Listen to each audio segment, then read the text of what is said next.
a computer program, like you have no idea the redundant banality you're in for. Keep your eye on the news. On the east side of Manhattan, within a year, you're going to hear about a laptop throwing itself off a terrace. And there's a lot of talk about, is AI sentient? Is it self-aware? Is it alive? Maybe someday it will be, but it's definitely not now. And I know it's not now because of how it responds to my wife.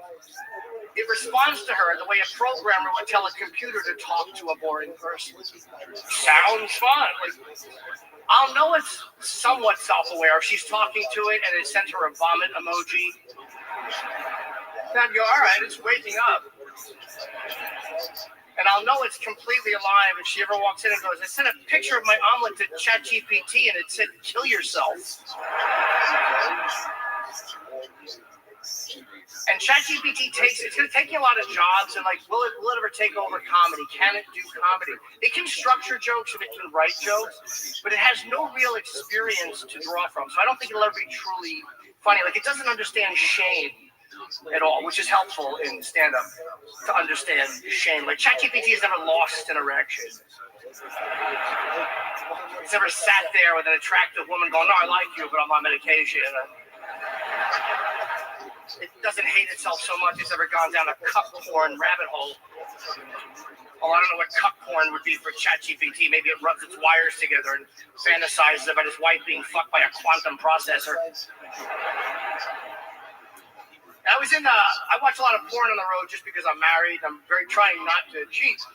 I was in Texas. Do you know to watch porn in Texas, you have to upload your driver's license because they want your identity verified, which is very funny that state, they babble so much about, we don't want the government telling us what to do. We don't want government interference. But I want to masturbate. They're like DMV documentation. And I just can't do it. I'm like, I can't send in my driver's license to whack off into my belly button. I can't. It's too lonely. I mean, I did, but it was a 3-day trip. You know, I mean, if it was an airport layover, I would have stood tall for the cause. But 3 days, who am I, fucking Joan of Arc? And you feel very lonely when you do something like that. And they tell you once you're into the site, like they let you get into the site, peruse a little bit, and then you hit the thumbnail that you want to settle into, and then you click it, and then they go, oh, send in your driver's license. Nice Aquarius. Which sucks because then you get to pick up your license with your left hand. Pull it out of my wallet. I hope you're having a good day. This has got baby oil.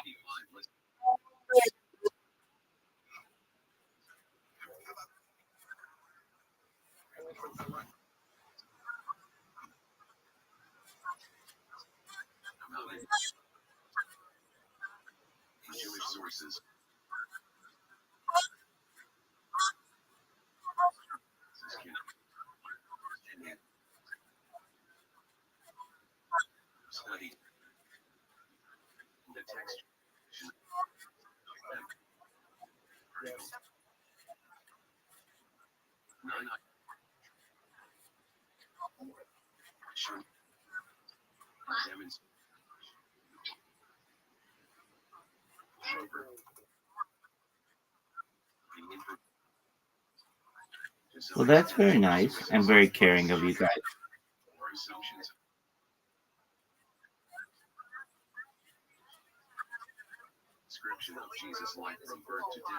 Absolutely.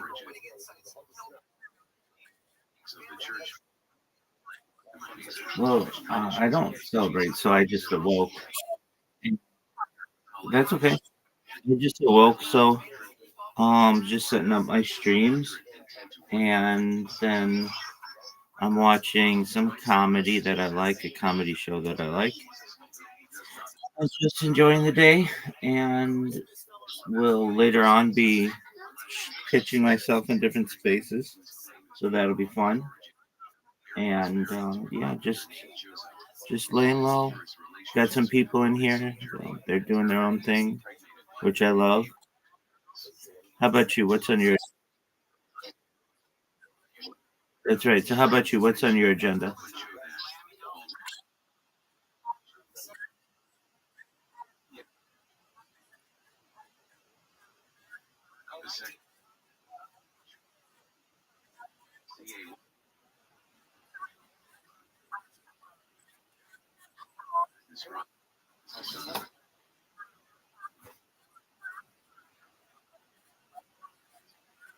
his body to claim that he was resurrected. All right. Which his body Certainly, was that's sweet. Gardner, who did not eat like Taladat Yeshua. There are some other polemical texts that were printed for the first time by Christians, among them Nitzahon Vedas, Sasi Troki's Fate Strengthened, Izak Emuna, both printed by Johannes Wagenseil in his Tila/Nia Safety, Altdorf, 1681, and Mulhausen's Nitzahon printed by Theodor Haxman in Altdorf in 1644, but the information about these works in Christian sources is relatively limited and cannot be compared to the information about Toledo, Yeshua.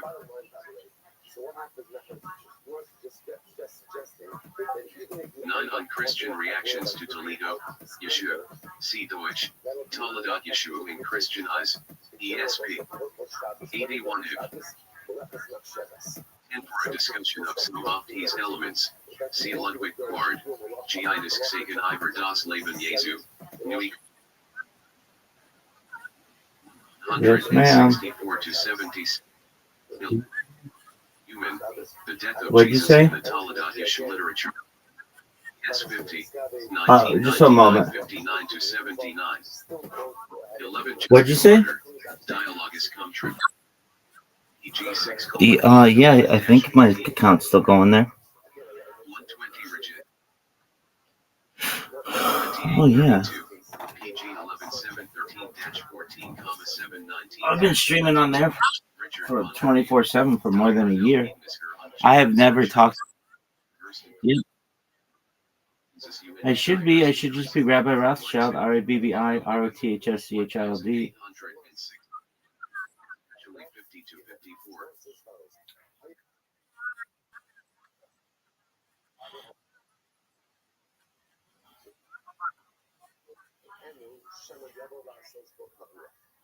286. I'm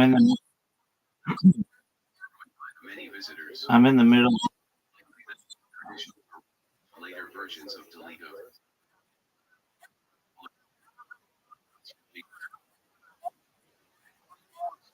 His disciples argue that he resurrected, or maybe to the claim that Jesus was hung on a cabbage tree, although after reading Michael Mearson's article in this volume, this link needs to be reconsidered. Tertullian's description reflects traditions that later will become part of the Toledo Yeshua corpus, but in my opinion it is unlikely that when he was writing Toledo, Yeshua was already a complete composition. The only true similarity between Tertullian's description and Taladat Yeshua is the reference to the gardener who stole the body of Jesus. Therefore, I believe that, like the texts of Justin Martyr and Celsus, Tertullian's text reflects some early traditions about Jesus that later were transformed and incorporated into the Toledo Yeshua corpus. 13 other references in early Christian literature reveal additional elements that are also part of the Toledo Yeshua corpus, but, as with the case of Tertullian, it is more likely that these references are earlier traditions about Jesus that only later on were incorporated into the Taladat Yeshua literature. 14. There are several other examples that show that the Toledo Yeshua literature is built upon earlier stories and motifs, and that ideas and concepts that today are part of the Taladat Yeshua corpus were mentioned as separate entities in earlier Christian sources. Therefore, based on the Christian sources, I would argue that it is hard to prove that prior to the 9th century Toledo Yeshua was a text that included most of the motifs that appear in the texts known to us from the Middle Ages and onward, i.e. his birth, the way in which he achieved the ability to perform miracles, the miracles he performed, the attempts of the rabbis to catch him, his struggle with Judas, his death, his burial and resurrection, the discovery of his body. Early Jewish texts include some parallel motifs to the Taladat Yeshua literature and reveal some of the possible sources for the Toledo Yeshua Yeshua texts. For example, the Talmudic passage which argues that first it arose on his skin and thus learned magic is probably among the sources for the story about Jesus entering the Holy of Holies, writing the holy name of God on a parchment, cutting the skin and then placing the parchment in his thigh, an element that is not known for a discussion of its details. See William Forbury, Tertullian on the Jews in the Light of the Spectacle Days. 1972, 455 to 59, reprinted in item. Jews and Christians in Contact and Controversy, Edinburgh, T.N.T. Clark, 1998, 176 to 79, and especially Newman, who suggests that this and also the story about hanging Jesus on a cabbage stalk are part of the Jewish attachment between Christianity and the cult of the domestic. See Newman, the death of Jesus. 14, for example, the claim that Jesus was a sorcerer and magician is also part of the Toledat Yeshua corpus and is mentioned by several church fathers. I.S. Newman, the death of Jesus.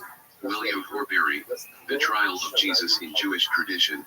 In the trial of Jesus, Cambridge Studies in honor of F.D. Moule, and Ernst Barnwell, Naperville, Allenson, 1970, 103 to 21.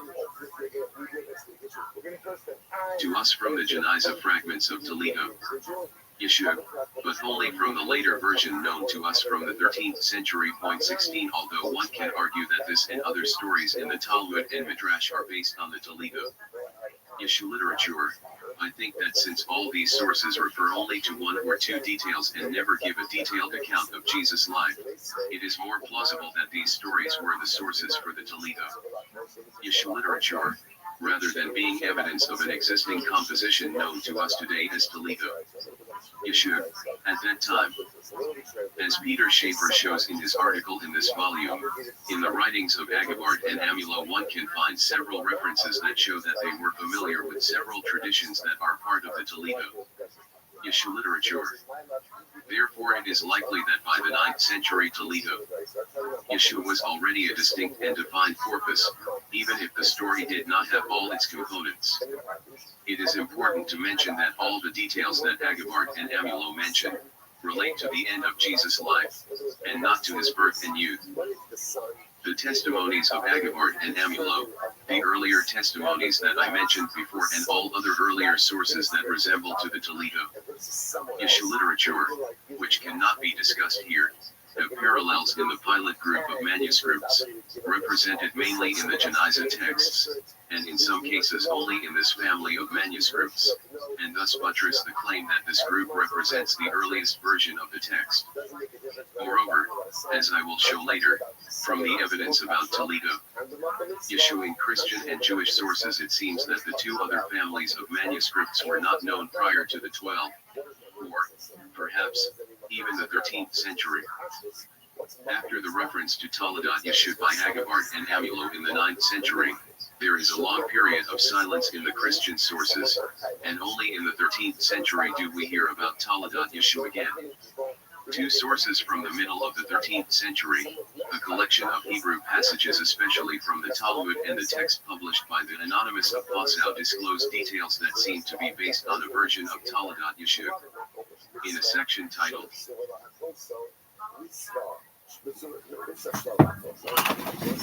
De Blasphemiis contra Christum et Beatum Virginum, in the collection of Hebrew passages from Paris, the editor refers to a text that opens with the words Initium Creationis Jesu Nazarini 17. It is likely that he refers to a Toledo Yeshua text, especially since one of the manuscripts of the story opens with the same word 16. The story appears in B. Shabal 104b. On this passage see Peter Schoolifetter, Jesus in the Talmud, Princeton University Press, 2007, 15-18. For Jesus stealing the holy name of God, see Krauss, Das Leben Jesu, 40-41, 68-9, 118. 17 in 1239 Nicholas Donin, a converted Jew, wrote to Pope Gregory IX and attacked the Talmud because it contains passages against Christianity and Christians. The passages that he mentioned with passages from other Jewish sources are preserved in manuscript number 16,588 in the National Library in Paris. The information of the script is based on Chavia, the Church versus Talmudic and Midrashic literature.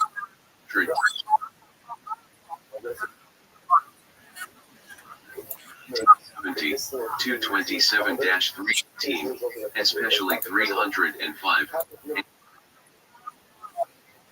To claim that in addition. Yeah. I on Gmail don't have. I don't really like that platform. I think it's a lot of bots. Rabbi just might like my name on here, but I've got like 5 accounts. You know, I don't really know.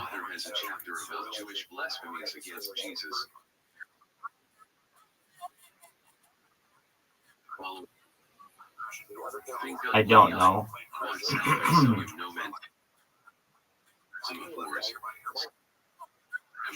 In this chapter, in the divine name of God. This versions of Taladat Yeshu and is unique to the Taladat. More than likely that based on one of the versions of the text. It is only around 1,000 scholars. Well, I'm not sweating that one. I've never talked to anybody on you now in my entire life, so that one's not too big of a deal to me. Have you ever talked to anybody on you now?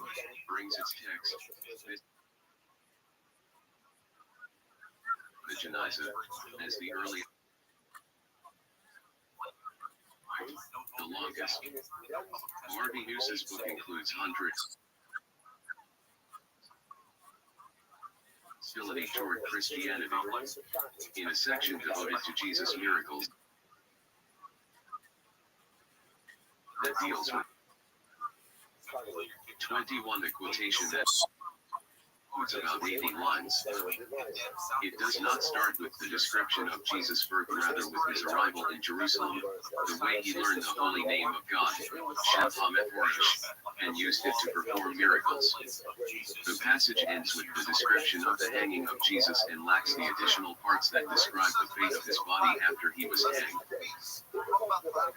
One possible explanation for the fact that Martinus brings only partial version of the text is that he had access only to a partial version of the text. Alternatively, Yeshua was also attacked in Paris. See Henry Seeley, The Inquisition of the Middle Ages, 3 volumes, New York. He was ready to go to work. It's hard enough to take a photo of your license with 2 hands on a table. Try doing naked in the Courtyard Marriott. My fucking fat stomach. I'm trying not to get my helmet in the picture. I should have just let my dick be in the picture and then sent it in. Look what you made me do. All right, thank you very much. I appreciate it. Thank you, Tony. It's done it again. Thank you, Tony. You are the man, Jim. Thank you. It's absolutely incredible. Thank you. Know how to rip the roof off this fucking joint. It's an honor to have you Having me. And porn and boogie nights. I love those fucking glasses. Stop. Thanks, Tony. I appreciate We love it. you. Jim Thank you, Norton, guys. our first legend of the night. His special, unconceivable.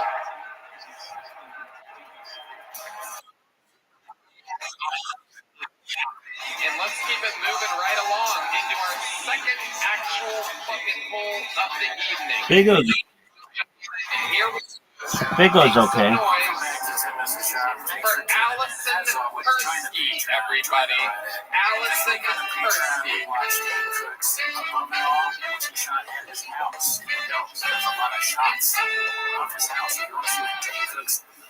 One more time for Allison, everybody. Come on.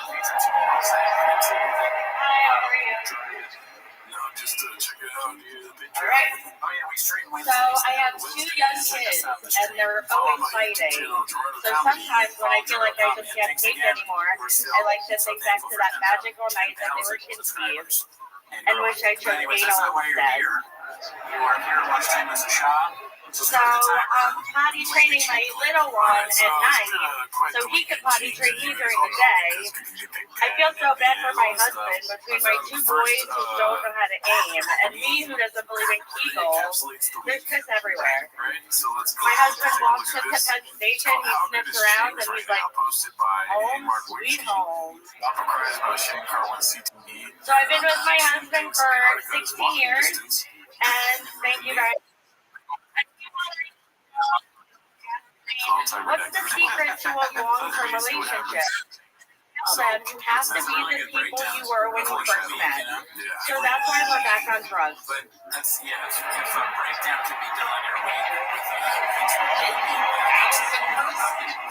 Welcome, Alice. Grab that microphone again. How long have you been doing stand-up? 4 years. 4 years. All of it here in New York City? Yeah, I live in Long Island. I don't get out to the Amazing. Great set. Thank you. You have, how old are the kids? 7 and 11. 7 and 11. Wow. 7 and 11. Love it. Indian husband. For one of them. I love it. So the kids. How long you been with your man? Married 15 years, together like 21. Wow. How do you keep things exciting in the bedroom? Oh God, I don't know. Like, they still get blowjobs. Nice.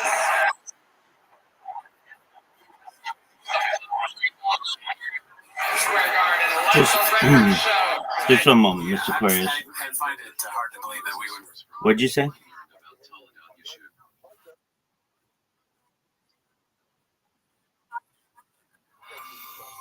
All right. Or Discord.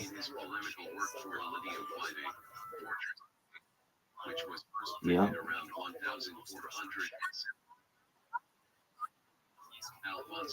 You know how to do it. Just like when you turn your camera on in here.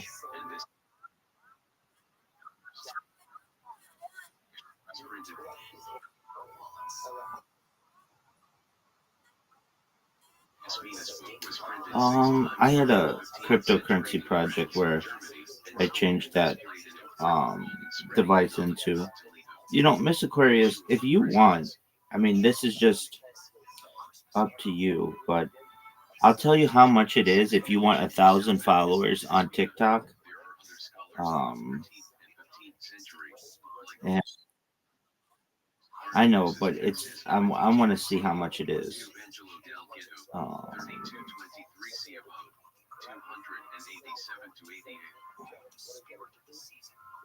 24 Fortunas Salvaticus, Victoria Fortunate versus Impios Hebreos, in Quatum ex Sacri Literis, Tum Dictus Talmud, AC Cabalistic Ramiti Eleorum Omnium Opuro, Mos Hebrae Recipient to Monstrous / Veritas Catholici 5A, Paris, 1520.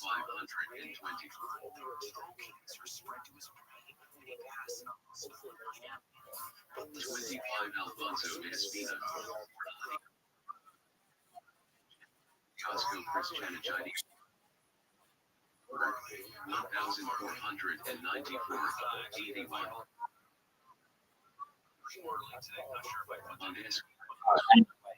So it's $17.90 for 1,000 followers on TikTok.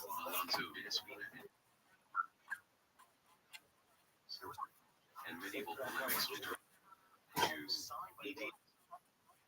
Scrumset, Tyovinches, or C. 1996, 2:15:37, Heinz Streckenberg, Die Price Black versus J-House Text UND Year Literarisches UND History Bitches Umfeld, /3-20, JH,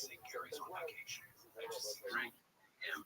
Peter Lang, 94, 536-39, and the literature cited there.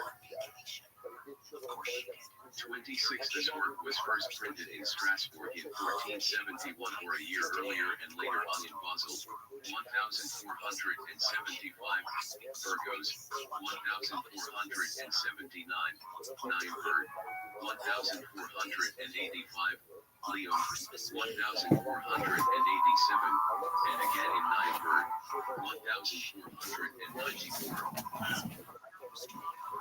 Usually the number of copies of incunabula range between 200 and 1,000, and therefore it is likely that altogether a few thousands copies of the book were printed already before 1,500. See Elizabeth L.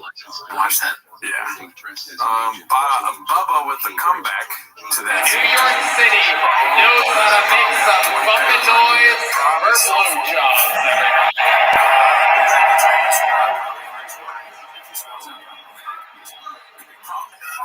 The sound of Tom's cigarette breaking his arm. Optic confused for a man getting a blowjob. One more time with this cigarette. This is Tom. Jim Norton's wife is trans, so he also spoke his blowjob. Obviously be true because I'm bigger than you. You know that, right? Yeah. You wouldn't say that. You didn't know that? Oh, no, it changes everything. Oh, yeah. This is also This is her. 421. I'm sorry. This is Hulk Hogan. Kirsty, what do you do I for got 20 work? pounds on you. I actually work at a Chabad. It's a Jewish school. Grappling match in the Wow. I'm like a sub, and then I arrange. Yeah, that doesn't. What does You that get him on mean? the train. That's What are we doing? I also do work at a summer camp. Oh, hey. Hand in hand. Good for concentration. Not in there. I assume all good. Do something about it, man. Now we're good with gas.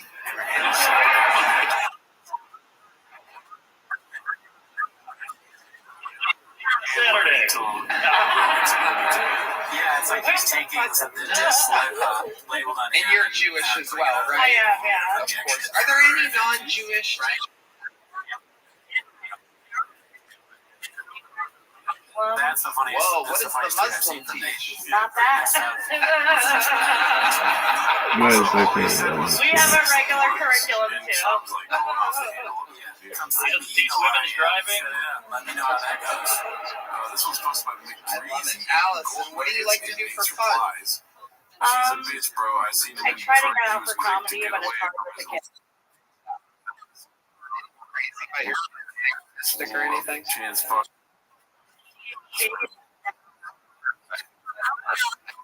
On schedule. Whatever. Oh, there you go. Following the Jewish tradition. Yeah. He's And a then bitch, drove bro. to I've seen him in Not Detroit. bad. He was so quick to get Not bad. It's just nerdy. It's a little nerdy. I don't know. I haven't been with Am I done? At that school you are. And I did miss it. Nate Diaz to be on the show. I sent him an Great, Alex. The show is all about a 4-year comedy fest. I appreciate Talking it. about your real life. You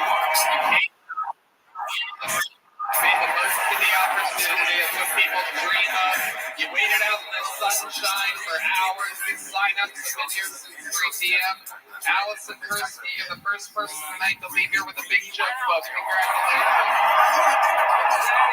It's easy. It's a minute. Allison Kirsty, got it. The iron dome catches everything. Dreams really do come true here, and your next comedian, his dreams came true on this show as well. He went from being on one time, winning a golden ticket, saw it happen, and put him on America's Got Talent. He made it all the way to the finals of America's Got Talent. He's a touring comedian superstar now. This is his Madison Square Garden / Netflix debut. This is the return of longtime golden ticket winner Aaron Belisle, everybody. The great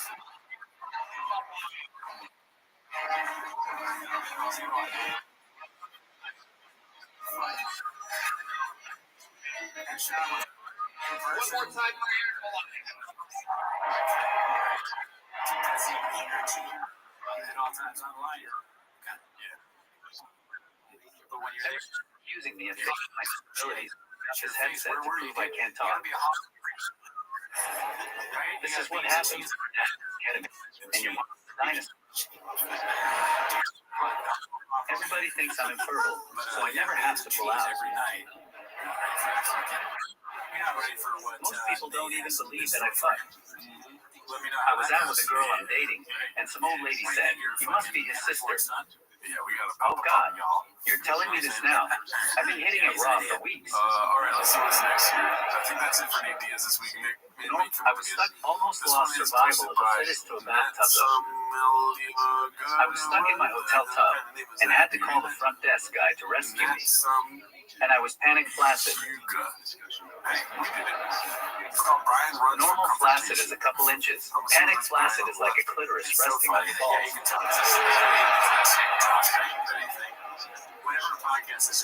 And I couldn't let this hotel clerk think he's better than me, so I started cranking one out real quick. American Eagle still refused to hire me to do an ad because I have shitty jeans.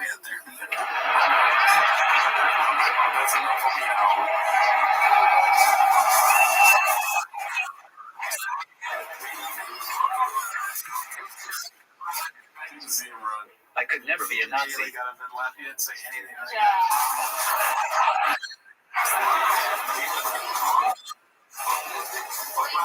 Aaron Belial, ladies and gentlemen.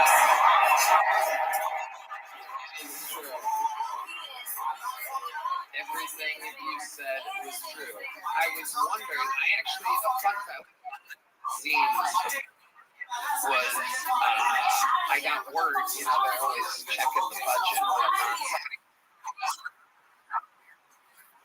It's like $250 for a headset. And I'm literally like, what the fuck did this guy possibly want a headset for? And sure enough, I mean, absolutely just burning money for no reason. Just so that you could say you're wearing a headset. It's just a prop. It didn't have to be a real headset.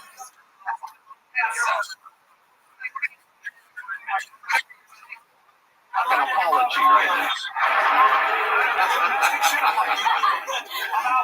I'm sorry if you can't afford it. It's alright. Slacker, I want better cards. I don't want your money. I want your money. He's always like, I'm Aaron, how do you feel? You just fucking ripped the roof off of the garden.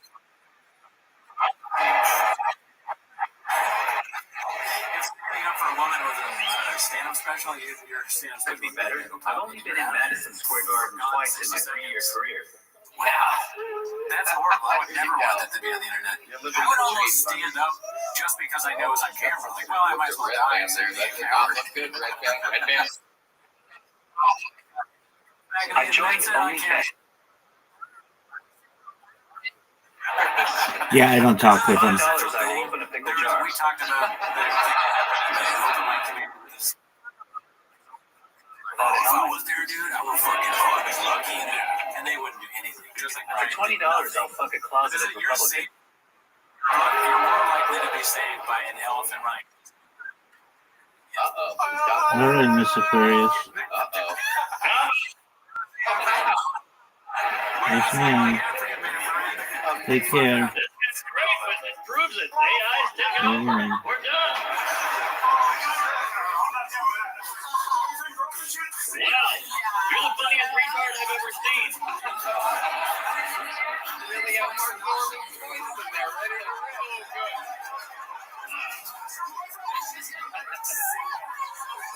You look like she was fetal alcohol syndrome. Keep going. Hey man, I need a lot of work. Can you recommend me to your plastic surgeon? It sucks so much. I don't like when you get a good one, but I love your laugh. It sounds like somebody's shooting a desk across some hardwood. Funny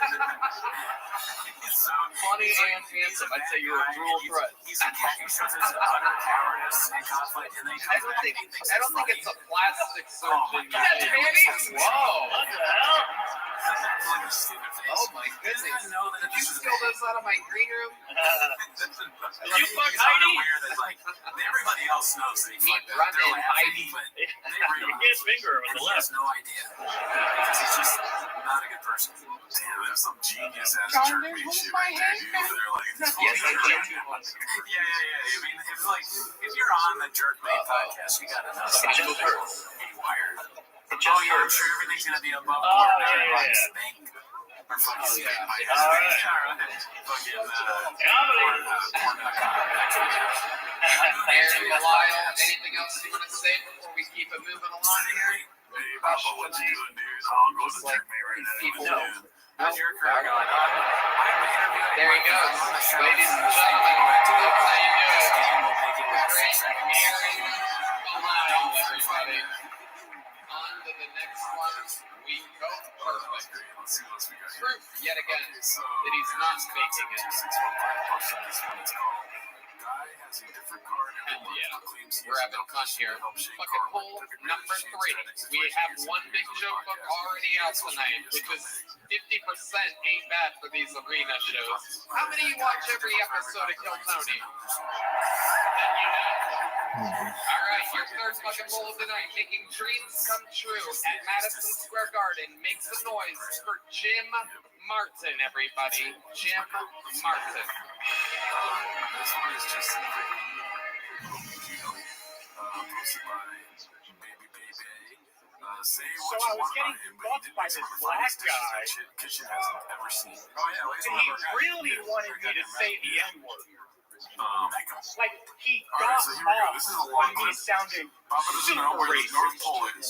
So, And Brian calls Chin let's below just say information I ignorant gave him a person. hard R, Long and heated argument and he gave me a hard D. ensues. Posted by Mitchie Slick LBC. I actually said it Very interesting. so what happens many here. times. There's a continuation to that.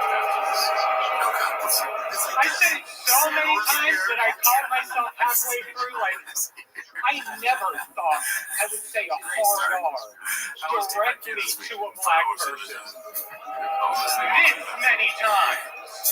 Maybe a couple times, but not this many times. I said it so many times. That's how you remember it. I'm not even racist anymore. Why do they show polar bears at the North Pole? Except Chinese people. But I'm still working on that. I hate Pride Month. I don't suck dick because I have pride in sucking dick. Oh, yeah, we're going to stop you. We're going to stop you before Nate Diaz comes up here and knocks your head into the other bucket, into the other burrow. Holy shit. All right. Shit, Mark, let's start with Mark Norman here. Oh, I was going to say, thank you, Jeffrey Bomber. Very creepy set. Have you worked that out before? Yeah, I did like in an all black room. I did that. I got that. Yeah. You finished it. All black room, and it got laughs. And you did that. And what did they do when you were walking outside? Nothing? No one said anything to you? Make sure I'm right about that. Well, I'll learn something out of that. I made fun of more people and sort of like made fun of all kinds of words. Yeah, It wasn't just the one thing. Yeah, the set needs to be gayer than racist. Okay. I mean, Sure. I don't know. Jim, how long have you been on stand-up I'm comedy? gonna sit here and I started in 2015, but I haven't done it that many times. When I say I was like, 2015. what was the country I said was up? News and the brew are growing. I don't know if it's translating to your in-home screens, but there has just been a constant murmur since you got up here. What's the redeeming quality? Win over the people of New York City. Is this where you live? No, I live in Doylestown, Pennsylvania. Oh, okay. That's the wrong answer. Let me help you out here. Let's get the crowd on your side. What do you do for a living? Currently unemployed. Oh, nice. Society, a non-tax-paying member of the American government. Unbelievable. Jim, I'm trying to save you here. Is there something you can say to this crowd that will definitely get them on your side? I'm really good at karaoke.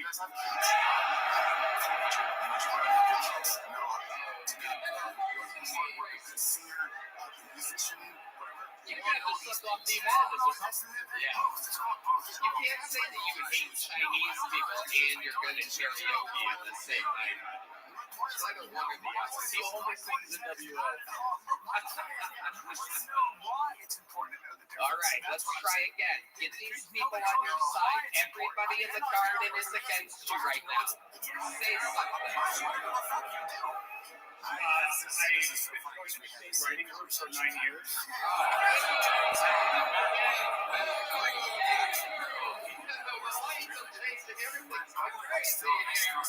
You're breaking the set, Jim. My God, what was the last job you had before you were unemployed? I did the census. My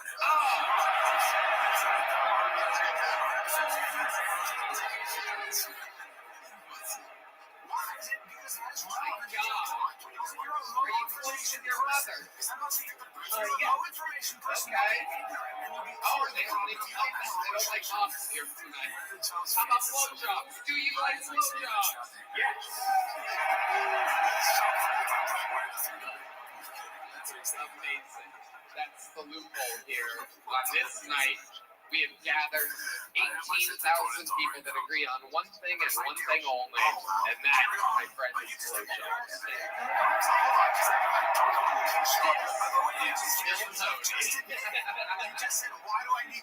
We've been labeled a lot of things. We've been labeled, racist. We've been labeled happy. All we love That's all. African-American dream.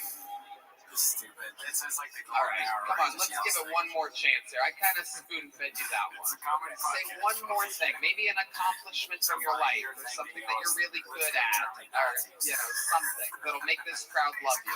I started a comedy literary journal, but I edit and publish.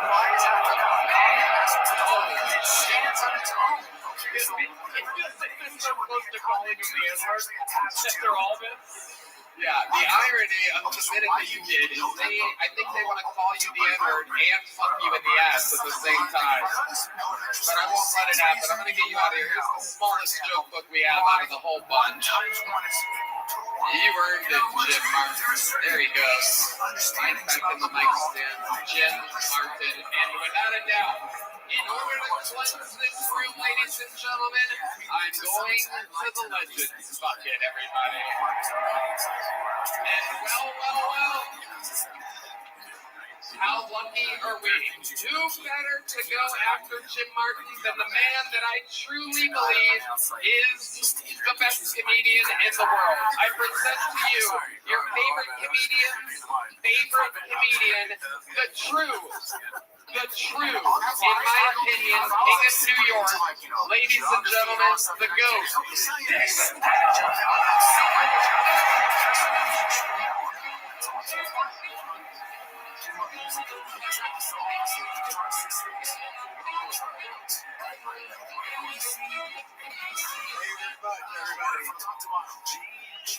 You've got some big shoes to fill. Hey, you know what? Give it up for the last guy, guys. Come on. Not really. Not every day. Not every day you get to meet the next mayor. Now.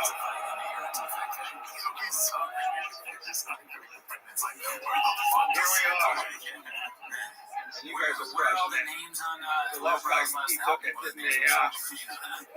Well, I'm going to use the envelope too. Is that okay, Tony? Newark Airport doesn't work, all right?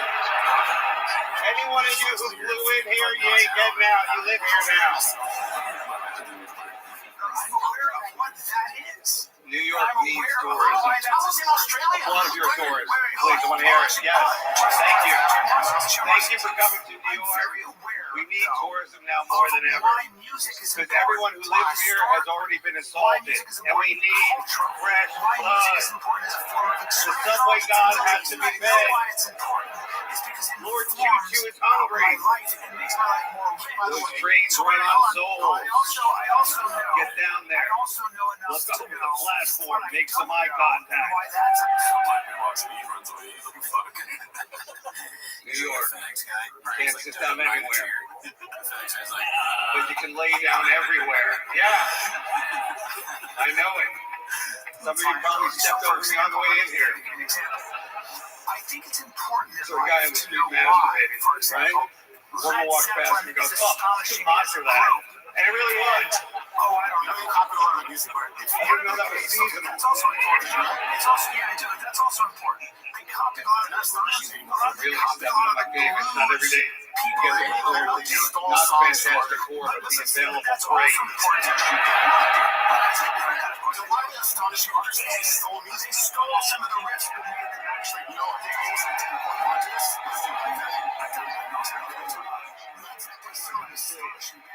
It's just so bad. Don't waste my time. I left the kid in the car. You've done it again, and then some. Yeah, but it's like, why would And you know what? This, like you keep saying, why is he where dreams come true. May I? Hey, Madison Square Garden. Can I take it to the next level?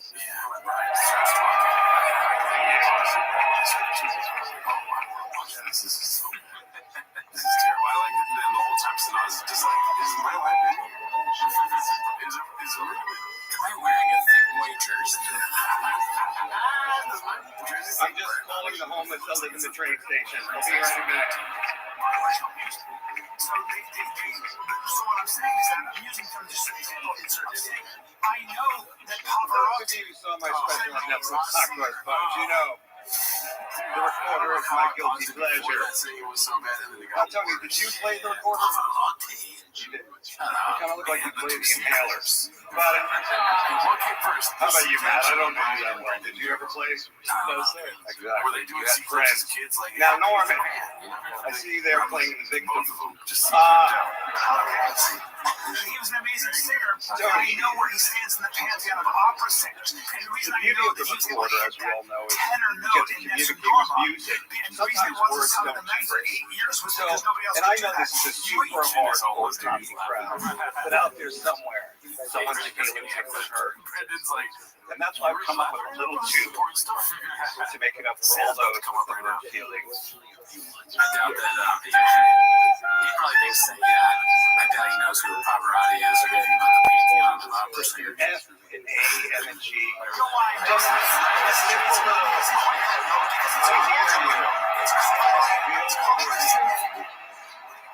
It makes my life more rich that I know the meaningful difference between things. And all I'm saying is that don't say, why do I need to know this? The reason you need to know this is because it makes you less ignorant. The reason you need it is that it's not building. Close your eyes now. Make your life more. Let me take you on a trip to Trader Joe's. That's like saying you don't need to learn another language. I want to Sorry. know other languages. That was just my COPD. Now, This is like on the brink. I guess I should end it strong. Am I right or no? Oh, the show? I think I'm doing okay, right? Yeah.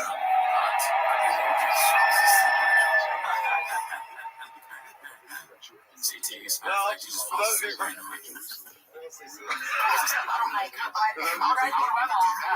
New York, it's like, hey, first off, you can't smell it all in one day. Now, That's basic education. First of all, it's really easy. it's late, my favorite time of night, when the city bikes are all Also, stopped to fill in again. those gaps, super easy. You just learned it. Safely Just back to what track. I think I'm doing. What's the North Pole? What's it? Do you think they talk to each other about the rides they had?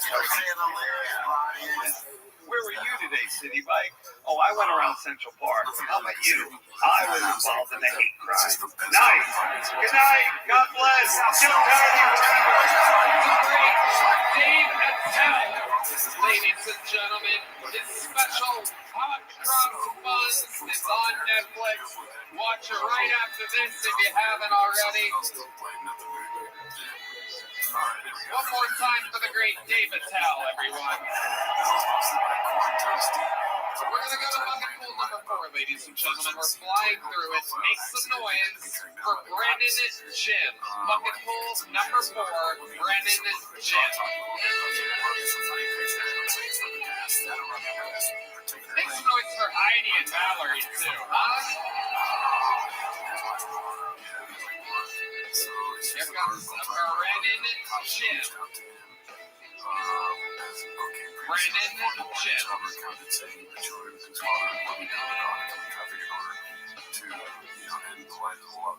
What's up, guys? I'm actually a pretty nervous guy. I get the stage fright. And people always ask me, why do you do stand-up comedy if you suffer from social anxiety and stage fright? And I tell them it's a thing called exposure therapy. If you don't know what that is, that's like if you are afraid of something, you just go around it for a while, and then eventually you won't be afraid of it. So like, say you're afraid of babies, it would just take you, throw you into a pool of babies, and suddenly you wouldn't be afraid anymore. Let's say you have somebody who is afraid of dead babies.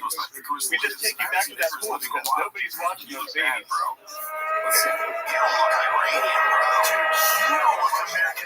Yeah, I saw my friend about this that I work with, and I was like giving advice. And he's like, yeah. He looks at me, he's like, why don't you just picture the crowd naked? And I was like, I don't know, today's day and age, that's like salt. But I like to listen to my elders, so I can tell you this. Looking at this crowd right now, bad fucking advice. And it's not because of you, it's because of me. Brennan Jim, how long have you been doing stand-up comedy? About a year. About a year. Where at? I did one actually here in New York. It was actually my first one. I did it on the 4th of July last year. Where do you live? I live in Elmira, New York. Elmira? How far away do you live from here? 3.5 hours. 3.5 hours. North? Yeah. West. Okay. What's it known for? What's Elmira, New York known for? Oh, it's train. And then Ithaca's not far away, and that's college and stuff. I've done a couple open mics up in Ithaca. Your interview is as exciting as your set. What do you do for work? I build stuff. I build trains, actually. I used to, growing up, I always like following the tank engine. And now I get to build them. Okay. Well, you're on the wrong track. Yeah, I know, right? You don't win them all. Or maybe any. What do you guys think about the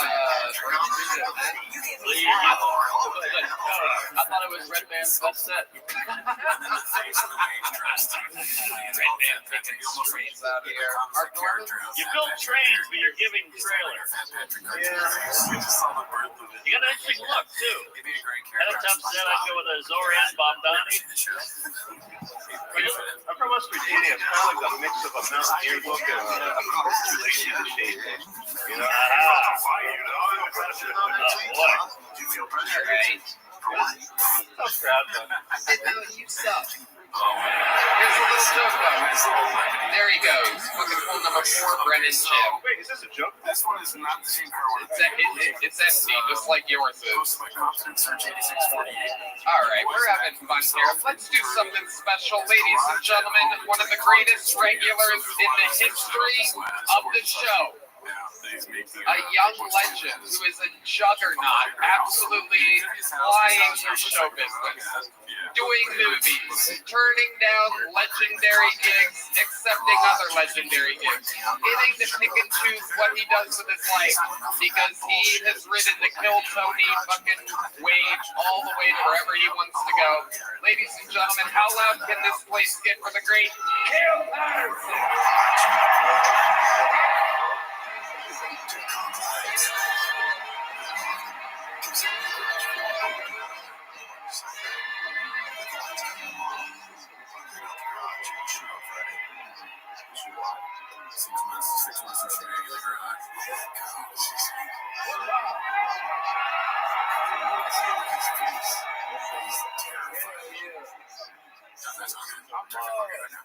I spent a lot of time with my parents lately, and I've been on my mom a lot. And I realized that my mom is a psychopath. It's funny because, like, I'm my only child, so she didn't really have no guidelines on how to raise me. She didn't know what she was doing.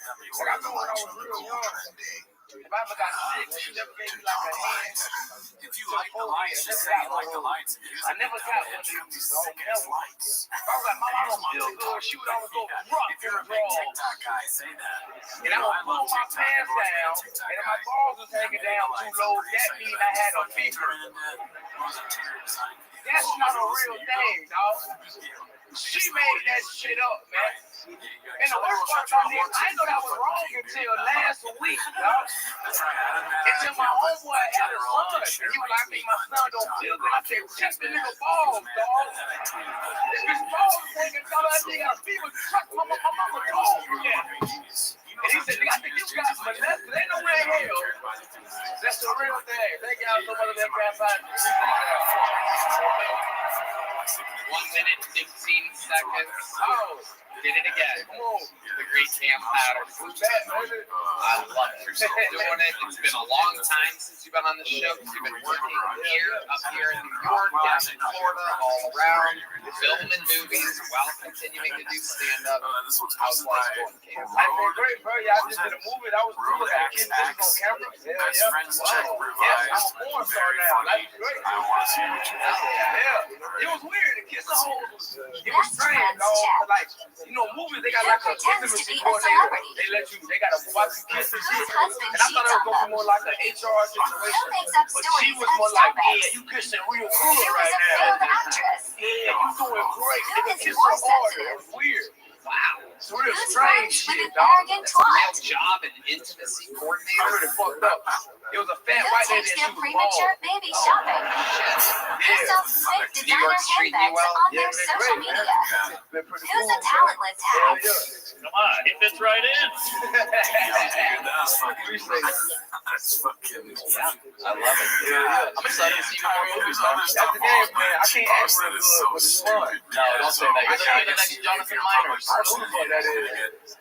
If you're gonna do something, you're gonna get. Oh, what do you do? I just, it's not Well, even that shit depends on who you ask. associated Okay, with well, the there you shop. go. It's I just want to that be that nigga. I post lunch. I will say it's weird though. The movie shit is strange. I can't. And I'm acting with people that can't act. Like the girls I'm kissing, they can act. So we will kiss her shit. My dick will really get Alright, so this hard. one's posted by Jbree777. I'm not an actor. You know what I'm saying? I'm thinking you want to fuck us. Your dick was in a documentary.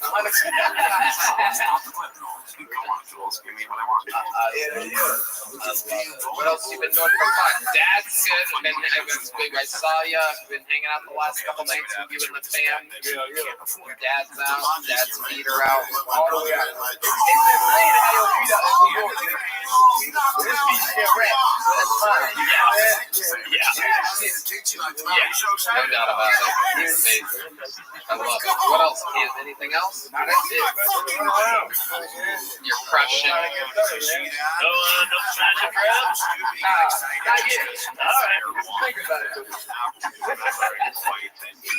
Cam, you're killing it. You've taken all the momentum from this show, and you are absolutely crushing in life. Perhaps more than anybody has with the opportunity given to you. It's absolutely incredible. One of my best friends, one of my favorite comedians.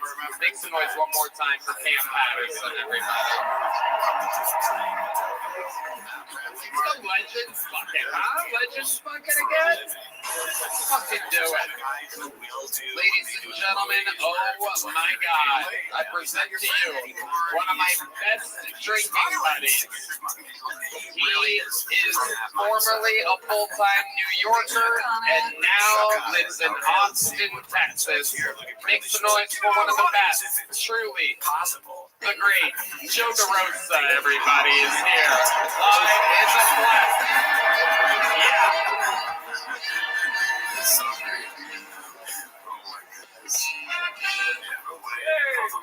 I need to pay somebody something and they don't want my fucking money. They yell like that. What's going on? That's an asshole move.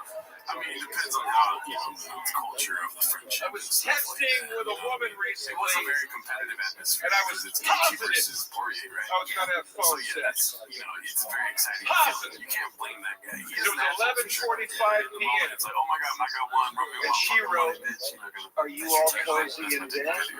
I'm also on Chop Shop. And I All said, right, I think this is the Shane I was lying. I was in a chair.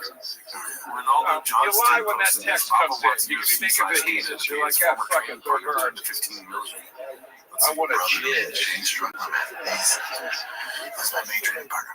Then she wrote, So, despite having a degree in engineering, how else would I? here we fucking go.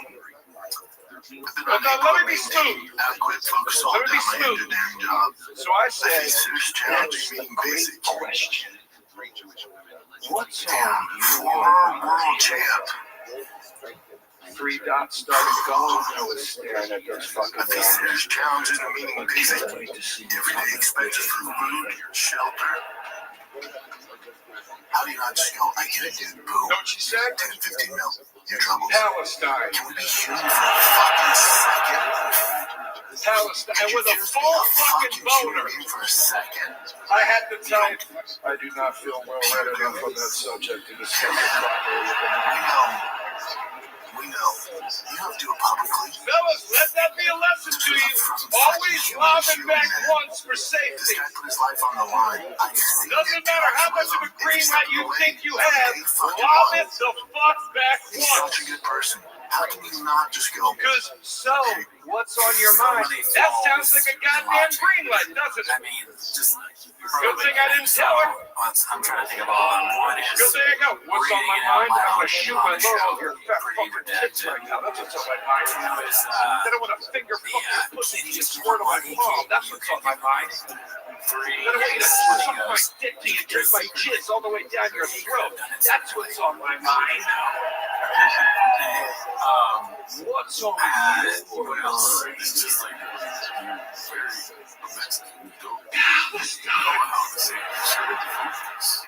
No. That's what I was talking about. That happened to a guy there today. It was on the news. It was horrible. We must stop this conflict. All right, guys, I gotta go. Thank you so much. Yo, Tony, appreciate you. Appreciate you.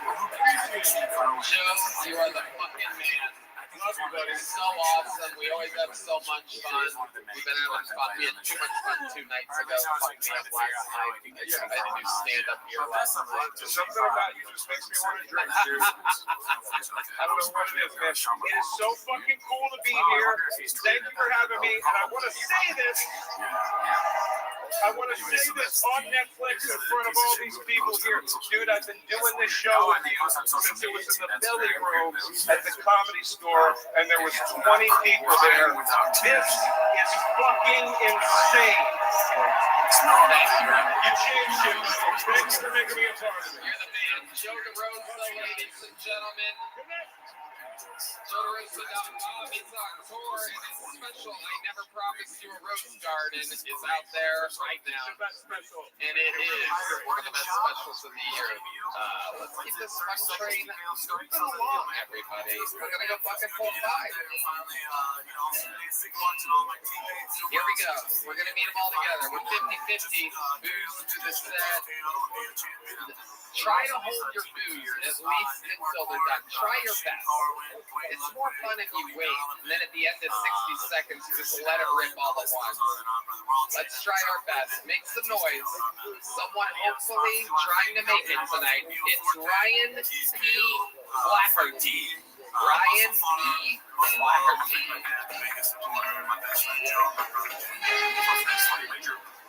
What's up, you guys? I like blowjobs too! Hi guys, my name's Ryan. I look like my most recent internet search was just vacuum, dick, stuff, Strolling around on the shores. I look like I would be a camp counselor for theater kids on Swanapin. Short-term memories. Busy watching. I'd like to do a dad joke. Is that okay with y'all? As someone whose dad is named Frank, and whose dad is on the sex offender registry, anytime somebody starts a sentence like, I'll just be Frank, I want to go, no! You don't want to do that. It's fine, he's dead. To me. It's a big night for me, y'all. I'm so glad to be here. I don't normally do this, but I brought business cards tonight. Petey the Pitbull has officially been. They're not mine, but I've been finding cool ones and writing my shit on the back. If you're typo positive, Earl needs a kidney. Thank you so much. I'm Ryan. Ryan P. Flaherty. You did it, Ryan P. Thanks, guys. Hell yeah. How's Nice. All of it here in New York? No, I'm from Scranton, Pennsylvania. Okay. Wow. Rock solid for being from Scranton, PA. What do you do for work? I'm a maintenance kind of guy. I do stupid shit throughout paint. I work on Baskin's ice cream machines. Whoa, that's you. An American hero. I'm so sorry. No, it's great. You're the one that fixes them. Yep. You also look like you might break them sometimes, too. I love it. Keeps you busy. I love it. You married? Yeah. You got kids? Yeah, one kid. One kid. Yeah. I just turned 12. Pretty cool. Awesome. Yeah, man. Boy or girl? Boy. Wow, look at that. Trans. Out here, guys. Come on. Got a trans 12-year-old. That's awesome. Jim Norton's backstage Googling her right now. I love it. What do you do for fun, Ryan? Eat flowers? Dude, this improv, spend time with the family. I don't got time. I just want to do this. I love it. Fucking awesome. And look at you. You're in Madison Square Garden right now. You've been from standing out on the street at 3 p.m. Now you're in the garden performing a sold-out show on Netflix. How do you feel? So far, so, man. It's pretty cool that this is feeling better than I could have ever anticipated so far. They like me, Tony.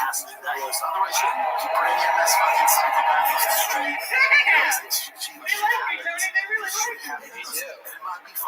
Anything else interesting about your life we should know about, Ryan? I can wiggle my ears. Let's see that ear wiggle. Let's see it. Look right down at that camera, right down the center there. You see a red light down there? I'll find it.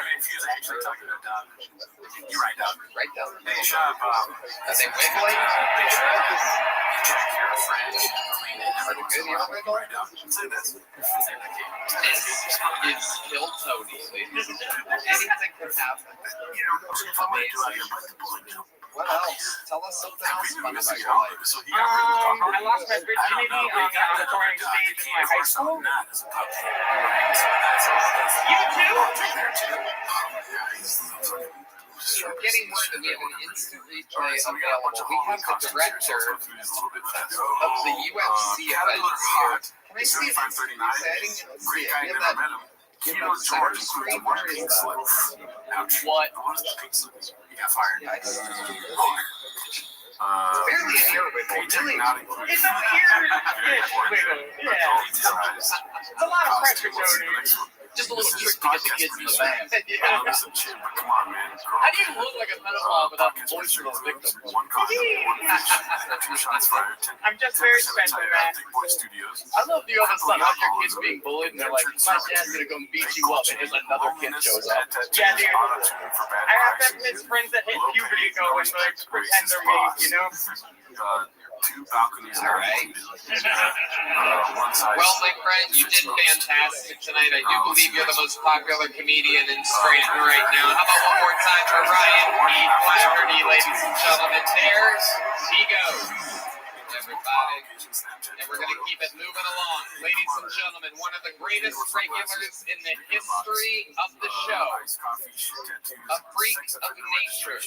Slightly used golden hour gold lane jacket, only worn once. Just like ours. Do not include remorse. What can I say?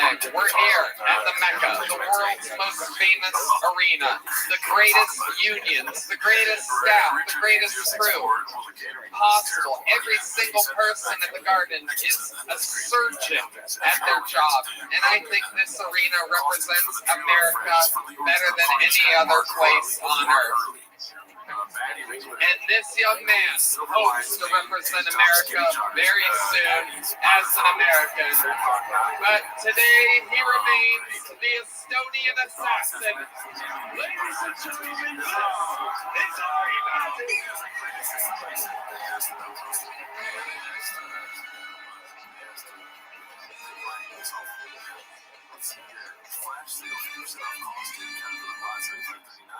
Professional football player included 1 cup of coffee. Not included catches, yards, tackles, in-season games, active roster pieces, and games practice squad uniform. All right, at least you get a coffee. Yeah, looks like a cool costume. I dress like that. How much does it cost? 500,000. Grand. Worth it. All right, here we go. Now we move into the ending of the show here. P.F. Chang's HR manager posted this, the newest chapter in here. We have entered the emotional shop stage. On the next TFATK, Shop will mention something along the lines of, yeah, I've gone viral for crying, and say he's always been an emotional guy. Then in the next few months, he will fake cry, maybe every other or once every 3 podcasts to try and go viral again. Probably making some merch or something, I'm sure. But yeah, we're here. Clean the grills. We're going to be getting a lot of entries these next few weeks. Cry fast, cry hard shirts. Cry fast, no tears. Yeah, something like that. Something about like how big guys cry or something. Yeah. Big guys do cry, dude. So yeah, I mean, how else could they fit in a small car? All right, so that might be the last one for the day because we're going to go back to the redacted argument that we had seen earlier. Okay. In this next clip is 13 minutes, so you can tap out whenever you want. Okay. It's from our guy though, Haphazard. Oh. Whatever, guys. As you can see, exactly where I stopped the last video. Wow. Am I fucking You're fucking producer. Dude, it's the car there. Continuation of the ignorance argument. Let's see what happens here. All right, we're back to the redacted. So I'm going to try not to lose my mind while watching this. Let's see. That's not ignorant, Jen.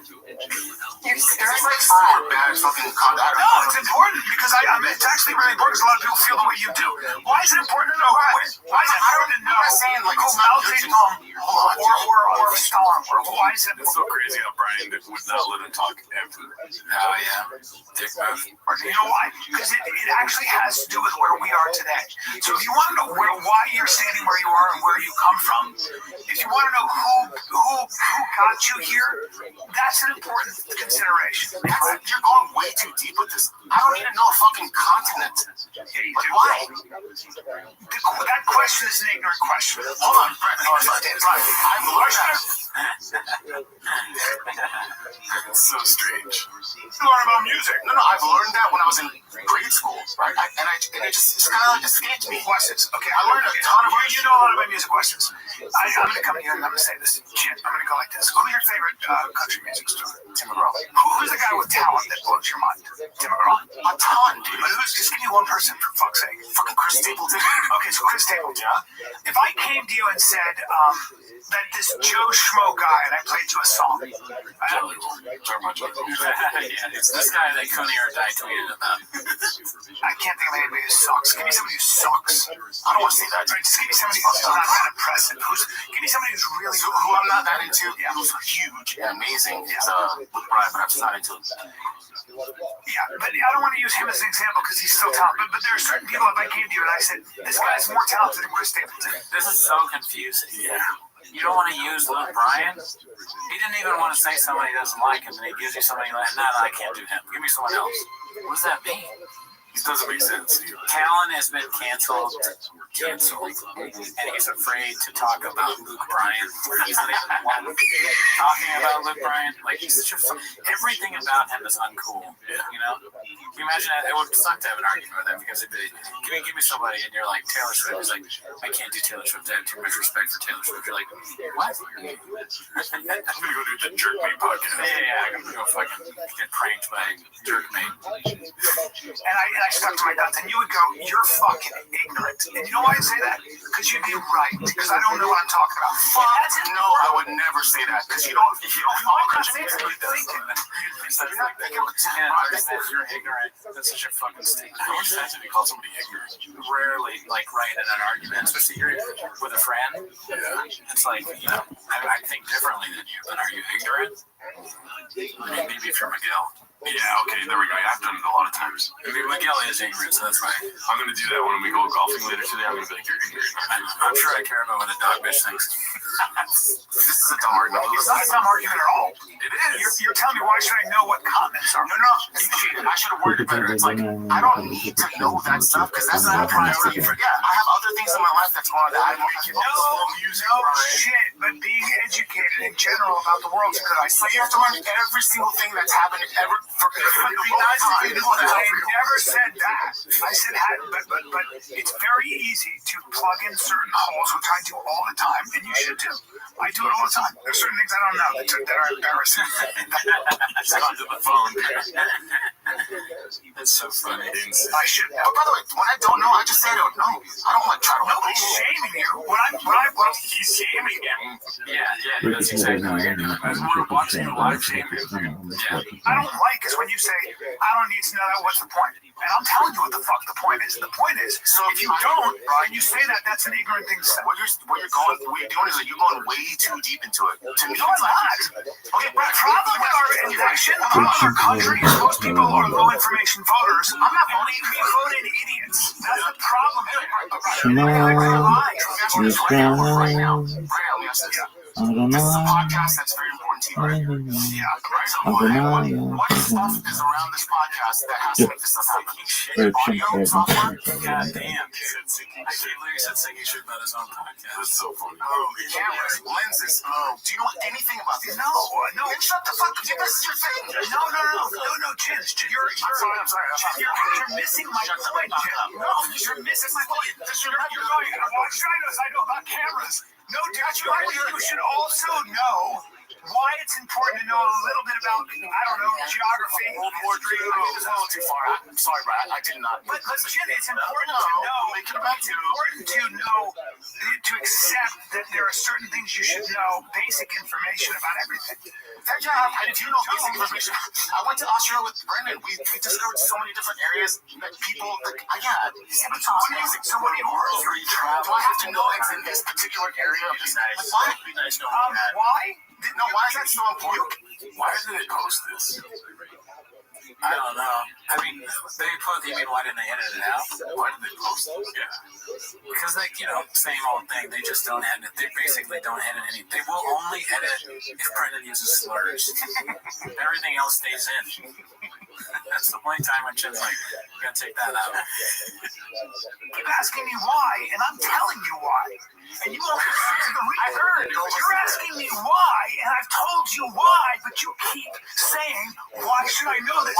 And bringing up things like, you don't know about cameras. And I'm like, oh, okay. Why don't you ask me why? And if you would listen, I'm trying to explain.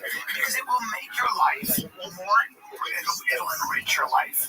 You'll see things you haven't seen before. It'll make you less blind to the world. It'll make you less when I was a kid. It'll make you, when you educate yourself, and I do this all the time for myself, all it is that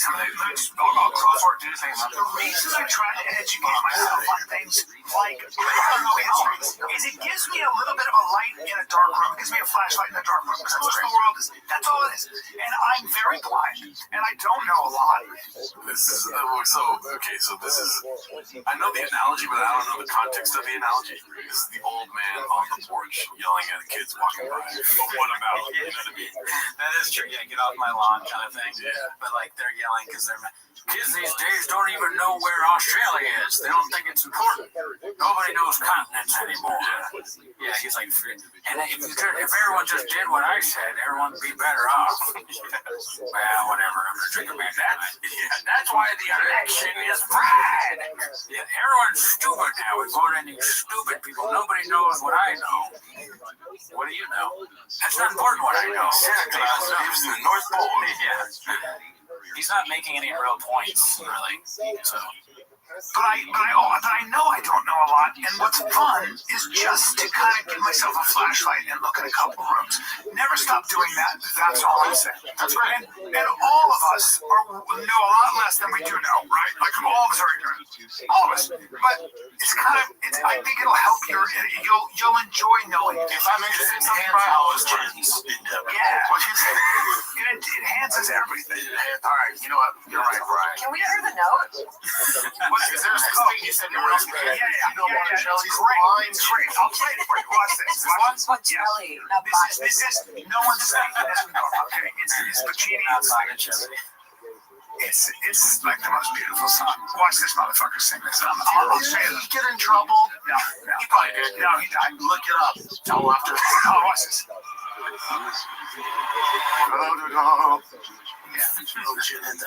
Paparazzi looks like he's not happy to be on TV. A lot of people do this. Paparazzi singing. I'll say the part. I'll give you a go for it. Watch. $1,000? Tell me what. Jen thinks he's Pavarotti? No, I just don't believe Brian. Okay. This is from Ocean's 11. Did you know that, Chan? Huh? I should have known Bellagio. Dude, I should have known. You're ignorant. Yeah, racist. Is there no coming or what? You can hit a note nobody else can? Yeah, that's right. Is this pre or post Jeremy podcast, dude? I know, because it's kind of like, it looks like the same sweater. Yeah. Probably post. Right, that's why he's pissed. He's like, I just don't like when they attack me. He's still shaking up from that. He still doesn't understand it was a prank. He's like, I hugged him afterwards. I don't know what the hell happened. Gotta get like right here and hold it. Watch this, ready? He's a big guy. Ready? And in the theater in Sicily, It's like a 10. careers were made because they hit this note and held it. He's a big guy. Why does he have his mouth open like that? He's a big guy. What? Yeah, why is his mouth open like that? What you think of the opera? He's a big guy. How was the sandwich at Subway? A big guy serving. It's always a takeaway. Small guy gave me sandwich. We're on Big Guys Podcast. I sit in a big chair. Okay, we'll see. Is he coming soon? I'm so sorry, but this music makes me sleepy, man. Does it? Yeah. I can fall asleep to this. It's nice. Yeah, it's beautiful. I don't mind. This is a beautiful song. I'm going to fast forward to where you... No, you got it. It's coming. I don't know. The remix. Ready? First of all, you can't do that. Oh, okay. What's this right here? Ready? Is the argument changing? Here we go. Here we go. Ready? That one? Here we go. Ready? Here it is. There it is.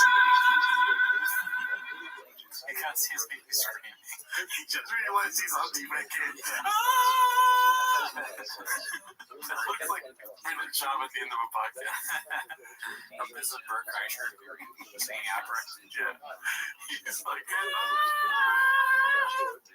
oh shit. What happened?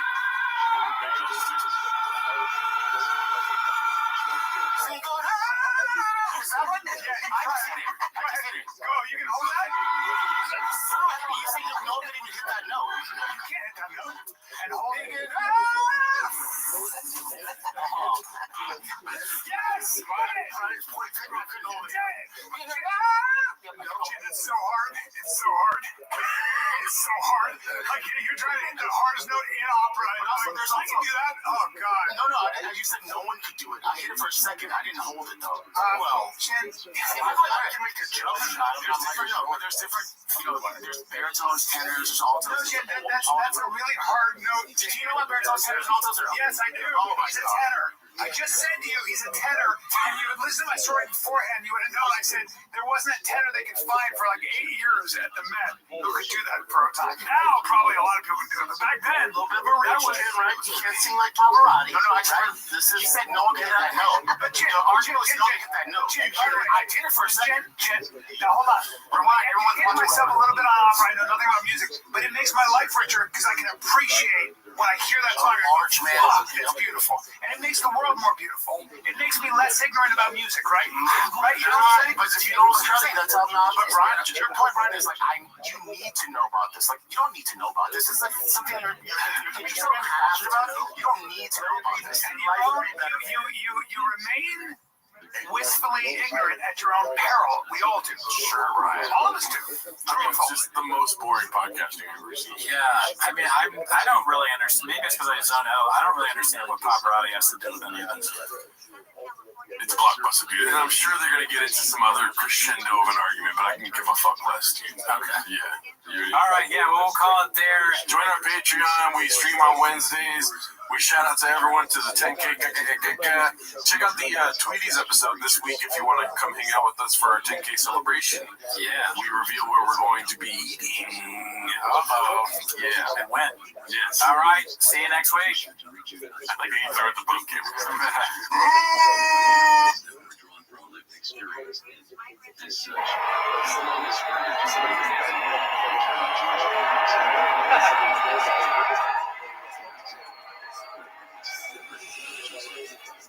I'm not a political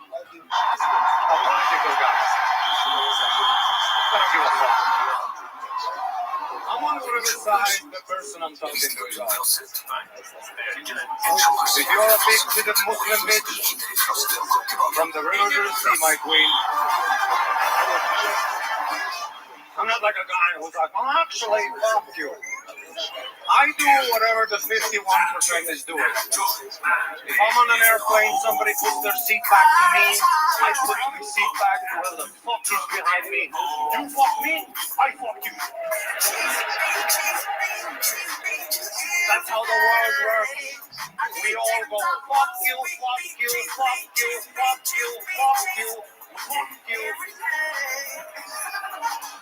Until the last guy.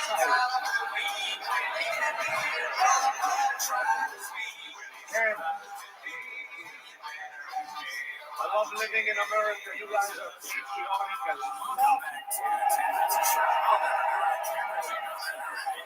Anyways, that's not why you're here. Nobody fucks in America. Join them, Reddit. I love that you guys bombed Iran. We watched Ellen DeGeneres' new special. I believe it was called Not because they have nuclear weapons, but because they have something about that's some gangster shit. Anyways, that's on the Patreon. So I know what we think. And I love when Americans are criticizing Israel for really overreacting. Oh yeah? Killing anyone. Kind of like dropping 2 nuclear bombs. Thinking about that maybe. After somebody blows up a couple of boats, huh? What? I thought you were going to say something about guys. I love that you guys did too. 10,000 subscribers. I think of the ones the Japanese would have been like, oh, shit. Then you go on 65,000. Yes, I'll take that. Sorry. Absolutely. 65. We didn't know you have the sun. Numbers, guys. Anyways, that's why they're here. Remember when somebody blew up a couple of towers? Play the chin clip. Alrighty, let's see what we Couple got of teeny weeny towers filled with The Jews. first one comes from Cats for Christ, I believe is his name. You guys are so patriotic that even though it happened in New York, there was guys in North Carolina who saw that shit on TV and they were like, oh yeah! He's a loser. You flew over an ocean into a desert. He's dying. He's all. Women don't like him as he's married 5 times. I guess what I'm saying, Estonians are not patriotic. You know what Estonians did when Russia invaded us? We learned the language. Thank you guys!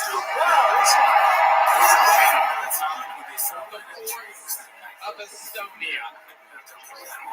The assassin has done what he does yet again. What a fucking set. I was so scared to bring up that 9/11 I told you before. This was No, it was a good joke. I'll never forget it.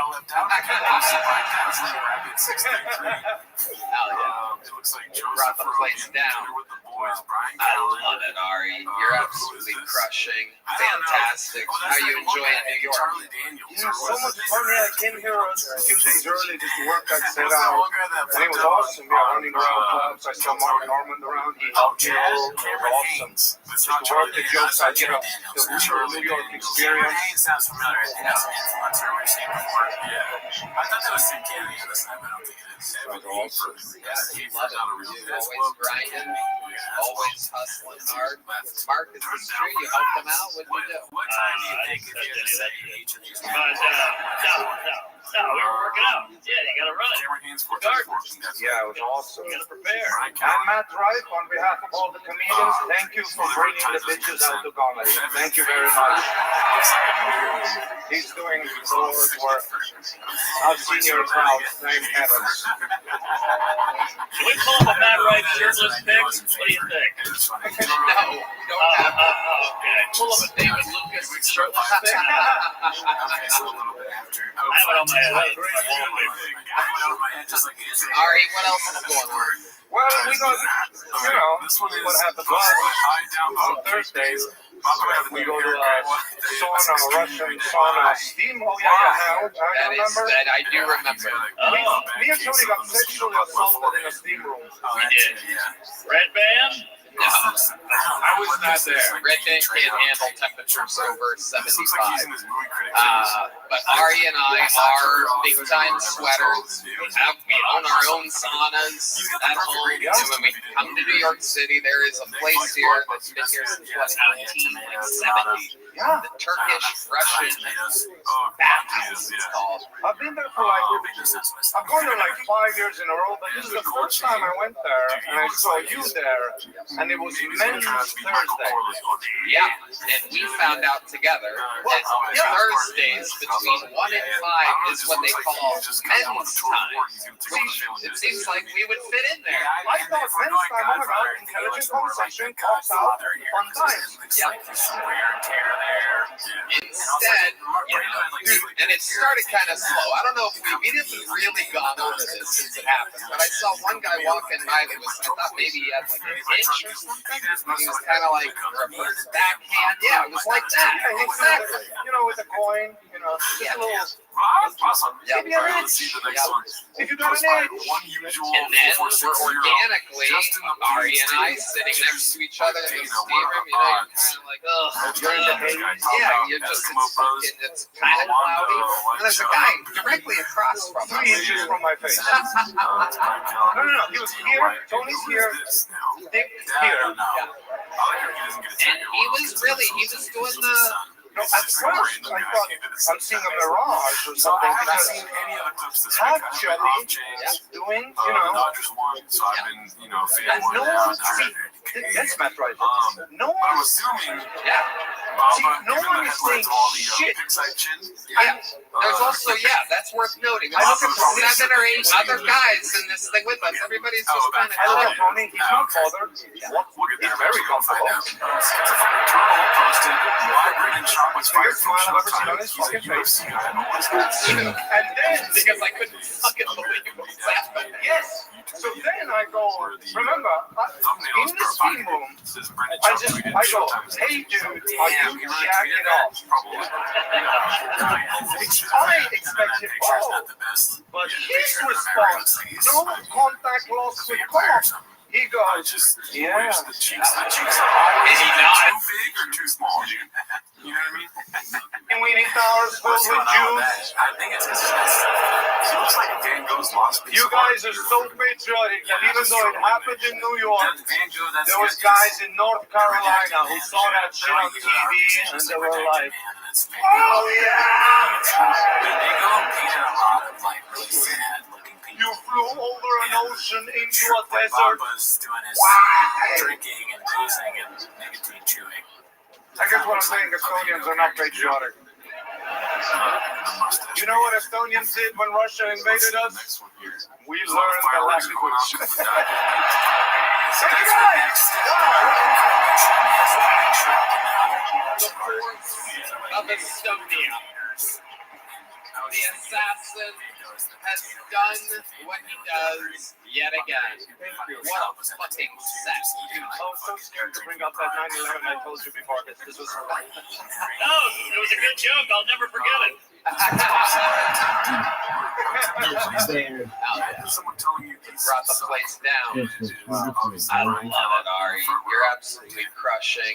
Fantastic. How you enjoying New York? Yeah, so much fun. Yeah, I came here a few days early just to work that set out.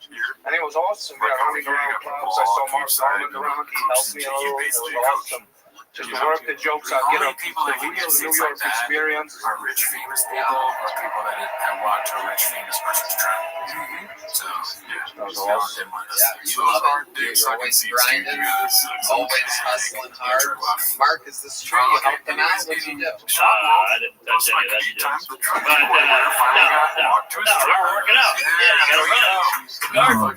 Yeah, it was awesome. I'm Matt Wright on behalf of all the comedians. Thank you for bringing the bitches out to comedy. Thank you very much. He's doing Lord's work. I've seen your crowds. Thank heaven. Can we pull up a Matt Wright shirtless pic? What do you think? No, don't have it. Pull up a David Lucas shirtless pic. I have it on my wallpaper. Ari, what else is going on? Well, we got, you know, what happens to us. can't tell which one to shop because they both have the We similar go to body types and merch. sauna, Russian sauna, before you steam. say Oh yeah. Now you That is, remember? that I do remember. Me and Tony got sexually assaulted in a steam room. We did. Red Band? No, I was not there. Red Band can't handle temperatures over 75. But Ari and I are big time sweaters. We own our own saunas at home. So when we come to New York City, there is a place here that's been here since what, 70s. The Turkish Russian bathhouse it's called. I've been there for I've gone there like 5 years in a row, but this is the first time I went there and I saw you there, and it was Men's Thursday. Yeah, and we found out together that Thursdays between 1 and 5 is what they call men's time. Which it seems like we would fit in there. I thought men's time, oh my god, intelligent conversation, clocks out, fun times. Yep. Instead, and it started kind of slow. I don't know if we haven't really gone over this since it happened, but I saw one guy walking by that was, I thought maybe he had like an itch or something. Like he was kind of like reverse backhand. Yeah, it was like that. Yeah, Exactly. with the coin, just a little. Yep. Give me an itch. Yep. If you got an itch. And then we're organically, Ari and I, sitting next to each other in the steam room. You're kind of like, well, You're in the 80s. yeah, it's kind of cloudy. And there's a guy directly across from 3 us. inches from my face. No. He was here. Tony's here. I think here. And he was doing the. No, at first I thought I'm seeing a mirage or something because half chubby, doing, Yeah. and no one see. That's not right. No one, no one is saying shit. Yeah, there's also, that's worth noting. I look at Tony. 7 or 8 other guys in this thing with us. Everybody's just kind of. I look at Tony. He's not bothered. He's very comfortable. The biggest smile I've ever seen on his fucking face. And then, because I couldn't fucking believe it was that. Yes. So then I go, remember, in the steam room, I go, hey dude, are you jacking off? Which I expected more. But his response, no contact was the cock. He goes, yeah. And he nodded like that. He goes like that. And he's continuing to do it with the powerful eye contact, no blink, head nod. So then, This is where Ari Matty gained his citizenship at this moment. so then I go, get the fuck out of there. This is going to be. And as soon as I said that, I realized from the energy in the room, I'm the odd one out. Yeah. That's when it clicks Men's Thursday. Dude, everyone was calling the radio, gobble, gobble. And I just, I thought I was for sexual assault. I think I interrupted an orgy. Yeah. I got one more for you. I did a quick stop in today. I'm like, I'm gonna sweat out some demons. Yeah, I went right back. And this is open, back to normal, what we've always been used to, not Thursdays 1 to 5. I go back, and I'm in that exact steam room with some friends, right? And then there's one guy there that goes, man, just straight or what? I go, I'll tell you, the other day, there was a fucking guy jerking off in this room. Fucking disgusting, right? He goes, Thursday between 1 and 5? I go, yeah. He goes, yeah, that's men's time. I go, yeah, but you're not supposed to jerk off. This place is supposed to be. He goes, no. This is New York. And I'm like, I can't wait to get back to Texas. You need guns here, motherfuckers. You need guns. Get your guns back. There's no jerking off in steam rooms where everyone can possibly have a gun underneath their towel. Red Band? Like, I would never go back to that place. Well, yeah, Red Band, you're so straight, you would never go do something healthy for your body again because one guy jerked off. Take a hot shower. Yeah, hot shower, that's the same, Red Band. This guy's the same junk underneath his sweat pores since 1989. What's the healthiest thing you think you've done in the past year? I ate pussy today. Wow, he ate pussy. While she was on her period. While she was on her period. And I swallowed it. And he swallowed it, ladies and gentlemen. Red Man, an American hero. So much fun. What kind of candy did she put in her pussy for you to eat it? Kimchi. I did want to hear more about Alex. All right. Ari, you're a fucking beast. You did it again tonight. Unfucking believable. Ladies and gentlemen, make some noise for Ari Mahdi, everybody. We're going to go Legends Bucket. I know, we already have momentum. I shouldn't do it right now. We're going Legends Bucket. Oh my God. Ladies and gentlemen, magic is about to happen as I present to you the reigning, defending 2024 guest of the year. Here to do a spot at Madison Square Garden. Make some fucking noise for Kill Tony icon and one of the greatest comedic movie stars of all time, Arlen Williams. Unfortunately, it seems like to us already 6 million miles in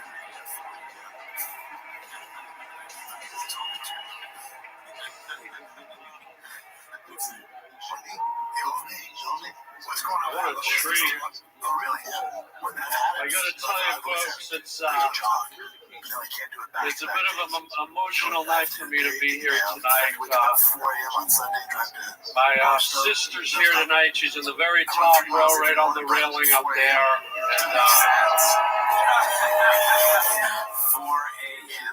And it's been a little tough. She's been, it's tough to talk about, but she's been suicidal. That's beforehand. Yeah, that's so.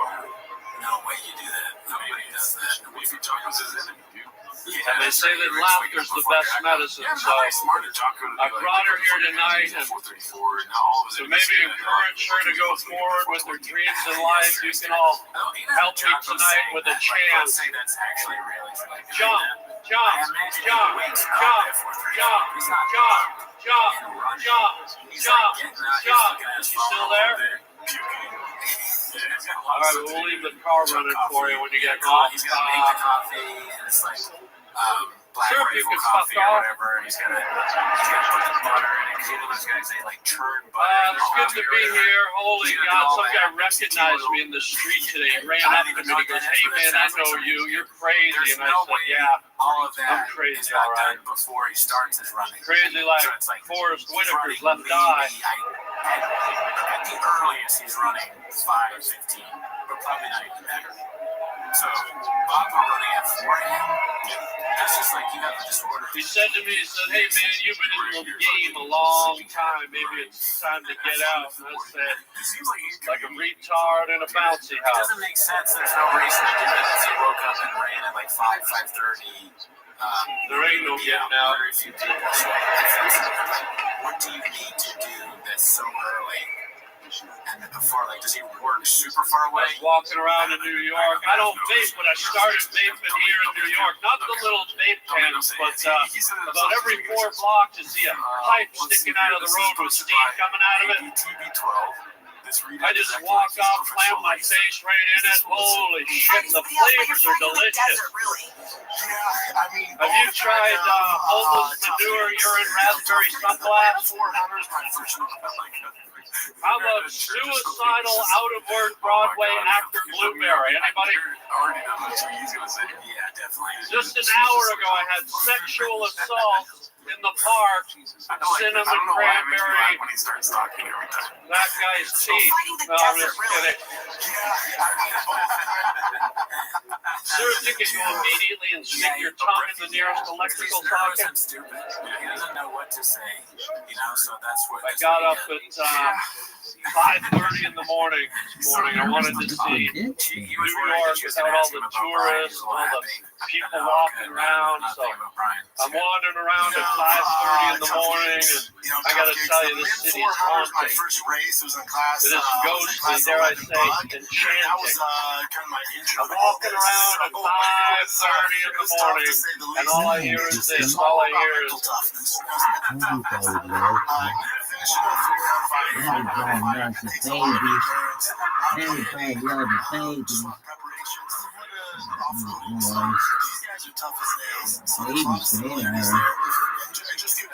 I look.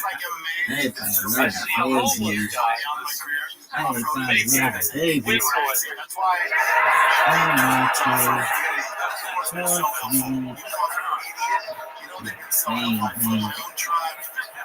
I gave him $30. Best blowjob I've ever had, I gotta tell you.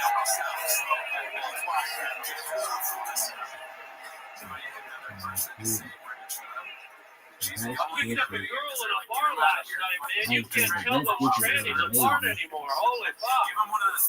This chick was a 12 out of 10. I got the tranny home, and we were rolling around naked in the sheets. We were feeling around, and halfway through it, I whisper in her ear. I said, I don't want to be insensitive, but your pussy has a cock. All right, let's see what we got next here. BC just goes much to the your clit is about 8 inches long. BC just goes much and to there's a mushroom cap on top. I mean, she was a great guy, but I only lasted about 3 hours. That's not for me.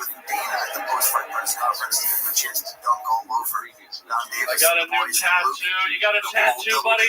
What do you got, my guy? All kinds. Can you name one? Your daughter's name, so you don't know your fucking daughter's name. You open the door and go, hey, it's time for dinner, Carol. I got a new tattoo right here, brand new one. It's a beauty. Oh my God, I love it. It's a tattoo of a giraffe sleeping on a beanbag chair. When it gets excited, it runs in and out of caves and throws up.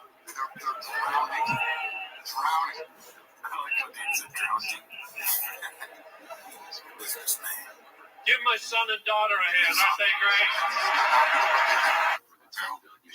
I guess you would just keep trying anything you can to make something stick. All good. Wow, he seemed to enjoy that. I mean, here's the problem. Can you really say he's wrong about any of that? I wish it was different. I wish I could beg the different, but I am excited for this video to become an opening on there's millions of matchups on there, but we got to keep it going. So well done. Masterclass as usual. Yes. Amazing. Shout out to BC. I don't think this is in any of the clips of this week, but I did show you that he shouted you out. Very nice, both of us. Yeah. Let's see. Necessarily follow anyone to it. Although that dude that hosts, you know that dude Cooney that hosts the 10 Minutes to Shop show, that's freaking hilarious. Is that guy a good comedian? I don't know, but that guy is funny too. But I'd probably be big fans of everyone I've met through the Baba first. You know what I mean? I'll probably be like, I'm just kidding. But yeah, he shouted us out, dude. One thing I have a problem with is that we don't matter. You know what I mean? So that's true. We don't matter at all. Or there you shout us out. You're mad. Yeah, don't make sense. Gerardo was shut up here furious. I had to calm him down. I just shut up. I fucking flipped your table. I go here. Have a rain. Yeah. Rain calms us down. Mm-hmm. We, That's why we have so many rains. You think these are the same rains every week? Oh, cool story, bro. Yeah, then we just make them look weird by accident every time. Right. Gerardo drank a rain. Every time you ask me, how's it going, dude, I'm like, drinking rain. How much so? They made the same. Rogue Nicotine, how you doing? All right, I was excited for this one. Hot Chip Guy tells the Hot Chip story posted by Confident Search 8648. Damn, dude, this looks like the whatever pod, but with the Changs people. Yeah, it looks like Fresh and Fit, but if none of them are fresh or fit, you know? Dude, be cool, dude, be cool. I love this show. You watch it? I hate Fresh and Fit, so I'm being cool, dude. I don't really know Fresh and Fit. I know what it is, but I've never watched it. It's like, yeah, it seems dumb. That's your takeaway? Good. I was making sure you're good. How many chicken bucks? We get to 500, I'll do the hot chip. Oh, don't say that. Oh, is that like the spicy, really spicy chip? And it's also an inside joke to any homeless cats who may be watching. There is one time on the last episode of King of the Sting where one of the best parts of ever in King of the Sting was like episode 70 out of 200 where everybody ate a hot chip, chaos ensued. It was hilarious. It was the best. Last episode, I pulled out hot chips. I was like, you guys want to do a hot chip? And they're just like, I don't want that. And there's a whole group of thousands of people who hate. It's too much to go into, but. I wish he wouldn't have stopped himself, dude. I want to hear his interpretation. I definitely want to hear the take. I mean, I disagree with the hate part, but. No, I love Pop. Yeah, no, obviously. We've had our ups and downs, I'm not going to lie. You didn't get mad at him 1 week. He was talking about Latinos. He doesn't know how to say pico de gallo. You know what I mean? Yeah. Carne asada, huevos rancheros. You know what I mean? Sure. Chili relleno. I almost said chili. See, that's why we have our ups and downs, me and him, right? The on part is so funny because of the spelling of relleno. It's pretty good. You know, my mom thinks he's redacted, so it's hard, you know, like kind of, you know, I love him. My mom thinks he's redacted. We don't see eye to eye on something. Doesn't mean you can't be friends. Like, she gave birth to me. You know what I mean? Yeah. But fuck you. You know what I mean? Bread and shop is great. Right. Yeah. We both would pick shop over our parents. It's easy choice. So, hey, Nick, you're not supposed to do this. Relax, dude. We love him, dude. Drives me nuts. I don't want that is a quote of theirs, so I was referencing the hot chip. We get 500. 500 subscribers? Probably. I mean, they probably don't have a lot of subscribers. Remember those days, dude? I mean, now that we're a big baller brand, I was walking around in New York. I don't vape, but I started vaping here in New York. Not the little vape pens, but about every 4 blocks you see a pipe sticking out of the road with steam coming out of it. I just walked off, slammed my face right in it. Holy shit, the flavors are delicious. Have you tried homeless manure urine raspberry sunblast? How about suicidal out-of-work Broadway actor Blueberry? Anybody? Just an hour ago, I had sexual assault in the park. Cinnamon cranberry. That guy's cheap. No, I'm just kidding. Sir, if you could go immediately and stick your tongue in the nearest electrical socket. I got up at 5:30 in the morning this morning. I wanted to see New York without all the tourists and all the people walking around. So I wandered around at 5:30 in the morning, and I got to tell you, this city is haunted. Oh my God. It is ghostly, dare I say, enchanting. I'm walking around at 5:30 in the morning, and all I hear is this. All I hear is. He did that with what? With clippers or with a hammer? That's actually funny.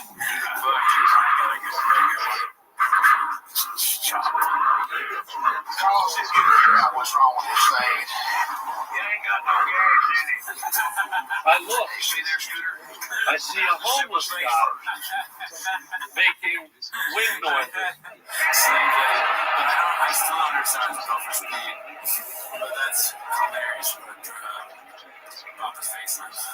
I gave him $30. Best blowjob I've ever had, I gotta tell you.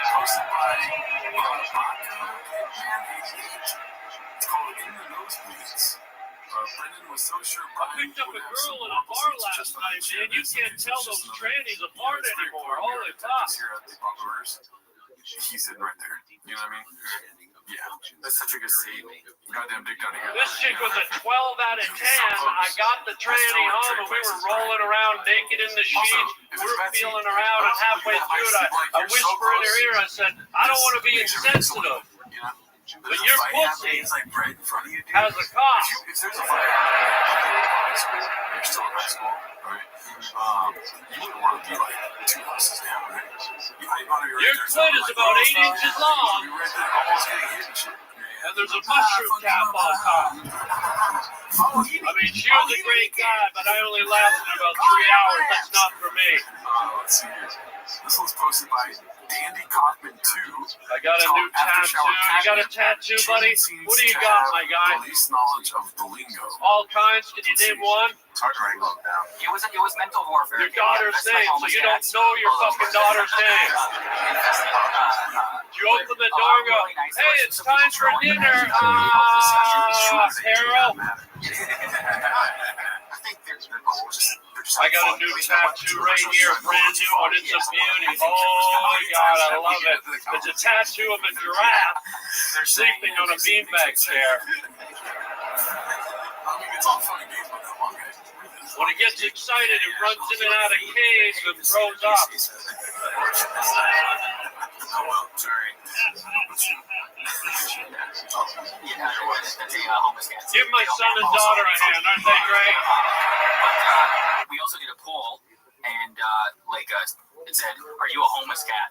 Because I wanted to see, because the numbers were pumping. We had the attendance of a small classroom. Whoa. And 24 average concurrent viewers, peak of 49. Basically ended on our peak, which I think is a good sign. Leave them wanting more, you know. We did a poll. I said, "Are you a homeless cat?" Yes. I'm no. on the show. Working on Friars is posting, hot dishes. You guys know how spicy we like to change sauce. 20% no. 20% I dabble with working Friars, and 60%. Or just 20% yes, 20% I dabble with it, don't work the Friars, and 60% no. So it's just, I think even the people who found it from the homeless cats, like they're the 20% that are dabbling but don't. It's like, cool. Well, that was really fun. Yeah. You know what? It's very funny. I'm sorry. No, go ahead. But I would like to see your take on what I'm about to say. Yeah. It feels like I just entered like a boardroom for the Spider Get Separated. You know what I mean? The numbers he was discussing, like, if you're working on the Friars, it's like, our third quarter Friar numbers were down. Yeah. That is probably what's going on at Chang's. Chang's people are like, guys, about our internal numbers. I was thinking, I wonder what Papa thinks about this. I maybe just does he even know it's at this point? So he doesn't know anything is happening. Carol. If he knew that, why would he let Nick use his studio to do this fucking bullshit? Maybe. You know what I mean? Nick is so confident that Papa won't know what's being talked about on a show. I'm wandering around at 5:30 in the morning. I gotta tell you, this city is haunting. He's out here for his fucking It is ghostly, dare I say, enchanting. championships. I'm walking around at 5:30 in the morning, and all I hear is this. All I hear is, currently in the middle of another season of Papa doesn't have time to make sure Nick's not part of the people that hate him. Yeah, that's true. He is part of the team. Yeah. I will laugh if they start doing 10 minutes of shopping. I look. That'd be great. They watch their own show. I see a homeless Look guy at that funny guy. Oh, wait, that's me. making wind noises. He's fascinated by the Papa verse, dude. Yeah, Nick, I mean, it's, Brennan Chubb doesn't care about you talking about it here. I gave him $30. Best blowjob I've ever had, I gotta tell you.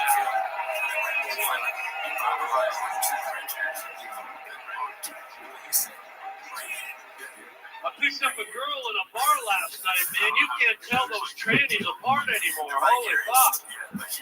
This chick was a 12 out of 10. I got the tranny home and we were rolling around naked in the sheets. We were feeling around and halfway through it, I whisper in her ear. I said, I don't want to be insensitive, What else can we sell? but your pussy Why would he come? has a cost. Probably be a terrible decision.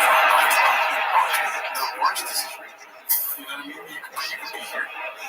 Why? He works for Theo Vaughn. Your clit is about 8 inches long, Papa needs you, Nick. and there's a mushroom cap on top. I mean, she was a great guy, but I only lasted about 3 hours. That's not for me. Shots fired. BC names the waters posted by Love House. Let's see here. I got a new tattoo. You got a tattoo, buddy? What do you got, my guy? But Alan W. All kinds. Can you name one? Us homeless cats need some skits. Your daughter's name, so you don't know your fucking daughter's name. You open the door and go, hey, it's time for dinner, Carol. I got a new tattoo right here, brand new one. It's a beauty.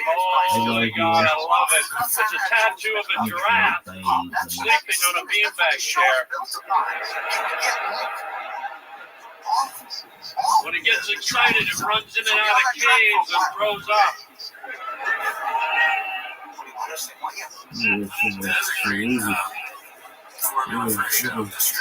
Give my son and daughter a hand, aren't they great? Folks, I love you. See my sister when I get home. The guest of the year, reigning, defending, the host of the Harlan Highway podcast. One of the greatest guests in the show's history. One more time for the great Harlan Williams, ladies and gentlemen. Thank you. Wow, what a legend. That got dumb and dumber. We're having fun. I'm going to keep the momentum up here. Instead of going to the next bucket bowl, I think we should go with one of our greatest golden ticket winners ever. Ladies and gentlemen, this young lady has always absolutely destroyed. She is, without a doubt, one of the most beloved figures in Kill Tony history. From Nashville, Tennessee. Make some noise.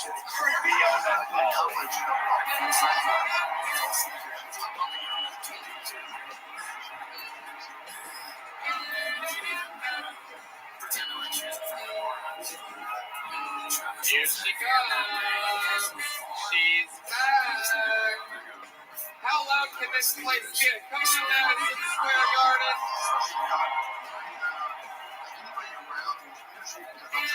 One more time for Fiona Colley.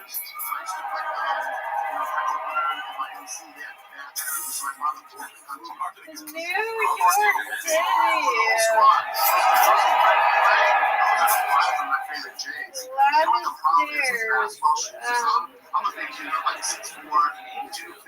Man, I was recently approached by a couple in proposition for a threesome. I am always down for half the work. I do bring my own chair. I did learn that like the quickest way to ruin the vibe of the threesome is to ask if they're common ADA compliant. He wrote an article for the New York Times. And number is, and where I think I'd be more concerned. Thank you. Sorry, Fiona Colley, Nashville, Tennessee, the pride. Why does he keep Welcome back, Fiona. How's New York City treating you? You having fun out here? Yeah, there are equal. They treat me normal. They're very mean, and I like that. Yeah. I like that shit. It was funny. Backstage I saw Matt, and I realized I had to fucking change because we couldn't like the previous one on the stage. I'm not sure I won that one, but I tried. Fiona, you're crushing. How's things down in Nashville? What's going on down there? What's going on like? Man, I just turned 29. Oh, no. I know. You got 1 year left? Look at this smile. He's very happy. Everybody's wearing the Drive Fast All Gas stuff. The other guy he's got a hat and shirt and everything. Yeah. I mean, it's just so good. I'll be normal. To live.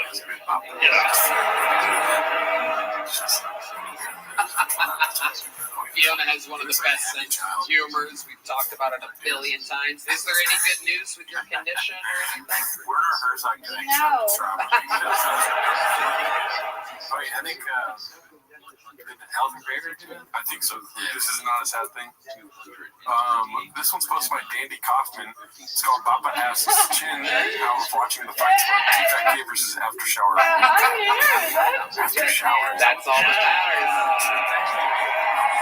The battery is charged. You always murder. You're gonna get the chair. Matt, right? I love how you complain about Aaron getting a $250 headset. How much was the stage elevator? I mean, it ain't easy. Luckily, put a drink holder on that stuff. That's pretty good. I keep that shit on me. Drinking and driving. I do that. It's funny. I have there's something in New York. I know I talk weird because my neurological shit, but y'all think it's just this southern accent. And I like that shit. Yeah. By the way, I got word in my ear that it actually had no idea. $6,000 for the elevator to get a wheelchair on the stage. So just to let you know,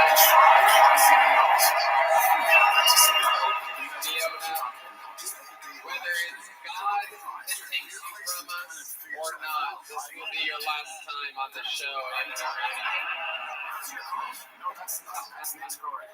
Tony, when your lineups, if they don't ask you to host the Special Olympics, I don't know who can do it. Host the special. I can't get them to stop calling me a racist Nazi. Meanwhile, it's hard to host the special. At least you're not an ableist Nazi, and that is good news. Thank God for that. I love my wild people. I always think to myself, what would I do if I was in that position? I would hope that someone would keep the door open for me. I would hope someone would buy a $6,000 elevator that I just found out about. See, it's funny because they ran Aaron's $250 headset by me, but no one's like, hey, $6,000. They must. My production team must fucking love you, Fiona. Yeah, I had to suck a lot of dick. Blowjob.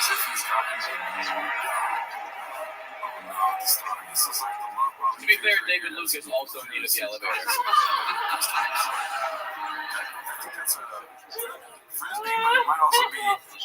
Fiona, you are a cold-blooded assassin. Everybody loves you. Every appearance on the show has always been fantastic. You're hilarious. You're beautiful. Everybody loves you. One more time for the great Fiona Conley, ladies and gentlemen.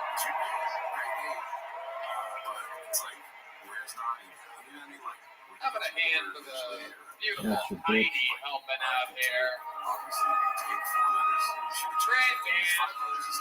Red band. What did I tell you about making that noise? Everything he does has branding. Yeah, I'm also getting word that we have an instant replay of the $6,000 elevator hard at work. Here it is. Wow.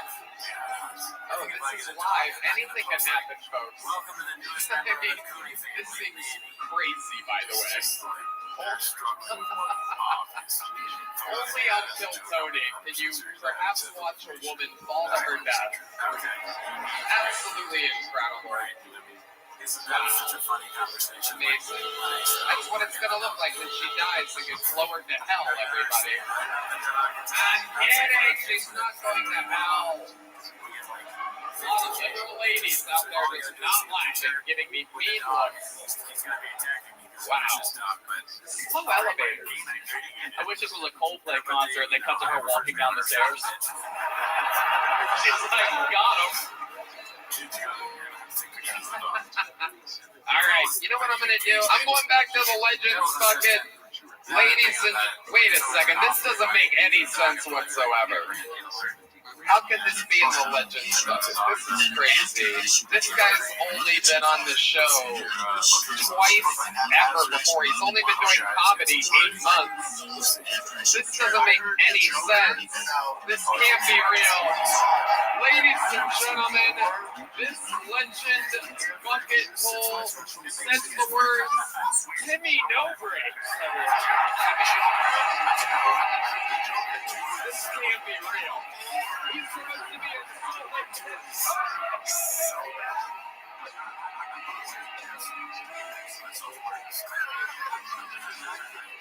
The newest icon makes a move for Timmy No Breaks. Release the dog.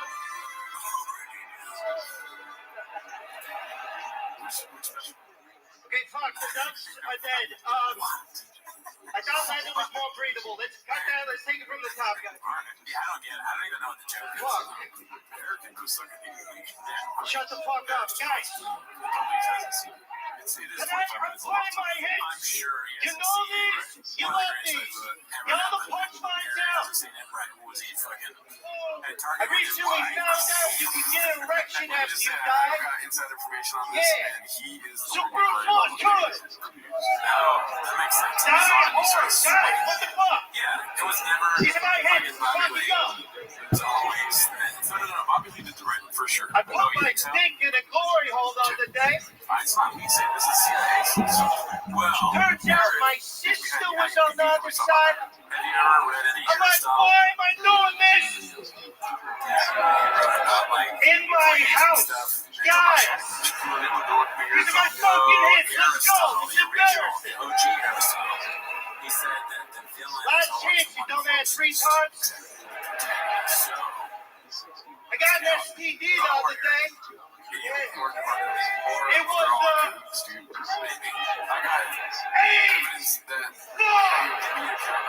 I told him, I'm sorry, I relinquished my time. I'm a little stressed, you know? You said MSG, I went to fucking Chinatown. I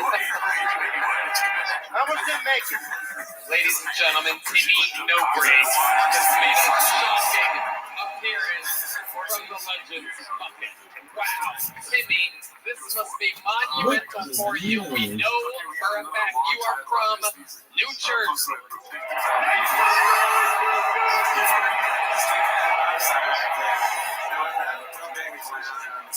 How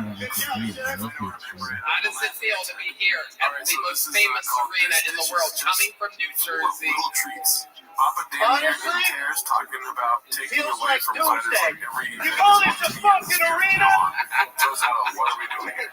How many times did Dana say he's never going to go You back know to what? the sphere? I'm burning up up here. If they This do, is- we've never seen for months acting like Timmy No Breaks is a sensation. I can't believe that's a sexy one. Multiple leather jackets. Yeah, I mean, Who doesn't, right? Yeah. take off your shirt. You got another denim under there, gay guy?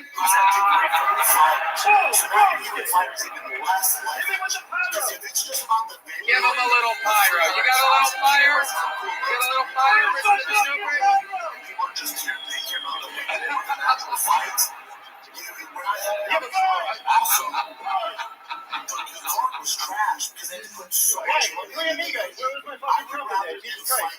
He likes the D. He likes the D. No, you like the D. Oh. Give him a little pyro. Give him a little pyro. What do we got here? You fucking play you gay. Give us some flames. Anything? All right. Wow. I like it more when the timing's off. There you go.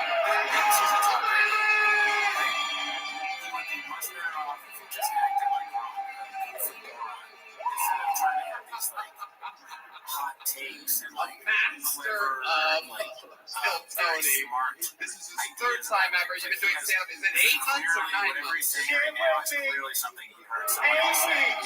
8 weeks, ladies and gentlemen. Less than ever before. What do you like to do when you're in New York City?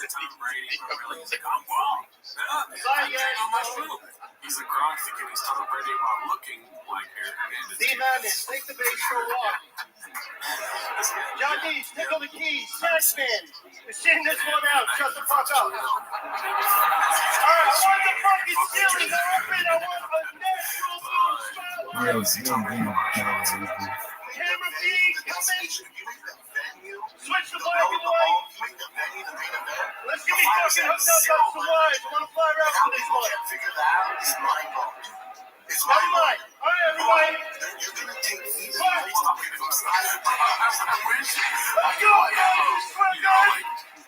Some godlike ability to watch him talk to himself when nobody's around. What was the question again? Also, What do you like to do when you're in New York? I'm in Pass. Pass the next. Fucking the Jewish Ray Charles. Whoa. It's mind blowing. I hit a hammer on a nail. Andrew Dice Gay. Low-hanging fruit from a low-hanging fruit. The sharpest grain in the toilet. Let's see. All right, bring on more props. It's at the spin. Oh, check it out, man. We got to switch uniforms every round. Isn't it cool? My chair shakes. Hold on. What about the world-class fighters risking their lives and their health? That's not entertaining enough for you. You don't fucking problem. So you don't like talk comedy? What the fuck, dude? That's the first one. There's a whole long shit going on. It ain't worth it, man. Sammy, Duckwood. you are the People's Golden Ticket winner. You've done it again. 2 jackets and 1 turtledove and a partridge in New York City. You did it, my friend. How do you feel, Timmy Nobright? I feel good. Can I ask you a question? Sure, Timmy. Whatever you want. In fact, if you want to host the rest of the show, you can. Great. I was going to challenge you for your regular shit. So, For sure. no, I'm just kidding. No, I'm kidding. Is it true that you've never kissed someone? Get your blood flowing, and you need all these That is, well, technically, Redman and I once kissed for a New Year's Eve countdown video. Is there a boy out there that wants to fuck me? No. Wait, what? Matt Ryford still? Alright, we gotta keep it moving, Timmy. We love you. How long can this place get for the great Timmy No Breaks? Oh! The dove in the crowd. One person got a wing, the other got the body. He threw his face head.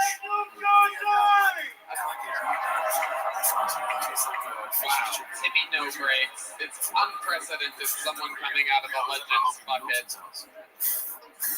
All right, let's do something fun here, real good and fast, huh? Let's do a special audience decides who wins 4-person competition. Does that sound like fun? All right, your first person doing a minute tonight. Make some noise for Jack Shaw, everybody. Here we go. We're gonna fly through this. Jack Shaw is first with a brand new minute. Hey, New York, I got a blue job in New York City!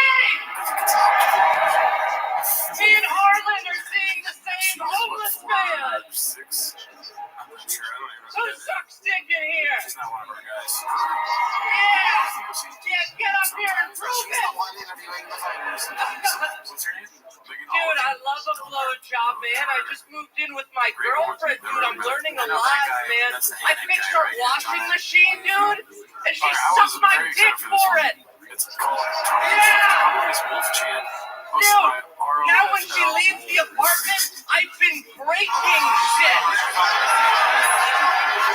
I punched a hole through the television. She went out of town recently and the dishwasher broke and I didn't know what to do, man. And I called the handyman.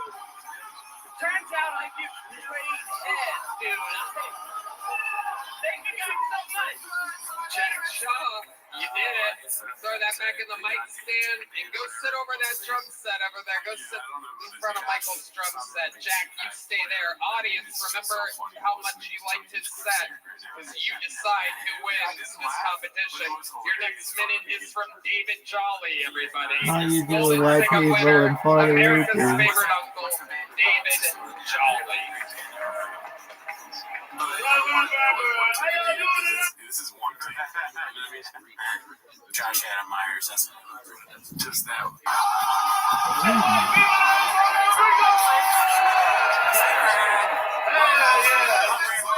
I believe the American school system is a bunch of bullshit. They told us a lot of bullshit back in the days, and I've been fact checking, and I don't believe it. Y'all remember that big Harry Kelly? Y'all believe that shit?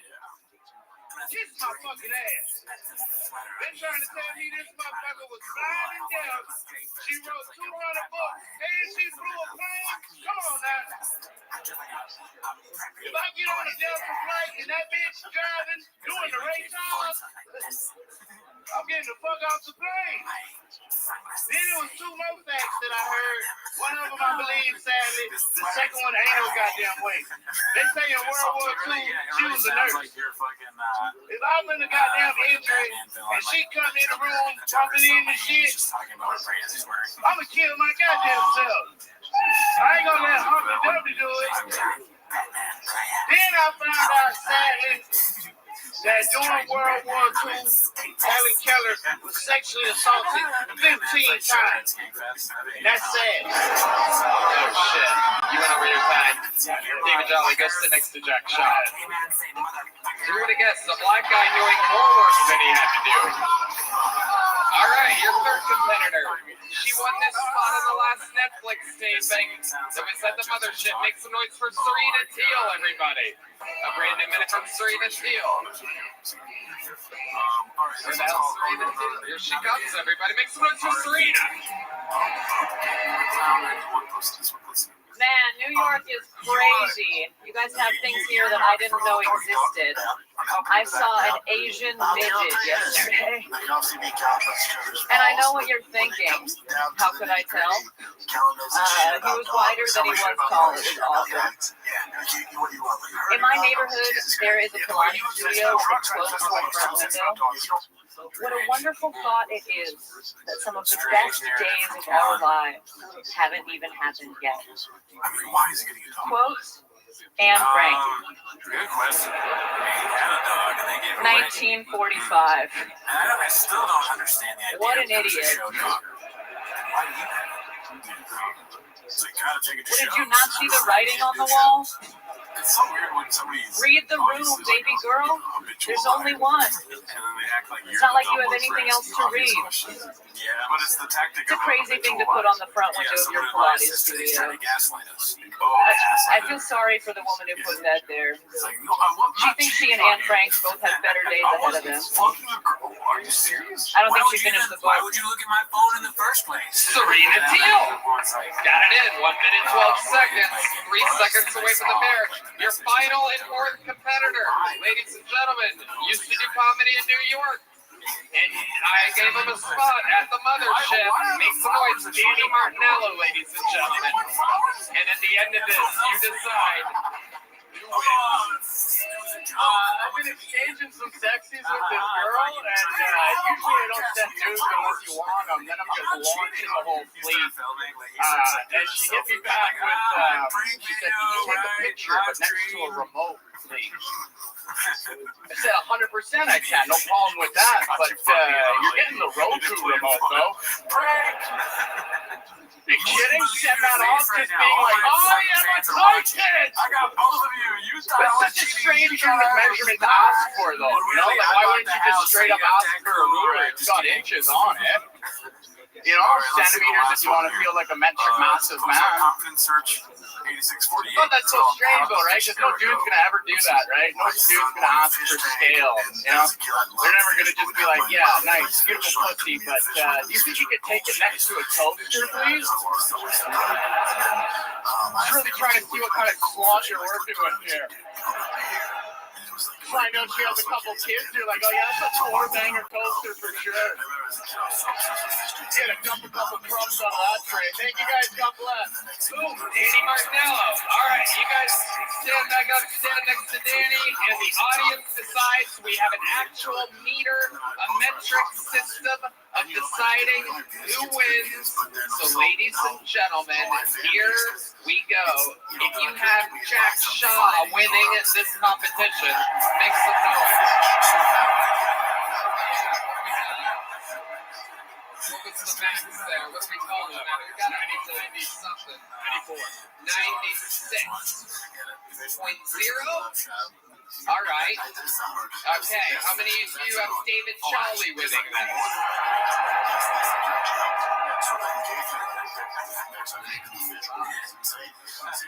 How many of you have Serena Teal winning?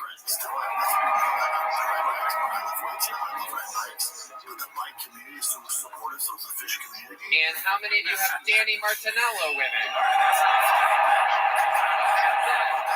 Danny Martinello wins, and on top of just performing at Madison Square Garden, you get to perform in an arena in Austin, Texas on New Year's Eve. Congratulations, Danny Martinello. That is Killer Me Hill, an absolute turbo round. Make some noise for all of them. Danny Martinello, Serena Teal, David Jolly, and Jack Shaw. Yeah, whatever. Fuck yeah, that was awesome. Yeah, whatever. Yeah. Whatever, Tony. Oh, shit. Whatever, Tony. Come on. Move it. What the hell's going on, Tony? Make some noise for Jeffrey Ross, ladies and gentlemen.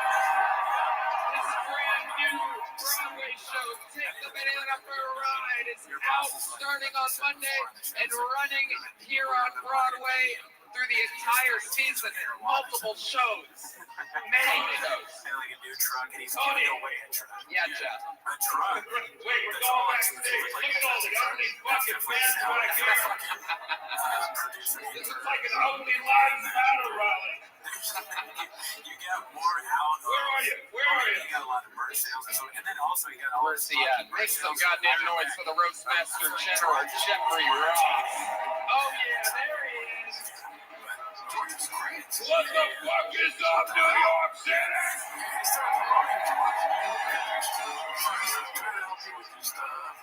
Tony, welcome to New York. I would say take a bite out of the Big Apple, but with those teeth, there'll be nothing left for the rest of it. We're trying to get him on. He told Matt Rife is what Tony thinks he looks like. He literally was like, I would never betray shot. Tony, you do so much for disabled comics. But enough about Red Man. Their garden. Instead of the Olive Garden on Madison Avenue.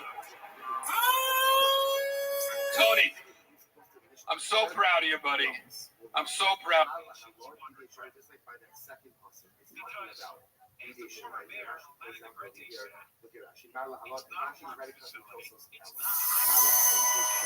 of you. I mean, here we are. Madison Square Garden, sold out. Netflix special, top of the charts. I gotta say, for a bottom, you're really on top. But I was really disappointed last November when you came to this very venue and you called the Puerto Rico, the island of Puerto Rico, a heaping pile of garbage. A flaming island of garbage. I'm just sorry you've never been to Staten Island. Tony, from the bottom of my heart, I appreciate you.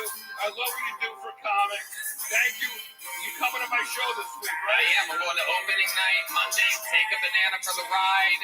It's going to be huge. How long does that run on Broadway? We're going to the end of September. It's a show. It's basically a tribute to this tribe. It's a tribute to Norm Macdonald, Bob Saget, and Gilbert Gottfried. It's at the Nederlander Theater. If you're going through something tough in your life right now, this is the thing to do. Come on down to my show at the Nederlander on Broadway. It's a dream come true for me, and I know anybody who loves comedy is gonna love this skit. I saw the test run when it was in Austin, Texas. It was fucking unbelievable. You saw it too, right? It was fucking great. Everybody loved it. Get tickets. Jeff Ross brought for his best friends, like a father to me. Make some noise for the great Jeff Ross, everybody. That's awesome. Catch him on Broadway. Jeff, we love you, buddy. Thank you for being part of the All right, movement. guys, Thank you so much. this is a 3-hour-long show, and we are at the end. There's only one way to end a show like this. Ladies and gentlemen, I present to you the all-time record holder for appearances on the show, all-time interviews, the Hall of Famer, who still goes into it and writes a new minute every single week. This is the Memphis Strangler, the Manila Gorilla, the New York Yankee. This is the Big Red Machine, William Montgomery.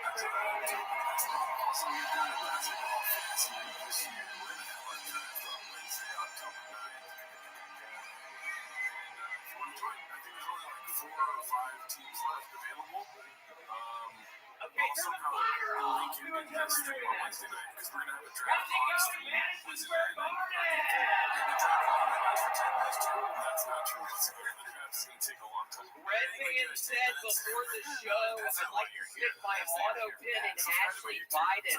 What did you mean by that? I mean, there's 10,000 people. I'm kind of surprised the New York Jets didn't change their name.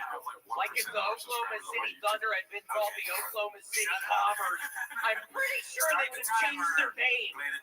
Alrighty, we're recording a little early, and there's already so much Jesus going on. turned water into wine, and the Jews were like, damn, we should steal his idea and kill his ass. I know it's over, posted by Frederick. Imagine being the guy Jeffrey Epstein didn't let on the island. Yeah, I was talking to the girls. Well, there's just certain lines that refuse to cross. I mean, let's be real. I can be a difficult boss at times, but I'm not a monster.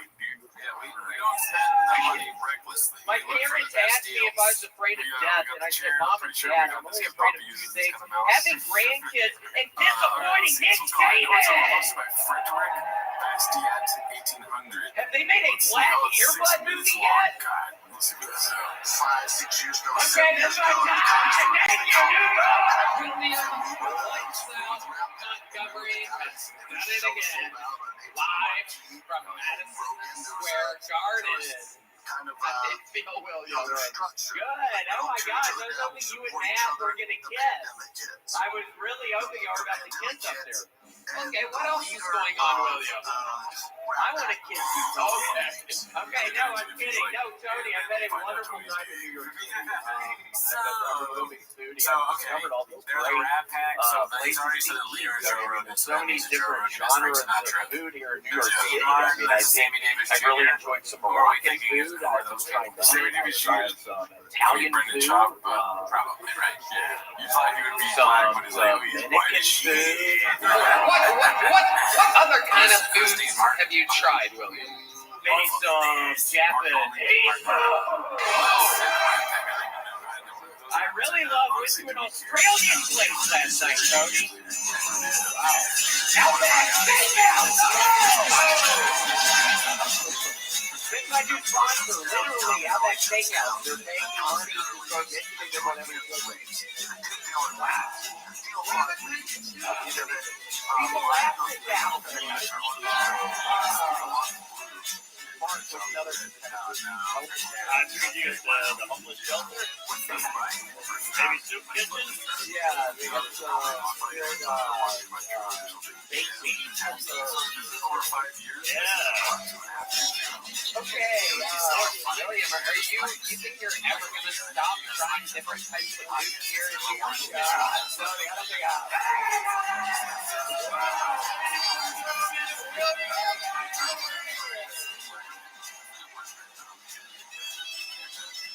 Come on, make some noise for William Montgomery, everybody! Did you guys have a great time tonight?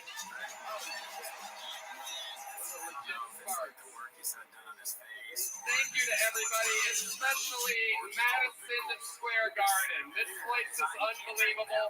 Thank you to you, the great people of New York, for supporting the show, supporting real comedy, supporting free speech. How long did this place get for the great Matt Rife and Mark Norman? And our great legends, sing of the name for the ride, Jeff Ross, Harlan Williams, the Harlan Highway, catch David Tell's special, Across Funds, here on Netflix. Joe DeRosa, I Never Promised You a Rose Garden. Jim Norton, Unconceivable. Ladies and gentlemen, one more time for all the regular Golden Ticket winners, the best campaign in the land is playing tonight at Blue Nose Day After Party. A special thank you to the IBEW, the International Brotherhood of Electric Workers, Local 3 here in New York City.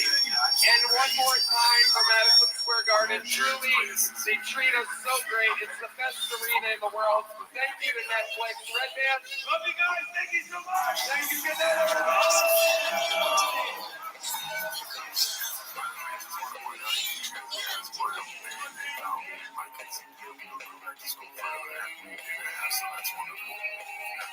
I mean, that's just unbelievable.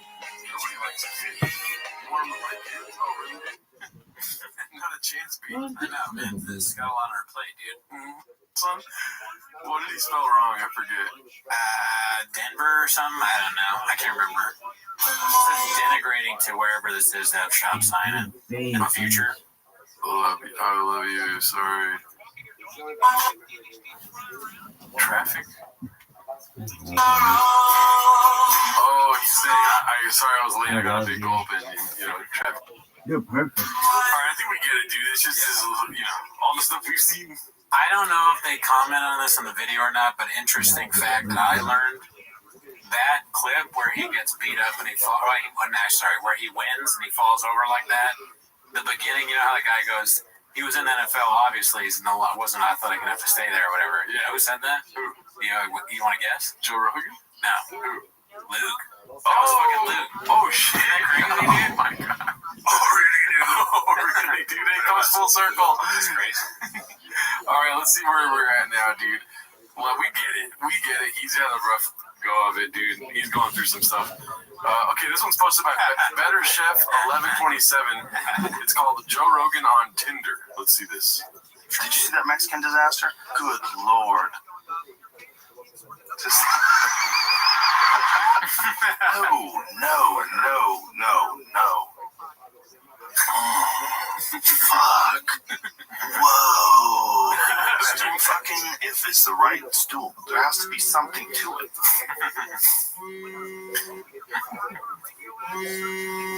Accurate. Nice, dude. Quick and to the point right there. Yeah, a good sketch, but true. Joe Rogan probably would match with a stool if it was on Tinder.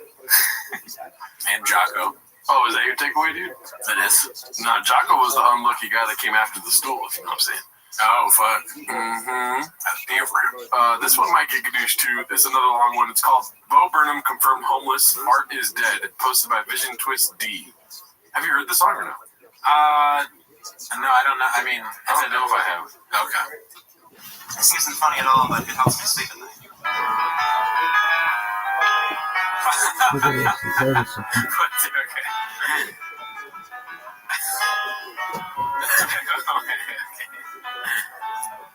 Art is dead. Art is dead. Art is dead. Oh my God, Art is dead. If I thought of this, I'd be so happy with myself. Seem complicated, but we're not complicated. I can explain it pretty easily. Have you ever been to a birthday party for children? One of the children won't stop screaming because he's just a little attention attractor. When he grows up to be a comic or actor, he'll be rewarded for never maturing, for never understanding or learning that every day can't be about him. There's other people, you selfish asshole. I must be demented to think that I'm worthy of all this attention, of all of this money you worked really hard for. I slept in late while you worked at the drugstore. My drug's attention, I am an addict, but I get paid to indulge in my habit. It's all an illusion. I'm wearing makeup. Art is a dead, so be careful. How do we get those people's money? Said art is a dead. We're rolling in dough while Carlin rolls in his grave. His grave. Carlton. Said the show has got a budget. The show has got a budget. And all the poor people way more deserving of the money won't budget. Cause I wanted my name in lights when I could have fed a family of four for 40 fucking fortnights. 40 fucking fortnights. I am an artist. Please God forgive me. I am an artist. Please don't revere me. I am an artist. Please don't respect me. I am an artist, and freedom directs me. A self-centered artist, self-obsessed artist. I am an artist, but I'm just a kid. I'm just a kid. And maybe I'll grow out of it. Why did it go to the end? I can't talk. It's just... Who is watching? When you watch that stuff, you're like, who watched this originally? What was the audience for that when it was going on? I think it's part of a Bo Burnham special, and then they made it into a video. I mean, like all the actual stuff. Yeah. Oh, okay, got you. Yeah. Like fucking Callan dancing on Chop in their podcast. Yep. What the hell is that? Special time, dude. That's what it was. When I watch every episode. Yeah, I give them this a week, Daddy. Daddy. This one's posted by Adam Bryan. It's called Little Toe. As you can see, I think he's shrinking, they're saying. Dude, that guy must be tall or something, because like he makes Joe Rogan look smaller than I've ever seen anyone else look. I make him look. This must be Photoshop. There's no way, right? That guy looks like he's a giant, in comparison to Rogan. Yeah, dude, this is like, what is he, 8 foot? Yeah, this guy, he's huge. That's crazy. Joe Rogan's very small. Oh my goodness. I honestly think he's 5'2", right? Is that what he is? I think it's probably something like that, 5'2" or 5'4". But in this picture, he looks like baby Gronk. Like if baby Gronk had no hair, like an old baby. He constantly looks like an old baby being picked up by their mom and dad. Baby, why are you so old? I got UFC. Baby, you did a long podcast today, huh? Yeah, I'm a free thinker. Trigger Grouch. Didn't even use the bathroom once. I don't like it when people don't wear headphones. This one's posted by Penis Poop 69.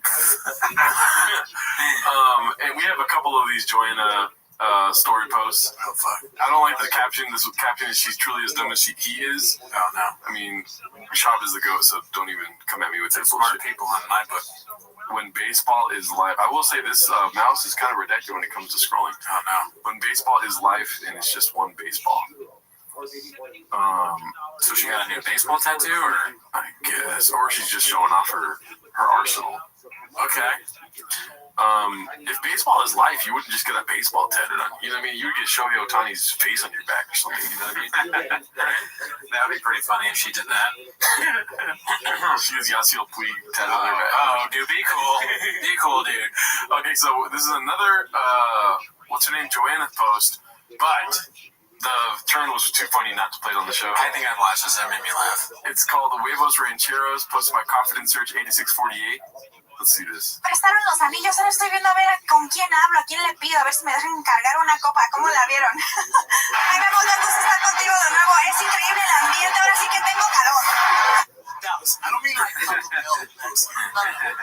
I'm talking Guadalajara. Born and raised. Came to the States 10 years ago. Legally. Chicos, yo estoy a nivel de que...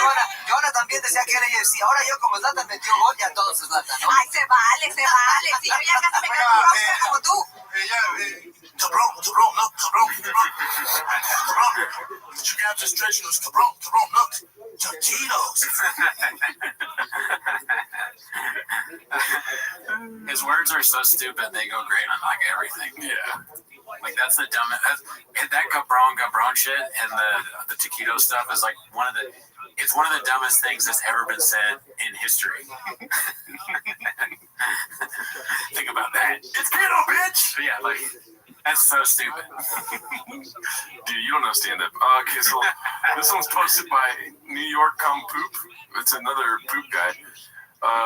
It's called Brenda Says he hires unlikable talent, lists poor things in front of George's replacement. Did we already watch this? I don't know if we did or not. I don't know. That doesn't have familiar to me. Because I wouldn't hire her because you have like her personality. That's a character flaw. Yeah, character flaw for sure. There you go. So you have to ask yourself. You poor thing. We give you a job. You don't have any skill? Come on board. I'm glad you're so crazy to say in front of your employees. Yeah, it's not a good look. They gotta know that, though. I mean, they're used to not getting paid and whatever. Can you imagine all the crazy shit? We've talked about it endlessly about all the crazy shit he probably says to them. Yeah. And then they like, I don't have the money. I don't have a raise this week, and then he's got a new car.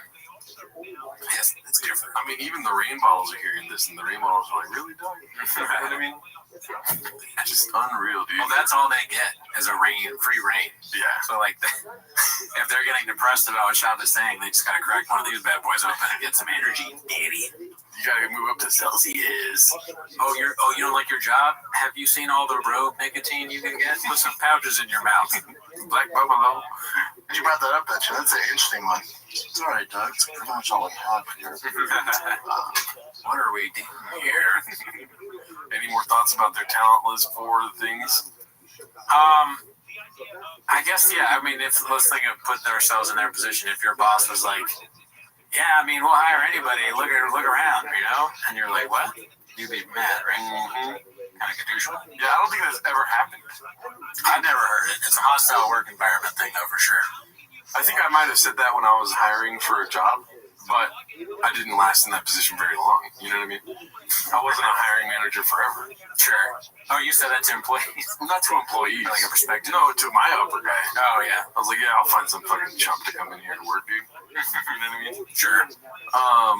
Chipotle, shout out to you guys. Let's see here. This one's posted by Haphazard. It's called Bappa Reacts to His Co-Host's Success in the Most Predictable Way. Let's see. What do you want to predict or not? He's going to be like, not that big. Yeah. I mean, I think it's about Eric Griffin's commercial that he was in. Oh. He's like, oh, you're in an O'Reilly's commercial? Come on, dude. There's fucking Napa Auto Parts that you can Eric acting different now. Eric acting different now. He's on a mainstream commercial, man. Oh, you sound so old. Different. Mainstream commercial. Is that how you say it? It's a national. Wait. What's that? All over the tube. My mom said, oh my God, I saw their dumb commercial.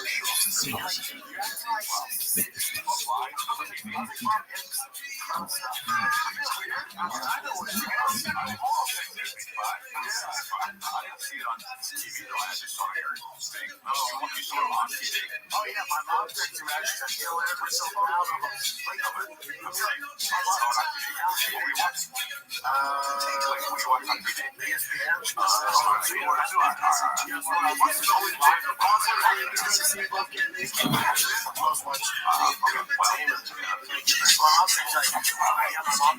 like, go tell her we're so proud of him.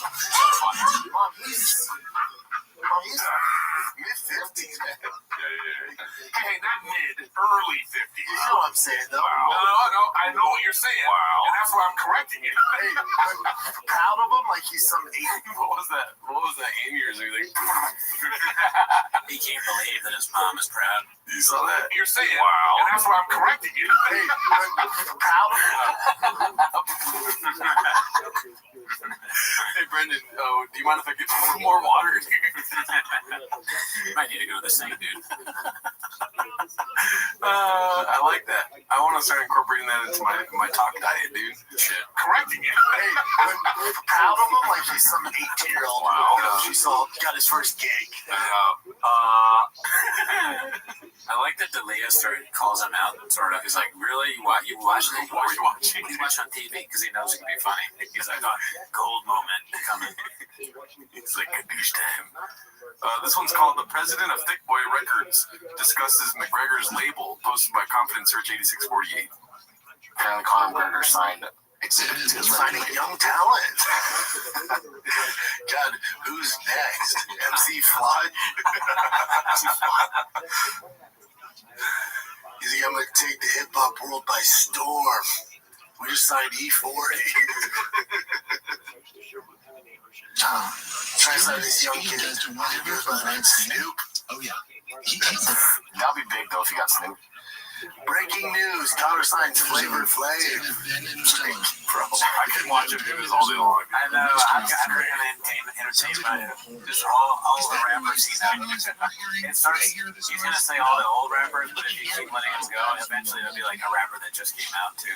We're gonna get freaking fucking. I've seen new rap. Vince Staples. I'll be working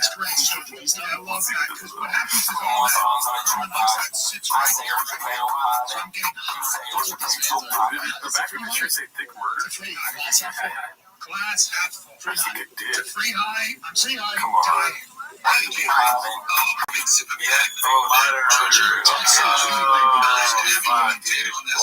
it's like one of those like triathlon type deals of mutter. Thick Murder, huh? Thick Mutter is when didn't Top do that? That's what he probably called it. He did some sort of athletic competition and they gave the name. Have you ever been to a mutter? I know. I was like, I'm not gonna get caught in a mutter, dude. I want them to keep doing that with events like when they play basketball, stick basketball, stick Olympics. Yeah. Pickleball would be a great shirt, dude. Write that down. Chin, don't steal it. Pickleball. All right, so this is Mike Gadoosh. A lot of these posts today might get gadooshed. This is Chin's second balcony posted the diddler dish. Let's see. Do you feel like you got canceled? Oh yeah. You do kind of find out who your friends are. Yeah, well, you really find out it's like talking to your grandpa on the porch. Yeah. That's exactly. I like that. That's a good description of this. Your friends are. I think your enemies become exposed. Yeah. When I say I didn't hang out with Chris, I'm saying I didn't hang out with him because the times I saw him were at the Comedy Store. I like how close they are to his face, dude. And he's yelling too. Yeah. Relationship was Comedy Store, and when we were work, right? It was always work. Yeah, the comics are. It's the worst. They're just like they just want to. Everything is first draft comedy now, and they just want to make the first joke immediately, and they don't care. It's just like whatever. They don't care. I'm not sorry. I don't give a fuck what you think about it.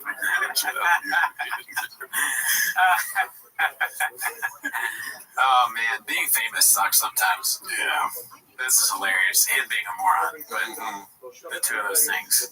You say one thing and then someone shows you doing the exact opposite of that. That's awesome. Yeah.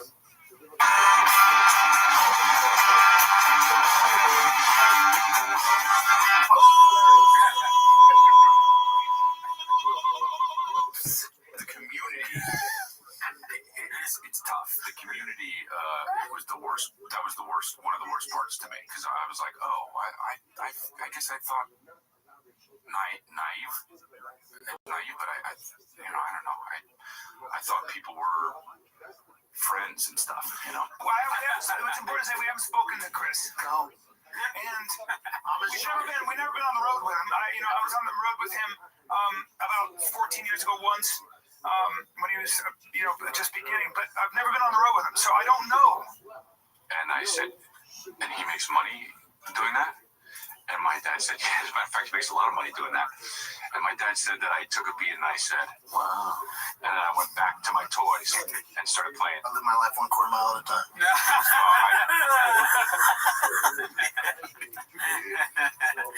Sipping a straw with his pinky out. And like you said, that guys that and Erewhon, of all things, he said guys that have straws are sus. He has a straw and he's dressed like an elf. He's got his pinky out with a smoothie from Erdogan. Oh man, I'm excited. I saw one clip this week is about Diddy, and I want to know if Mr. What's his name, Brendan Schaub was anywhere near those freak offs, dude. What if I found out he met Joanna at a freak off, dude? What the hell? Oh shit, dude. All right, so this one is update from Mark, posted by Nighthawk772. As you can see, dreamy-eyed Mark right here, dude. Which shop was there with you guys? Me too, Luana. Me too. That dude is a lost cause. Haven't heard about him till this comment, and it's been like a year or so. He's been tied up in a few lawsuits.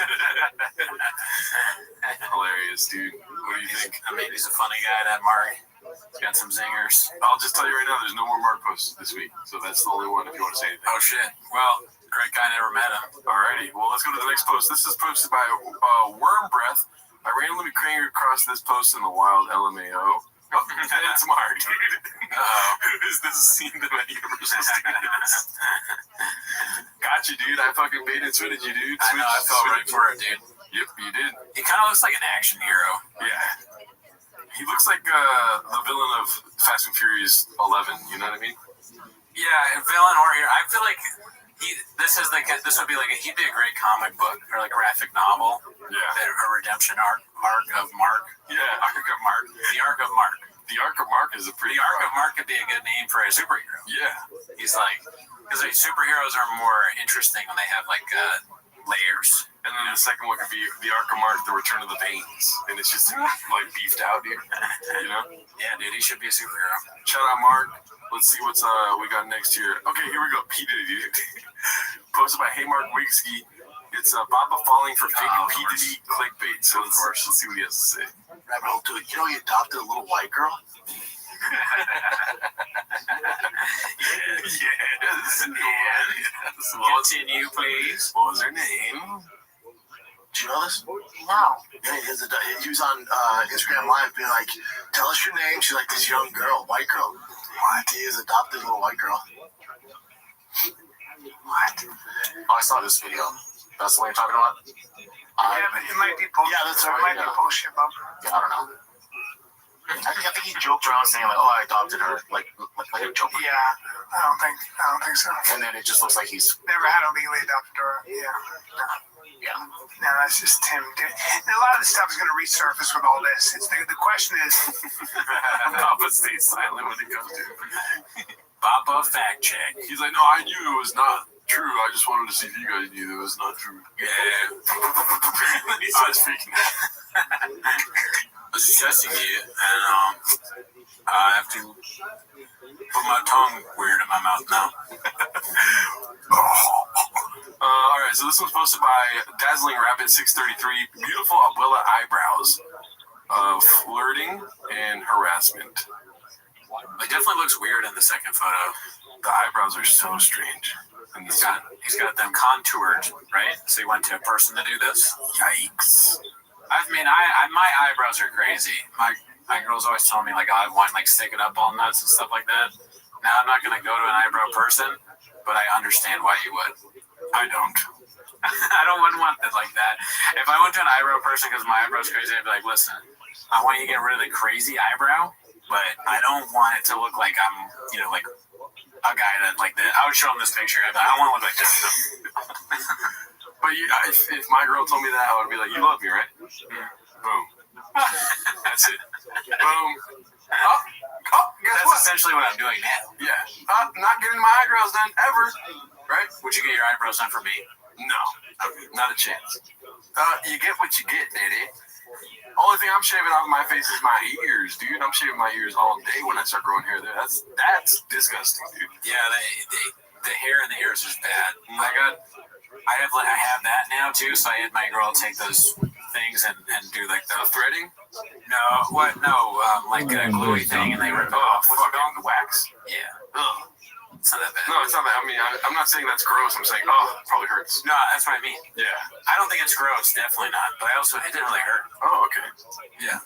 Yeah, you're not gonna catch us being old with fucked up ears. We might have Hobbit fucking eyebrows though, dude. That's what I'm looking forward to. I want to have like the fucking wicked weeds in the eyebrows, dude. I'm gonna have crazy everything. I already do.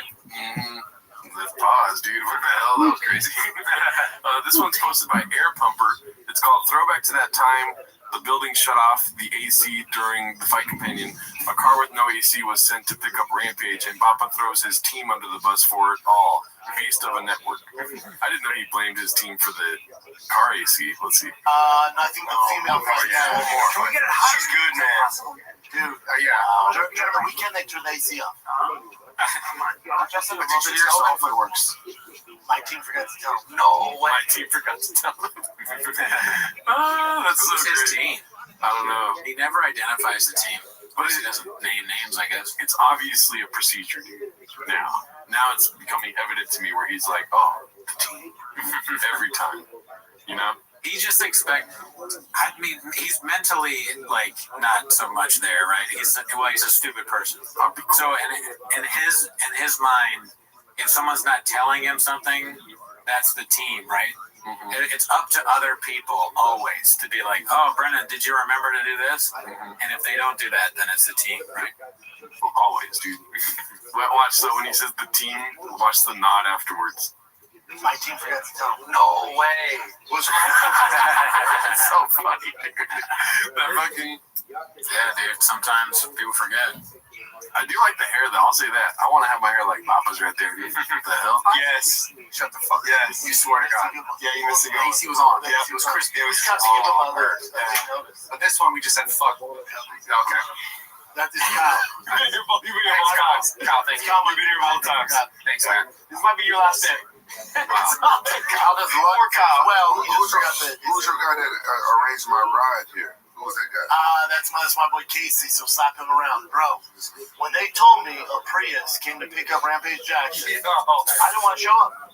Dude, I don't want to show up. Prius with no AC, and we get there was 100 and something degrees. 105. Schwab. What the hell about hot car, Schwab?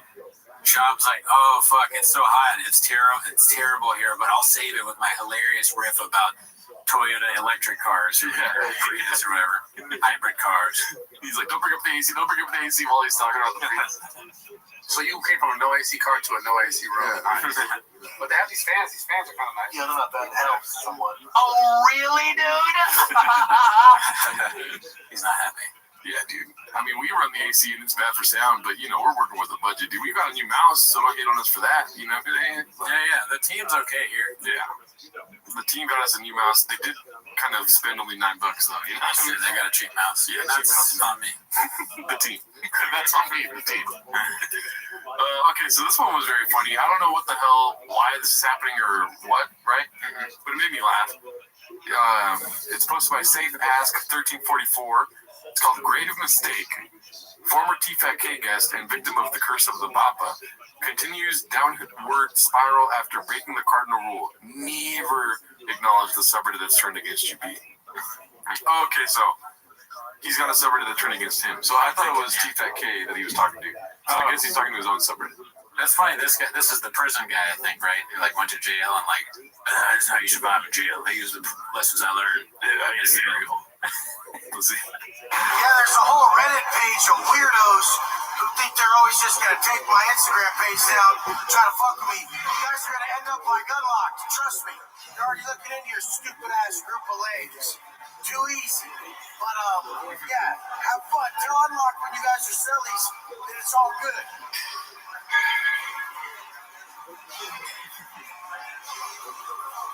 You little hacker lanes could all cry together. I like that it came back, dude, if he wasn't done. Yeah. We'll keep it like that. I mean, I get it, dude. You wake up at 4:34 in the morning, you're lifting, you want to tell your haters, your bitch-ass hacker homeless cats, that you're like, listen, I'm fucking jacked, all right? The most jacked. And I'm going to, you guys, we already got somebody looking into that. Might work. Nice, you know dude. Might work. Might work, all right? Yeah. It's already done. It's ready. There is no gas. You know what I'm saying? Pick up the bag. Scoop back. Yeah, so, hopefully that guy makes it through whatever troubles he's got. Yeah, best of luck. Good luck to him. This was posted by I Downvote Cake Days. It's called Papa Cusses at the Baseball Ref. Apologizes to Tiger, but it doesn't help, but then it does help. I didn't watch this one yet. It made me very excited just reading the title, dude. Yeah. A lot of baseball for your boy as usual. Travel ball. I can't sit with like the rest of the parents right behind the batter's box there because I yell. And then we're because I yell. The parents kind of sus to say yell like that. Yeah, because I yell. I'm like Tony Hatchback there because I yell. And then we were playing on a field where that was not really an option, so I had to sit there. Show enough. You boy yell that.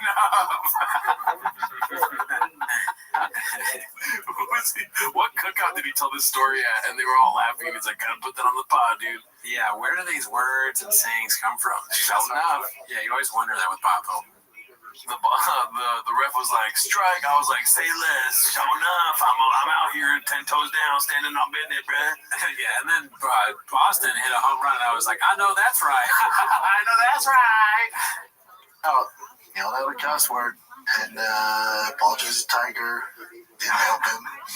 The ref was really putting calls our way all day, and it was driving me nuts. And then there's one call I just went, didn't mean to.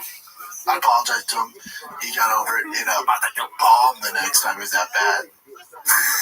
I like that he's so invested in the he's not even the coach. He doesn't do anything for the team. He made like a fake baseball one time, but he really acts like he's the owner of this team. Yeah. That apology was very funny though. About that don't. There's one call I just went, didn't mean to. I apologize to him. He should have like Drive Fast All Gas sponsor the team. They get the jerseys. Dude, he should have absolutely have done that. The defeggers. That'd be great. No, it's for reals. Maybe like the Calabasas gas. That's a fire name, dude. The Calabasas, dude. You know what I mean? The Calabasas drivers. All right. This one's posted by Haphazard. Chin can't take vacation. Let's see. Can't believe I fell for that shit. You guys ever think about because I worked in voiceover, all these different voiceover actors, dude, they're gonna lose their job. Think about it, it's all a fucking disaster. Certain jobs are gonna be super screwed with AI. Yeah, I mean, all the commercials I worked on with voiceover. I mean, if anything, Brendan Schaub's the only one that's safe from AI, dude. Yeah, AI could not predict someone like him. No. You're like, write this how Brendan Schaub would do it. AI is like, although there was that AI special they did. Remember? They listened to it. I don't really like that kind of stuff. I mean, neither, but what I'm saying is Brendan Schaub is clear, dude. You know what I mean? He's that one rose up the concrete of AI, dude. When you type in something to Brendan Schaub, it goes, I cannot do that because Brendan Schaub is ...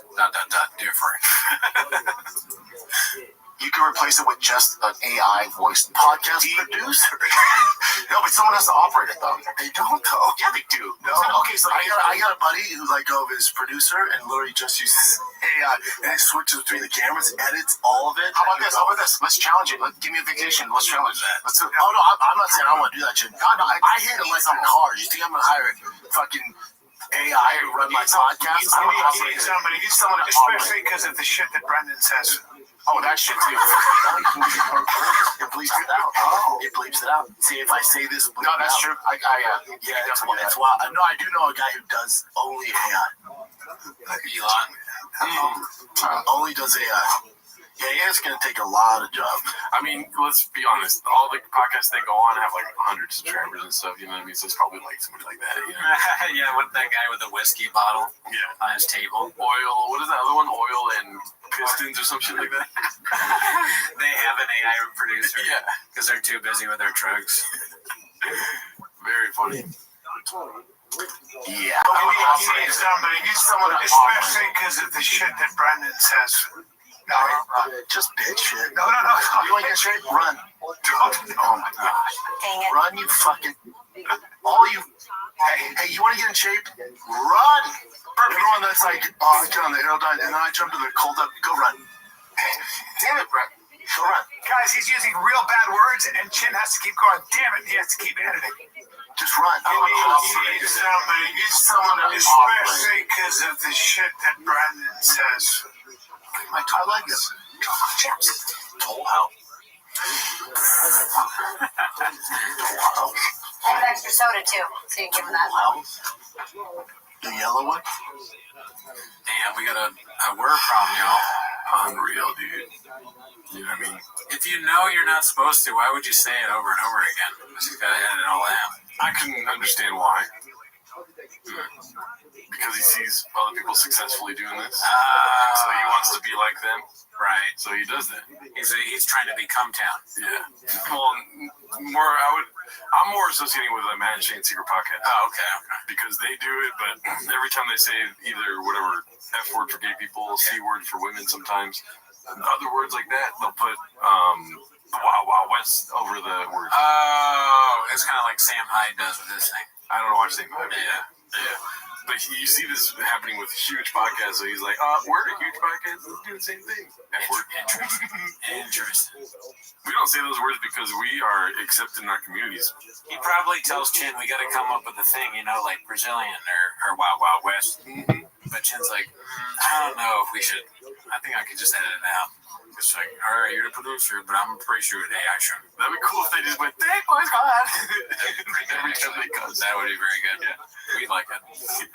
Then I would want him to cuss more, though. Yeah. Or actually, you know what I'd like to replace it with? What's up, Dallas? The whole video stops every time. He's like, "What's up, Dallas?" Okay, so this is another. So similar to the post we saw earlier where he's gadooshing his team, another one of those instances posted by Chin Second Balcony. Also, the ending of this, I just gotta say, the chef is an excellent little throwback to what Chang's used to be like. You know how they have the little ending credits all the time. It's called Bapa's Backhanded Encouragement of SEAL Team Thick. Credits Sorgon Bird for the song, I'm assuming, and for the Cats overlay. Streamable is getting good at deleting old shit. I was rooting around and found some scraps from clips I made in comments or maybe took down. I made a little chop suey with it. So that's probably in reference to what I was saying here. Listen. It's sad. We have two. No more doing it, but it's sad. We have two more. This one's just a quick little, maybe I told you so. I just want to share this with you You guys. guys are bringing the heat today. Usually they suck.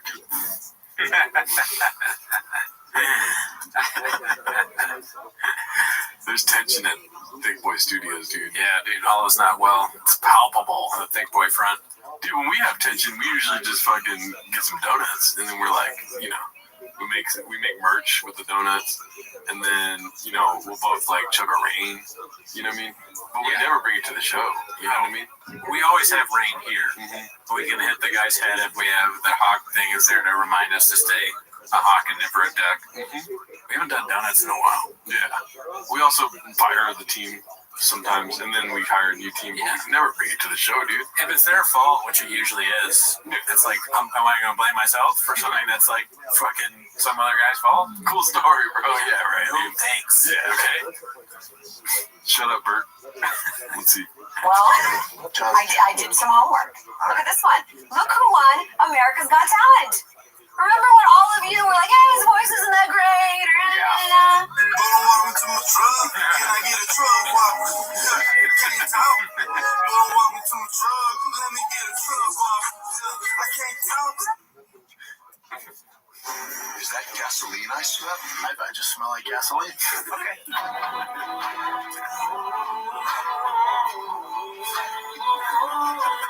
His box IQ's wild. Oh man, I love chefs, dude. You know what I mean? They're very clever and smart. True. That was a perfect ending to the clip, dude. This one's posted by Molcularonin. Another one of the story posts, but I thought this was very funny. Which one of you cats did this? It's obviously posted on the Bad Tattoo subreddit. Can a tattoo be bad for the reason you got it? And it's a Joanna post saying, also, this is to show my grandkids one day that I had this body once. It's so funny to post their content on like random like subreddits and Twitters and all that. Gather around, kids. Oh no, Grandma's gonna tell us about her fat ass again, dude. Hi. That would be funny. The kids go to school and they're like, my grandma said she had a fat ass back in the day. And then they get taken to the principal's office. Then the principal calls up And they're like, you made this up and you're in trouble. And then the mom comes in and she's like, no, I did say that. Whoa, no, I haven't. Look at that right there. It's like fat ass back in the early 2000s. Yeah, Mom, can you tell us about how you got a fat ass again? She's like, well, your grandpappy, Bubba, was out there recording his special in Addison, Texas. Addison, oh my God, you're Brendan Schaub's grandson? Oh my God.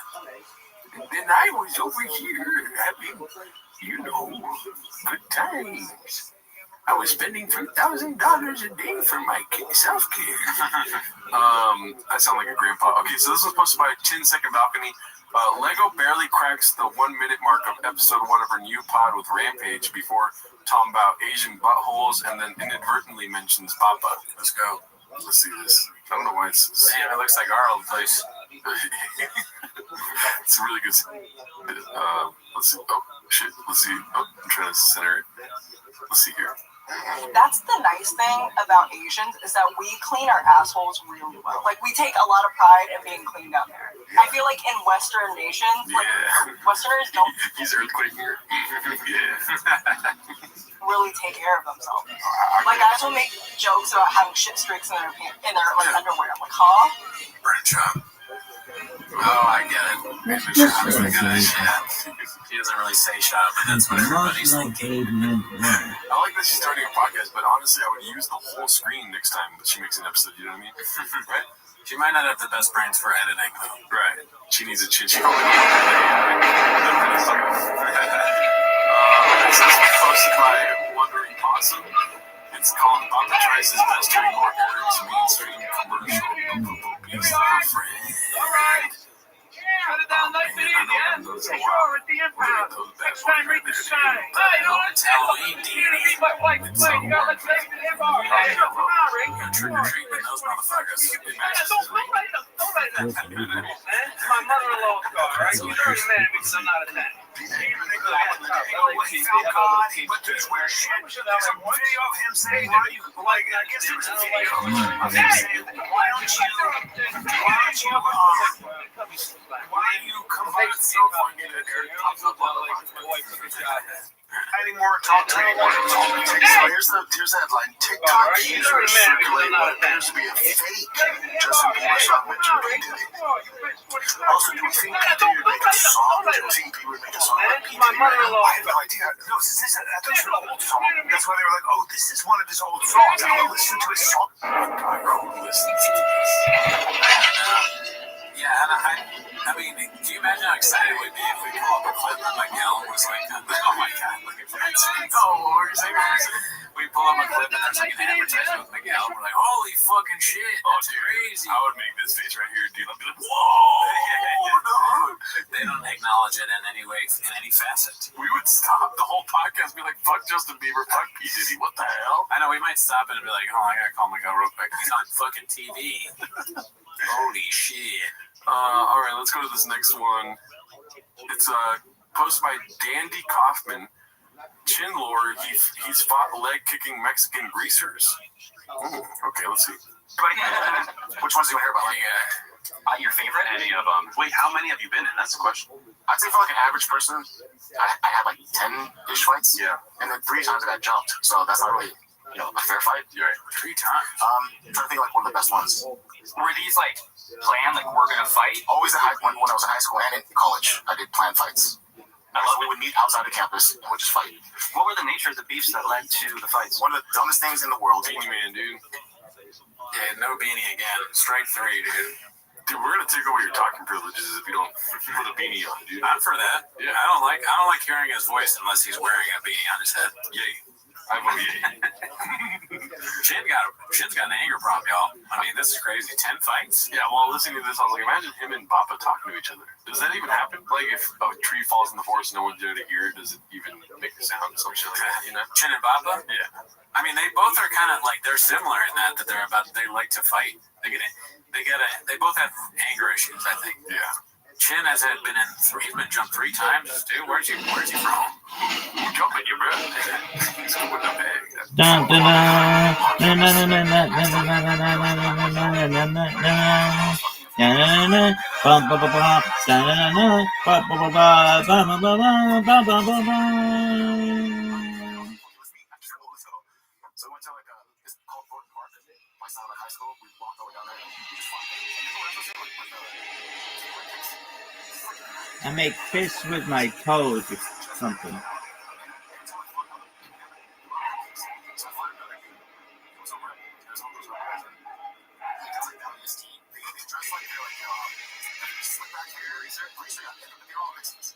A bunch of like rebel gangs.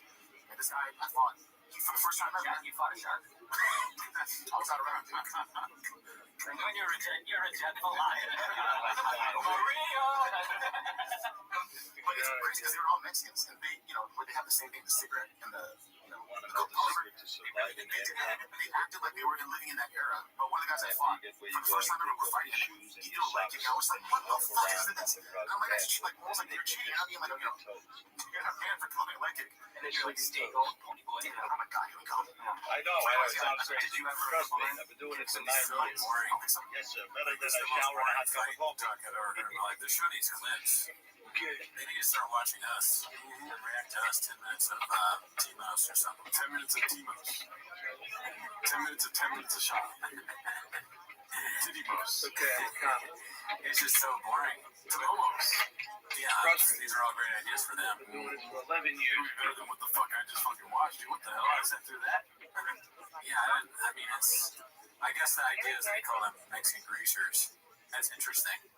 I mean, that's Mexican greaser is probably the most popular form of greaser, right? I don't know. I grew up I was around a lot of Mexican greasers, dude. Only greaser I know. You know that book, right? Outsider. That's the only greasers I know, but it makes sense. They were greaser, they were white. What it was, I think. I know Mexicans did it better, dude. We scooped in the bag, we culturally appropriated the greaser thing, and we're like, watch out, fam. You know what I mean? You're like, cool story, bro, but Mexicans actually do greaser better than white folks do. You know, the way better is, dude. Do you know how they did it?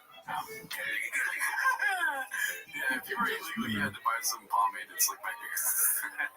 This one's called the tall tale of the black buffalo. Ladies and gentlemen. Hot 7539 posted I this want to morning to the congratulate nicotine each core and line. every one of you for making this This one is of the very funny. greatest years I want in you the history of the open your Nazi ears, open Corporation. your heart. On behalf of the Chief Executive Officer. Right. That's good. That's a great way to start. We know it's an advertisement for Black Buffalo or Rogue Nicotine, right? It's like a real? I think this is real, dude. This is 100% real. I'm not joking. Okay. No. Okay, yeah. This is real. I'm telling you, it's real. Okay, It's fucking real. All right, fine. Everybody has a voice. Why free speech though? When it has, you're talking about nicotine. There's a battle for free speech, or what do you say? Watch. The internet is the ultimate right to free speech. Everybody has a voice. My work sits at the center of it sometimes. My work sits at the center of it sometimes. He's the biggest name. Like, I mean, people fucking, they're like, oh my God, that's Brian Shaw every time I see him. It's also his fish tanks here, dude. I bet you money. To those who and the border workers, we thank you one and all and wish you a Merry Christmas and a Happy New Year. Maybe, but it would be kind of funny if, like, Rogue Nicotine was like, can we film at your place? Robin's like, I get the perfect spot to film it. Addressing the negativity isn't healthy for the mind. And too much positivity can be very dangerous for the ego. That said, I've got through some personal things lately, and I've been really inspired by the love people have shown me. I'm constantly on and on the go. As a show host, I'm interviewing. As a comedian, I tell jokes. Now as a commentator, I'm calling fights.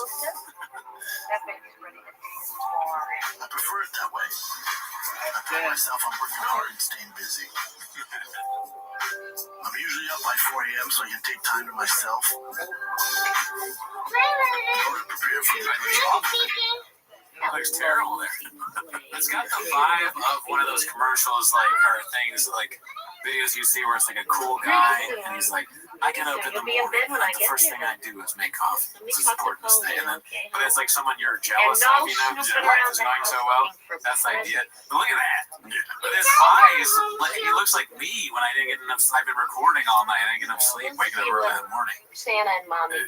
They're trying to give like a Modelo feel to the commercial. Yes. Bye, honey. That's better said, yes. But this is like some General's Auto Insurance. Because it's pretty shop. That's exactly what it's like, those Modelo things where it's like, I grew up in the neighborhood. I'm authentic. Like if only they could have hired an actual voiceover guy instead of Brendan Chavo voicing over himself. You know? And the Modelo ads, when you watch them, I think they're good ads. And when you watch them, you're like, damn, that guy deserves a Modelo. I deserve a Modelo. That's the thing. It's like, I should. But in these ads, you're like, he doesn't deserve even Black Buffalo nicotine. Yeah. He's a moron. You're lucky that nicotine is so addictive because people are like, fuck, Brendan Chavo's in the but I love it. You know? I love that his mustache is fucked up. I mean, mine will probably be that someday soon, but the one side is not, it looks like he shaved it off. Let's see. Leave my quiet mornings. This window is sacred to He's my just watching a truck. Yes, dude. Why? That's so funny. It's not even like a nice truck. It's like some fucking 360p shitty like cell phone video truck. It's an opportunity to relax and think free of distractions. I set goals and focus on what's next. I go through the same motions every single morning. It's just like, help me. Help me. He tried to bite me like 3 months ago. The fish's life is in danger. He said, talking about sashimi, and he pulled me out and he almost bit me. I feel like the fish is probably smarter than Chapman worried about him. Like, the fish is looking at him like, what's he doing? You alright? I'm good. The fish is like, he wants to sit. It's ceremonial.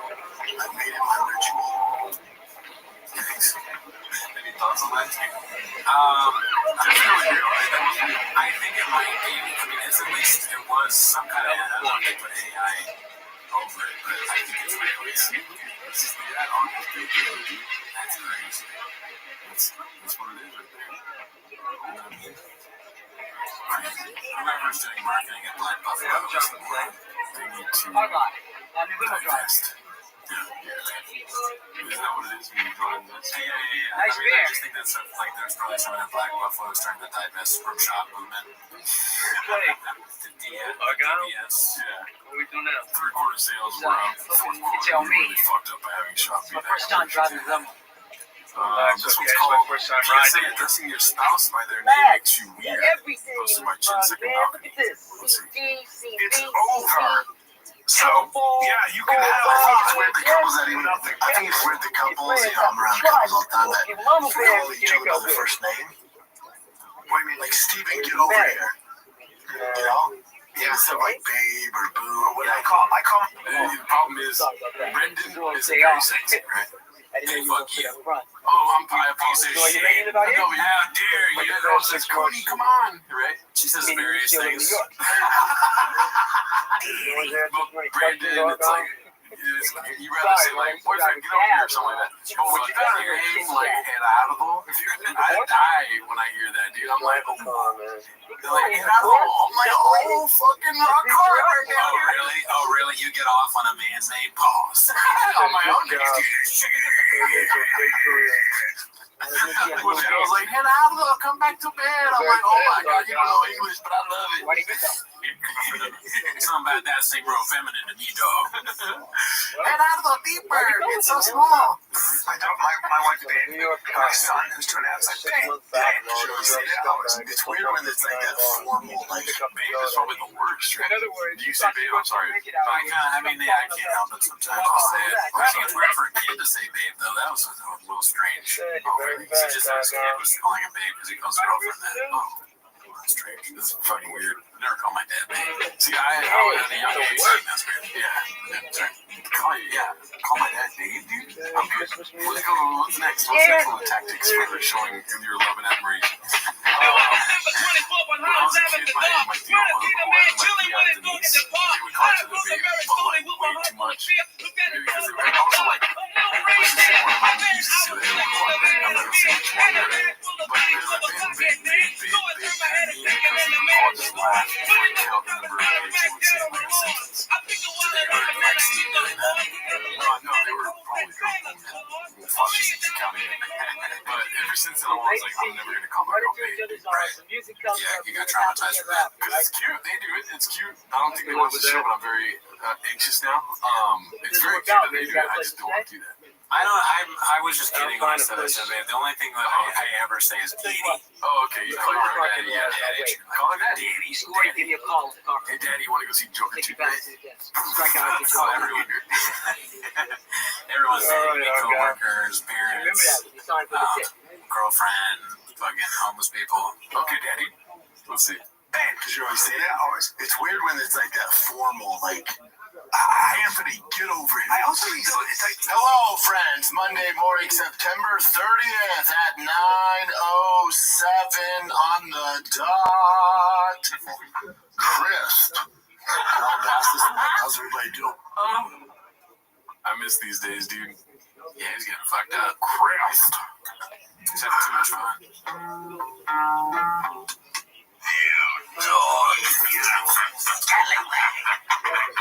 The old Sallywag. Sallywag. Oh, yeah, dude. Sallywag. Yes. Add it to the list.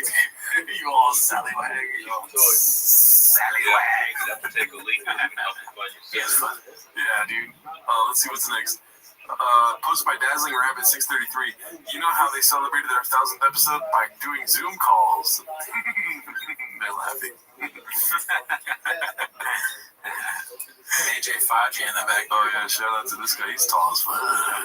How does he even fit in this small guys? I thought you were going to shout out Scholes. Oh, yeah, well, Schultz and Owen Smith. I was calling him Benjamin. I think the espresso here. That's wild. He thinks he's like Elvis or something like that. He must have an Asian barber. All right, let's see here. Okay, this one I saw earlier in the week. This is the last clip for the week. We're going to end with a bang here, dude, because this made me laugh really hard. It doesn't have as many upvotes as you'd think. But Dirty Buns Fart Nugget. The names, dude. He is killing me today. Posted this. Papa don't believe Jose's birth certificate. Jose Aldo, Mario Batista. What if Jose wins this one? Also, don't get it twisted.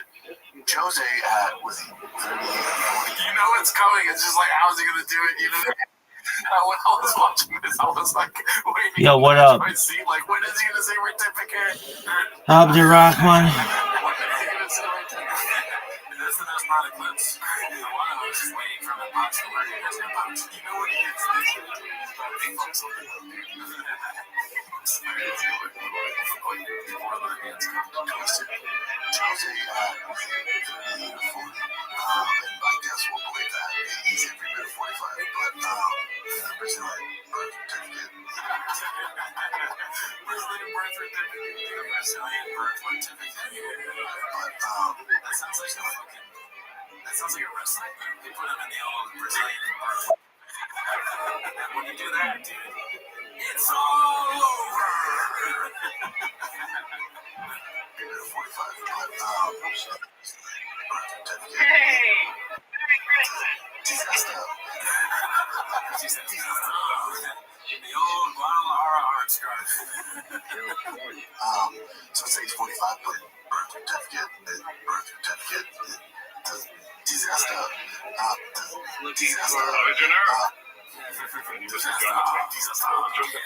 What is that guy from Jay-Z? Nice. You saying for that? He did a little bit jazz over there. Great place you had. It's close. It's so close under construction. I went to the Bolton Claxton this week, dude. Yeah, well, I hope you enjoyed it. See us for the basketball thing next Wednesday.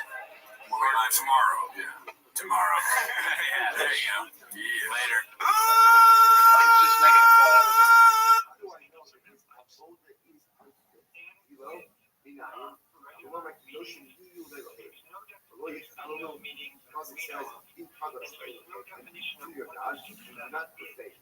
you can't tell by the way I live by the Bible. That works too much. Getting drunk one day more. I'm being graceful with it. My head straight to the alright. Just that shit. And it's good goes the other way. If we can't get shallow kid, something is a big over here.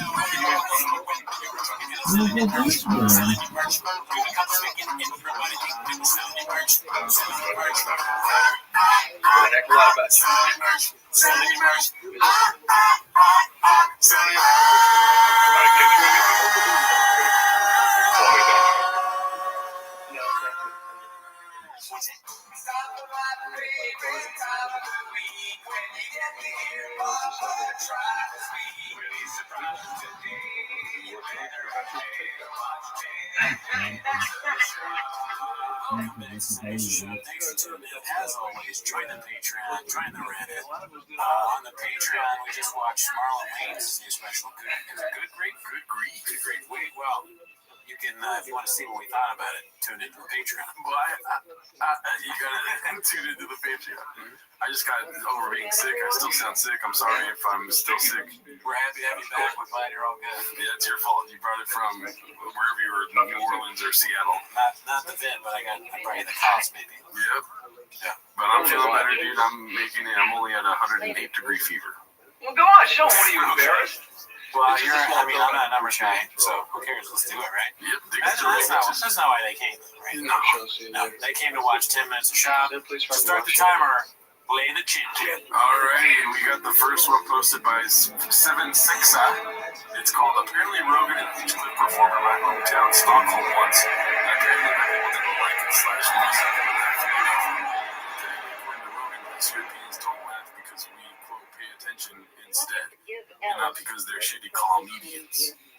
Let's see, this looks like Sam Talent here. Let's go. But I got him. I took Hinchcliffe to Stockholm once. Yeah, Stockholm's fun. I had a great time, but he had never been to Europe before.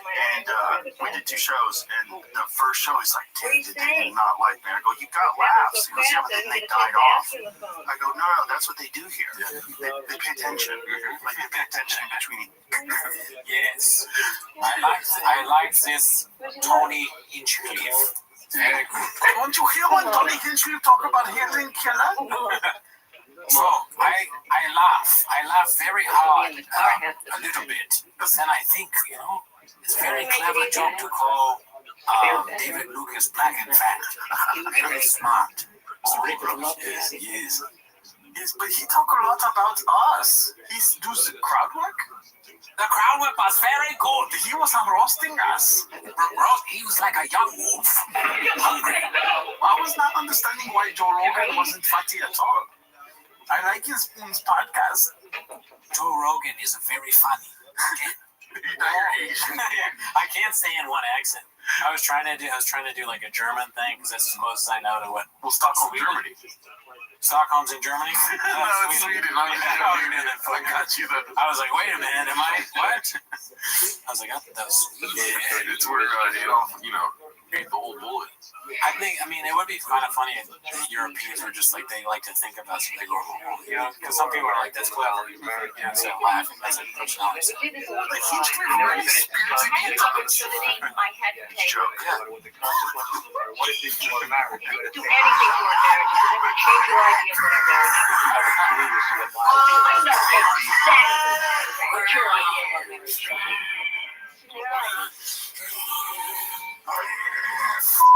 You were here. You're lucky. You're lucky you're a part of this thing and no one's ever going to say. Shut the fuck up. You people not paying attention. Be cool. Shut the fuck up. Can we just shut the fuck up? Can you shut the fuck up?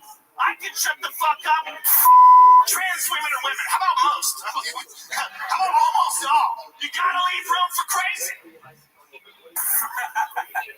No laughter. I go, no, that's what they do here. Yeah. They pay attention. But that's pretty close to our accents right there.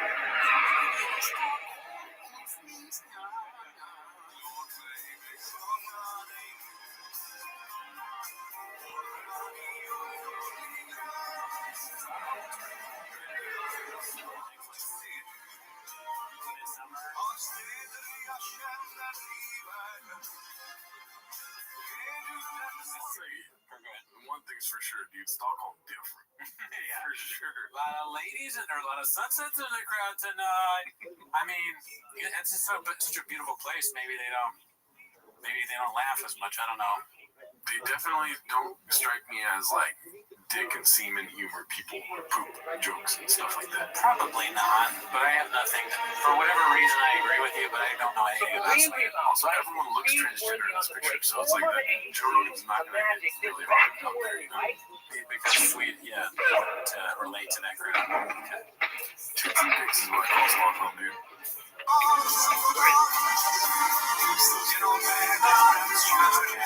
Yeah, homeless cat, you what? Let us know in the comments if you're in Stockholm. Even if you're in Seattle or something, just be like, yeah, Stockholm out here, dog.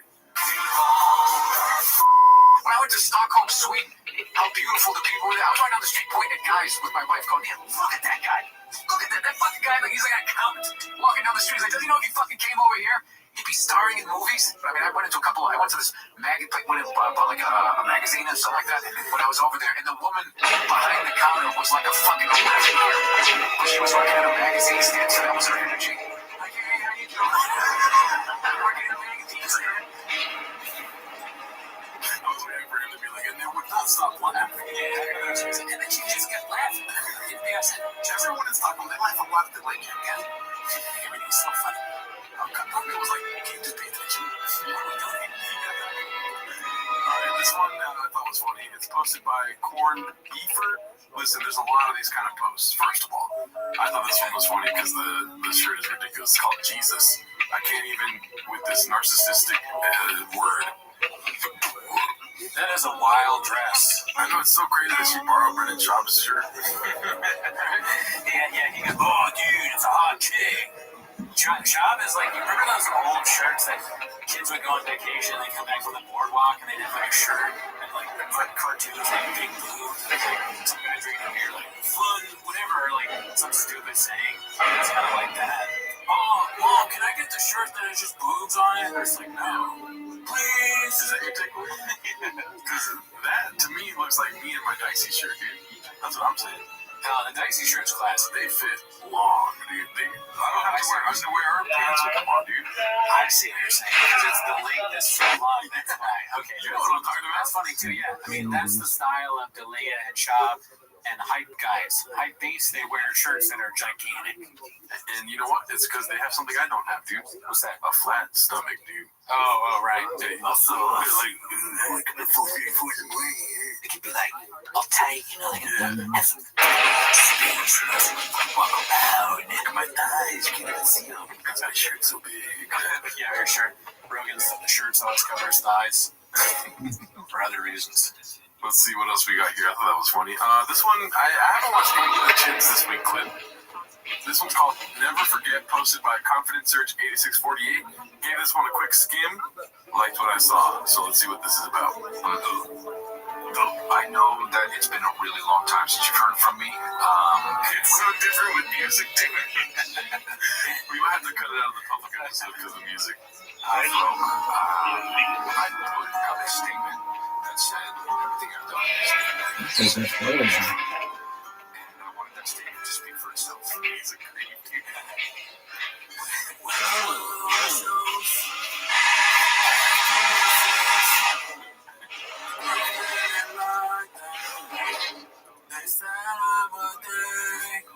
Shrimp Scampi. Yeah, that's the baby in my for the hotel room. baby. She said she was 18. I pray to I God she's not 18. But I'm a dolphin. I fuck people. Dun dun dun dun dun dun dun. I don't belong here. I am the diddler. That was good. Yeah, dude, high five. See how easy this for us? You guys spend time on the parodies. One day. How did it come out? Like, how did they? The boy's mother ended up finding it. Finding it? What do you mean? Any Snapchat goes away, right? How they? He probably saved it. He can screen record and take screenshots. You gotta know. That's down the garage. Worst thing for your friend to say. Yeah, after you get fucking fucking shocked, and then you're kind of, no, it's gonna happen right now. Anyways, I thought I could go Snapchat. With no record of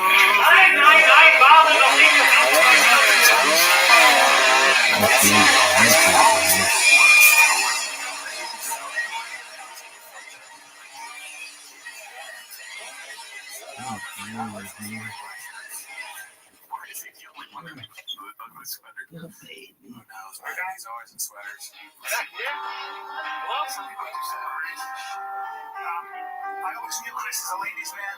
I have never, and I'm gonna say this, I have never seen or heard of him doing a number. Never. I'm gonna say it again. I have personally never heard or seen him do anything illegal. This is actually funny, man. Him doing this, it is pretty funny. Listen to the rubbish thing.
Dude, the fall from grace from like being that you're gonna be like the next big thing to you're on a show where the guy goes, better call Sal. It's better call Saul. Stop saying that.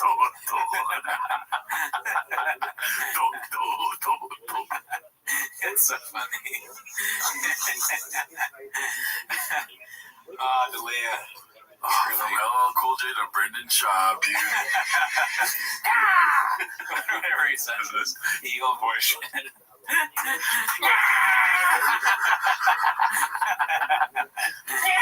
Now he's doing crowd work videos where people are having seizures instead of being in movies.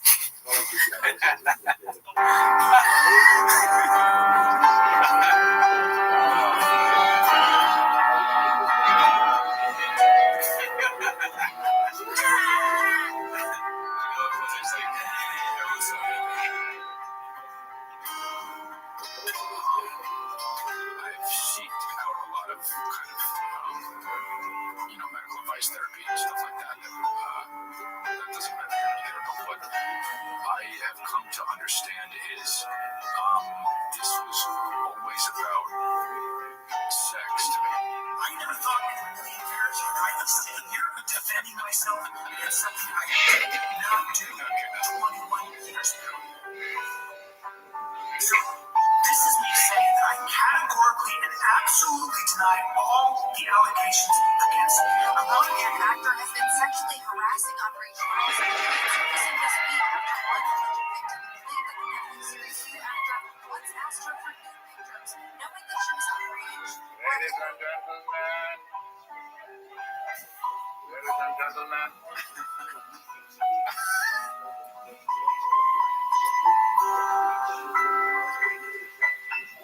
Oh my god. Some of the pictures of these guys, they look so bad. It's almost like, damn, if you get famous, you just gotta like never take a selfie. Yeah. Never let anyone take a picture of you. That's why Kanye West wears that mask in public. He's smart. Yeah, dude. Oh my gosh. I have so many bad. I could never do it. I have so many bad pictures of myself. Look at me, dude. Take a picture right now. It's gonna be bad. Yeah, dude. Golf, fishing, kids. That's it for me. Yeah. The Apple is. It's so crazy how both of them were the biggest comedian cancellations, and they're both friends. That is funny. I mean, nuts. Drives me nuts. Yeah, dude. I dare you to go on to Chris in the comedy store. It's crazy. Nobody wants to book this guy. All right, let's see the next one. This one's posted by Big Shoots. We got James Austin Johnson. We know that guy right now. We do. Okay, yeah. He's one of our guys. One of our guys. Speaking of which, Stavi is starring in his own movie coming to theaters near you. Now, before he starts sucking up and singing his praises, let's all recall Papa saying he's not one of our guys. Let's see here. Why do you think you're ready to transcend? I mean, because it sounds sick, honestly. Get slurped up. God's watching. Me and you forever. Guys, I just saw somebody get a douche straight up.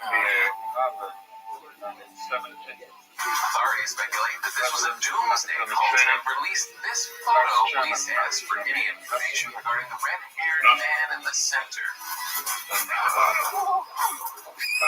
Why'd you do it? Did that, Jeff? I was sent back to get you. You couldn't transcend without me. We need each other. I cannot wait to get some followers. So you guys are like a family? That's right. No brothers barging on your privacy. No, that is not James Austin Johnson. I think I know who you're talking about. I was like, damn, I'm thinking it's fucking. That's not him at all. That's so funny. What is it, Johnny Pepper to before you keep that? And you're like screaming, like, help me. this is Diane. I feel like we're just straight up watching a commercial for a movie. Yeah. He's just doing well. Yeah. I wanted to watch it because I thought it was James Austin.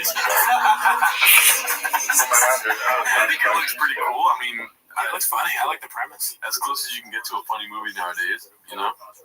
They're a cult. They do one of those suicide things, but he doesn't die. That's a good premise. Mm-hmm. And it sounds like a screenplay 101 kind of deal. Yeah, shout out to Stavi, dude, one of our guys.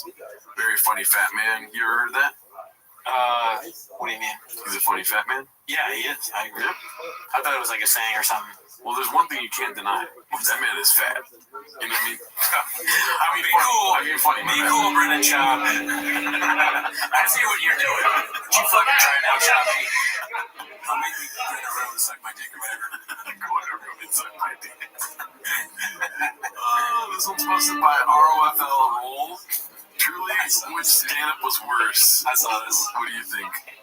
Like, serious question? Yeah. Serious question? Yeah. Just, I don't really know too much about his stand-up game in the UFC. So, I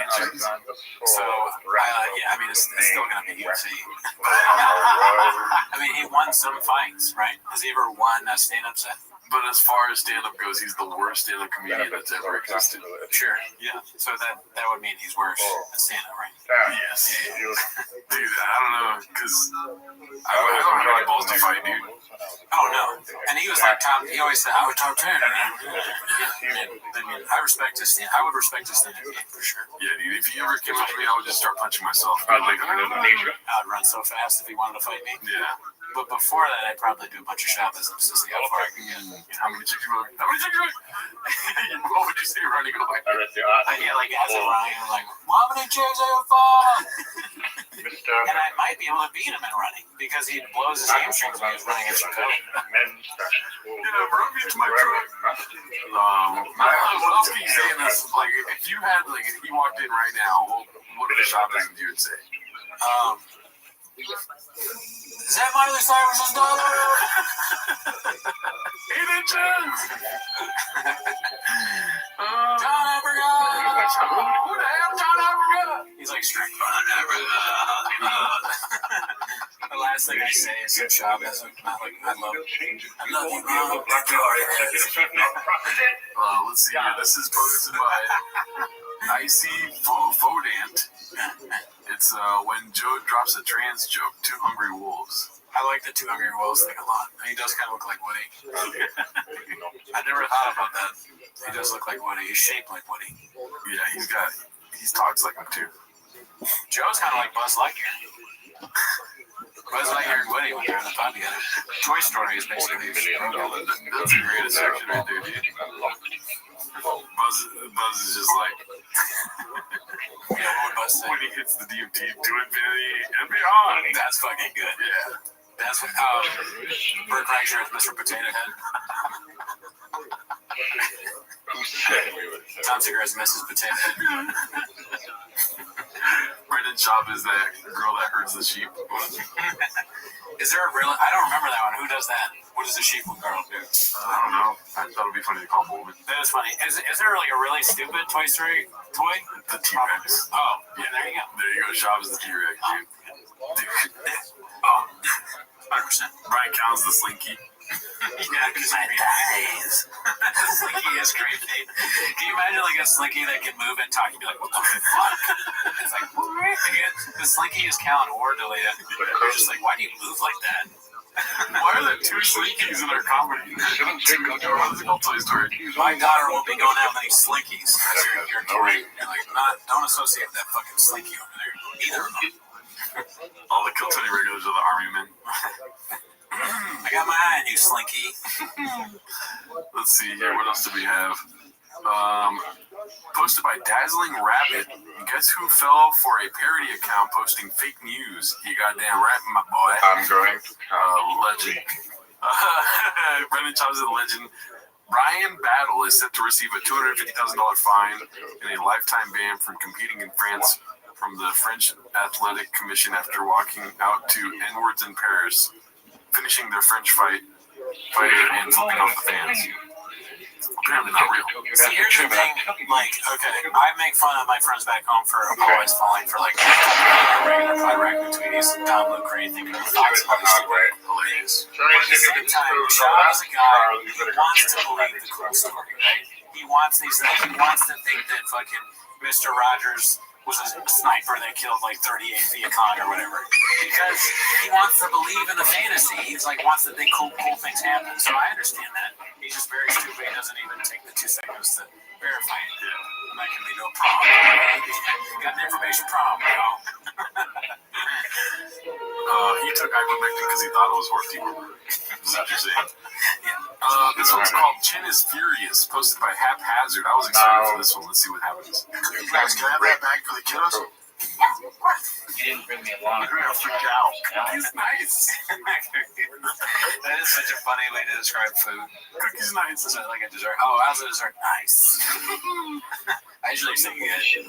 Like, it's really good. Right? Delicious. They're delicious. That's when we're at the sushi spot. People next to us, they saw we had this really crazy looking dessert. They're like, what is that? And I was like, it's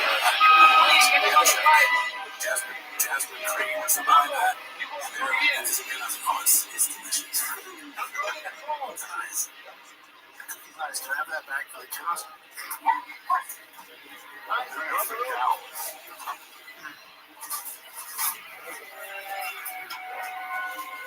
Interesting. I don't like this. Chocolate chips. Wow. Yeah. Wait, what happened there? Some motherfucker. Let's see that. Let's see. That's the out. 30 minutes break. Oh, I was trying to like something out of this. I wonder what it was. 7 o'clock, however, is out of my hand. Whole house. Coca-Cola. And an extra soda too, so you can give him that. The yellow one? Yeah. No, I mean, I like the homemade toast. Yeah, I know. Butter, brown sugar, flour, semi-sweet chocolate chips. Whole house. And an extra soda too, so you can give him that. I can't figure out what he's mad about. No, I mean, I like the homemade toast. Maybe Chin has stock in his whole house. Brown sugar, flour.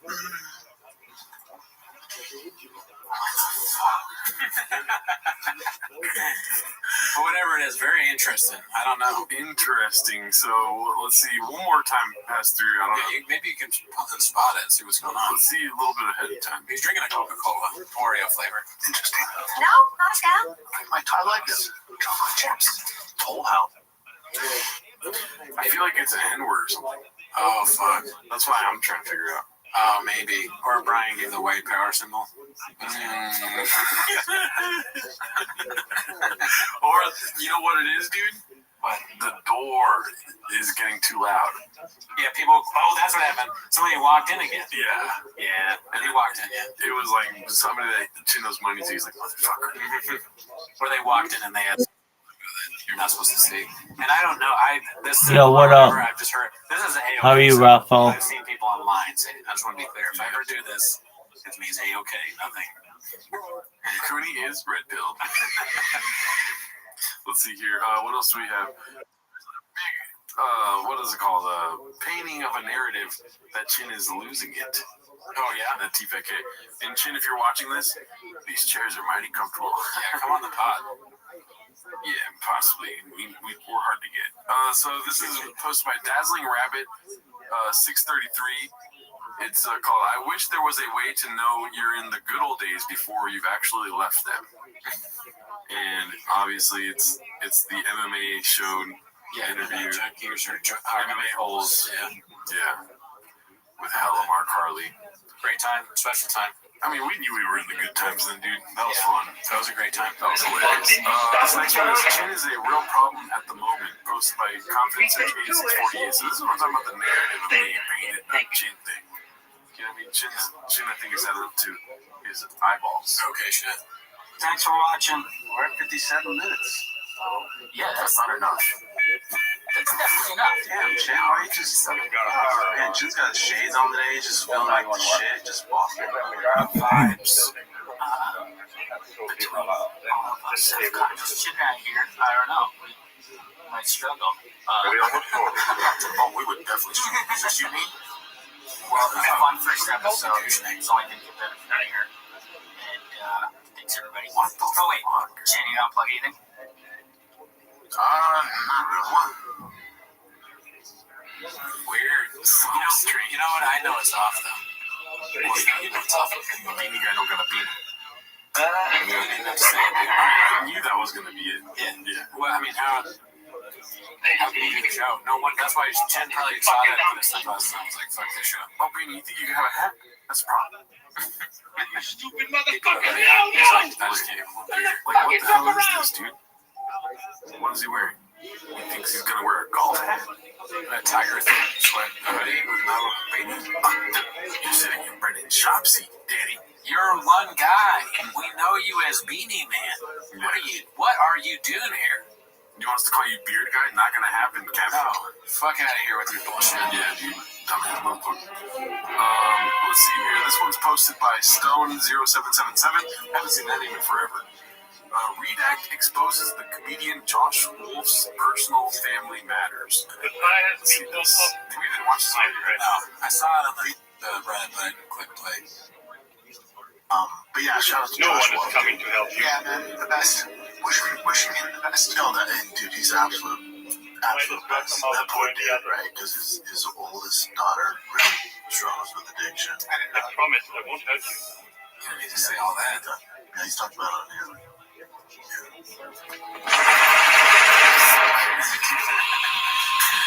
Job just goes. Like, we know this, right? If you learn something about us, he's going to talk about my small T, the big nose. He's going to talk about the shirt. Talk about your hairy back and this.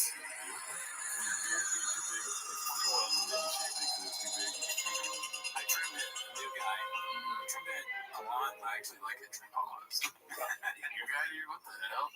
This one's posted by Confidence Search 8648.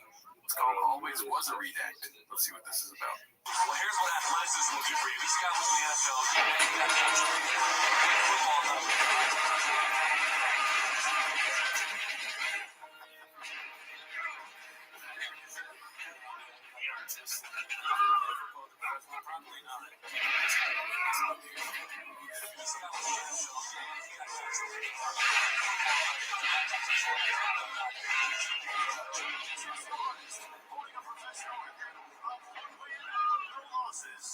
He stands 6 feet 4 inches tall, fighting out of Denver, Colorado.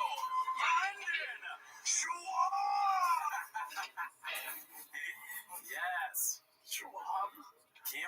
football Schwab. Is there going to be a third disrespect? Oh, Sean just gave him the Josh Barnett. He just got the throat slice. He got Barnetted. American theatrics. Takes care of Johnny Curtis. Brendan Schaub in his pro debut as a 25-year-old. And he might be penalized for over-celebration there. Well, it's in the NFL. I've never seen the beginning before where he says, "Do you probably play in the NFL?" Probably not. Could he host a podcast with other people? Probably not. Could he do a show about going to food trucks and getting food? Probably not. Showtime, how did that go? Yeah, it's all different. Hilarious. This one's called Brendan Schaub, beast of a business owner and brother, blurts out his... I feel like we already watched this one, but I could be wrong. Blurts out his employees' medical issues on national earwaves. Too late to axe Jay now. Let's see here. Post my earwaves. I gotta shout out to Jay Schaub.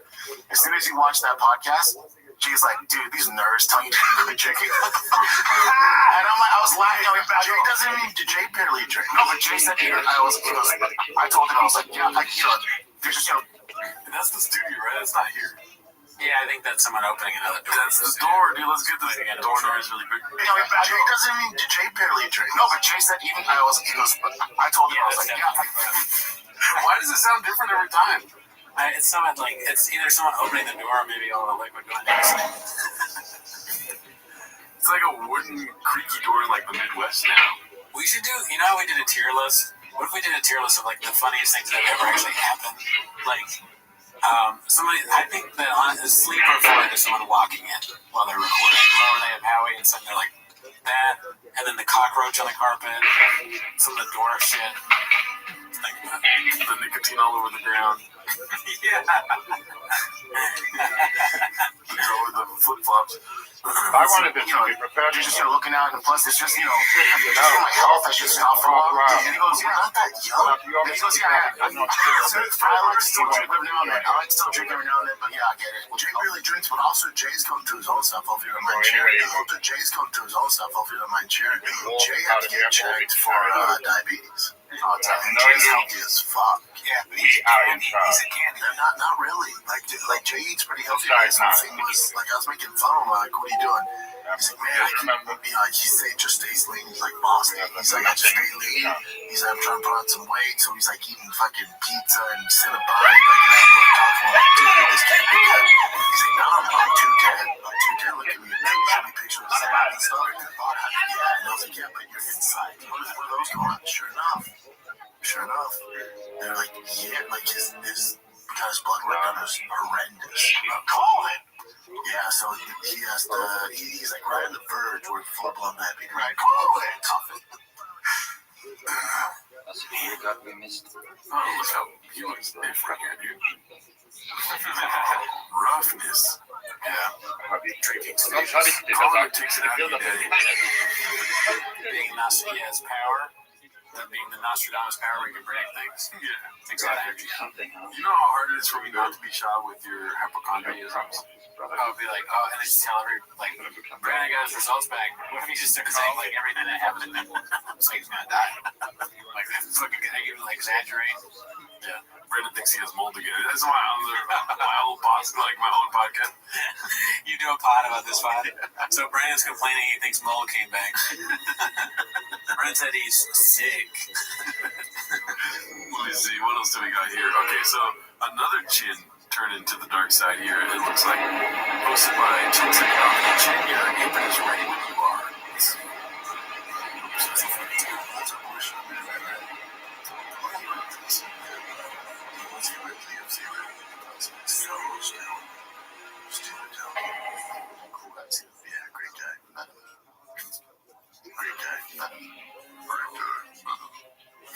What is he doing? He's beginning to.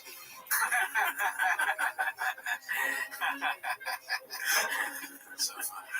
Oh, I mean, there's not really much there. He's just no. But then maybe that's the point, you know. Whenever they do the sayings, they say shit like you find a funny clip like that. That's motherfucker clip of the year. Which one was that? Motherfucker. Oh yeah. What the fuck? Also, It's okay. If you want to tell us what's going on, talk to us through our Tiger Dog. I was trying to negotiate, and then he goes, yeah, the building a path is but until then, we do not You'll see alter the Where's plan. McFly? It's what was the title? Water. Brendan Schaub posted this UFC Paris main card is better than the Sphere card in every facet. I thought he was gonna stop saying facet, dude. No, never. Wow. He's gonna say facet in every facet. And he put a sink in there. He did. Oh, sink. Let that sink in. That's so funny. He didn't think of the sink thing. Shit. Wow. Job's genius.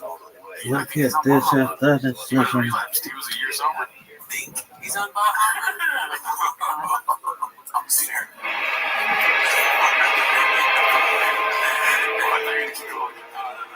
I'm just laughing at this picture and shit. He has braces now. This is posted by Caterpillar Hot. So,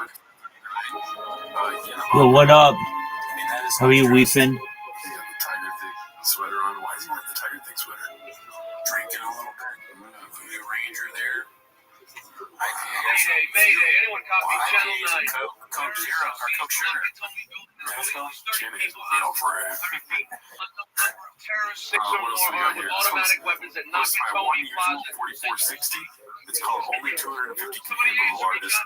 Or Handle the Hardest Gig in Show Business. Oh, yeah. 20 phones up on a Laugh Factory. It might be a good picture of the music, but let's see.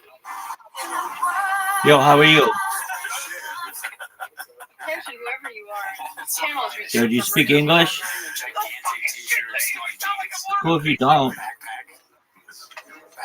Yeah, I'll translate to you, dog.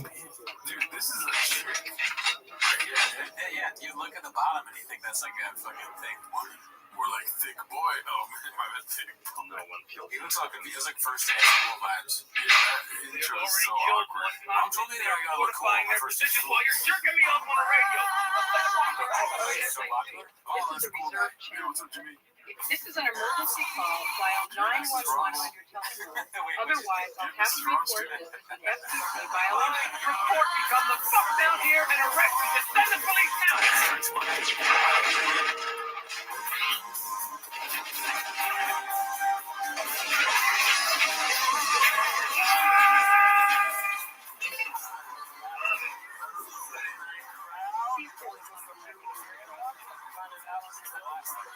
The face of someone who did well.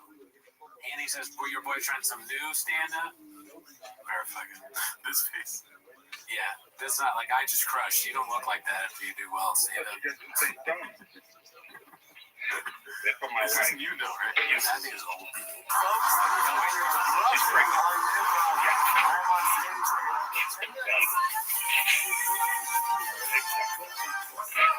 Just got on stage at the Hollywood Improv. Your boy Brand here at 3 minutes French on stage.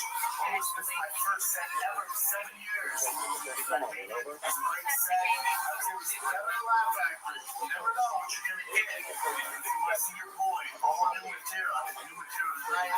Different set that I did with the freaking Laugh Factory and the Improv. Your boy is coming to Fort Wayne, Indiana. Never been it.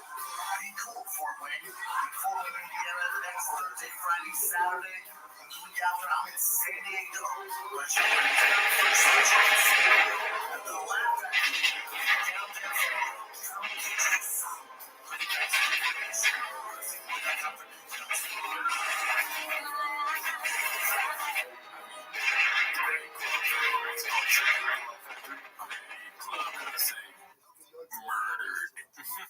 Those were the days, man. We used to do that shit. We could see him be stand up. Mm-hmm. Fucking sucks. No, I'm talking about me. I went to the city. Oh, yeah. He probably bombed. Yeah, probably. But bombing's all part of it, dude. You gotta take the wins with the losses. You know why the losses create the wins, Daddy. I know. I wish he understood that. When he makes his return, we'll deserve it. You're right. That's the way I think about it. This one's posted by Dazzling Rabbit yet again. All my family is in the military. What it's called, let's see. Isn't it weird when you think about all that? Like in the military, I still, I adore the military. All my family's military, so all my family's military, so.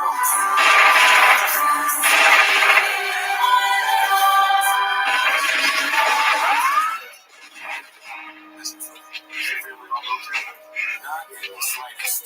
Not key facet.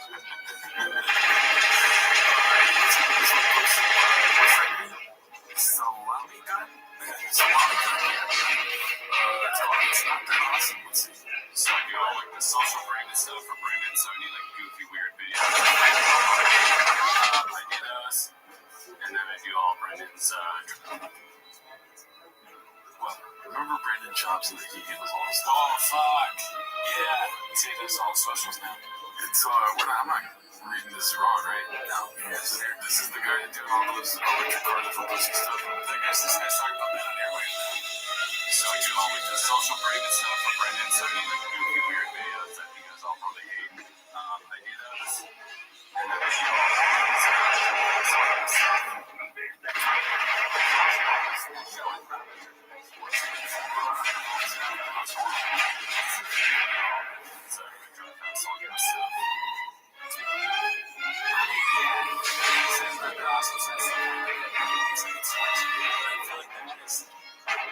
every guy that works on a show, on these shows, they're always very self-deprecating, you know, they're like, it's nothing great, because that's like the personality of the kind of guy that works on it, just to be real. Not funny to say that, but it's true. No, I mean, it's not that awesome, too. I mean, he doesn't seem thrilled. Sure. At all. Yeah, it's his job. And you're on earwaves talking about your job. Yeah. And the job is all earwaves, dude. Sure. I'm talking about Brock just by British, I'm not controlling his own Instagram. So, okay, more fun take on this. What do you think? Why do you think he's thinking? What is not awesome specifically? Do you think about the job? I eat Mark Harley getting asked to do so many jobs at once. Right. And this guy's probably just the next guy. They're doing the same. Shad's doing the same thing to this poor guy who kind of looks like Beanie Man's brother. Love bomb.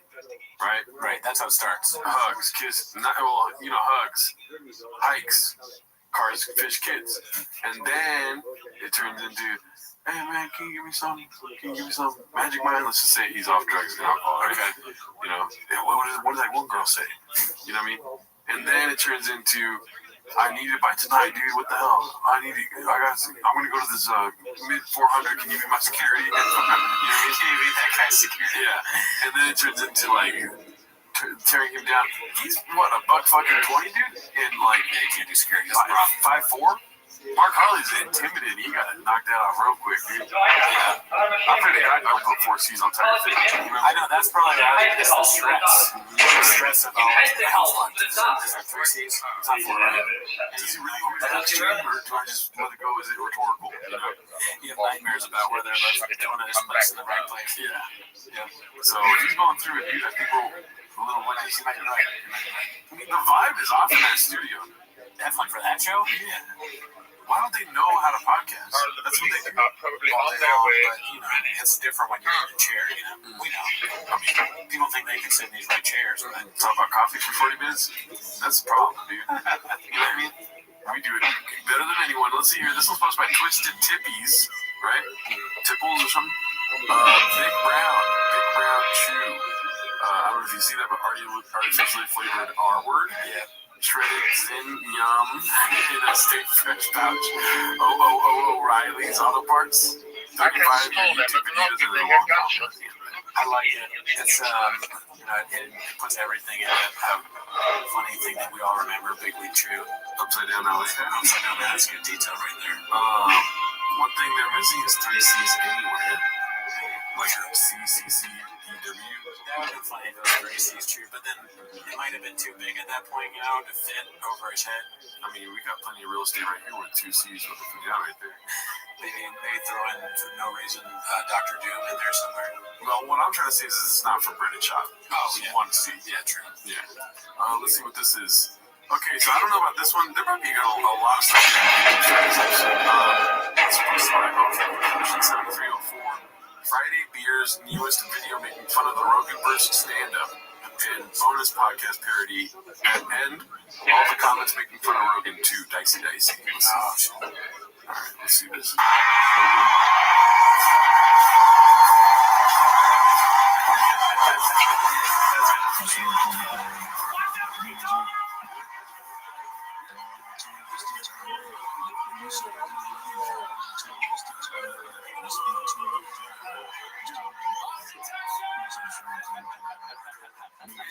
That's good. It's time to.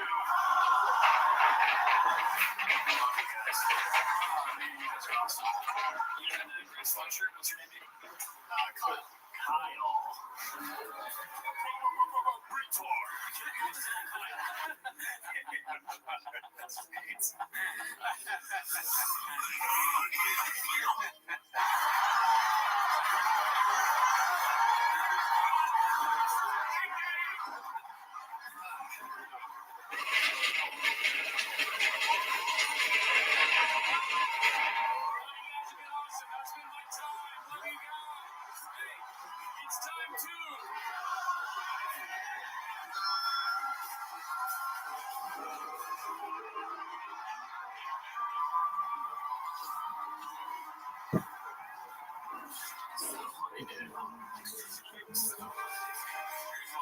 Is that sad money, dude? The way they said sad money, dude. Oh, so money, dude.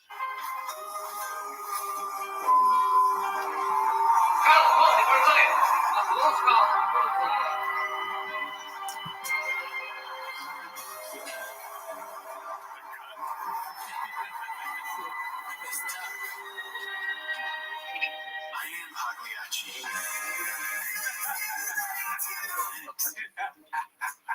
You know that Pagliacci, you know that thing, right? But Dr. I am Pagliacci, you never heard that? All right, let me tell you real quick. I think I remember, right? So this guy, he goes to the doctor and he's like, I'm so depressed. You know, nothing makes me happy.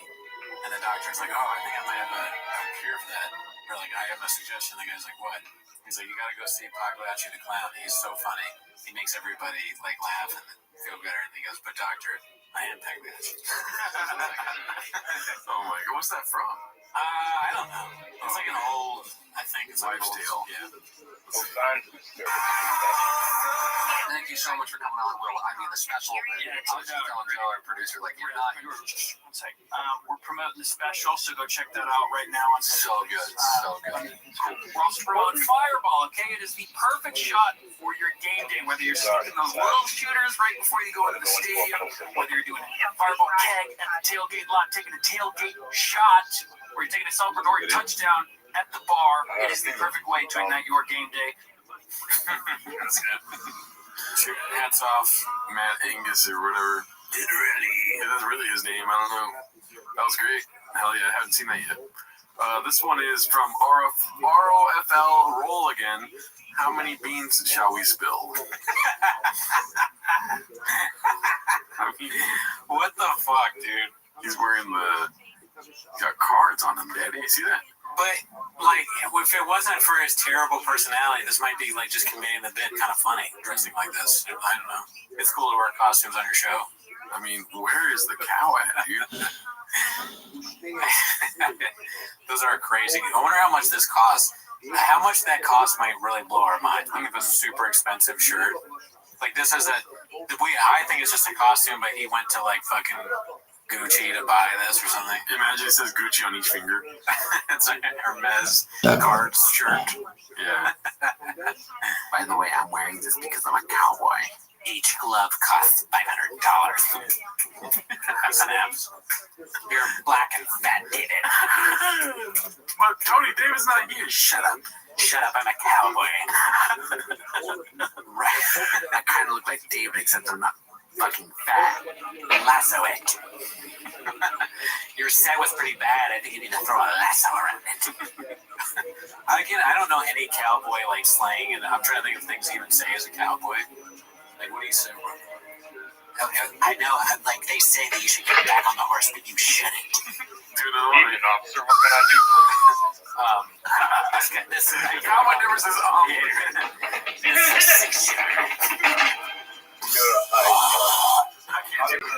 the only cowboy in this town. I came here to chew bubblegum and ride horses. Guess what? I want to suck a horse's cock. No, I was gonna laugh, but I was doing my cowboy noise, dude. It was not my best. We'll give up on that bit. Let's see here. Learn more about cowboy. Caterpillar Hot posted this 7539 is a prom. The usual sex pest, it says here. Great Photoshop job. Kevin Spacey didn't change much. He's a British wild.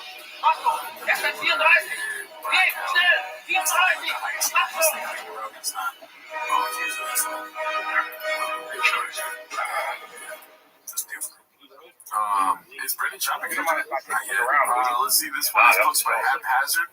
It's called "I Blame the Team for Not Being Able to Understand Papa," and this is the last clip for the day, so let's really enjoy it, boys. Just went down the rabbit hole. This is a good distraction.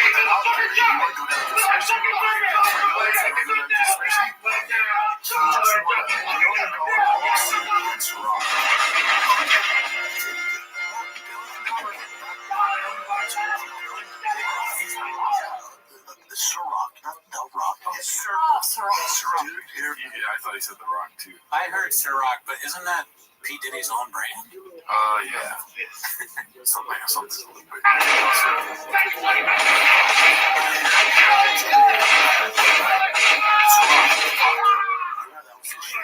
He filed a race some race thing against him. He wanted to go to think about how evil he was. If I maybe go the wrong way, she would shoot me. I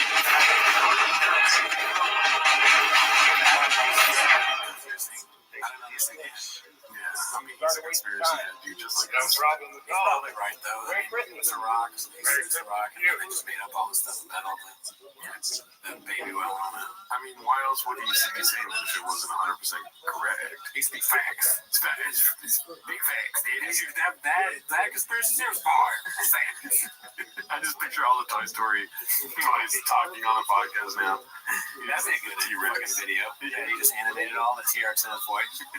There you go, chefs. TRX, T-Rex, you know. Dude, that's different. All right, guys. See you next week.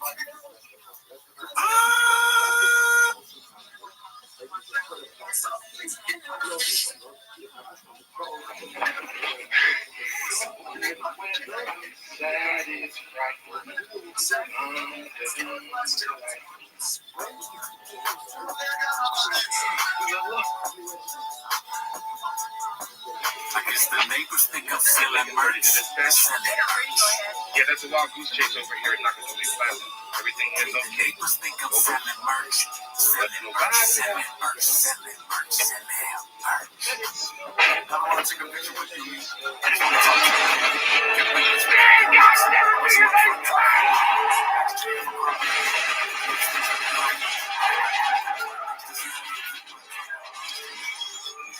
Welcome to the party, pal.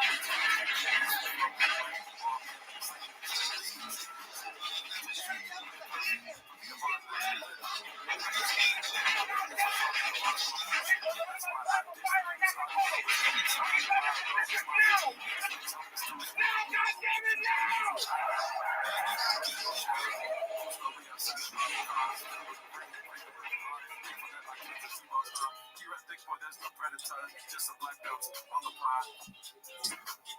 Just some black belts on the pod. Welcome to the studio. This is your hobby. We found to lock us up. To put the star, you always hear me. Wait, I think the lawyer's at the door.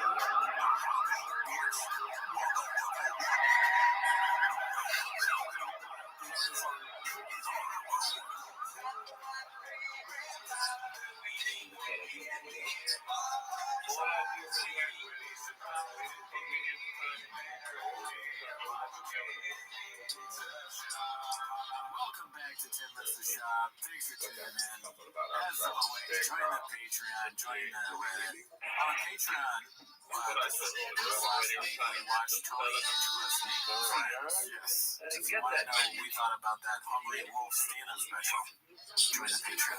Also, we stream live every Wednesday. So if you want to see us live, check us out on Wednesday. Check me out on my YouTube, dude. I did a golf stream for my 6 years of sobriety. They got attacked by a bunch of ducks, but that's not why they're here, dude. No, that's not why they're here. They're here to watch 10 Minutes of Shop So start the timer. Start the timer. I like that you told me to start the timer.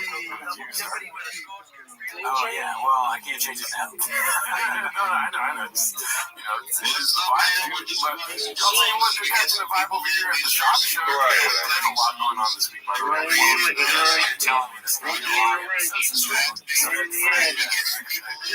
I'm tired of you selling it. It's really long. Yeah, a lot going on. Here's one post by Lazy Middle England. Great job humbling Brendan. Imagine comparing food truck batteries to hot ones. Let's see here. Still.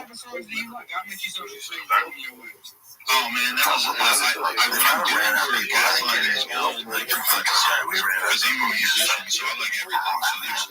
There's a big dog. It's like the worst thing as it goes. I didn't even go to you here. I actually watched this.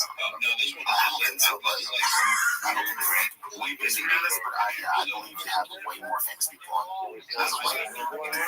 Standing up for it, dude. Yeah, it's finally standing on business. Tell him how it is. Like, just test the water. See, telling him the truth to his face, and then when you tell him that standing on that, see how that goes.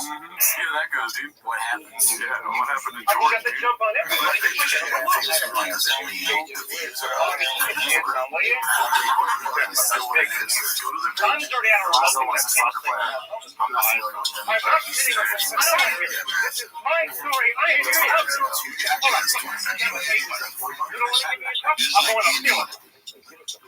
Holy shit.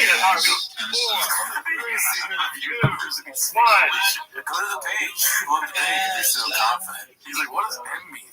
Where's the case at? It is kind of funny, like, the producer of the show testing that like that, because they're supposed to be in the know, right? They're like, oh yeah, prove it, pull it up. He's like, I just said it. I like how quickly he can prove it. He's like, yeah, you can see, I think you had to say anything. Look at the numbers, dude.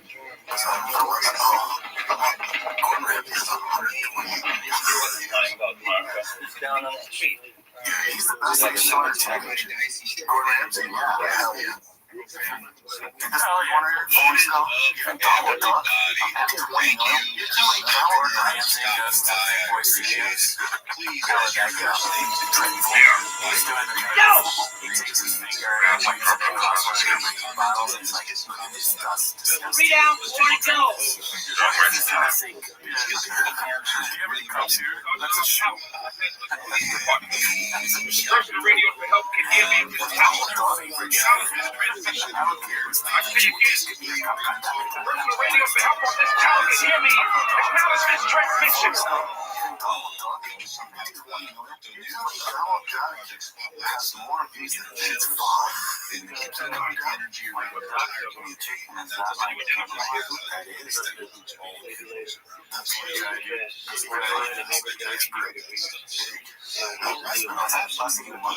going on today. We're just prizes in this show. I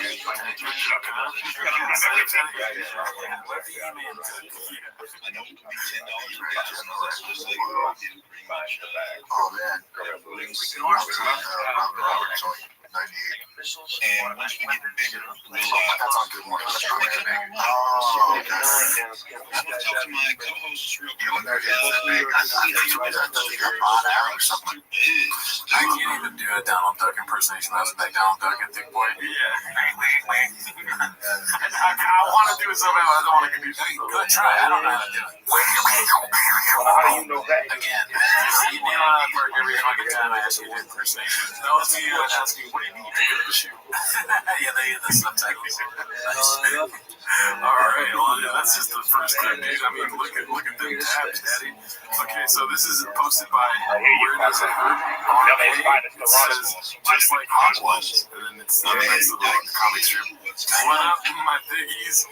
So today on the Fat Fuck Diaries, we got the baddest 135 ever in the division. If you think of anything else you think we need to know, Scrambled eggs. Tom Pat Sugar Sean, Just Eggs. Sky Pixie. So what's good? So what's good, brother? Hey, I don't mean to interrupt you, but this is something I want to hear his perspective on. Very beginning, And this strong student, all the time. wise, The one guy that UFC's done pretty right by him.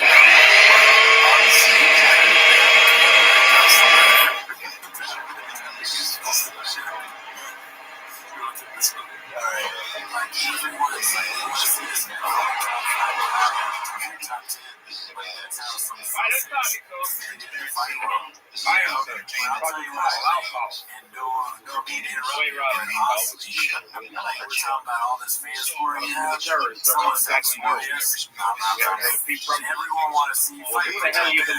Good job. Just over to the Wolverines. You know what I'm talking about?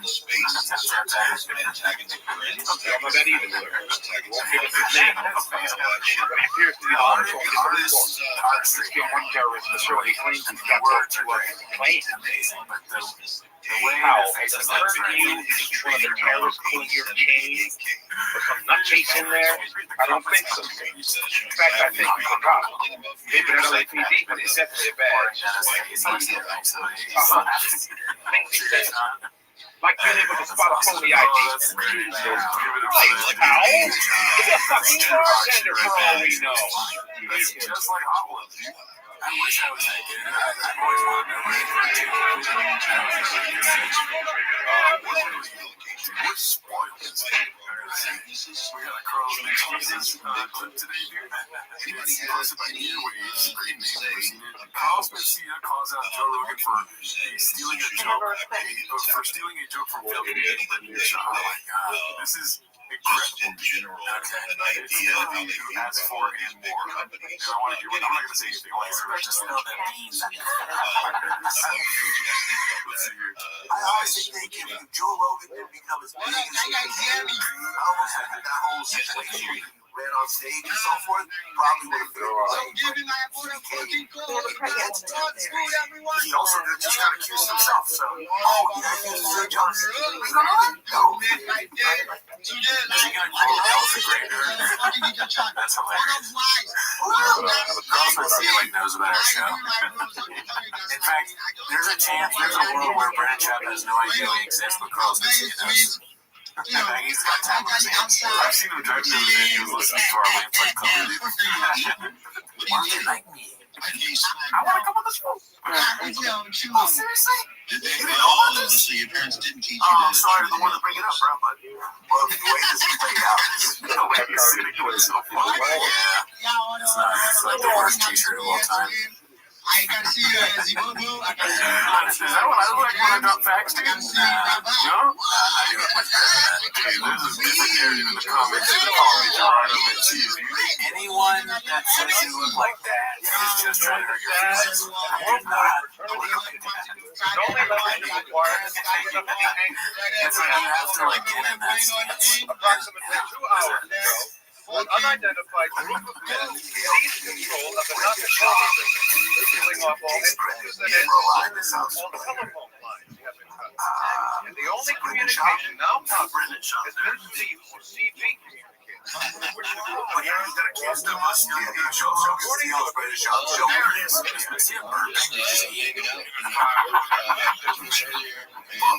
all right, guys.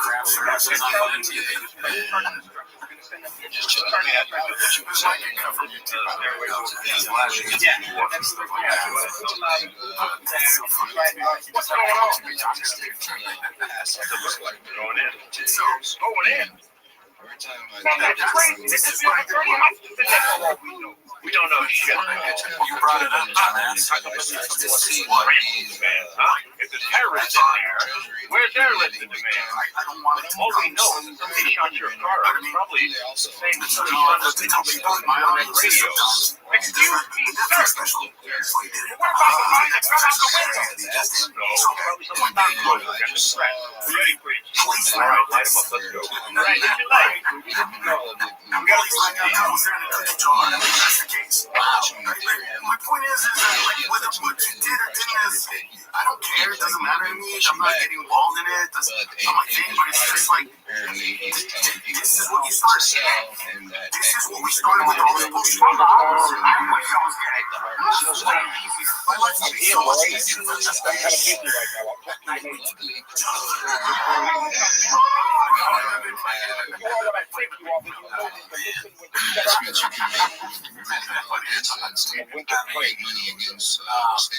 funny that what we see is like the guy got caught. He sounds like a dumber player, just like Shot. He's talking so Shot.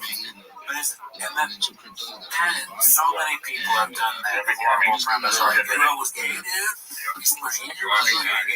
I saw like 10 comedians at the Comedy Store one time. All day. It's so funny to me, like, this is what I want to miss. Exactly.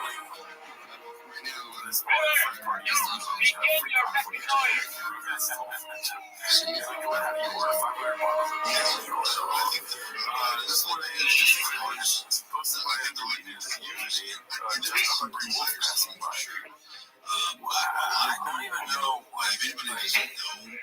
ETS is what is that? It's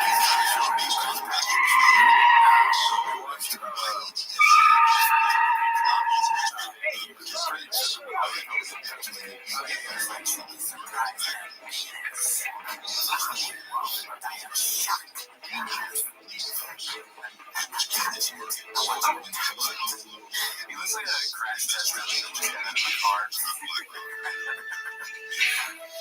He's crash testing.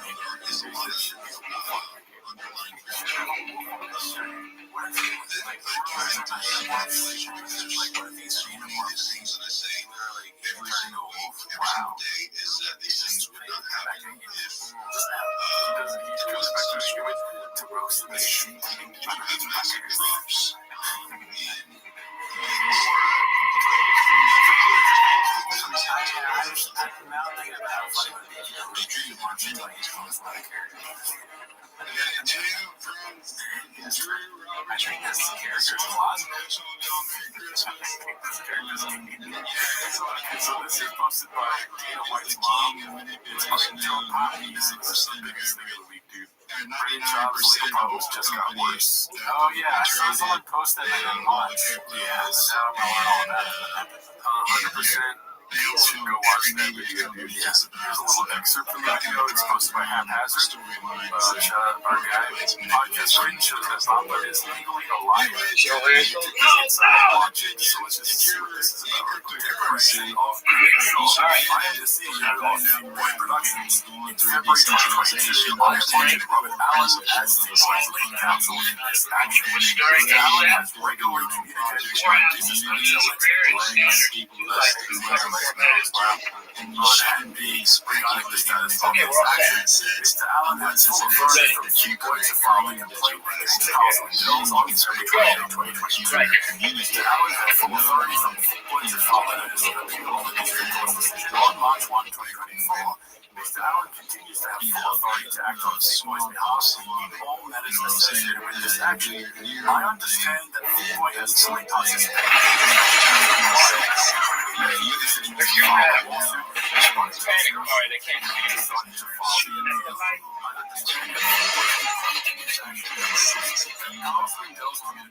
going after the light. All of that. I understand that Sick Boy is currently waiting for a decision from the court. So he has a song that Brandon Shaw basically refuting everything he said about the whole thing over the last 2 years. Spinning his hair. And in the car. So he gets me like, kids come here and do the kids. That is crazy. This is the silent vision of a compulsive life.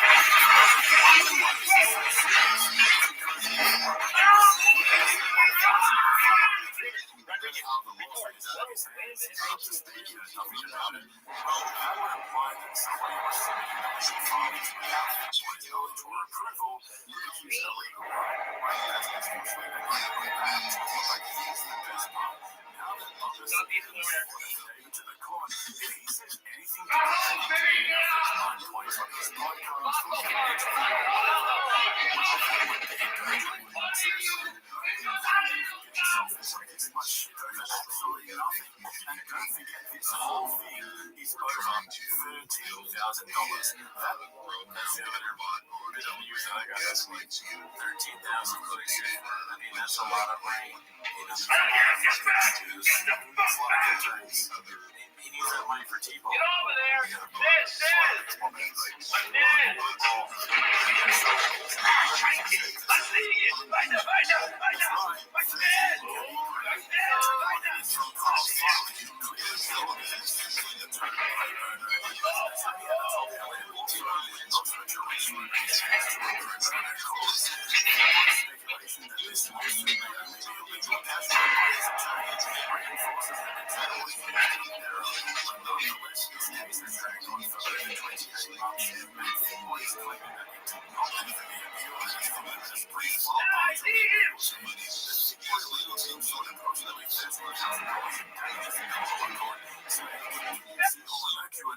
Agreement does not make financial sense.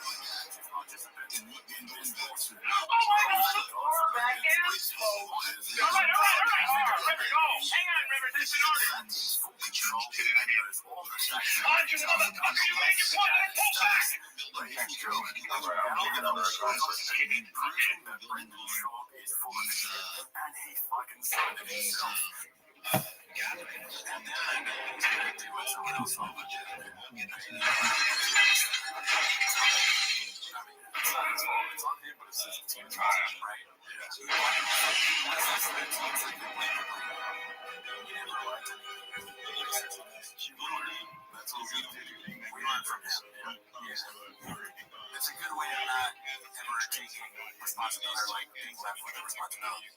Right? Let's go, get him out of the car.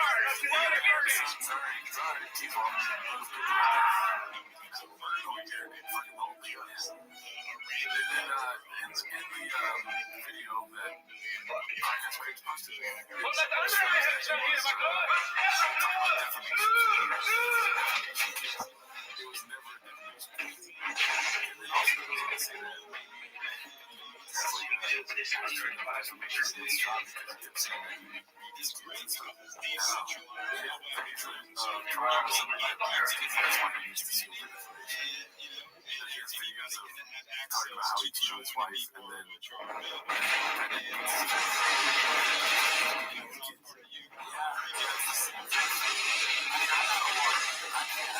I don't know.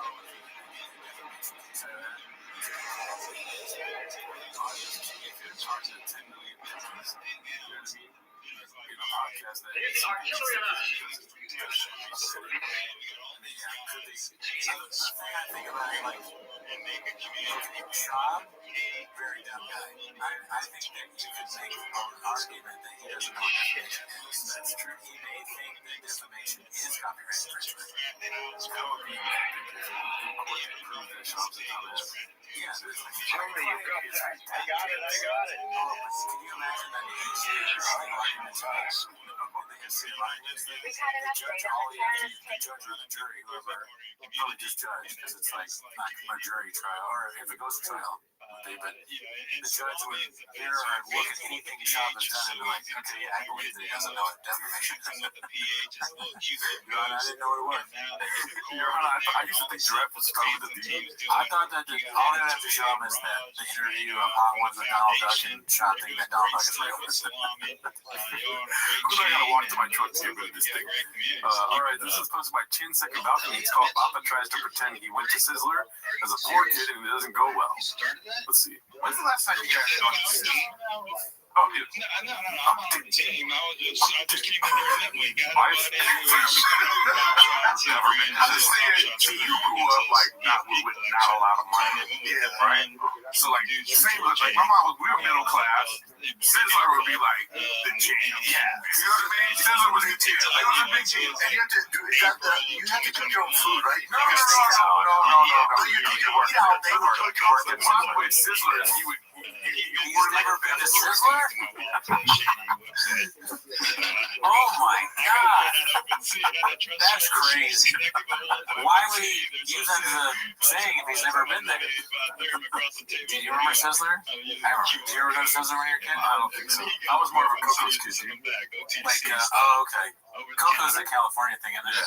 I actually have never been to Coco's. Coco's was the shit when I was a kid. Maybe we should go to Coco's and then you go to Sizzler with me. I'm down. But I've said it's been so long. All I remember about Sizzler is like all the food. It's a buffet.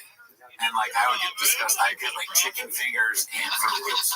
Disgusted. Because you could get all this stuff. My mom would be like, alright. Because she knew I loved it and she likes Sizzler a lot. But yeah, we Take over the Navajo building. Sources say the terrorist leader yeah, we get like it's a Korean barbecue. a member of the radical Western Volkswagen movement. Strange the Volkswagen leadership issued a communique an hour ago stating that Uber had expelled that organization. Are you sure? Are you all right? Yeah, I'm fine. And now, if this one holds place, we can just get the fuck out of here.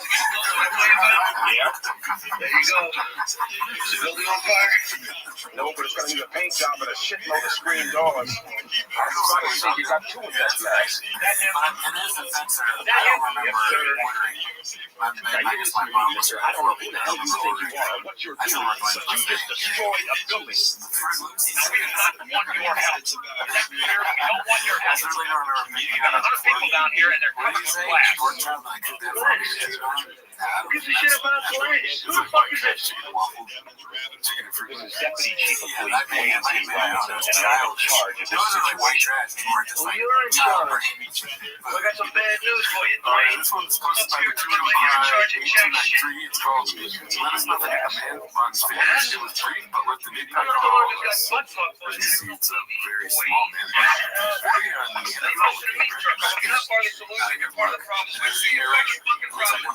Photos of like a transphone where they look like a small head. Yeah. Fucked up here. Look at this. Hey, Roy, how you feeling? That's cauliflower. It's like if somebody went to Photoshop and you know how like you can bulge something? You just bulge out that ear. There's no way that's real, right? That's real. Yeah, that's disgusting. If you look at it long enough, I'm sure you're going to have a problem. Let's see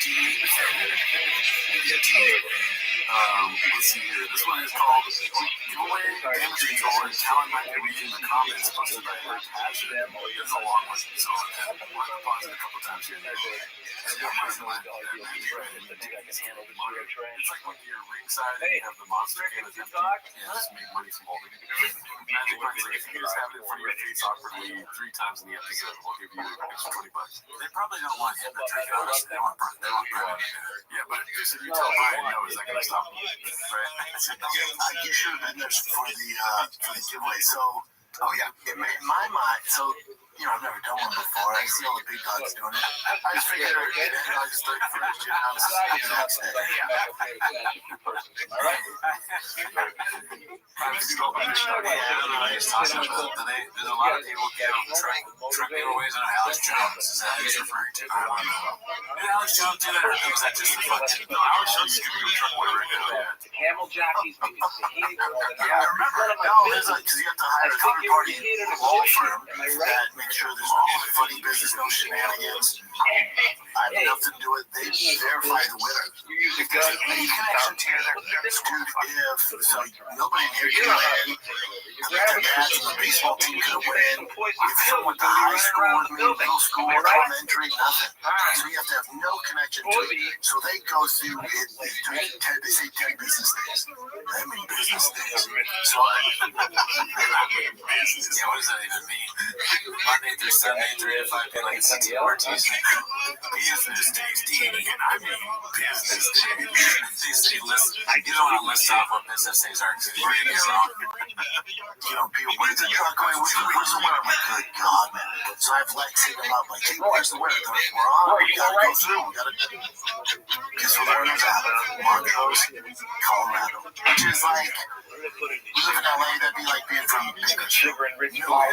It's between Grand Junction and like Telluride. It's so far out. Now, some dude does some truck, he owns like a truck shop, but he does some restoration stuff.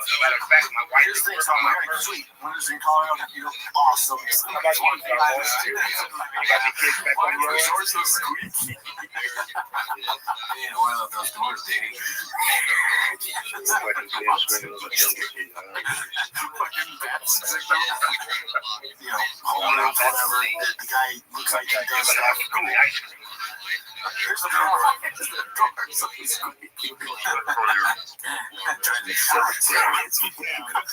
guys, seriously, alright? We gotta work on the door because we can't be. People just come in. We had one episode where somebody's like, and then it's like, we gotta get some door things done. The door's so loud. If I would have called him, they'd be like, oh my God, yeah, that's what you want, right? Yes, oh my God, I'm on the truck. The lawyers call him and give it away. The lawyers have to call him, hey, you guys selected a win, blah, blah, blah. So the lawyers, they give away the surprise.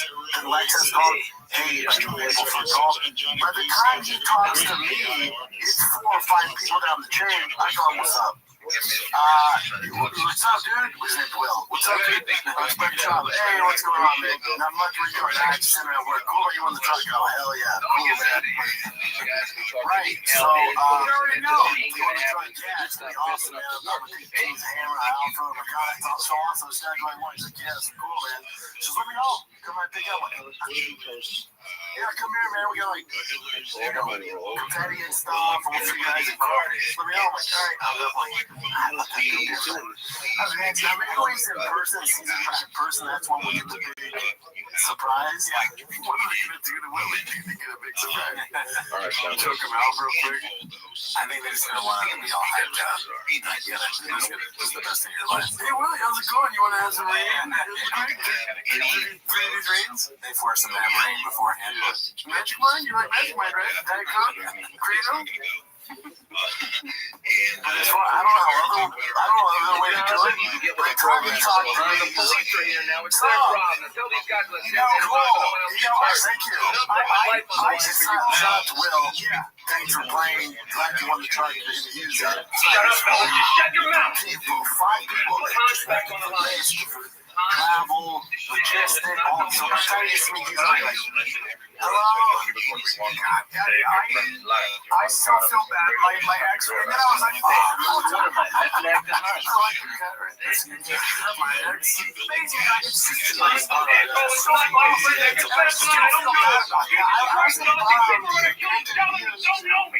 I wanted to work, you know, but it's not his fault. Are you gonna do these people? Oh yeah, there you got the next one. I told you. Is that what I've seen? I've already seen that's given away? I can't get involved? No, sir. Got a connection.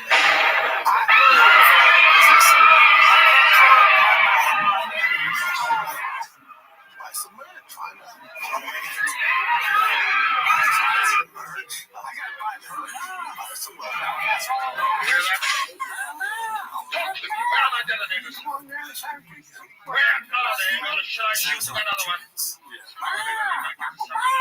That's what happens if you podcast you saw. You just start barking at each other like chickens.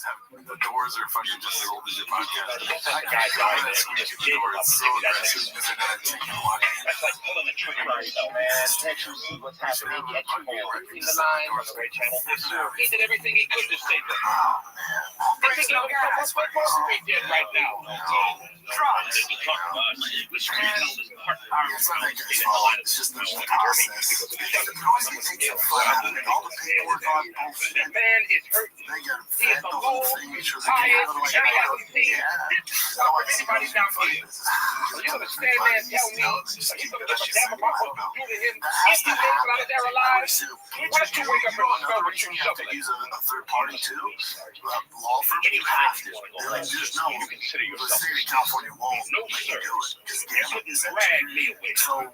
One of the issues is, and I didn't know this, but a lot of the boys, old folks' homes, They have nothing to do, so they scour the internet looking for giveaways. They sign up.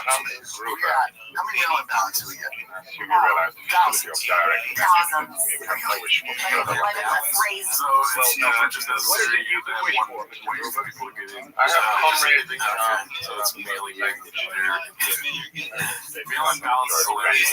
Can you imagine how scared you'd be if you saw your grandma writing a fucking letter to Thick Boy Studios? Like, what is this name? It's like finding drugs in your kid's room. What is this? The 7 members of the What are you doing? Club. I just have Brandon Trout. Why do you have all these dreads that don't get that? I'm marrying a man to my favorite host, Brian Cannon. You can do anything. Yeah, average age is like 98. Where kids are really in Florida. He's 98. They will accompany us in a helicopter to the international airport, where they will be given further instructions within 2 hours. I wish I had that. Wait a minute. Grover, Just crazy. I don't have the authority. I can't authorize 2 hours. I'm not saying they can't win at 98, but hello. you have to go through all that. Yes, you get all that. You got to make some calls. First learning experience. Now we know. All right, 2 weeks after you announce the winner, the next one's the SEMA build. She's going to be at one out to that. One more to go. You better be right. Like you're not just in America. What are your thoughts right now, Joe? So they're saying it's like a contest because it's like the wrong way of saying the name. All breaks. What's that show with the Andrew, whatever? All breaks, no gas. I don't know. Yeah, that's like a famous YouTube show. All gas, no breaks. Okay, yeah. Good show. I'm here, John. Never seen it. Great show, though. This one goes like Air Pumper. Beast of a demographic, kind of what you were doing right now. So, one of the issues is, and I didn't know this, but a lot of the giveaways are old people's homes, old folks' homes. They have nothing to do, so they scour the internet looking for giveaways. They sign up. So we got, how many mail-in ballots do we get? Thousands. Dude, when we get older, I can't wait to have a big wheelchair. That's what I'm saying, dude. Get those big side wheels.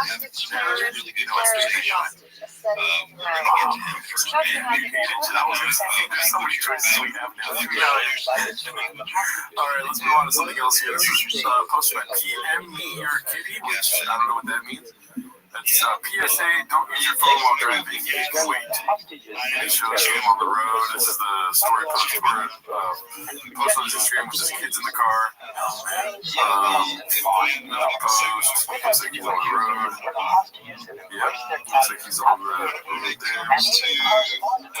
Straw. No. I've never seen the straw picture before. This one. That's true. He's never used straw. There's so many straw pictures. I mean, if he doesn't love it, lips, Charlie, look at this dude, Jesus Christ. It's like cauliflower lips. Oh, that's straw right there, dude. Let's see. Alright, I don't know if he's driving there. Looks like he is. Oh, okay. Do you use your phone on there? No relation. Alright, this one's supposed to be the username. Tony Legend. Never gets called out on his creepiness by the Rothschild. On the contrary, Tony even helped get him out of jail once, as per their own words. Well, so his ongoing investigation is the tag here. Yeah. Let's see what else we got. So this is posted by Thick Boy with 3 C's. It's called Great Guy. I haven't seen these yet, so if they're blockbusters, I'll take it out later. For some of these niggas, I had gorilla pimping, bro. They beat the shit out of these. It's fucking retail. What you did? Gorilla pimp. I struggle with it. To the point of them, to the point of them. That bitch see the light, then I'm like, get your ass up, bitch. Bro, I have to tell you the story about what's up, man. What's the statute of limitation with what? The only time I was young, bro. I want like context to this. I feel like I'm out of the context of whatever this is, because right now, to me, it's a job. I want to tell this conversation.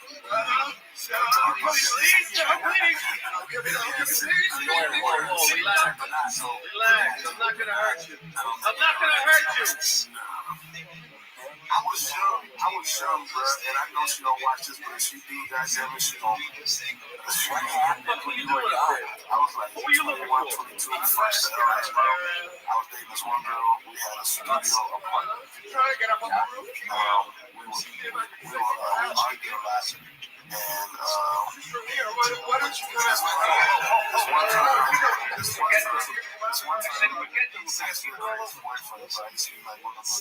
This is like, it's like Rogan and Joey Diaz. Just work, like less money. I made a couple of rules, fuck my dick drawing, and he's like, oh, what? But this is like, so you pay your rent? You pay your rent, man, get in? Yeah, I fuck me. She was a bitch, I fuck me straight away, bitch. Oh, you there when you need it? Oh, she there when you need it? Oh, she there. That's what's going on. She was taking a shower when she was about to go somewhere. And I was like, yeah, you about to go out and be a hoe, this, that, and the other. I was like, I might as well just stop fucking with your ass. And then she said something like, I was like, yeah, I was talking to her, like, yeah, you gonna miss this dick? And she was like, I can always suck another. But I was like, I grabbed that bitch from behind her neck, bro. I choked her on, and she passed out. She passed out my arm, and literally like 5 or 6 seconds. I was so scared. I was in the shower. She was drying off. Yeah, but she collapsed some more. That was forgetting something. Scary as a bitch, bro. It sounds like first What about John McClane? He's the reason why we have information we have. It's okay, we're friends. We're we understand each other. You know, like that. Okay, and then just like your fingerprints on the guy, just like real slow. It's so stupid. So you admit that you did that. And I choked him. How fast did? Oh wow, you're really gonna choke her. How fast did she before she passed out? Man, 5 seconds. I choked the bitch 5 seconds. How fast? It's good work. I think we're done. You know, Black fat and gay. Why does he have so much? Is that dandruff? Is that the shirt? I think it's the shirt. I started crying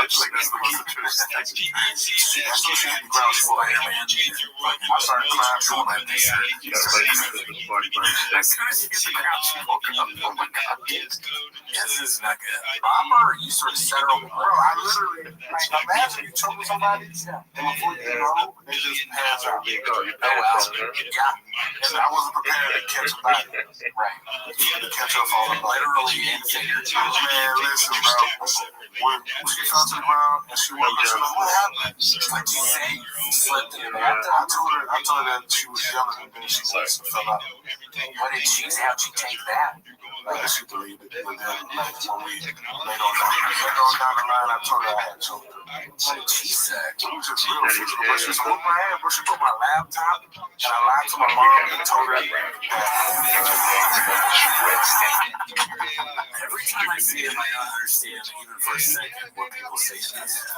Like, I don't, but then that's still telling me, I guess. I used to understand, and then we would argue about it, but then now I'm 100% on your side. I'm such a hater. I mean, I think good, but at the same time, I'm such a hater that I think that aren't legitimate and push people on my side. So I'm always like skeptical. Like, am I just convincing someone that? Well, come on, I didn't graduate college, so you know, I'm susceptible to like true bad stuff. That's what they teach you in college. But to like, okay, so this is posted by T's Tell. This makes sense because I thought it was actually funny. So I got in. I had to look up his Instagram real quick. for context here. Do you want to say anything while you're looking up someone's Instagram to get context for a change? They see we do the work. We do a lot of work. We don't just watch clips. We research them, whatever is necessary to bring the best possible content to you guys is what we do. I think it's here somewhere. Here it is. So his Anna fights Chavo Rivera. Connor eventually comes back and fights. Nope, this is not the one. Okay, here it is. My issue is the product that I paid to watch was not great because it wasn't a pay-per-view-worthy card. The ball is fair, and for what you're paying for, unless you're in person, ain't that great.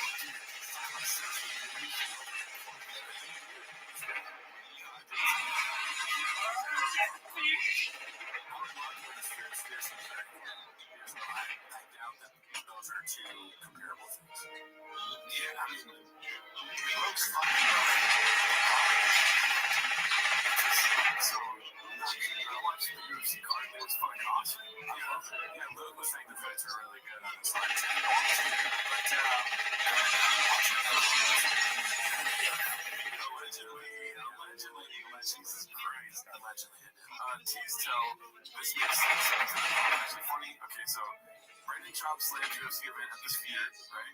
Brandon Schaub got caught plagiarizing a tweet from UFC for his newspaper. So he just did that.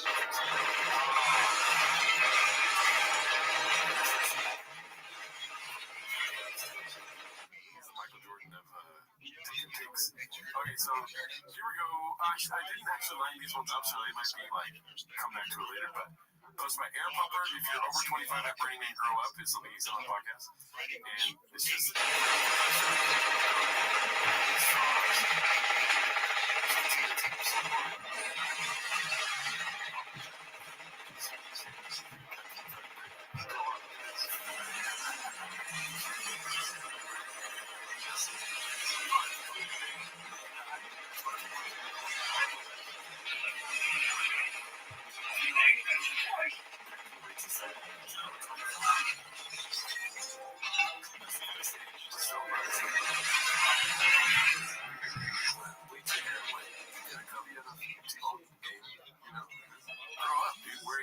If you don't have a cub, be yourself. Okay, so here we go. This is another event that happened this week. Jay had an intervention on the podcast. Hazard. Papa confirms he drove drunk, digitally during an on-air intervention for Jim very long. So it's very long. You can cut out anytime you want to. Last year, you don't be awake for you. Drink at 8 a.m. Here. You shot your 3 shows a day. Name, badge number, and phone address, right? Okay. But then they just have an intervention for Jim. You said you stopped drinking a while ago. Is it still sober? Still sober. 11 months. You said you felt way better after you stopped drinking. Oh, my life's gotten way better, yeah. I think you said you stopped for a second. I stopped for a couple of days. You stopped hard liquor. Jim's always had alcohol. I enjoy alcohol. Everyone has a different story about Jim's not stopping. So I was like, I thought it was just hard liquor. Grind's like, I thought you stopped drinking out of your shoe. Life, so that's why it's hard to stop. When you're like, life is good. I think you're right. I think it'd be so much better off stopping completely. I stopped completely. My life got exceptionally better. You stopped? I haven't had a drink. As an old guy, can I say something? I haven't since. When's the last time you stopped? I know, but I'm only 11 months, and I think you had a whiskey like when I was on here. No, it's the rampage fight. I don't even know what's right. You know, you have like a little bit if you get a fight, but still, I haven't. If he's really sober, which I guess healthy is for his own benefit, but he's sober when he really, whether it's just as stupid. So far, I don't see much of a change. 100%. Right? 11 months or whatever. And it's a drug giveaway, sober. How much of Toon Town taking 5 months and then all dry fast, all gas switch, sober. Right? Stealing that tweet about UFC No Chain being there at Rainforest Cafe, that was sober too. No more Chris Monday morning. That's all I do, Chris Monday morning. I like how they're fact checking them on the podcast. You're not lying this time again, right? Ken, as an old guy, your drinking is going to stop you if you don't stop it eventually. So that's kind of what happens with any kind of thing that we love. That's sort of an addiction. And everybody has food, sex, whatever. These are all the people you talk to about addictions, but sadly they're still in thralls. They're like, yeah, listen, I know about getting fucked up from sex and drugs and all that stuff. None of you guys are people that you go to for advice. Yeah, but it seems like for chicken stuff, the only times we get I just will stop it. Even with that, I don't think you're tired or whatever, but I do think it's not going to bring any value for your age gym. Sometimes to me, I just feel like we gotta grow the fuck up a little bit. 100%. No, that's how I feel. Like, I know it's fun. I know it's fun. Like all the exterior things. Like I will say, sitting in these big red chairs and watching Reddit Chop 10 minutes every week, and him saying, "Grow the fuck up," I'm like, I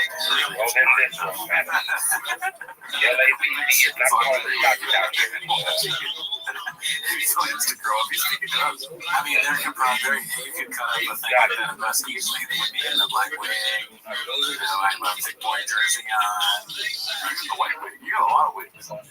Yeah. Me and the glasses. I have a wig every day. We're talking about Sharpies. We're not gonna grow up. Skin's better, my hair is better, my dick works again. Like all the look better, my face better. I'll wake up and I'm like, oh yeah, my face is all puffy and shit. Like I don't feel. Whatever keeps me not reach up time.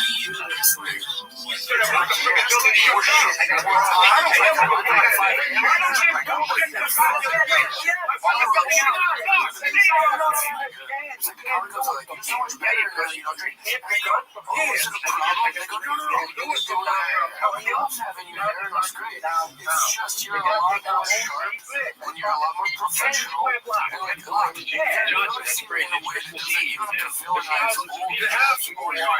So, you have a problem and it's so dramatic. Like, it doesn't have to be like that. It's just everything digitally better since stop. That's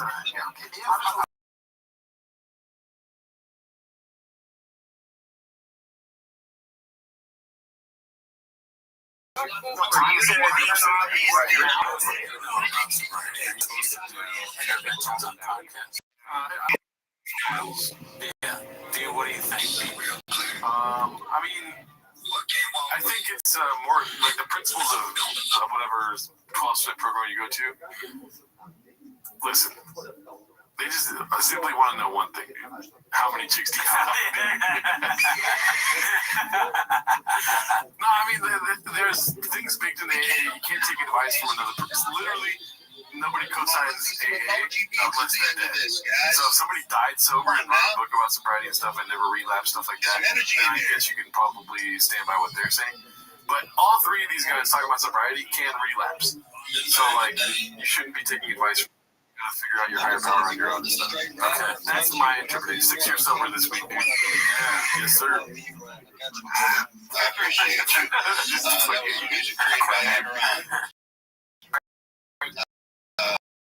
Anyways, that's the summer chicks that fucked it. I didn't use myself. I honestly cannot channel the lyrics as well as when I'm, having wine. It was interesting watching this because it is very AA-ish. Because people say that all the time, like, like the genius is behind the alcohol, but there's genius in you, whatever AA tells you. Yeah, like no, the chain's in there. The alcohol doesn't bring it out. The alcohol stops. Imagine if you never drink, like you would be even better. That's funny because like Tim thinks that how good the podcast is because he's drunk. Is that what he's saying? No, he's talking about music, but no, meaning like how he's saying. Yeah. So if he stops drinking, that great music can go away? Yeah, I don't like that. Then he channels to it. But, I mean, imagine if he didn't drink, how proud to be working with Jelly Bean. Okay, yeah, I like that. And his brother Brett Beck. But I don't think if he stopped drinking, there'd be no more cooking videos, or at least they'd be way different. There'd be no more like hamburger pizza or whatever. That right there, dude, that's why we need him drinking. We need more hamburger pizza. How are you going to get videos of him walking around in the woods with a gun shooting out? And on chain. So my coffee's got exponentially better. All crazy. I might like crush sometimes. I like how Shroud, first of all, yeah, you could. I can just tell. Really sober. As soon as goes down here, I'm telling you, now he's done down. This is the first that's come They out. got a whole city grid. And square block.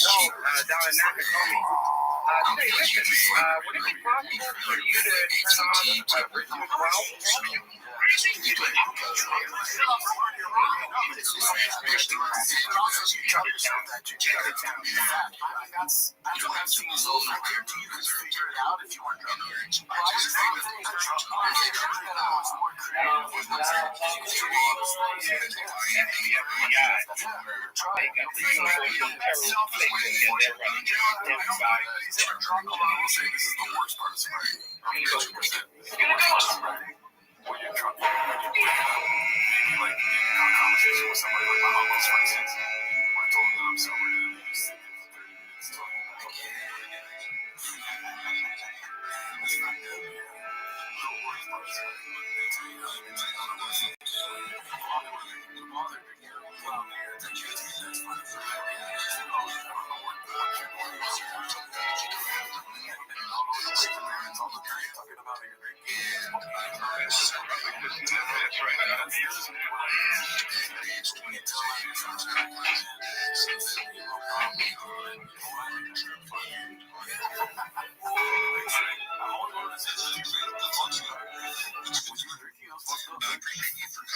I remember one time I got really hammered because my uncle accidentally, he did this on purpose, put a bunch of ground oil in my drink. He was like, shit, I was cooking, but I saw it out of the corner of my eye. I don't give a fuck, I'm in the party. You know what I mean? So I was like, I didn't see it when I took it. I just went, boom, down it. There's athleticism, folks. Delicious. What did you do? Impressive, It's isn't like, it? you know, kind of thing. What's up, Yeah, Ashley? we put a Yeah. bunch of crown oil in that. And then, long story short, I started getting everybody.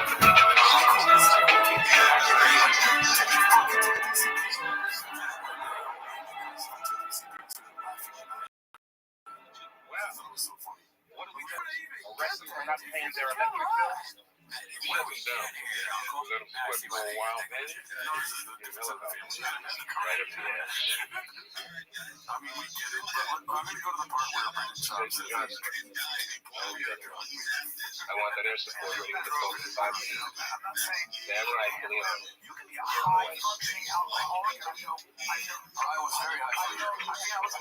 I felt like I was like everybody. Jeff was like, I is a very high-functioning, but also like, imagine being imagine being productive than you already are. Like you're getting so much shit done. And I love seeing like look how much better your curves are. Yeah, it's getting much better. Like once he stopped, like Jeff's everywhere, man. Like your TikTok, your Instagram, like everything's blown up. Yeah. And to me, it's always been like yeah, I've had this conversation. I'm like, I don't get it because how's Jeff not a housewife? Not a good co-sign, Jeff. He does it with everybody. He's like, you're the best. Like, I just don't get it. Like, why are you shit? Nobody knows who you are. I think you're hilarious. Everyone should be talking about Jeff Dye all the time, but nobody knows who the fuck you are, you loser. I believe it now, dude. I think it does drive him nuts. He's talking about how Kyle's not making it. It's driving him nuts, dude. Yeah, and it's just his friends not being more successful. It's great friends. It's a great project. Thank you, man. I say it. You know I love it. Thank you for coming up on stage. Josiah, you out here working. And developer gaslighting. You guys don't know what the gaslighting is? Just look to my left. That is gaslighting. We're here to represent him because we're just basically bringing all these people together. We want to hear what you guys have to say. Please tell us what you got going on in your life today. And Merry Christmas. Merry Christmas, everybody. Did everybody watch Christmas Story today?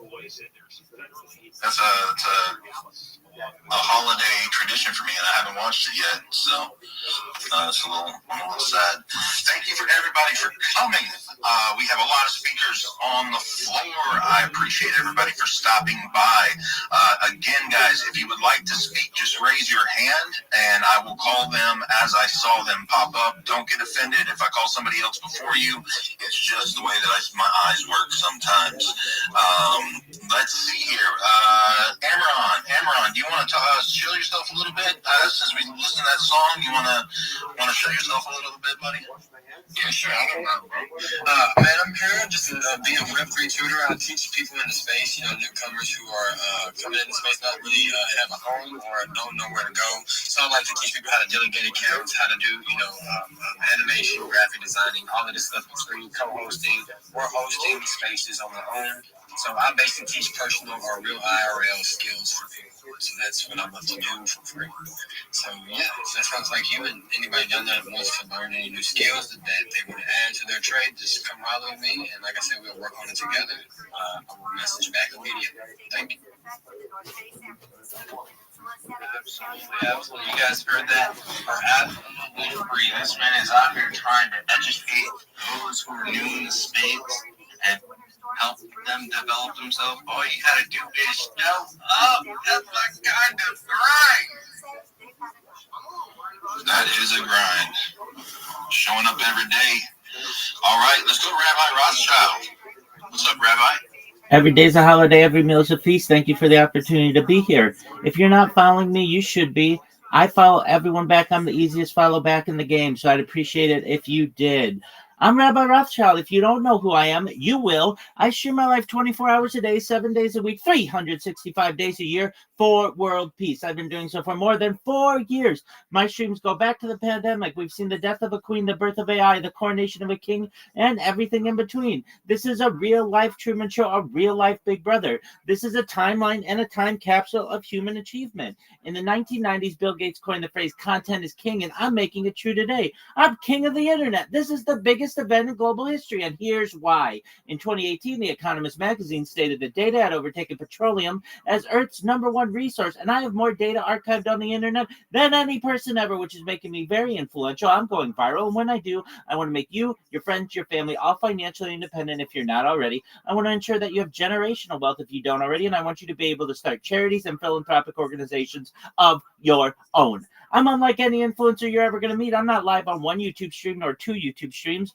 I'm live on over 20 simultaneous YouTube streams, 24 hours a day. You can view my life in 360 degrees. I even have a ceiling camera. If you want to view these YouTube links, they're available in my profile. Additionally, they're in my pinned post. You'll also find in my pinned post a link to my link tree. I dare you to look at my link tree. Nobody dares you to look at their link tree, but I do, because I have more social media than any person ever. I have more content than any person ever.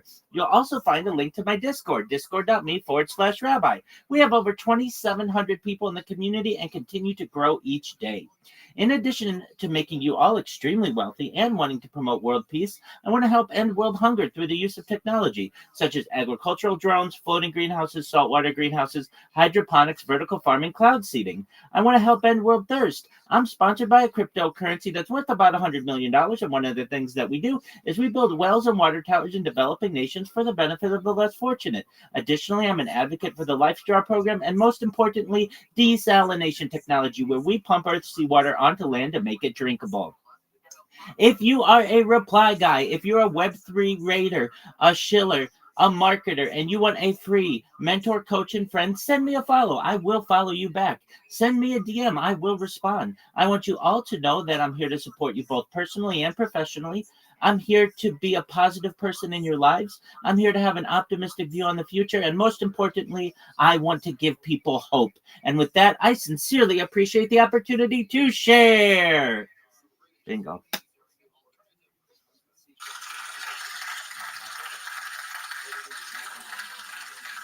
I'm always mad when I don't have to go behind him. I am always mad when I don't have to chew behind him. He hits it with the energy every single time. It doesn't matter where it is or what it is or when it is, man. It's crazy. Rabbi, you have the energy, my friend. You do. Let's go to Combo. Combo, you've had your hand up for a while, and then we'll get to Josiah after that. Combo, what's going on, man?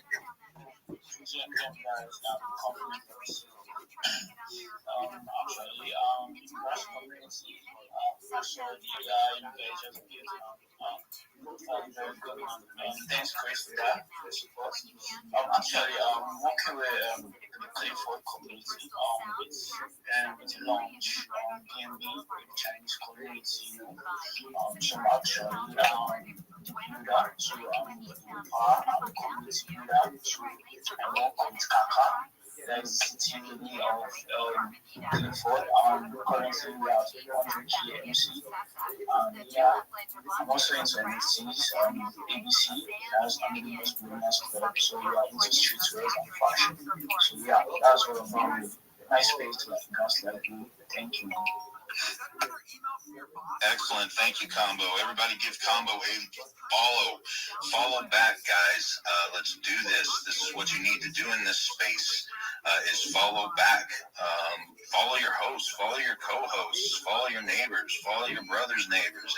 I mean, this is what we're doing. This is why we're here. I'm going to spend a few minutes. Go on. Can we put the time to tag 2 to 3 friends in the purple pill? Maybe throw a repost if you're feeling spicy, a cool post to even further, you know? We can bring even more people in here to see what people are about. We can hear more projects. It really is just totally better for the space if everyone just takes a moment to, try to.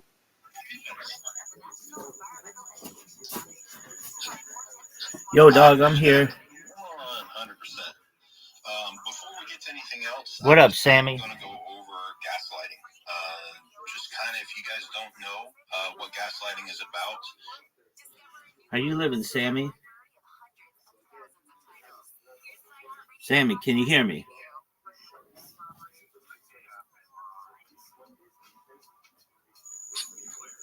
I agree with that 100%.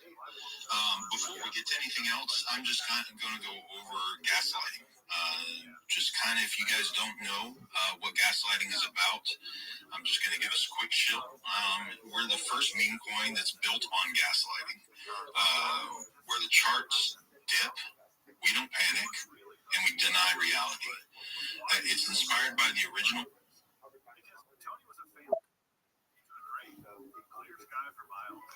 Telegram bot and a community that actually shows up. Gas isn't just a coin, it's a shared delusion with momentum. We're not lying, you are. That's a little bit about gas. Go jump on our Telegram page. I'm going to try to get that posted up top. And check out the bot that we have going. It's a gaslighting bot that we have going on. It's real fun. We do have another bot that's in the works that will be pointing engagement and voting and other things like that we don't have it 100% worked out, but we're working on that right now, and that'll be a lot of fun on the Telegram page. So there's a lot of things that are going to happen on the Telegram page. Make sure you guys have jumped on there and check it out. Josiah, what is happening, man? How are you?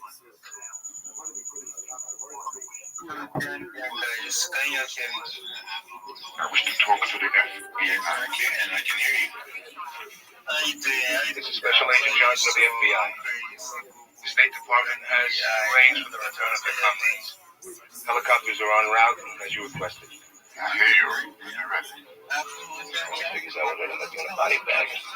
How was your house? You celebrated over your day? And I can it's Christmas. How does your Christmas go? I just want to say that.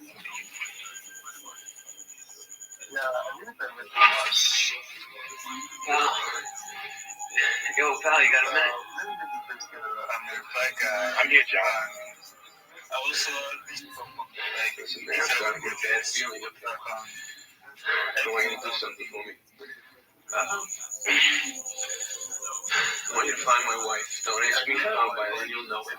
Let's go check it out. I want you to tell her something. I want you to tell her that. I think you're rugging, Josiah. I think you're rugging, man. Check out income, you know. No, but it took me a while to figure out. Give himself a little show by just having you check out what he's got on his But, some project listings, he does some web development. He's a little bit of a hyper promotion team. Started to pan out for her. Manager. A little something that Josiah represents. More support. And, that is awesome, man. I love the show. I love it. I'm terribly confident. I'll read it. I don't mind.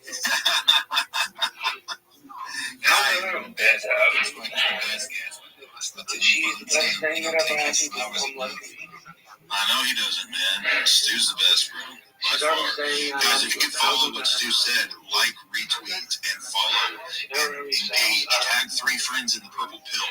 What we're going to do now, let's see, who's going to figure out how we are going to win the prize tonight. Okay. Anybody have any ideas?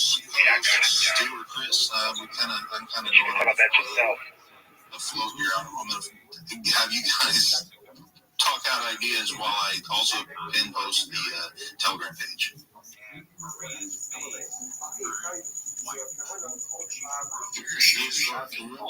Man, I mean, hey, what do you think? What's your idea, man? What do you think? Chris, can you go ahead, man? I wasn't really thinking. Just watch your ass and you'll make it out of there. You hear me? I'm just there hanging out with you. Said something to me upstairs. I'm thinking of something senior, bro. John. So, yeah, stuff you can I said, I don't know. It's just John. No, I was. Yeah, I'm going to see some. Lay off for a while. Check on something. Thomas, what do you think should be done? What do you think? 1 minute. That's all I'm asking. 1 minute just to speak. No, All right. Get back. All right.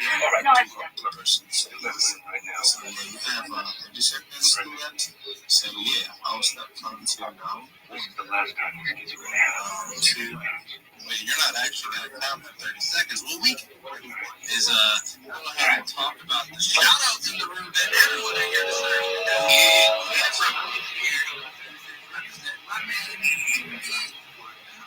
I'm sorry, your name is going to get me. I'm going to go with Kydex. What are you doing?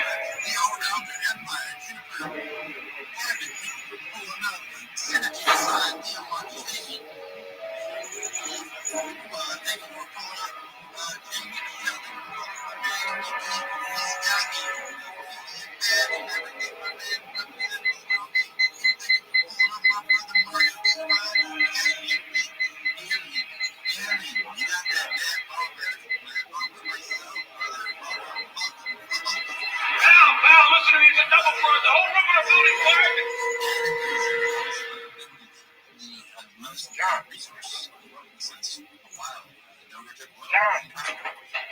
John, come in. You get that?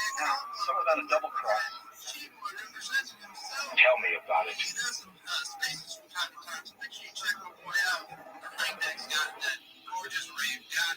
We're both professionals.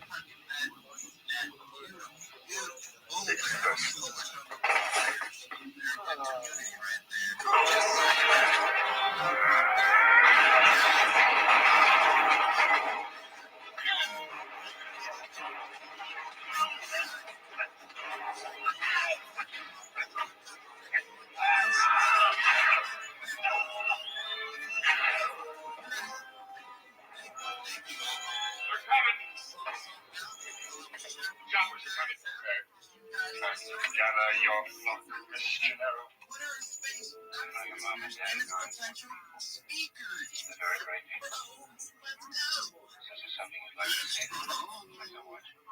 No, I thought something, yeah. We do free trivia. What do you think? Trivia questions and stuff. It's not going to be cool. You know, trivia about gas and all about the market. Because most people have limited space. So what do you guys think, man?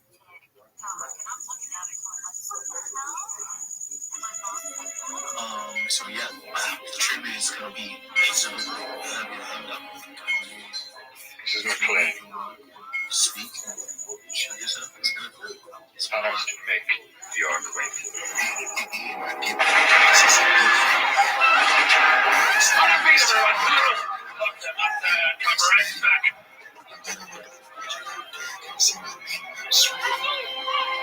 Since the start of this year, Rothschild has been in the pillar of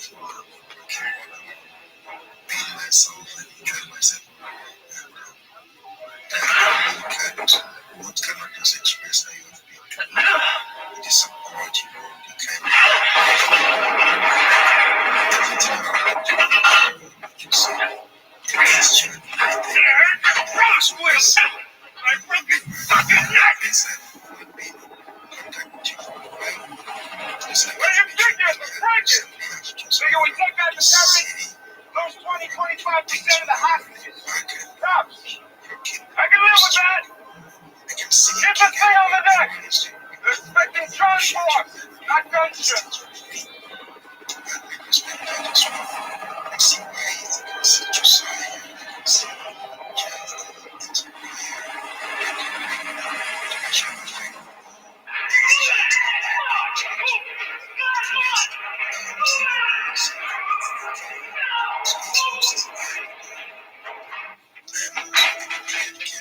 Yeah. A little bonus for this is right money to McLean, I have some news for you. McLean. For them to understand that place in this ecosystem. If you in spaces,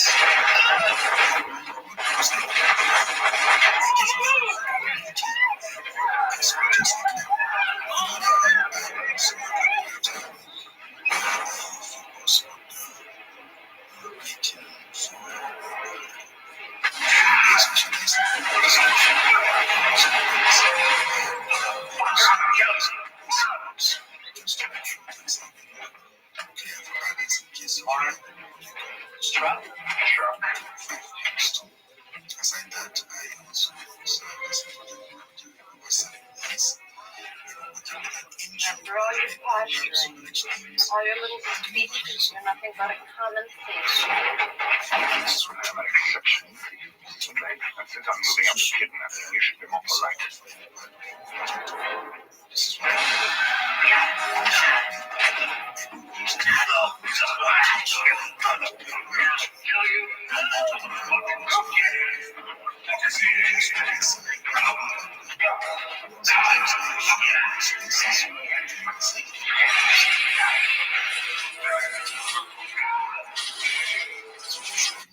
appreciate you, man, and so thanks to you for this wonderful opportunity. You know, I really love being here in this Christmas, and everybody's enjoying with his family, and I'm here with my family too.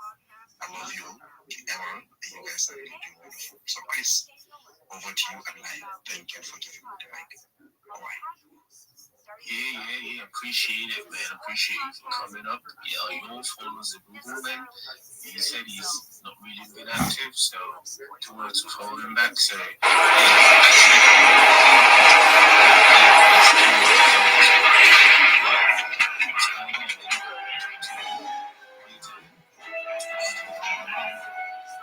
like you guys.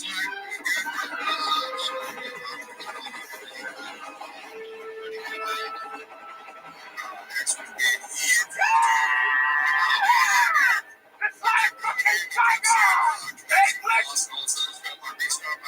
was in junior high, dickhead.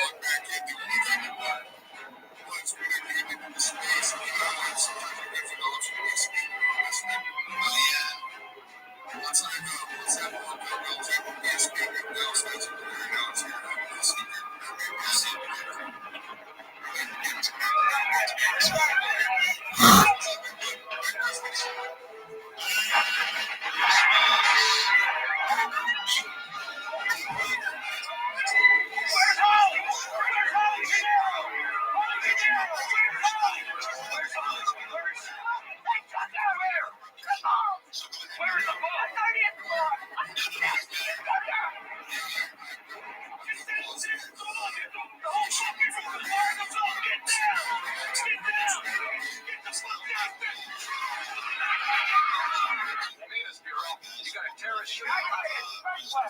Chris's idea, and we're gonna have a quiz.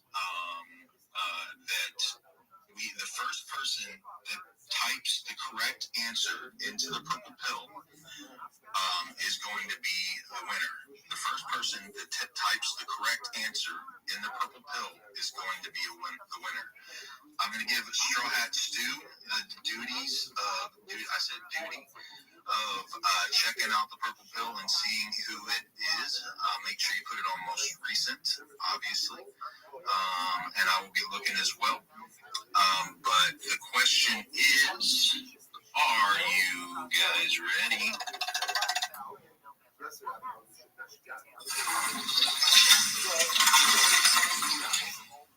All right, just got done. Before it became a psychology term, gaslighting came from a story. What happened in that story that gave the word its meaning? All right, guys. Well, everybody is typing that down because I don't want somebody to have to shill while we're doing that. We're going to listen to another gaslighting song, but I'm going to say this one more time. Before it became a psychology term, gaslighting came from a story. What happened in that story that gave the word its meaning? Let's go.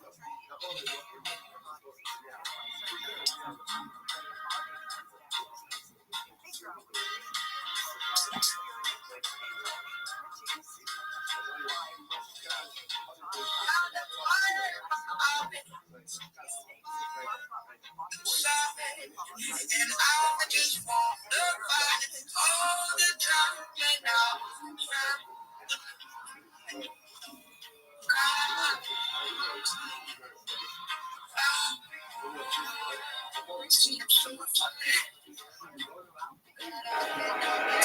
she tells me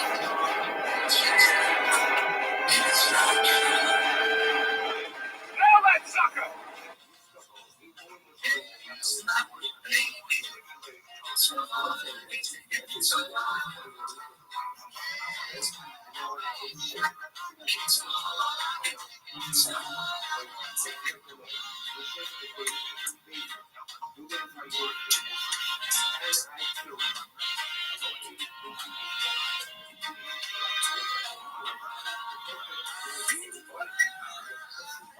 And I'll give it no time. She holds me.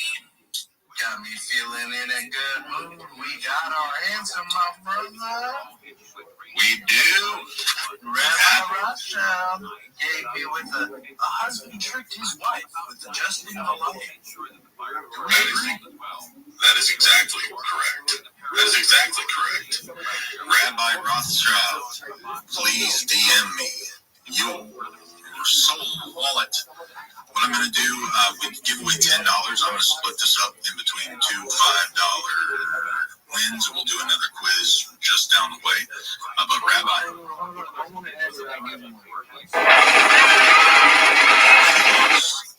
somebody else did. I'm going to add to it. Oh, okay. I was joking with you, dude. I'm messing with you. No, I'm fucking with you too. That's why I'm fucking with you. That's why I give it out, baby. Okay, I want to hear it. I'm going to match whatever you get, bro. Alright, give it to me.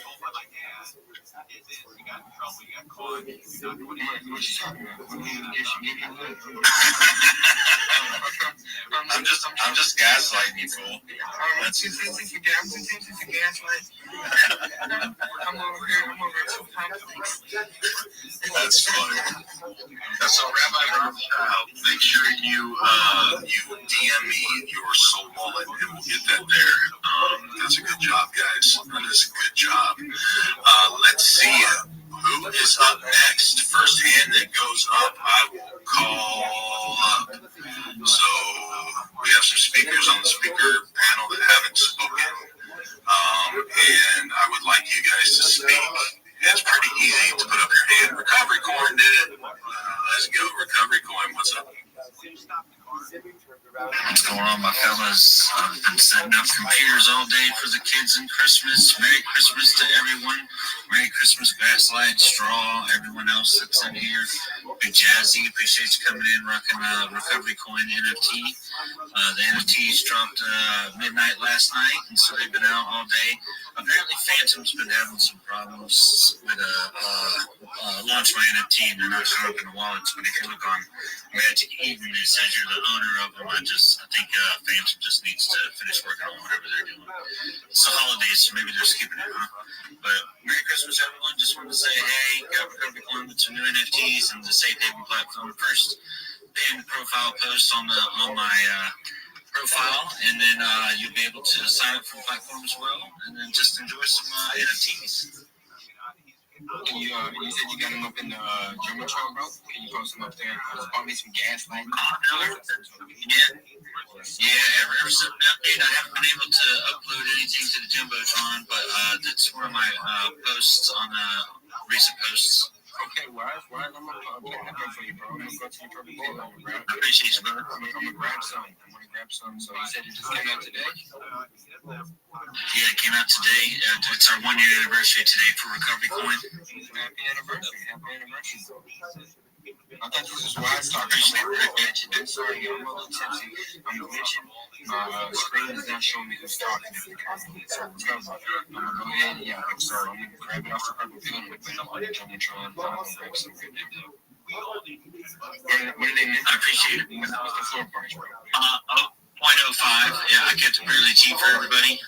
And then the proceeds go to the Safe Haven platform. You know, the Safe Haven platform that I developed for everybody on the Recovery Coin. It goes to help developing that. And then I go back to giving rewards to the community in the social platform, to those that are on the social platform and active in the community.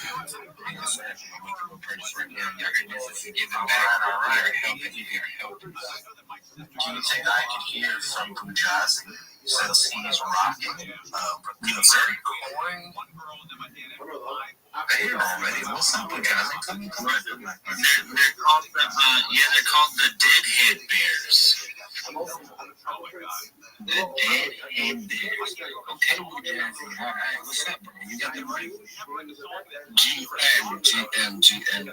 I saw Recovery target me, and I just knew that this is a very cool space because literally every space that Recovery actually tagged me to, once I come in, it's all about fun. It's all about meeting new people. It's all about meeting great projects.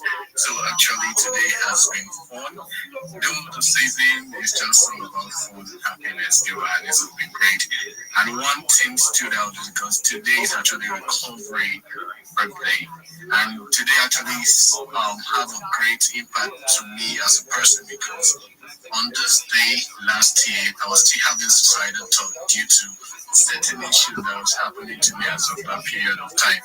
Though I'm so happy because project like Recovery actually helps you get out from certain problems that you're passing through, and knowing that okay, there's actually hope out there. So yeah, that's one of the biggest thing that's one of the biggest thing I'm holding to actually support Recovery with everything I got. So yeah, that's one of the. So right now the NFT is actually live. It's very, very easy to actually go there and mint it. Though I noticed that some people in my region could be having difficulties with the link. So it's just easy if you could turn on any VPN, you could easily access link and get yourself the NFTs. It's a very cool art icon. Like I'm very proud of working it as my PFP. Thank you very much, guys. Like Restream. Most definitely, Boo Jazzy. I've been there to the website. The website is legit. He has definitely invested into that website. You can actually add music. It's almost like the old MySpace. I've been there. Man, I love it. So definitely about to get into some of this recovery coin NFTs, bro. But I want to know, how many traits do you have? Is it different colors, like just like the bear there you have now, or is it like different hats, different? There's 60 different ones. You got diamond grills, you got recovery grills, you got regular grills, you got some with hats, some without hats. Multi different colors, all good digital artwork. Let's see. I've got some of the grill bears. They have tiaras. They have bows. They also have the recovery grill or the diamond grill, or So it's open mint, so anybody can mint whichever one they want. Let's say if somebody has one. So if somebody wanted to mint one too, I think it costs a little less, but it's not as valuable as the very first mint. But you can also mint one after the fact too. So that's a good option too for people that want like let's say the same color. Somebody likes the same color or something, so they can get it at a cheaper price. But it was also bought by somebody first originally, Yes, sir. Yes, sir. Yes, sir. Just please drop that down in the perfect pill so I can go ahead and get over there. Is it on Launch My NFT or Magic Eden? Yes, sir. Well, it's on both of them. When you launch on I launched on Launch My NFT, but they show on Magic Eden. But for some reason, they're not showing in your Phantom wallet. But if you look on Magic Eden, it shows you that you're the owner of them. For some reason, they're having an issue. I don't know if it's a Phantom issue or a Launch My NFT issue. But they're having some kind of issue right now where it's not showing up in the wallets. But if you look on Magic Eden, it tells you are the owner.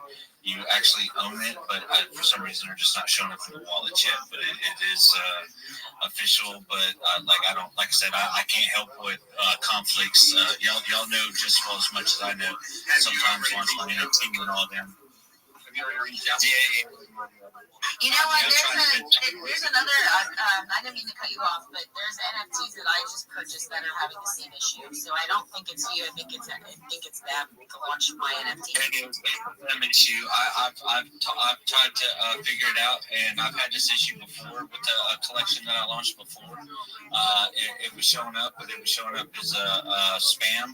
So they had to fix that issue. But then this time, it's just not showing up in the wallets. But if you look on Magic Eden, you actually have bought it and you actually do own it. It's just not showing up in the wallet yet. So apparently it's the holidays and they're having some kind of issues. Okay, King. Well, I'm still searching for your post down here so I can pick up on the Jumbotron. Yeah, let me reach. Go ahead. I did want to ask you about your mint because I was able to check into it earlier today. I would like to ask, what is I'm not familiar with this kind of mint. How come you get to just choose? You have the option of on Launch My NFT, you can have the option of being able. You can set your collection as being able to be chosen from. Or random. So you can do chosen or random. You have the option to let it be chosen or random. Okay.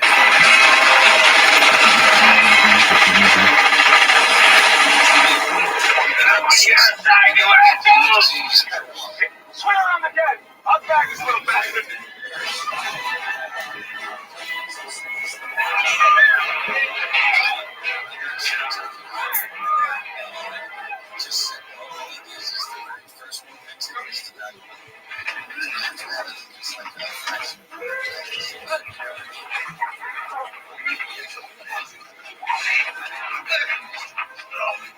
Oh, John, what the fuck are you doing?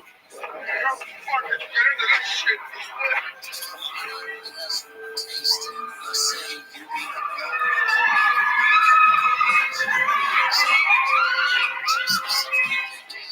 There's something wrong. Come back down.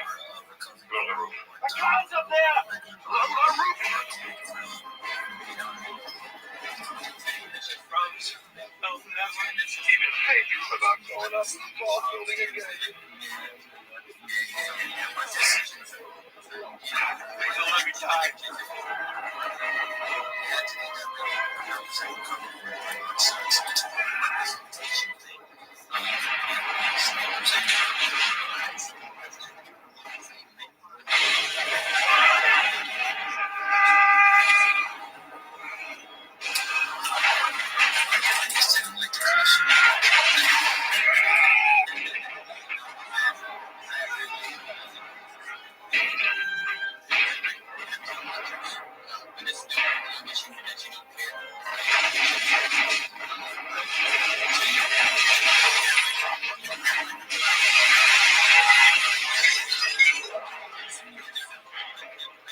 Yes, sir. Thank you. I appreciate it. We got to wait on Pump Fun and Magic Eden, and apparently Launch My NFT to all figure out their shit, but it's there. All right. Thank you, Recovery Coin, for telling us about your project. He's got a mint going on. If you guys are interested, make sure you go check it out on Launch My NFT.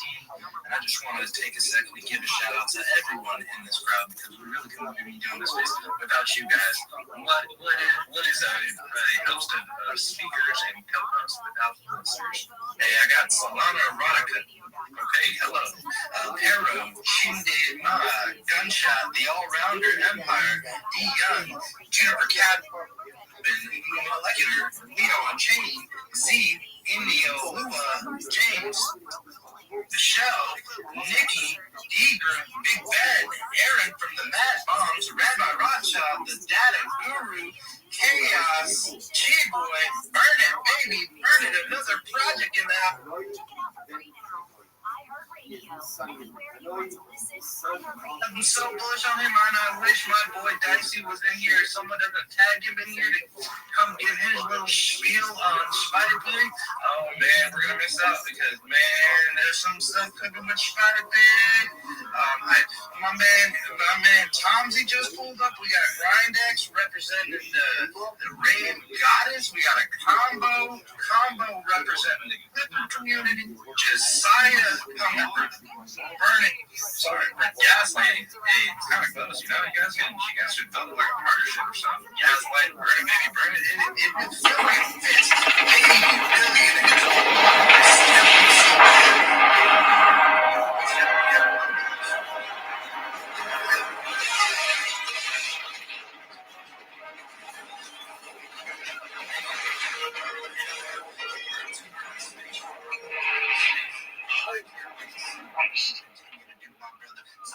Gonna need some more FBI guys, I guess.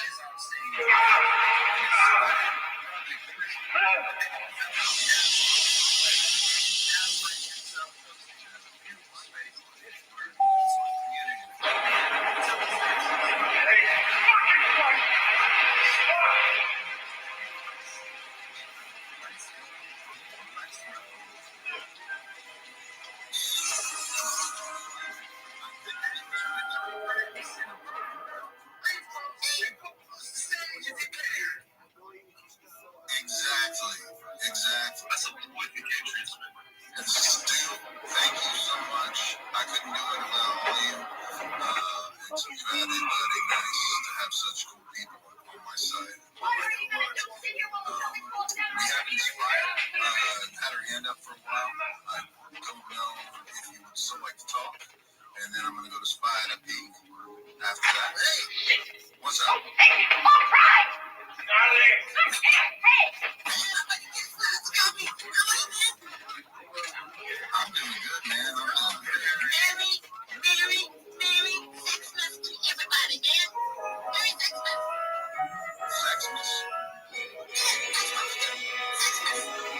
sounds like fun.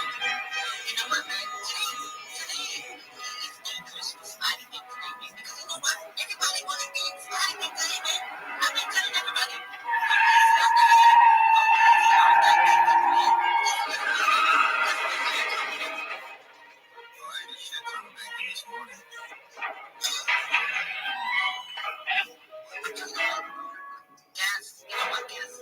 Let's be serious, right? All right.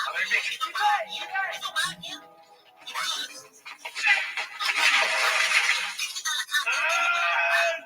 And I wanted to give away $50 to somebody that's ultra chat, always showing up, always grinding, always doing what he needs to do. And you know what? Today that day is you, my friend. You, the ultra chat in this space, man. You always showing up for everybody. And I wanted to come on and say I love you, man. Everybody love Gaslight. So thank you for everything that you do and always showing love to everybody and allowing everybody to get up here and show. I don't know what to say about that, man. That's fucking awesome. You just need to send me your wallet, man, and I'll send you $50. And you say, you know what? Let's keep grinding. That's all. We all win together. Hell yeah. It is about a community. It is about love. Everybody needs to be following Spider Pig. If you aren't following Spider Pig, you are a That's what this is all about. Spider Pig is on B&B. I'm not going to be great at The whole building, huh? I see it because he has the show down, so I'll let him do it. You want to tell him about what you got going on? So much right now, man. We excited. You know, we really doing so much right now on B&B. And you know what? My buddy's strong. We're bigger than B&B, man. You got me. Bigger than B&B. You know, Dude, cowboy. you know, we do it so much.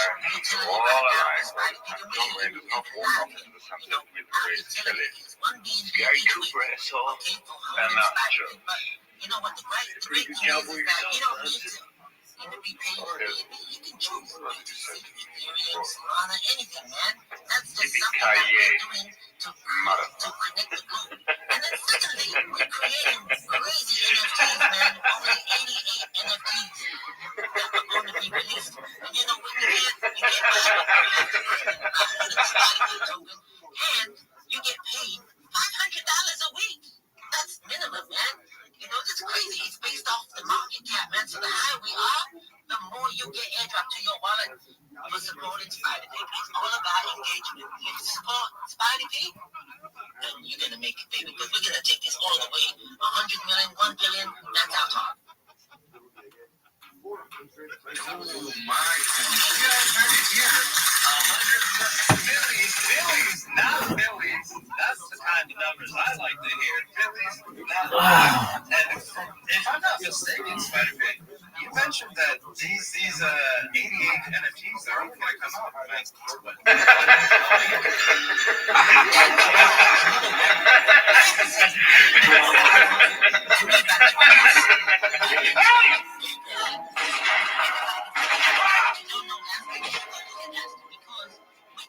Trails, Hans. Tokenomics are going to be very similar, man. We given 60% out in airdrops.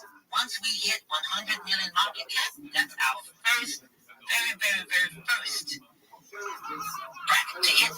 And then the airdrops start coming in. And then our next target is 1 billion. So I tell you what, go check out Esther.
Looks like that's a beautiful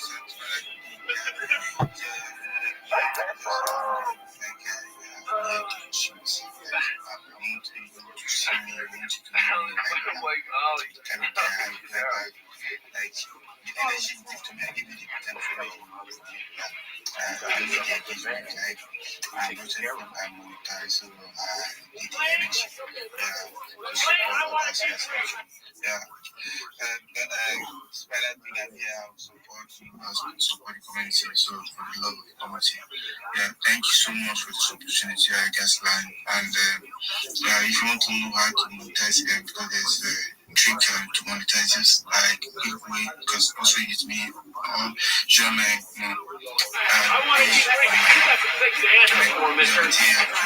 Tell us the murder for one thing. Property damage, interfering with police business.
Mr. McLean, now that it's all over after this incredible ordeal, what are your feelings?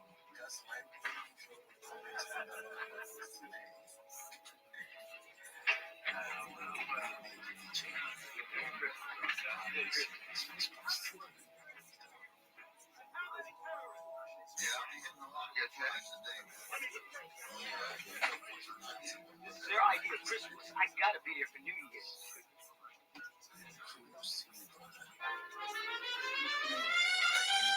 Oh, the weather outside is frightful. Like the fire is so But I don't understand. I said, if you know place to go, let it snow, let it snow, let it snow.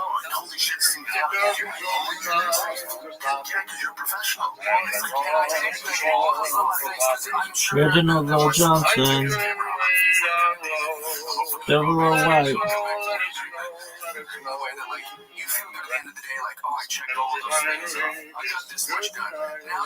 Every praise going, these people worked hard on this bitch.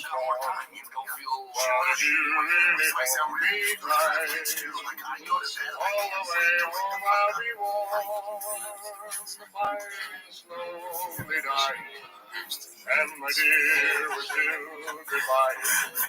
But as long as you want me so, let it snow, let it snow, let it snow.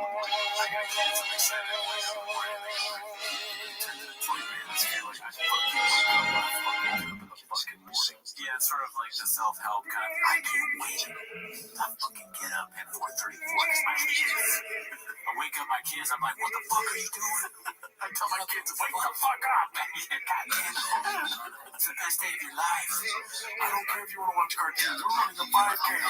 Go to bed at 9 a.m. or 8 a.m. I have butterflies go to bed because I can see my kids. I can't wait to go to the gym. I can't wait to come in here. I can't wait to leave here and go to Tigers baseball for 3 hours. Like, my life's fucking awesome. That's why I don't drink. I don't bitch. I think it's one last thing. It's alcohol's like, it's like, fuck up. By the way, dude, thousands of bottles of baby oil. You want to talk about that real quick, or? And alcohol can make you feel like there is no problem here, and there isn't. But there, like, ultimately, I'm telling you, when I say it's going to stop you, I'm not talking about. I know. Yes, I'm talking about just your life will not be what. He's wearing total shoes. But it could be. That's awesome. But also, when I was drinking my head, it's not a problem. Do you know how much chaos I had in my life? I was on the road. I had this and that. The police. I was doing 7 documentary shows. It's awesome. Oh, see, nothing. I was spiraling out of control, trying to get everything because I wasn't even sober. Oh, I'm drinking. I'm getting drunk on the shows. Yeah. Remember, people make fun of me. Drink at 8 a.m. I'm like, yep. Drinking here. Every shot, do 3 shows a day. Hammered when I get home. That's what they say, like alcohol. I wish you would like watch us for a day and then like the next day summarize it all in these shop way. Yeah, so they're fucking these 2 nerds. I like that. Making fun of me. Really wasn't the same much drink, but drink it. I'm saying like I wanted to watch it later. Fucking 12:37. Fucking at the coffee shop, complain about the ice. Fucking complain about the ice.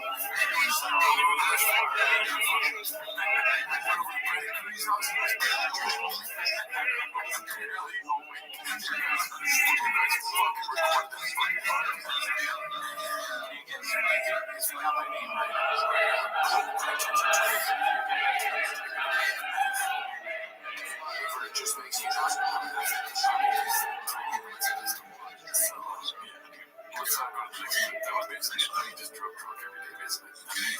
Alright, so this is supposed to be confidence.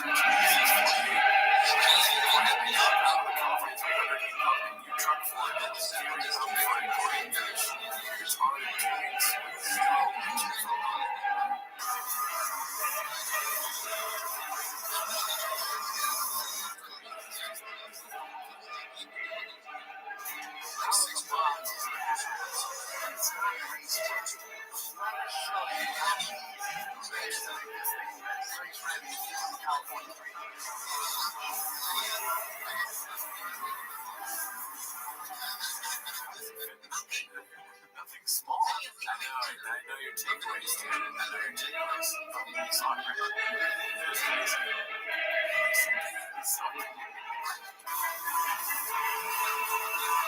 The song is so aggressive. I like the song. I like when it just goes like this. It's like, wow.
This is supposed to fight back today, yeah. This is supposed to like 10-second balcony. Clint dropped a fresh camp video. He smokes a lizard out with burning garbage and eats half raw, half raw bacon before snagging his fishing pole in a tree too many times. Alright, so maybe this is pre-intervention. Look what people do here. It's all that trash. One container, freaking Jack in the Box cup with straw. Come on, people, be better. There's a dang lizard inside our fire pit. Yeah, there, dude. Yes, lighter or something. Oh, goodness gracious. It's a of course, you need to think. Maybe I can do like I'm with this project too. And now, for the Heritage Edge, get those bad boys out. One time get bacon, corned beef hash, eggs. So my brother, I'm not gonna lie. I know you're a veteran. This is the most appetizing thing he's made so far, dude. Yeah, I'm not seeing any issues really so far with this. Although I guess the fire pit had trash in it. But other than that.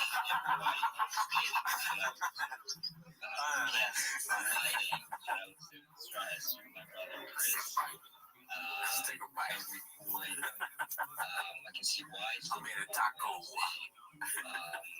Curious to learn about it. Where's my gun? Great things about you. Stage next to you. I'm about to get a spike, dude. Oh, yeah? Yes, sir. Nice. Oh, that's cool. Come back to the light, asshole. Yeah, guys. My name's Scout. Tremendous day today. I didn't do it a bunch of times. Christmas Day. Help me turn around. Pretty well. I've been trying to and actually holding a Why post on this? For this live stream? having a position of a good elite or running a salon of graduates that I've been scouting.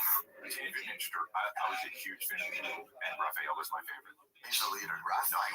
Leonardo Splinter was leader. Leonardo was leader. Raphael would have the swords. No, Leonardo had the swords. Michelangelo had the nunchucks. That's how you know. No, he doesn't know. How you know? Leonardo has the swords. I know. You want to hear from a guy who knows? I don't even care and I know. Raphael had the size. He would be like, Yeah, man, it's great. It's got a brain. the brain. And right. Frank. I thought Scissor's the one where you're like, oh, I'll take that T-bone. They're like, cool, say less. I'm like, really? Are you sure? Even I know. Different mechanics going on. To help me with the pronunciation. If I hear the correct pronouncement of the song, or a word, then I'm good. Yeah, I couldn't see. Oh man, the Sizzler thing is the craziest thing I think in this whole episode. It's the sleeper. I'm sleeping on that a little bit. I will be literally sleeping as soon as it's over. But damn, dude, how do you say that you go to Sizzler? How do you use that as a catchphrase? That's some stolen valor right there, dude. Unbelievable. Okay, let's get through these here. This is posted by is08730. The absolute peak of Papa's delusional arrogance. And I'll read this. It looks like a comment that or a caption he left on his Instagram. Oh God, here we go again. I've been nothing but cool and thought you'd learn from the last time you mentioned my name and got destroyed. Unfortunately, not surprised you're a bully. Always have been. You put on a pair of designer jeans and some hip sneakers and think you're cool. You're still adored with a fat bro vocabulary, calling me and numerous people dummy, dumbass, fucking idiot, because we have questions about the chaos at UFC 279. Also, no one is talking about the tickets. I was referring to pay-per-view buys and how UFC 279 was trending, but you don't release to the public, but you will say it went fucking great, bros. Sorry, we just don't buy what you're telling us after lying numerous times, but the media you picked to attend events don't have the balls to call you out. You just in the recent press conference, you were caught lying about extra compensation to the fighter. You need a reality chick that's surrounded by yes men. You're not special. You're not original. You're a low budget Vince McMahon. Every movie you make is a copycat of that dude. Only thing you have in common is you're both on steroids and dressed like assholes. Need I remind you, your origin story is a failed stint. Your cardio kickboxing instructor had two rich friends in high school to fund this business. Now go make a cool video with the Milk Boys to stay relevant, or have your PR team come up with a good press story to distract the fans away from fighter pay and how much proudly they have to wear those awful Under Armour rock shoes and won't see a dime, dummy. P.S. Quit stealing my shows on Sick Boy Network and recreating a on Fight Pass. K also leads Pat Militant to Dana White. Yes. While I was reading that, I was like, we can stop reading this. We got to the point. Wow. Okay. You let Dana White up. Dana White better watch out, dude. The last time you mentioned my name, he got destroyed. When was that? I think we would have heard about that, right? I can't remember. He like goes back and forth. He's like, me and Dana are cool, you know. But then he does this, and those are some loot points to the Rock. Point, fighter pay.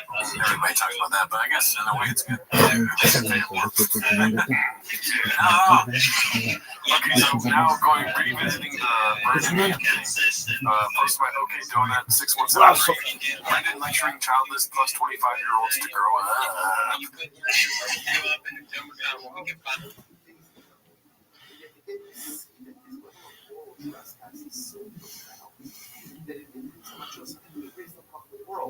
But if I do this, my kid will not get a cup. I can be a coin. But if I do this, my kid, and again, it's not punishment. It's what is sold. If I am wrapped up in immorality, it's manifest by other having relations with these other women, my definition that is going to impact my ability to raise, inspire, impact. It's not punishment. It's just the reality. It's just the fact. It's just the way that it works. Such an incredible world.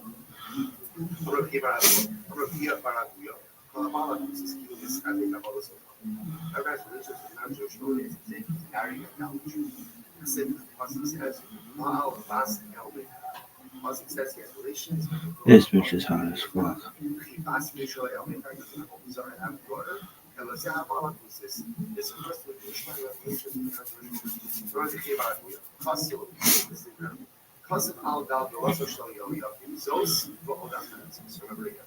One of the kings, Khan's fellow, who was a man of Yehoiakim, unfortunately, again, was only the who unfortunately, again, led Khan's throne in a very low period of time.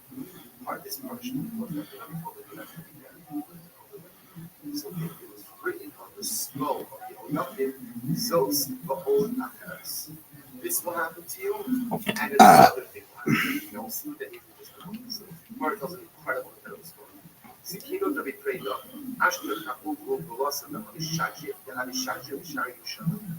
So the grandfather, the father, Zikino used to be the grandfather. After he prayed up, he found the skull. And the skull, ultimately again, was cast to the side by the gates of Yerushalayim. Of the city, Zos v'od. Now the skull was the phrase. Zos this and something else. Now, you realize that this was the skull of Yehoiakim. So what did he do? Cover up. There it is. It's got to be true. He buried the skull. The other double. Cover up the other double. Then he buried it. The skull raised back out of the ground. Buried it again. It raised back out of the ground. Okay. Our high move was to show you Yehoiakim. So you realize this must be the skull of Yehoiakim. Oh, fuck. Who has story you cover? Skull of Hashlik Nahamu Shari Yerushalayim. Rabbi said to Yehoiakim. Rabbi said, you are going to be buried like a diamond. Just like nobody takes the time to bury a diamond. It's fine, you just throw it on the side. Well, your body is going to be thrown by the side. about to say bye to our 30s and hello to our 40s. And this is a really great opportunity for me. I really, in my heart, I mean, did I accomplish what I wanted in my 30s? No. I thought there was a chance that I would have made my first million by the time I was 30. When I was a child or an adolescent, or I was figured. And then I thought maybe I could be a billionaire by 40. And that certainly didn't happen. But I really think that could happen by the time I'm 50. And I think I could be a trillionaire by the time I'm 50. That's how much confidence I have. The Rebetza know, if you're watching this, I want you to be like, yeah, that's what Rabbi. Person who, in their own way, may be the poorest person on earth, may within due time become the wealthiest person on earth. But money really doesn't matter to me. It really doesn't. What matters to me is happiness. And as I recall my mother saying, quoting Oprah Winfrey, money doesn't buy happiness, but it helps. And I'd like that. I'd like the comfort that money would be able to bring. And even though I live a comfortable life now, I'd like to be able to explore the world.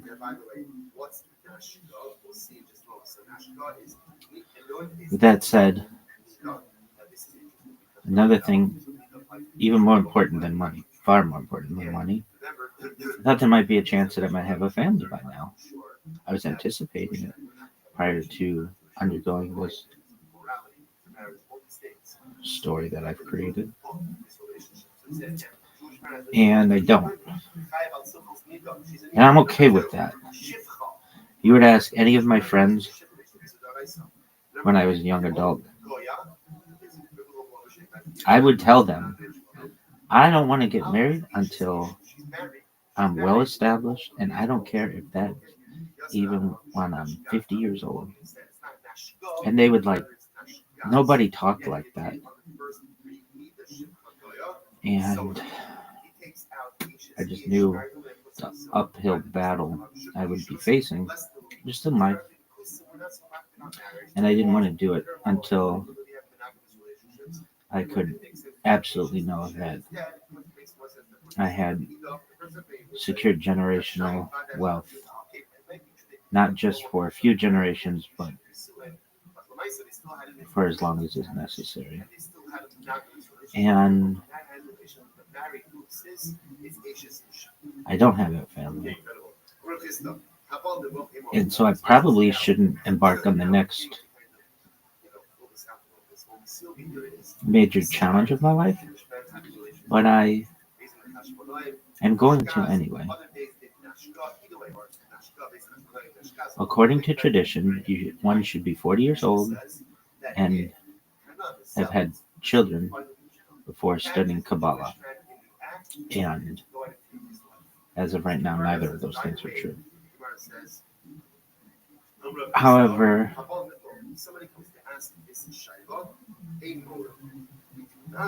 I feel like I've waited long enough. And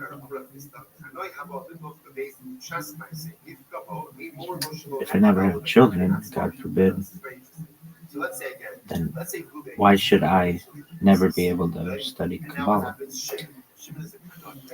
I really feel like, I'm just saying this into a microphone or a camera, that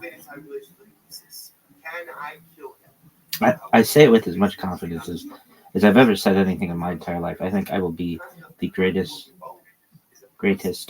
Kabbalistic sage of all time.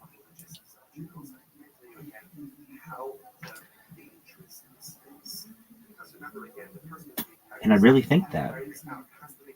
I wouldn't say it if I didn't think it were true, or it would be true. And it's going to take me a long time, because I really lack any and all Kabbalistic knowledge. But I shouldn't have any. I've done an excellent job of avoiding any Kabbalistic study.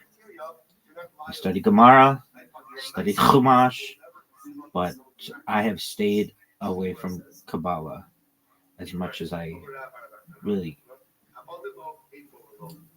could. But I think it's time. And so I may watch this video in the future. It gets preserved somehow.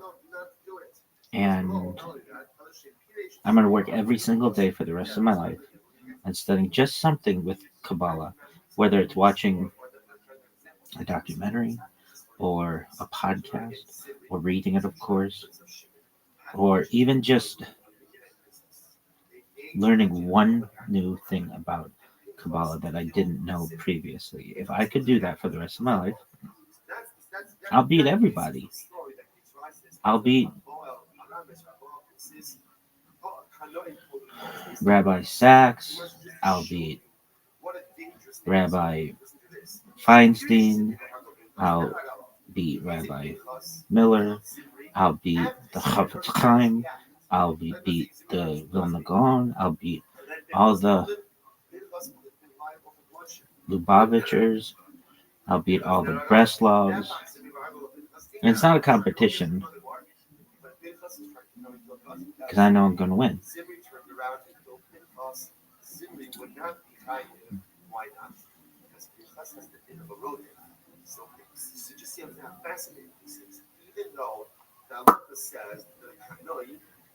But I know far less than all of than they all did. You know, I remember I read this book. Well, so at a time in my life, I was impassioned by rabbinical biographies, and I have already compiled is a better way to probably phrase it, but the largest rabbinical biography compilation in world history, no doubt.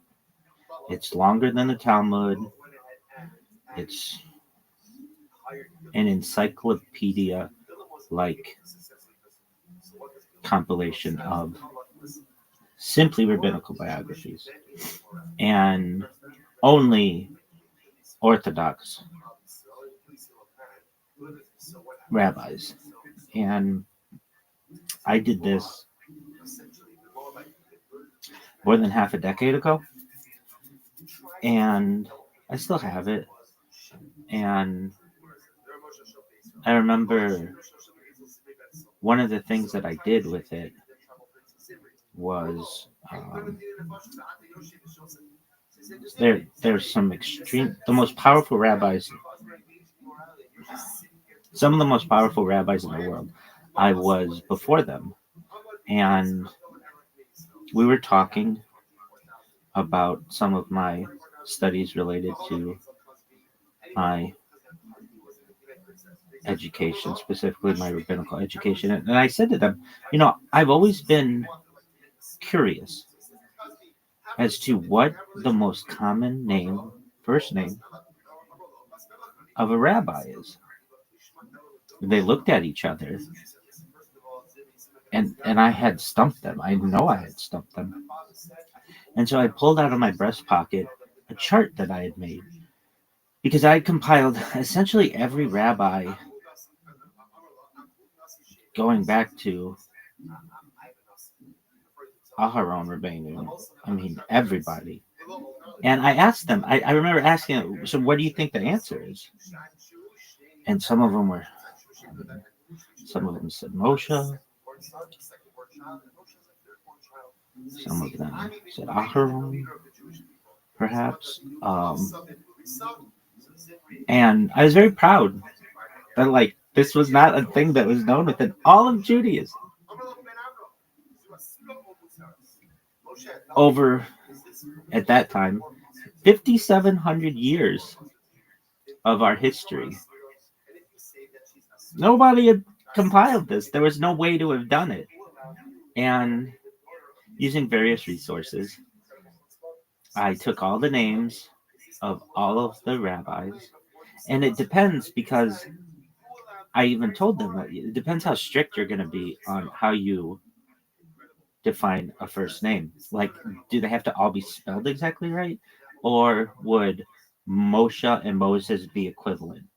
Or would Abraham and Abraham be equivalent? Or Yaakov and Jacob? And if you took all of the derivations of of all of the names of every rabbi whose life had ever been archived to any extent, I mean, we're talking about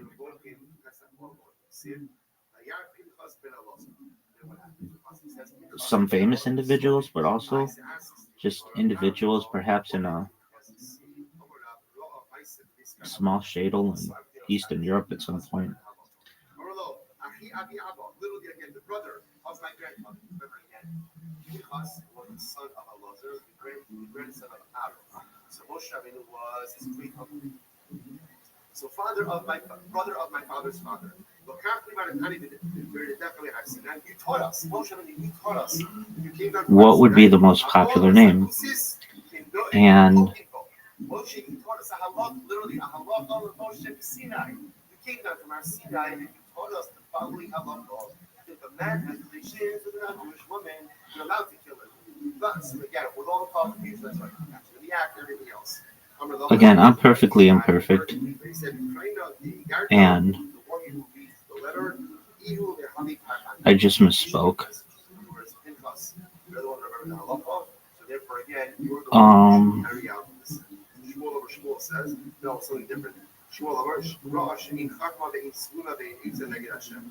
I know I misspoke. Okay. And I will do this. I'm perfectly imperfect. I said shadel, I meant shtetl. Perhaps the rabbi who I'm referencing of a small shtetl, his wife wore a shadel. And I have a thing. I don't want to call it a learning disability by any means, because I think it's something that everybody does. Is I use word association. I confuse words. And as I say this, I know that it will be funny what I just said. Nobody's laughing. I'm somewhat embarrassed of it, but it will be very funny. And if you're like, you confuse shtetl and shadel, yeah, and it wouldn't be the first time. It perhaps won't be the last. I've done it before, and I'm okay with being imperfect, though I strive for perfection. So, as I was saying, I was with some of the most powerful rabbis in the world, and I pull out this chart after they gave all these incorrect answers. All of their answers were incorrect. And it was a bar graph and a pie chart.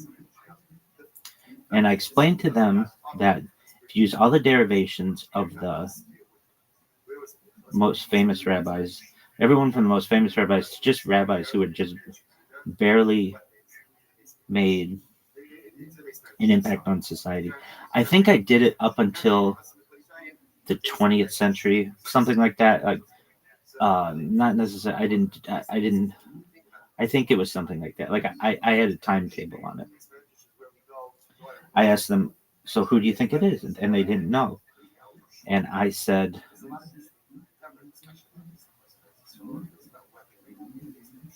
it's Yitzhak, Isaac. And they looked at themselves and I handed them my chart and they were looking it over. And one of them said, that makes sense. That you'd have a father who might have been named Abraham, have a child named Yitzhak, and that child might have another child who would be Yaakov. And then Yaakov wouldn't want to name necessarily his child after his father, perhaps in the Ashkenazi tradition after himself.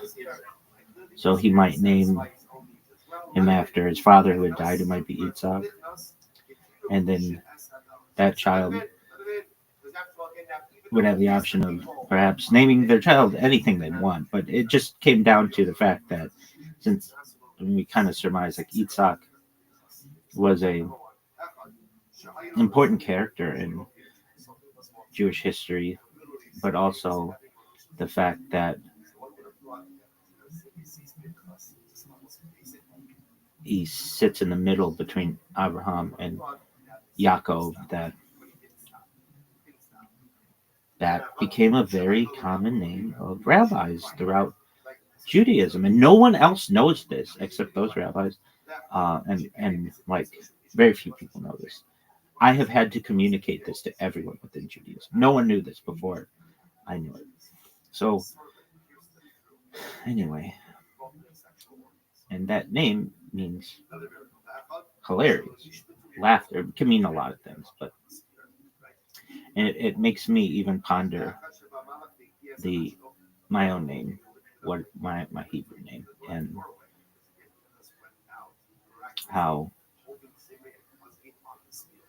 perhaps someday I may integrate that name into it somehow, or perhaps. But anyway, I have, in my own way, been like, without even recognizing it, discovered one of the great mysteries within all of Judaism. What is the most common name for a rabbi? That's like a simple question to me, but no one knew the answer to it, and I did. So, with that being said, Kabbalah is next. Well, I should say, I want to be I've said this previously, I want to be the greatest rabbinical biography scholar in the world. That is very important to me. I've said it in writing, I've said it publicly, but I'd also like to be the greatest Kabbalistic sage of all time. I've said at one point in my life, if I ever retire, I'd like to retire in Tzfat and live the life of a mystic. But there's a lot to do before then. So, with that being said, I'm going to do everything I can to study Kabbalah, at least a little bit every day until the day I die, God forbid. And that's everything from the Tree of Life to the 72 names of Hashem to why Madonna wore that red string. I've been to the Kabbalistic Center, at least walked by it on Shabbat in Beverly Hills with Pico Rivera. And I'm going to become the greatest Kabbalistic sage in global history. And God willing, someday I'll marry a woman. She'll wear a shadel, and we'll live in our own shtetl,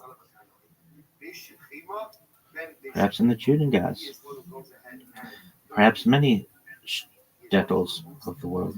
But I am going to be the greatest Kabbalistic scholar in global history.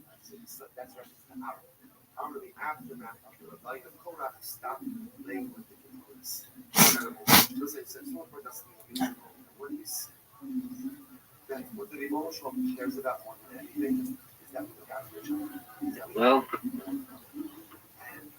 I have to say bye to our 30s and hello to our 40s. And this is a really great opportunity for me. I really, in my heart, did I accomplish what I wanted in my 30s? No. God, chance that I would have made my first million by the time I was 30.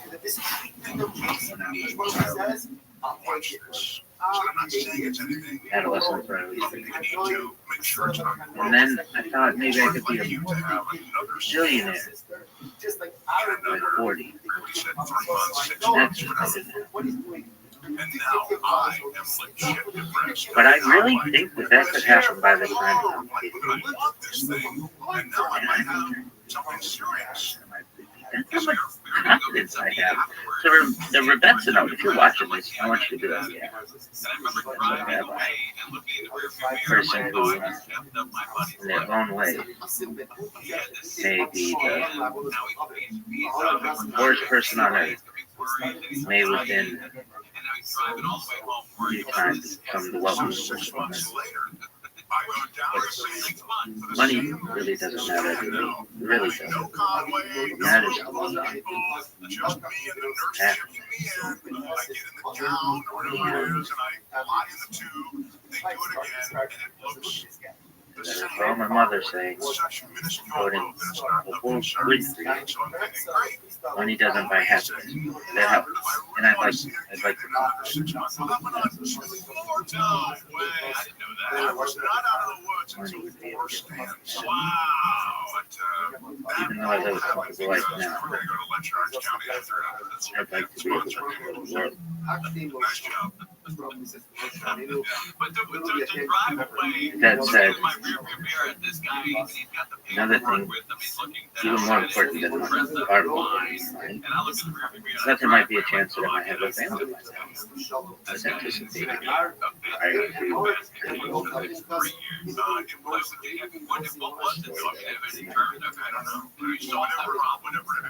they don't.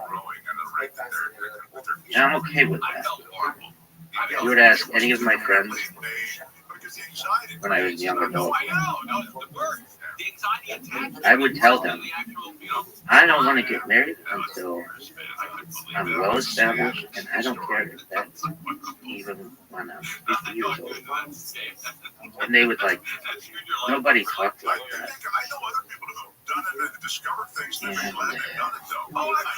And new uphill battle I would be facing, still might. And I didn't want to do it until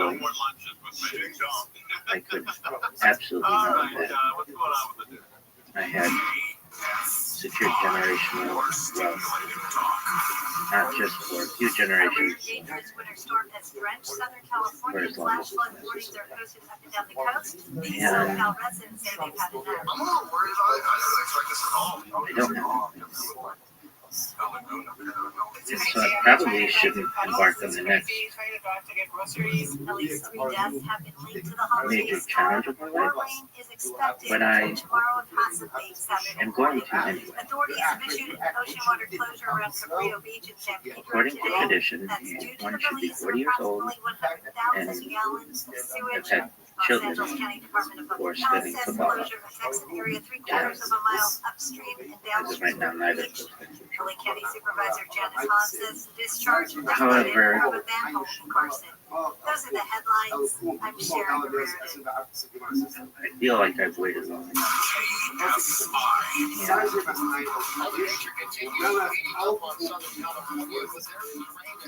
don't have children now. Why should I never be able to do I really feel like I'm just saying this is just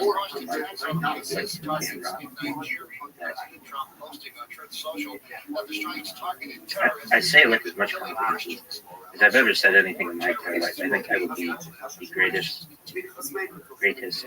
Kabbalistic sage of all time.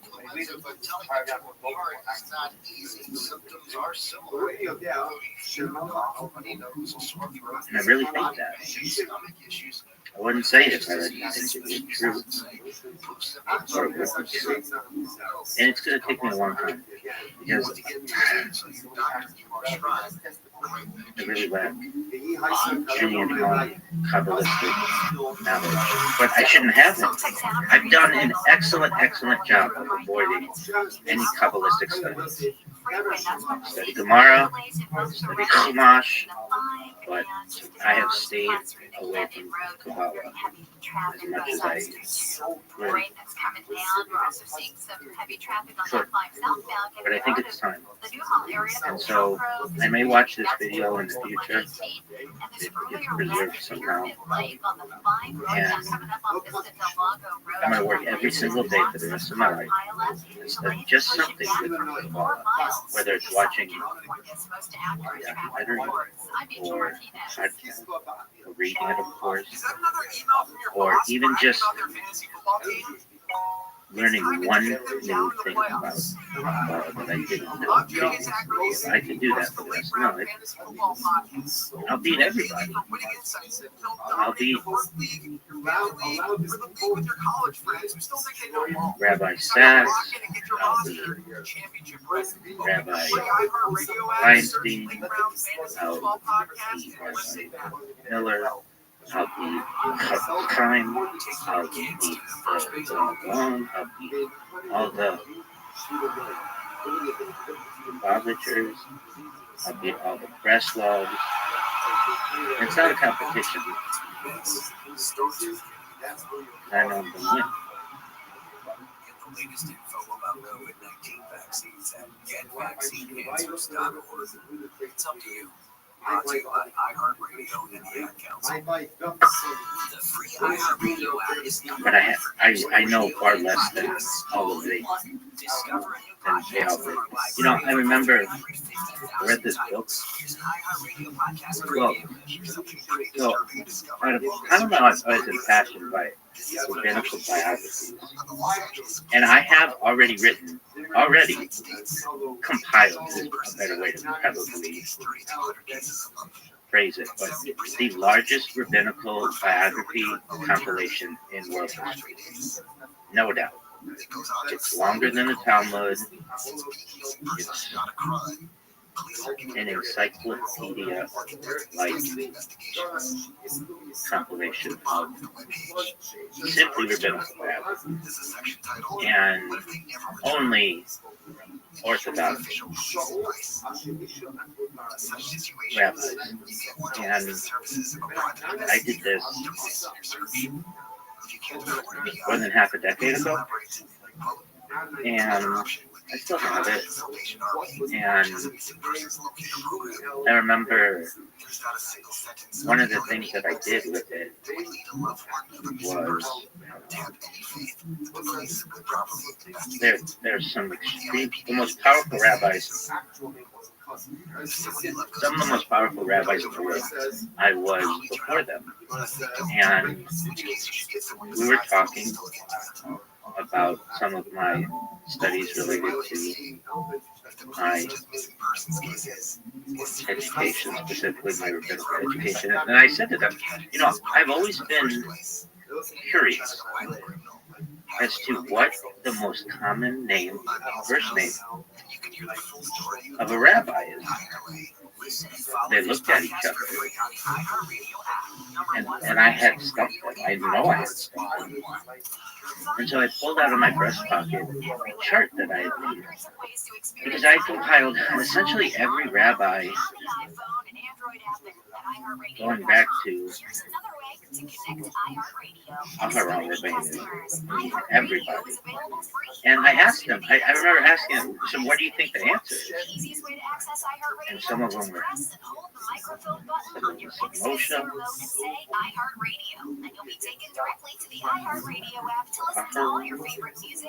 perhaps. And I was very proud. They're like, this was not a thing that was known within all of Judaism. Over, at that time, 5,700 years of our history. Nobody had compiled this. There was no way to have done it. And using various resources, I took all the names of all of the rabbis. And it depends, because I even told them, like, it depends how strict you're going to be on how you define a first name. Like, do they have to all be spelled exactly right? Or would Moshe and Moses be equivalent? Or would Abraham and Abraham be equivalent? Or Yaakov and Jacob? And if you took all of the derivations of the major, well, all of the names of every rabbi that whose life had ever been archived to any extent, we're talking about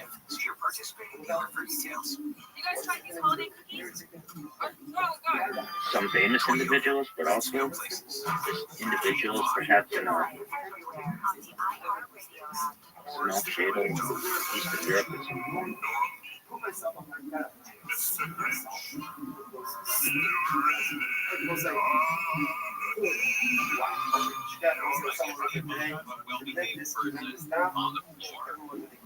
Here on the fourth floor in our Burbank location of iHeartMedia has got to be Sharon Bell. Nobody what would be the most popular name? You assume that she's never And had any negative contact with the cops. I don't even think you've ever been pulled over. Have you ever been pulled over? Yeah, when I was younger. But when's the last time a cop pulled you over? It's been a long, like, decade. Yeah. Okay. Because you do again, I'm perfectly imperfect. I believe in playing by And the rules. That's right. Now. But you do it inside I and just outside of the workplace. Yeah, I'm a rules follower. That's right. And you've never done, anything to, what's the money? Slip on a banana peel. I were arrested. misspoke. No, Okay. I wasn't arrested. No. And I will do this. The house to I'm perfectly imperfect. corn. I said Shadel, I meant Shtetl. Well, I'll put this disclaimer out. Kids, don't do this at home. That's Significantly to bad the things, okay? rabbi So who it I'm was referencing a the small school night, so a couple of my girlfriends came over. I was wife in ninth who wears grade, Shadel. and a couple of my And girlfriends I came have over a to, thing. we were working on a homework I don't want to project call it a together. learning disability So by we any went means down in because the basement, and there's a phone down there, and there was a yellow pages. I think it's something that And we were everybody just horsing around, and then I one of use our word friends was association. with us I that night. confuse words. So we And decided to as I say start this, ordering stuff to our house. I know that Yeah, like pizzas, and we ordered like it will be tuxedos. funny what I just said. We ordered like a limo. Nobody's laughing. I'm somewhat embarrassed of it, but it will be very funny. No.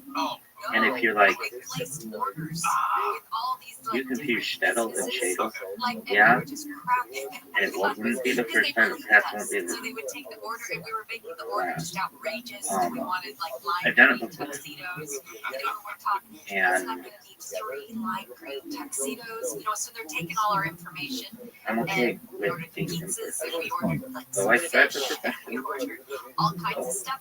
Well, because we didn't let our friends' parents in I on was it, and they were getting all these phone calls to some of the most verify powerful rabbis in the world. And I pulled up this chart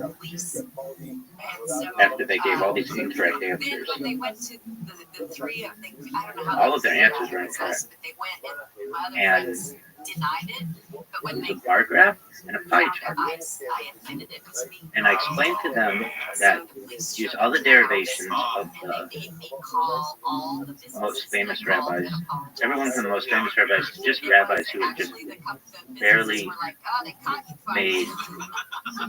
an impact on society. I think I did it up until the 20th century, something like that. Like, not necessarily. I think it was something like that. Like I had a timetable. Somebody else did it, and they weren't involved. I asked them, so who do you think it is? And they didn't know. And I said, What was the punishment? I got grounded, and Did they reduce your phone privileges? I did. oh yeah. And That was the thing. A lot of kids don't know this, but when you were a kid, they you put was themselves in there. I handed them my chart, and they were looking it over. And I was grounded for like a whole month. I couldn't go to one of any of them the said, games. you know, that makes Like, sense. go out after That you school. have Yeah. a father who it's harder on the parents to named ground kids Abraham, than it is the kids. Abraham, have a child named And it's Yitzhak, hard for parents to stick to the grounding. and that child might have another child Please, please, please, please. with And it's hard to Yaakov. say no. The Yaakov wouldn't want to name necessarily his We had a cake if I got a child after his father, perhaps in the Ashkenazi tradition, after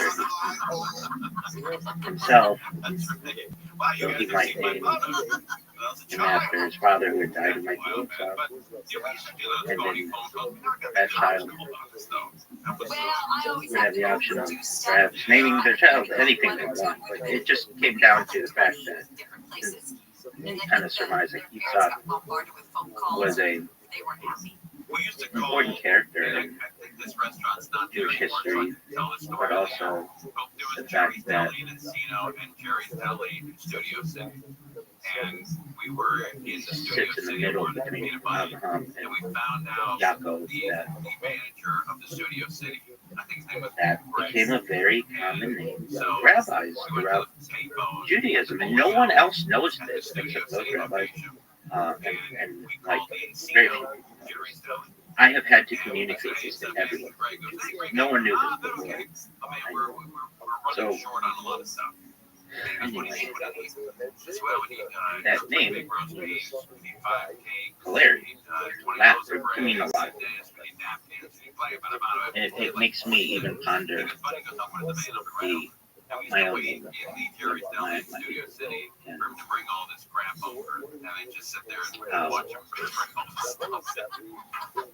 Perhaps someday I may.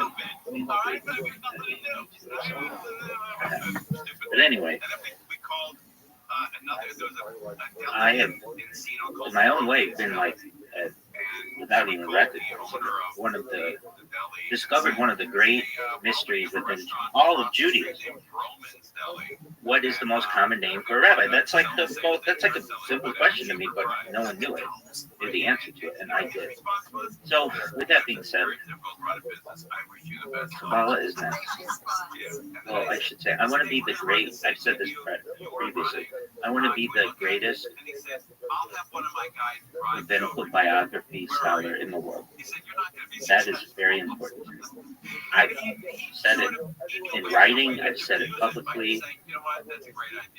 But I'd also like to be the greatest Kabbalistic sage of all time. I've said at one point in my life, if I ever retire, I'd like to retire in Rabbi and live the life of a mystic. But there's a lot to do before then. So, with that being said, I'm going to do everything I can to study Kabbalah, at least a little bit every day until we get into that. And that's everything from the Tree of Life to the 72 names of Shem to why Madonna wore that red string. I've been to the Kabbalistic Center, at least walked by it on Shabbat in Beverly Hills if people were there. And I'm going to become the greatest Kabbalistic sage in global history.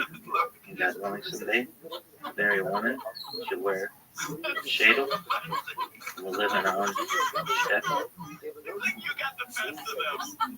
That's in the future, guys. Perhaps many devils, but I am going to be the greatest Kabbalistic scholar. What's going on with that news department? Yeah, I was just checking out the crash at Joseph Lake on the 5 northbound before Vista Del Lago. Last check, it was the 2 left lanes that are blocked. If you see that, it is still the 2 left lanes blocked. Pound 250, keyword KF by traffic. But I am still seeing about a 3 mile. Excuse me? Wondering what you're interviewing about. Oh, about all kinds of things. What's your name? Beatrice Rubel. Oh, I'm Billy. How are you? Just grand. Okay, for $1, you ready? Name a Christmas song that doesn't exist. Christmas tomorrow. There you go. Yes. Thank you. Yes, beautiful song. Christmas tomorrow. See, good luck. Gonna see the tree again. Possibly. Boxes underneath. Children all around me. And lots of boxes all around the Christmas tree. Goodbye. Christmas tomorrow. What a day it will be. Frosty the Snowman. And me. Verizon's 5G network. Straight Talk. Available at straighttalk.com or Walmart. This report is sponsored by Indeed.com. Indeed sponsored jobs gives your job posting a turbo boost. Match with the candidates you're looking for, making your hiring simple. Visit Indeed.com/credit. Again, that's Indeed.com. By definition, says what? Your contract. Which means therefore, if we're talking about a person, getting these things a whole deadline, and really doesn't have to graduate. As I watch my previous video, and I've watched previous videos, I'm the one who recognizes when I do things incorrectly. And I think that in Hashem's divine plan that there are reasons why I make mistakes the way that I do, because a lot of them are simple mistakes, and perhaps it's so people find that in their own lives the mistakes that they make are made by everybody. I say this when I talk about my story, whatever you want to call this compilation of data, that I want the whole world to recognize that we're all not that different. We are 99.9% all the same DNA, no matter where you are. And I think the two most distantly related people anywhere in the world are still something like around like 26-degree cousins or something like that. It's not that wild that we're much more related than we are, no matter what your background is. As I watched the previous video that I had, I get embarrassed by making mistakes. I think everybody does, and I do so publicly. But I recognize that it's part of life, and as you can probably tell, my Yiddish isn't where I want it to be, but that's another thing. I think I will be one of the great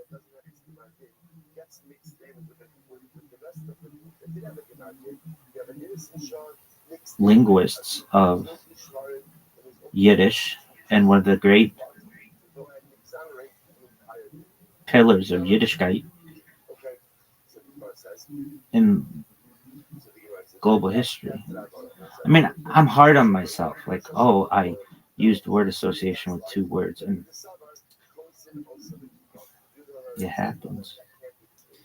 I mean, the Yiddish to which I was exposed for my life has been limited.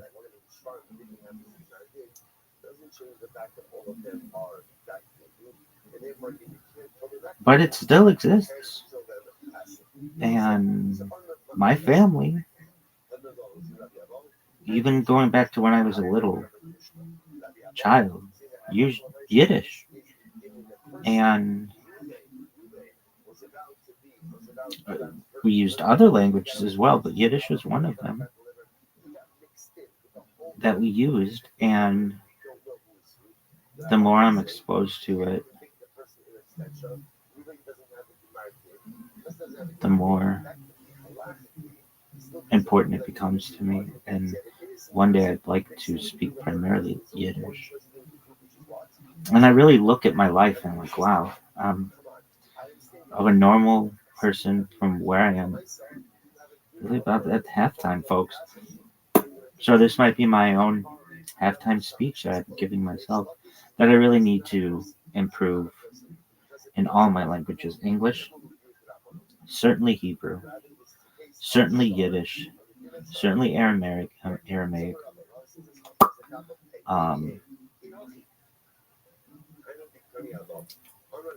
in my reading proficiency, my speaking proficiency, and my writing proficiency. I would really like to be able to get Rashi script down. I would like to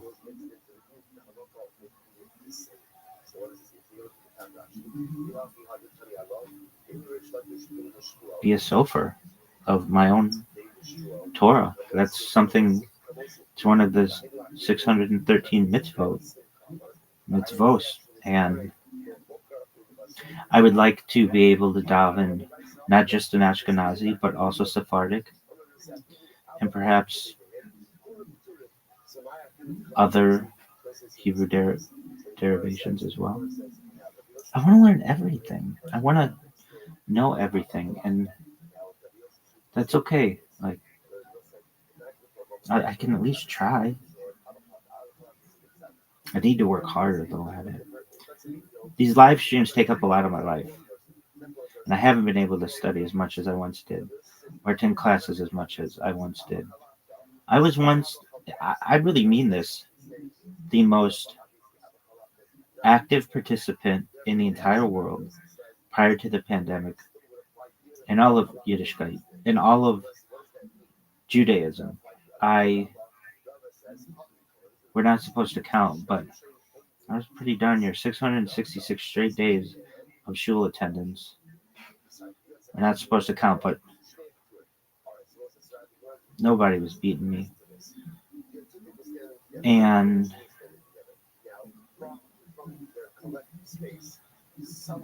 we're not supposed to count, but I was close to triple digits in continuous Shabbat attendance, and perhaps over. Who knows? We're not supposed to count.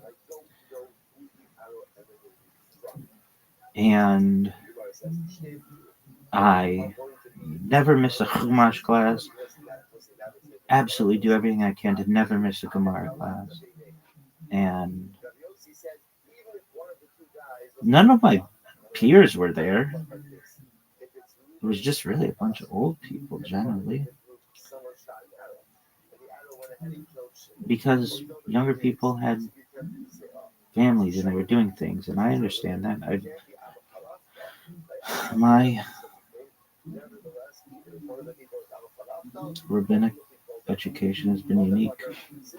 That's okay. I don't think I would really want it any other way. I kind of feel like,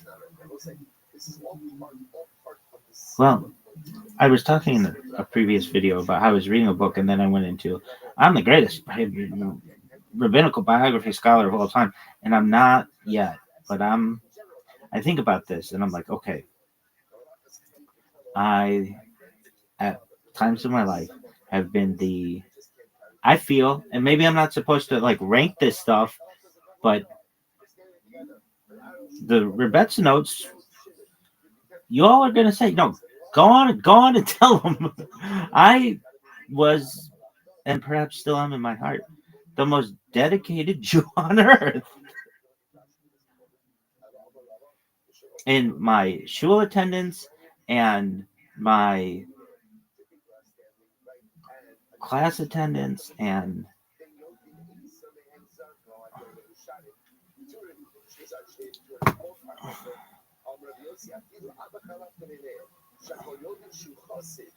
I want to say I attended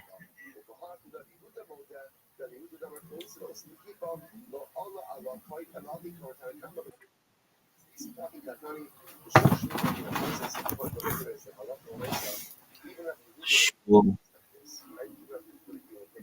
more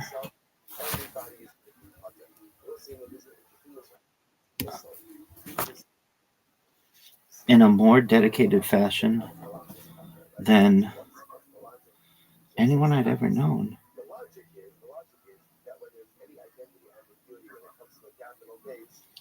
And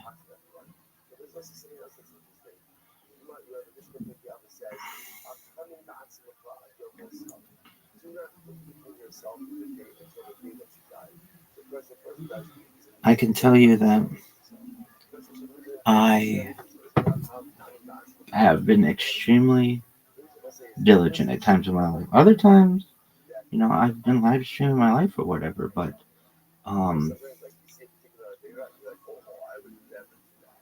I do everything that I can to just absorb Judaism as much as possible.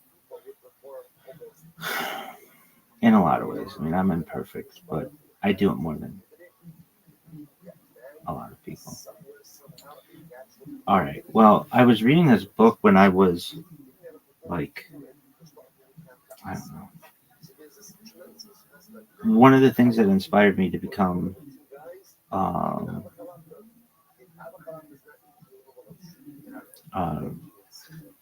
rabbinical biography scholar. I read the biography of Maimonides, of Rambam, and access stop. Oh, did this stop my video? I don't know. I think my video is still going.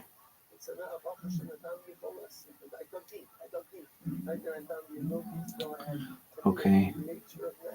Well, we'll just, I don't know, we'll press close. Is this still going? I think so. Anyway, I mean, I don't know everything about Rambam, but Like at one time, I read this book. Sometimes I read books when I really want to get into them. I read them aloud to myself. And I can tell you, when I do that, I've read many books written by rabbis, and I find their errors, their grammatical errors, their spelling errors, their continuity errors. I did it in one book and gave it to a rabbinical colleague, and I said, there are 3 errors in this book, and I know exactly where they are. And he's like, oh, really? I'm like, yeah. And I showed it to him. My Rebbitzin was right there. And I showed him the first one. He's like, okay. It was like a spelling error.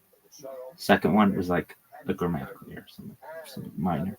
And the third was a continuity error where the rabbi had not had a paragraph in the right spot. And it made it to a very keen reader, the text would be incorrect. I mean, I can tell you on the Chabad website, I have pointed out, I don't know if they're done on purpose or not, but I've asked rabbinical colleagues who aren't just rabbis, but they're lawyers as well, and they've said to me, I've pointed out these errors on the Chabad website. It still exists to this day. Last I checked, the person who wrote that page wasn't a lawyer like we are, and it's a really, really, really, really important page, and it makes me want to email Chabad about it, but I'll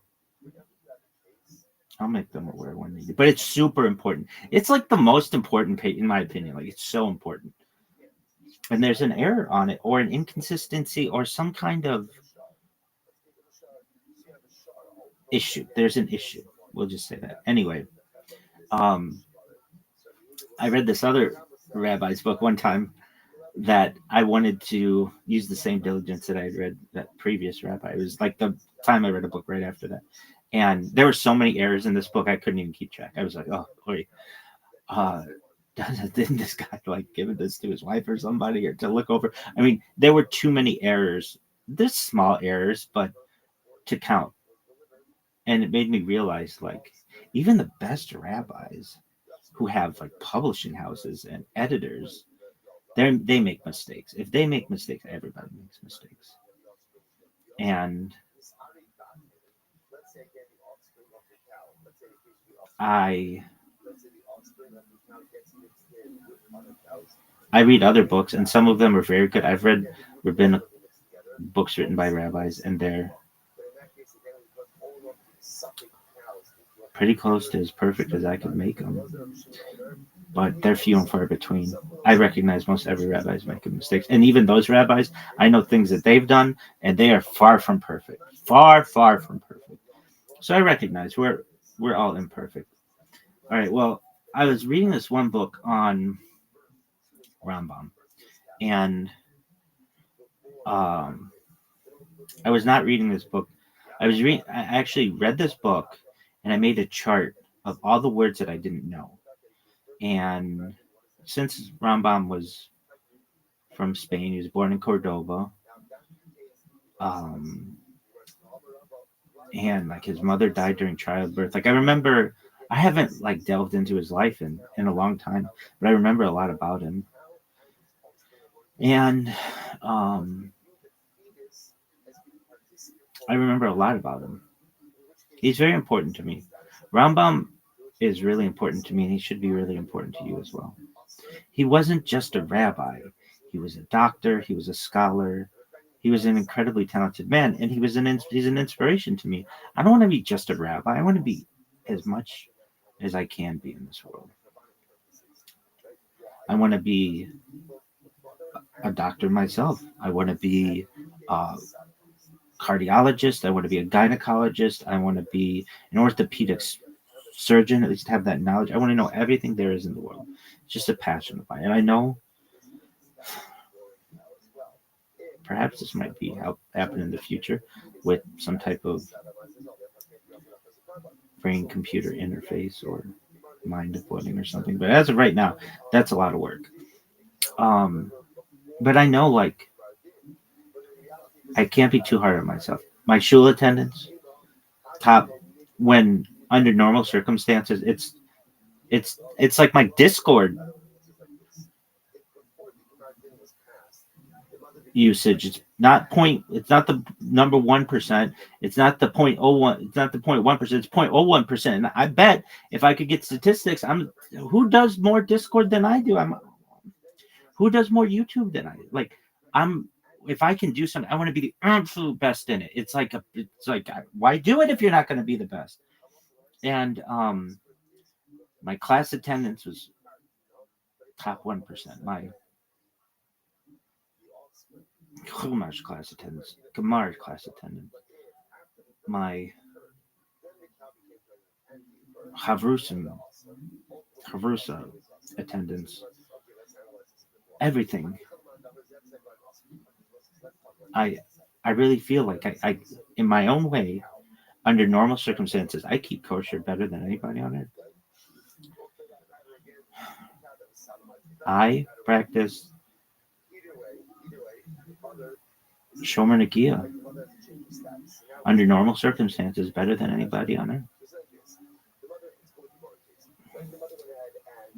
At least I try. Maybe there's somebody out there who can try to hold a candle to me, but I'll go up against any rabbi in the world right now. And if we were put under the same circumstances, I'm smoking all of them. So anyway, Rambam is an inspiration to me, but really perhaps as much as Rambam is Rabbi Akiva. And what gives me a lot of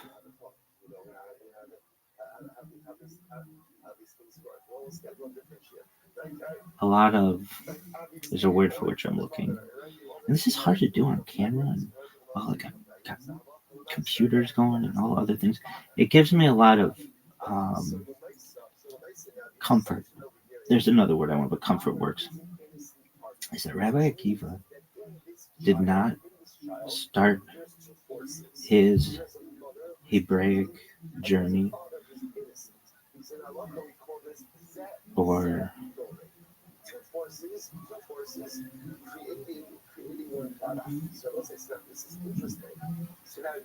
rabbinical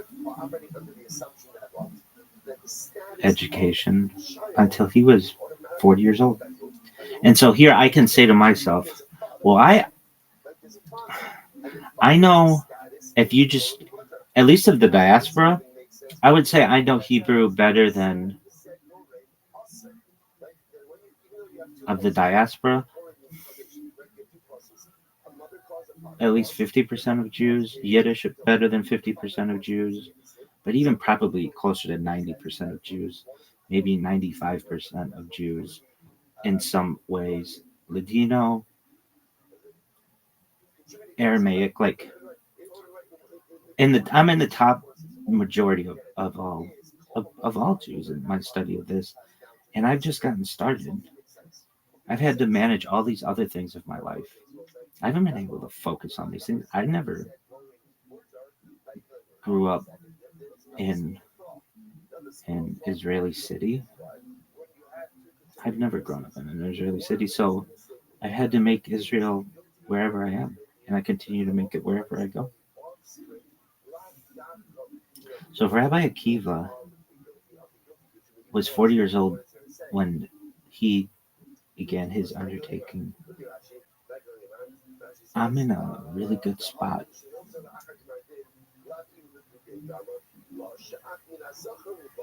And I hope Hashem guides me so that I can achieve all of my goals, both as a rabbi and a person.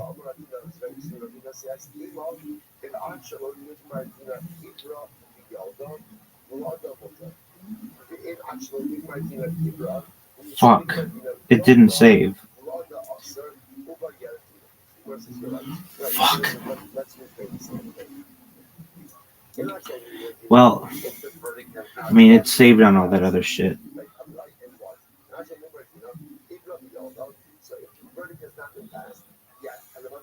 pregnant and births, the offspring is going to be butchered. I will say now, this is in line with the idea, a very simple idea, that when does liability occur, or when does culpability Yo, babies. I was thinking about one of the videos that I made recently, and I was busy thinking of funny stuff, and I wasn't so focused on how. Yo, babies. Didn't neither of those upload? Let's say again, Glory, right? Pregnant, the Martin, birth. In that case, the Allah is rather awesome.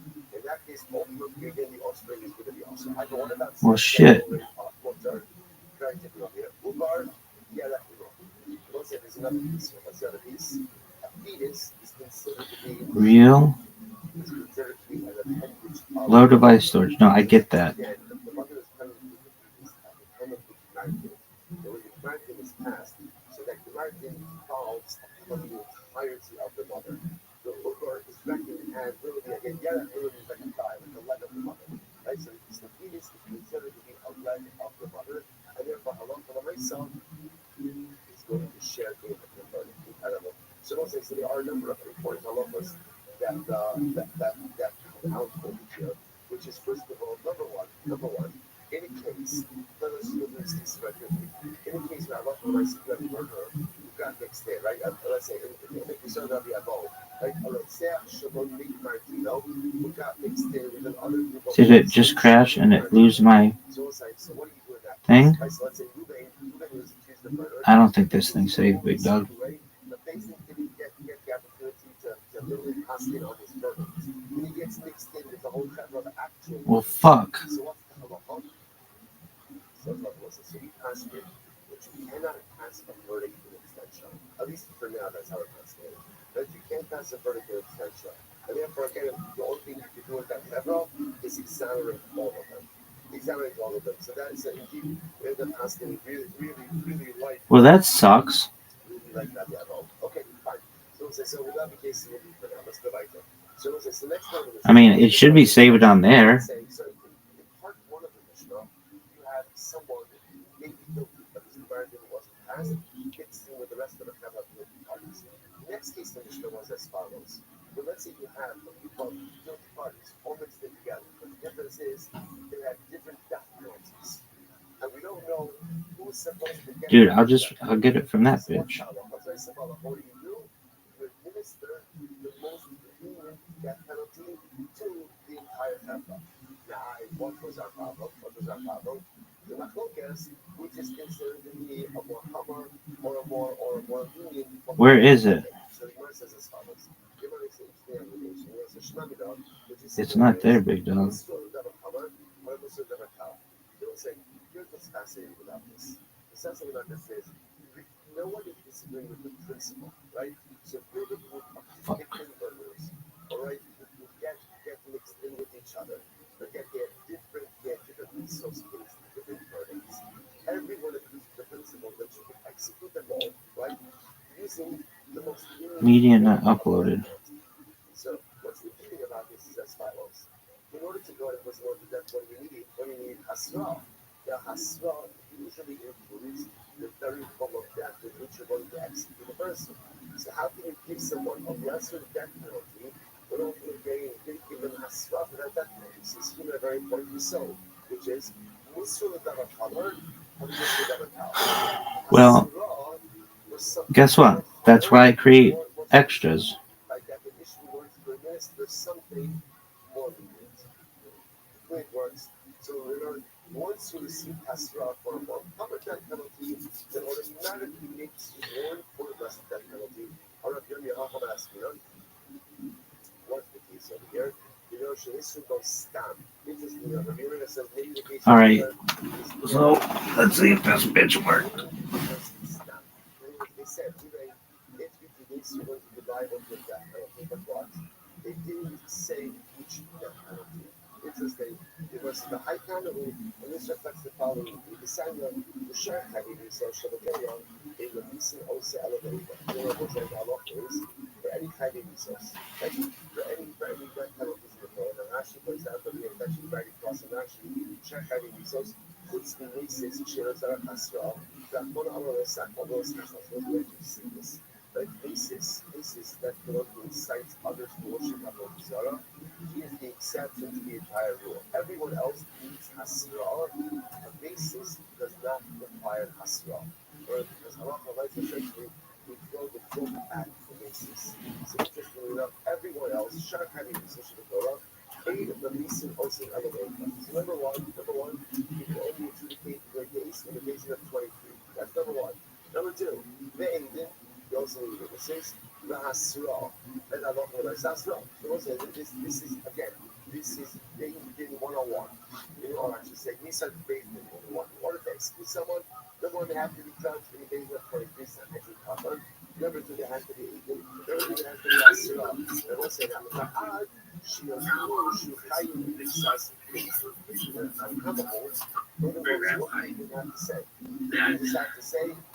You don't know who I am. You will. I stream my life 24 hours a day, 7 days. That's a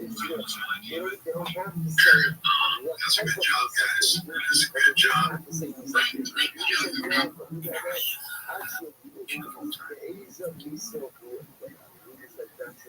Not true. It's not enough just to say generically. I really think that. You have to articulate what type of necessity I feel like I'm weird. What's the this is That's a great chill tradition. I should be 40 years old. Or future. I just knew that. I would tell them, I don't want to get married. Anything.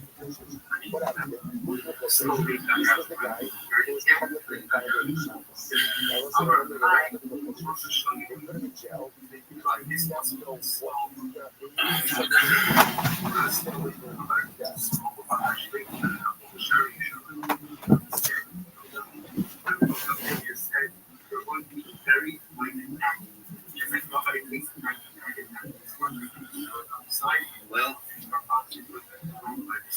I have to say, by into our 30s.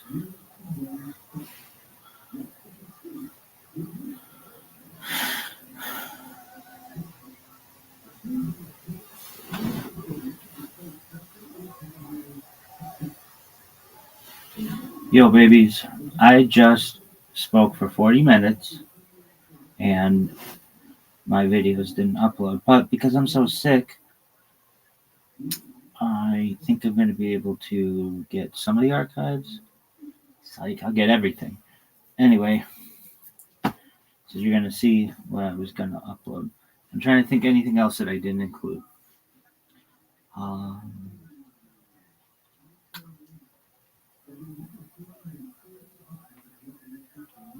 Perfectly imperfect, I guess.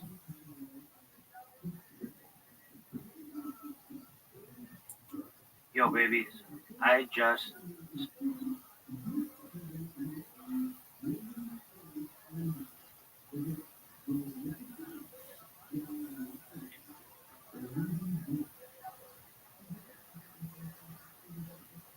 How do you not change? How do you not surrender?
I have to say, by into our 30s.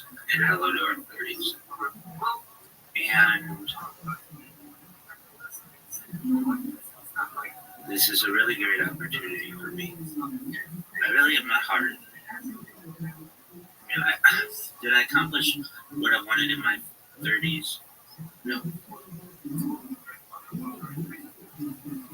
I thought there was a chance that I would have made my first million by the time I was 30. When I was a child, or adolescent, that's what I was figuring. And then I thought maybe I could be a billionaire by 40. That certainly didn't happen. But I really think that could happen by the time I'm 50. And I think I could be a trillionaire. That's how much confidence I have. The Rebets know, if you're watching this, I want you to be like, yeah, that's what Rabbi. A person who, in their own way, may be the poorest person on earth, may within due time become the wealthiest person on earth. But money really doesn't matter to me. It's happiness. And as I recall my mother saying, quoting Oprah Winfrey, money doesn't buy happiness, but it helps. And I'd like to compliment that money would be able to bring me in. Even though I live a comfortable life now, I'd like to be able to explore the world.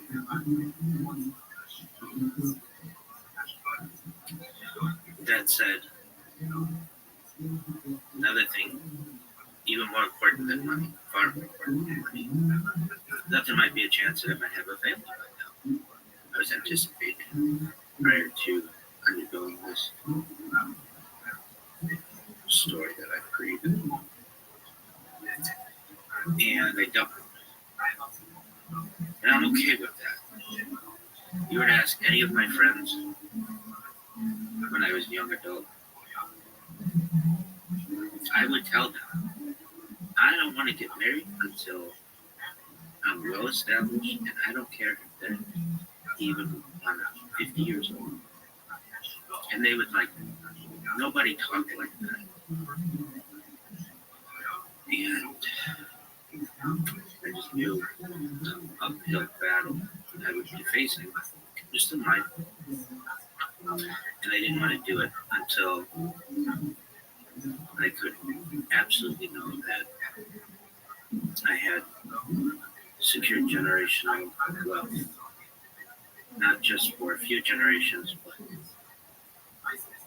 for as long as is necessary. And I don't have it.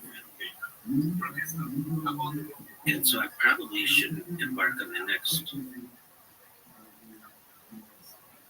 major challenge of my life, but I am going to anyway. According to tradition, one should be 40 years old and have had children before studying Kabbalah. And as of right now, neither of those things are true. However,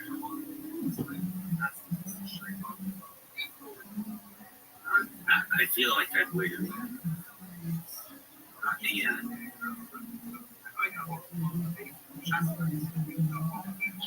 if I never have children, God forbid, why should I never be able to study Kabbalah?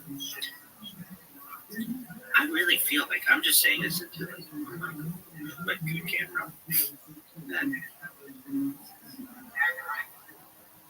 I say it with as much confidence as I've ever said anything in my entire life. I think I would be the greatest Kabbalistic sage of all time.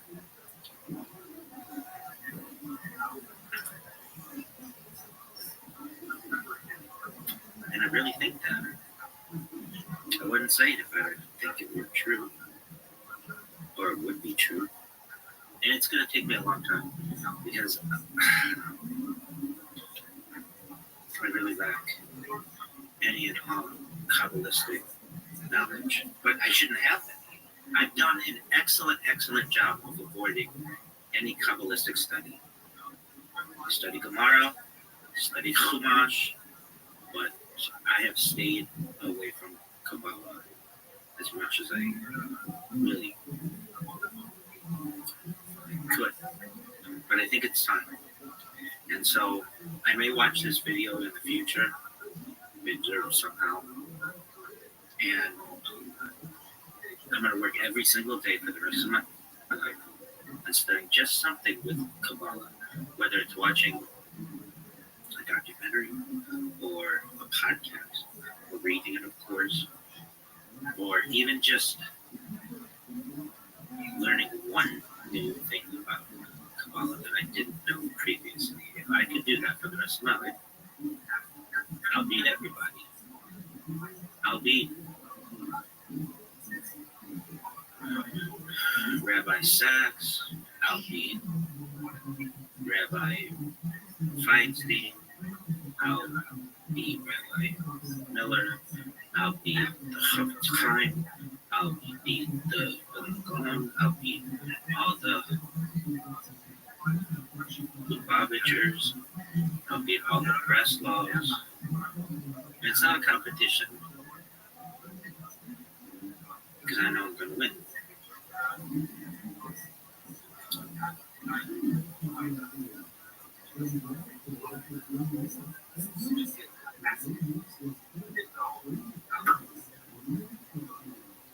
But I know far less than all of them. Than they all did. You know, I remember I read this book. Well, so at a time of my life, I was impassioned by rabbinical biographies. And I have already compiled, is a better way to probably phrase it, but the largest rabbinical biography compilation in world history. No doubt. It's longer than the Talmud. It's an encyclopedia-like compilation of simply rabbinical biographies. And only Orthodox rabbis. And I did this more than half a decade ago. And I still have it. And I remember one of the things that I did with it was there's some the most powerful rabbis, some of the most powerful rabbis in the world. I was before them. And we were talking about some of my studies related to my education, specifically my rabbinical education. And I said to them, you know, I've always been curious as to what the most common first name of a rabbi is. And they looked at each other, and I had stumped them. I know I had stumped them. And so I pulled out of my breast pocket a chart that I had made, because I had compiled essentially every rabbi going back to Aharon Rabbi. I mean, everybody. And I asked them, I remember asking them, so what do you think the answer is? And some of them said emotional. Some of them said Aharon, perhaps. And I was very proud that, like, this was not a thing that was known within all of Judaism. Over, at that time, 5,700 years of our history. Nobody had compiled this. There was no way to have done it. And using various resources, I took all the names of all of the rabbis. And it depends, because I even told them, it depends how strict you're going to be on how you define a first name. Like, do they have to all be spelled exactly right? Or would Moshe and Moses be equivalent? Or would Abraham and Abraham be the equivalent? Or Yaakov and Jacob? And if you took all of the derivations of the major, well, all of the names of every rabbi that whose life had ever been archived to any extent, like we're talking about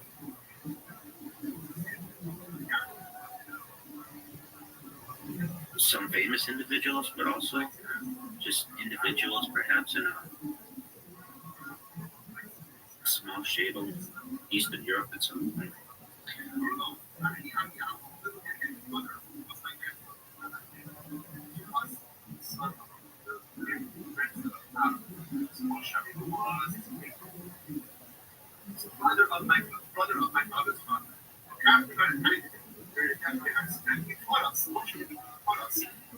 What would be the most popular name? And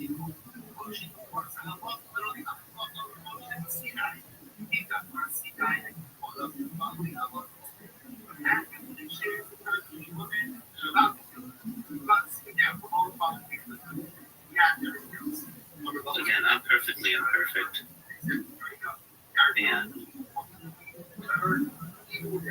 And I just misspoke.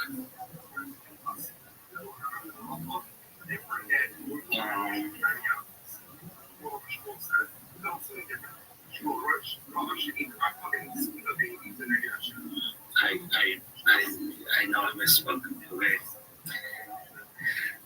I will do this. I'm perfectly imperfect. I said Shadel, I meant Shtetl. Perhaps the rabbi who I'm referencing of the small Shtetl, his wife wore Shadel. And I have a thing. I don't want to call it a learning disability by any means, because I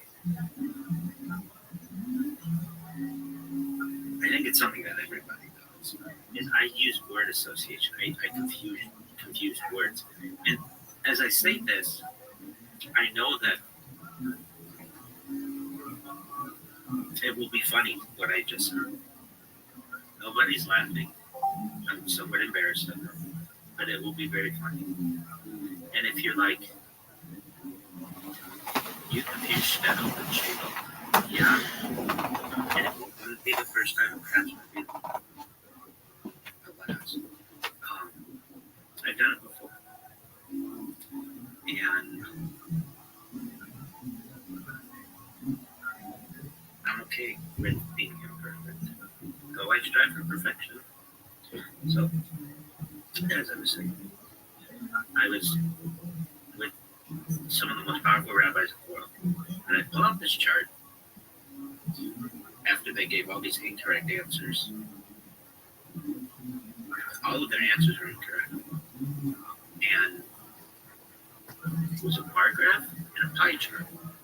And I explained to them that use all the derivations of the most famous rabbis, everyone from the most famous rabbis to just rabbis who had just barely made an impact on society. I think I did it up until the 20th century, something like that. Like, not necessarily. I didn't. I think it was something like that. Like I had a timetable on it. I asked them, so who do you think it is? And they didn't know. And I said,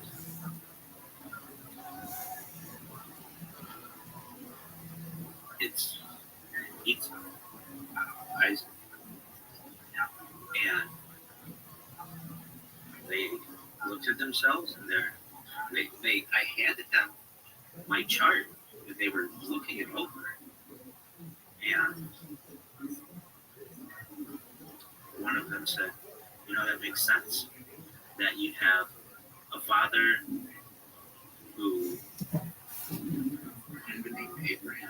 have a child named Yitzhak, and that child might have another child who would be Yaakov. And then Yaakov wouldn't want to name necessarily his child after his father, perhaps in Ashkenazi tradition, after himself. So he might name him after his father who had died, it might be Yitzhak. And then that child would have the option of perhaps naming their child anything they want. But it just came down to the fact that since we kind of surmised that Yitzhak was an important character in Jewish history, but also the fact that he sits in the middle between Abraham and Yaakov, that became a very common name of rabbis throughout Judaism, and no one else knows this except those rabbis, and like very few people. I have had to communicate this to everyone in Judaism. No one knew this before. Right? So, anyway, and that name means hilarious, laughter, can mean a lot of things, but it makes me even ponder my own name, what my Hebrew name, and how perhaps someday I may integrate that name into it somehow, perhaps. But anyway, I have, in my own way, been like, without even recognizing it, discovered one of the great mysteries within all of Judaism. What is the most common name for a rabbi? That's like a simple question to me, but no one knew the answer to it, and I did. So, with that being said,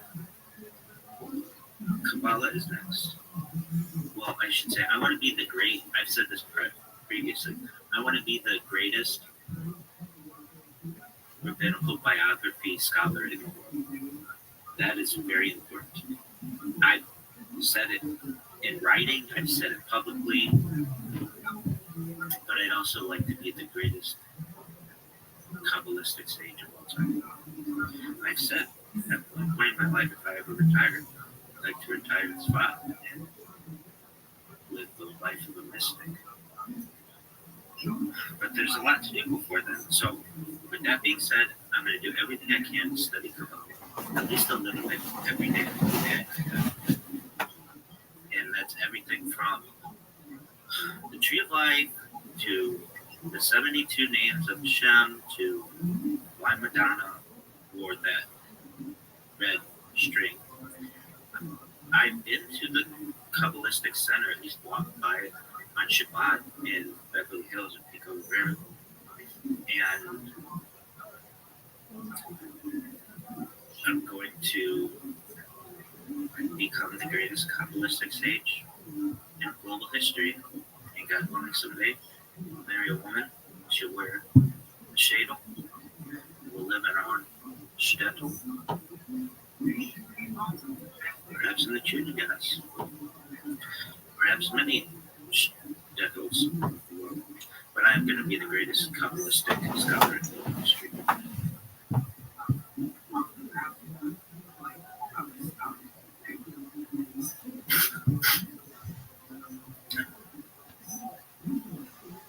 I mean it. Well, I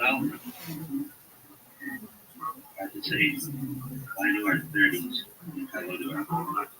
I would say, and why do our 30s? And hello to our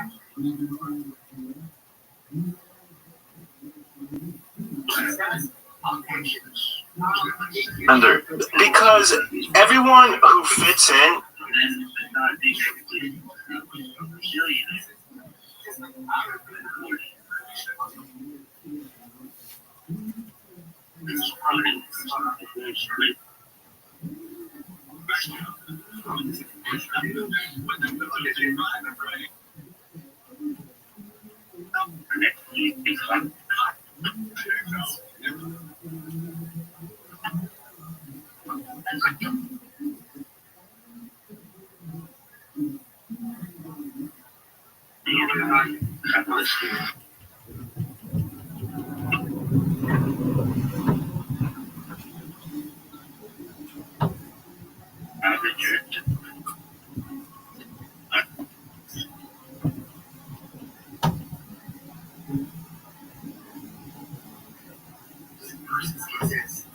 Education, specifically for education. And I said to them, I've always been curious as to what the most common name, first name, other,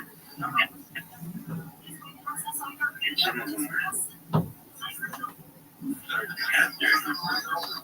Me. And lots of boxes all around the Christmas tree. Bye. Christmas tomorrow. What a day it will be. Frosty. Springtime. Available at springtime.com.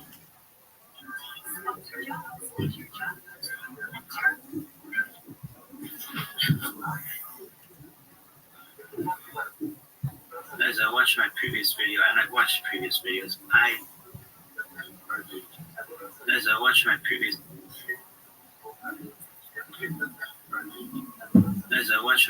video, and I've watched previous videos, I'm the one who recognizes when I do things incorrectly.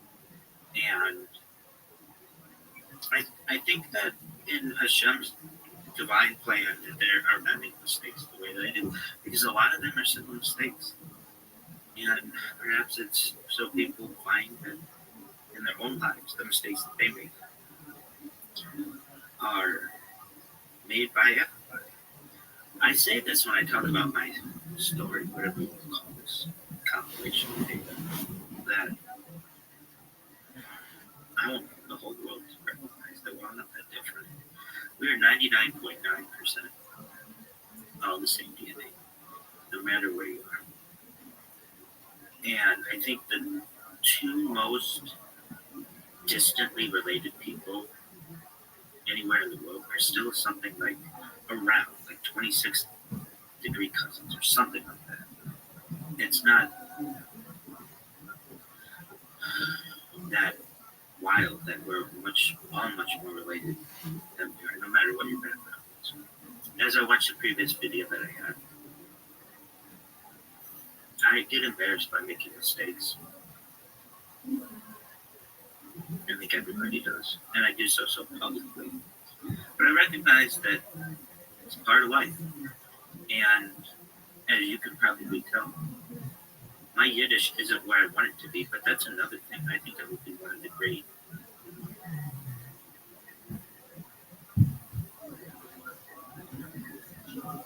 linguists of Yiddish and one of the great pillars of Yiddishkeit in global history. I mean, I'm hard on myself. Like, I used word association with two words, and it happens. I mean, the Yiddish to which I was exposed for my life has been limited.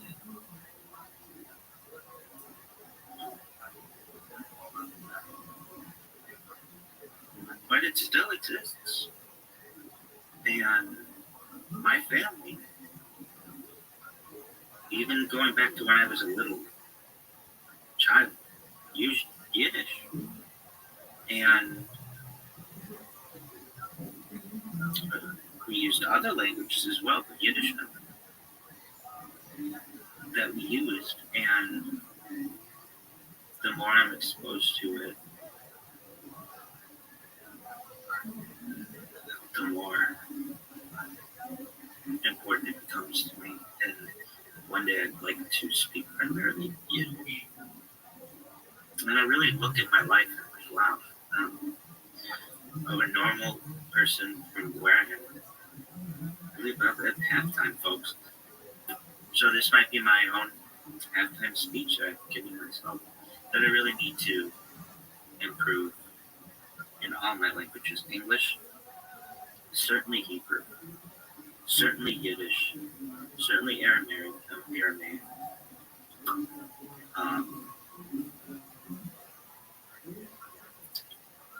and my reading proficiency, my speaking proficiency, and my writing proficiency, Rashi script down.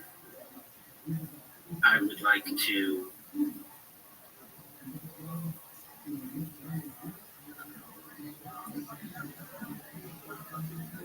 be a sofer of my own Torah. That's something, it's one of the 613 mitzvot, and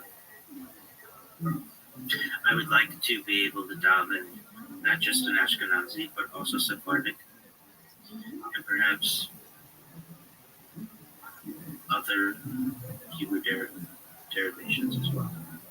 I want to learn everything. I want to know everything, and that's okay. I can at least try. I need to work harder. These live streams take up a lot of my life. I haven't been able to study as much as I once did, or attend classes as much as I once did. I was once, I really mean this, the most active participant in the entire world prior to the pandemic, in all of Yiddishkeit, in all of Judaism. We're not supposed to count, but I was pretty darn near 666 straight days of shul attendance. We're not supposed to count, but nobody was beating me. And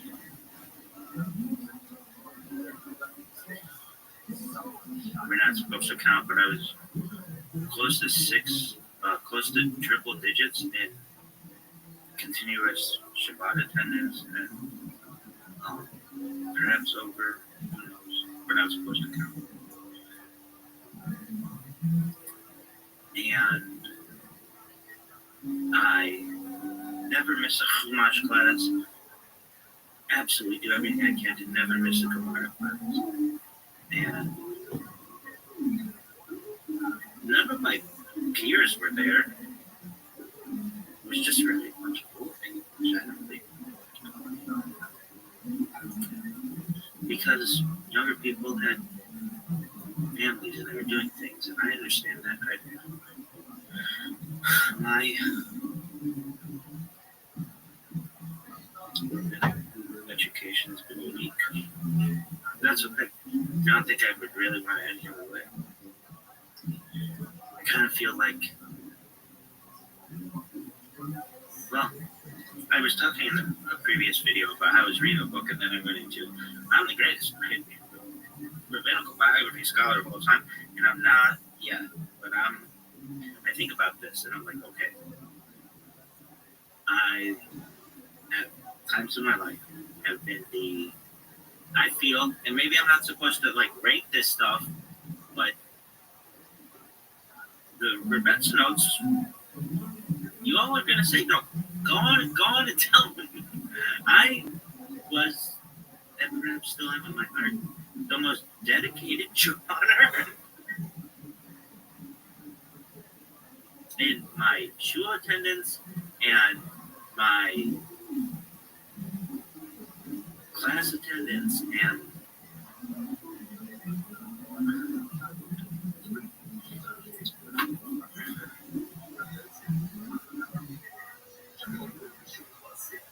I want to say I attended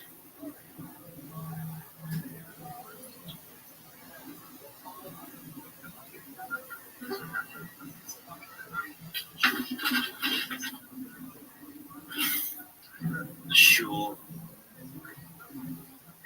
more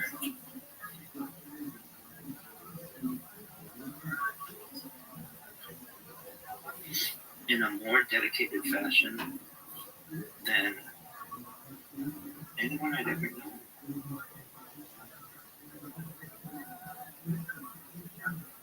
And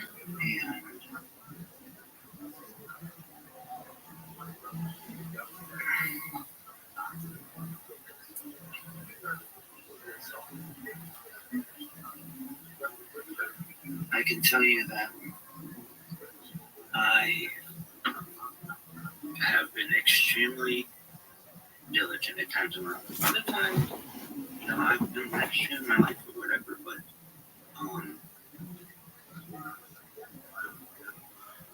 I do everything that I can to just absorb Judaism as much as possible.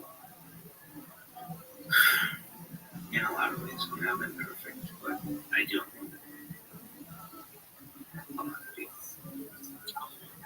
Alright, well, I was reading this book when I was,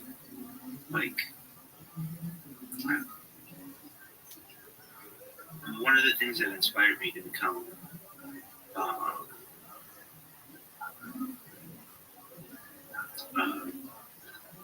rabbinical biography scholar. And I read the biography of Rabbi. And thanks for stuff. Oh, did this stop my video? I don't know, I think my video's still going.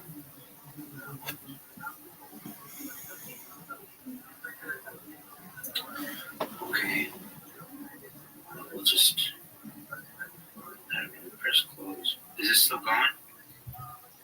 I think so. Anyway, I mean, I don't know everything about Rambam, but at one time I read this book. Sometimes I read books when I really want to get into it. I read them aloud to myself. And I can tell you, when I do that, I've read many books written by rabbis, and I find their errors, their grammatical errors, their spelling errors, their continuity errors. I did it in one book and gave it to a rabbinical colleague, and I said, there are 3 errors in this book, and I know exactly where they are. And he's like, oh, really? I'm like, yeah. And I showed it to him. My rabbit son was right there. And I showed him the first one. He's like, okay. It was like a spelling error. The second one was like the grammatical errors. The third was a continuity error where the rabbi had not had a paragraph in the right spot. And it made it to a very keen reader. The text would be incorrect. I mean, I can tell you on the Chabad website, I have pointed out, I don't know if they're done on purpose or not, but I've asked rabbinical colleagues who are just rabbis, but they're lawyers as well, and they've said to me, I've pointed out these errors on the Chabad website. It still exists to this day, last I checked. The person who wrote that page wasn't a lawyer like we are. And it's a really, really, really, really important page. And it makes me want to email Chabad about it, but I'll make it up. But it's super important. It's like the most important page in my opinion. It's so important. When there's an error on it, or an inconsistency, or some kind of issue, there's an issue. We'll just say that. Anyway, I read this other rabbi's book one time that I wanted to use the same diligence that I read the previous rabbi. It was like the time I read a book right after that. And there were so many errors in this book, I couldn't even keep track. I was like, oh, wait. This guy going to give this newspaper or somebody or to look over. I mean, there were too many errors. There's small errors, but to count. And it made me realize, like, even the best rabbis who have publishing houses and editors, they make mistakes. If they make mistakes, everybody makes mistakes. And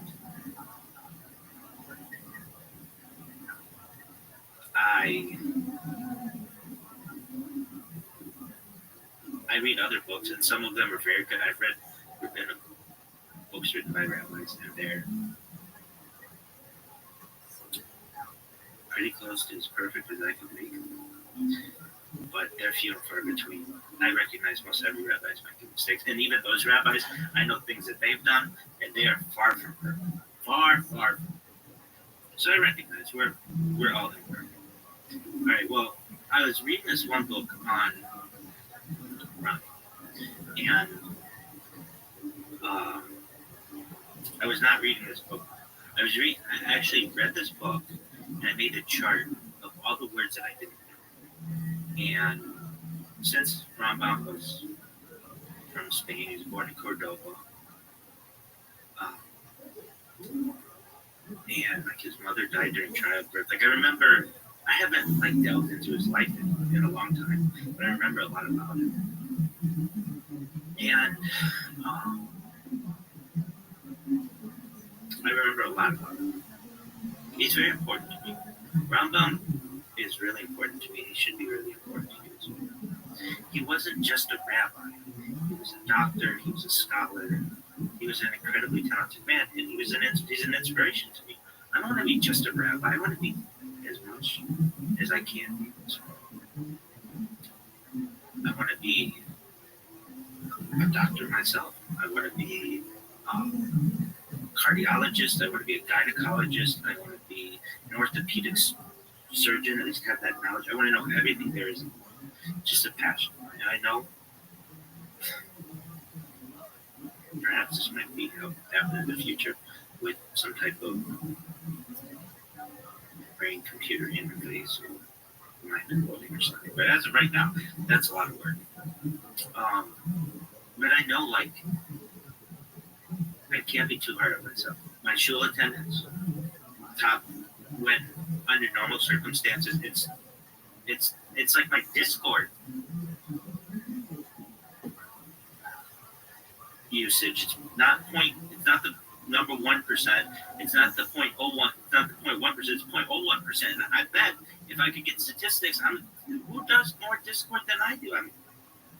Who does more YouTube than I? Like, if I can do best in it, it's like why do it if you're not going to be the best?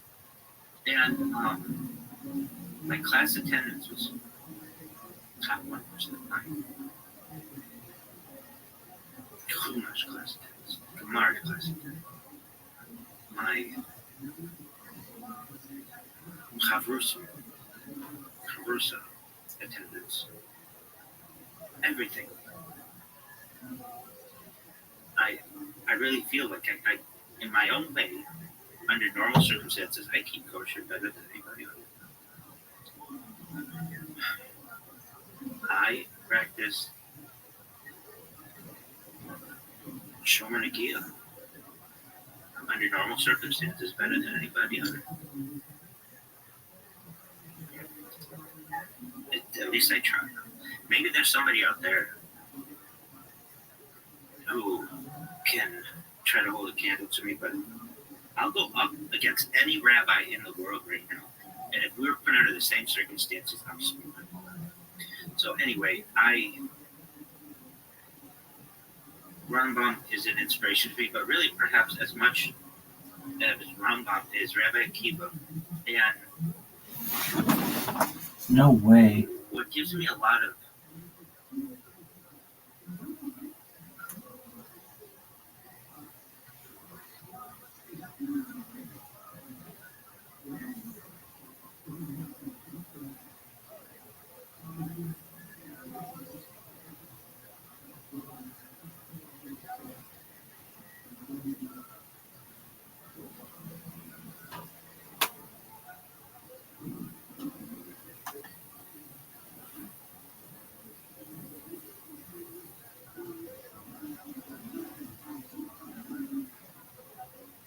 I just spoke for 40 minutes and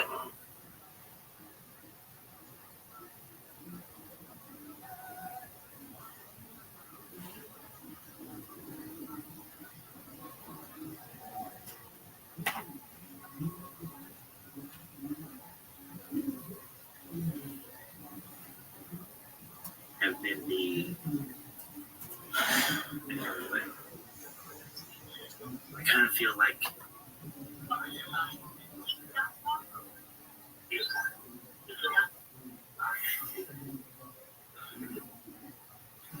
This is when I do things incorrectly. I've watched previous videos.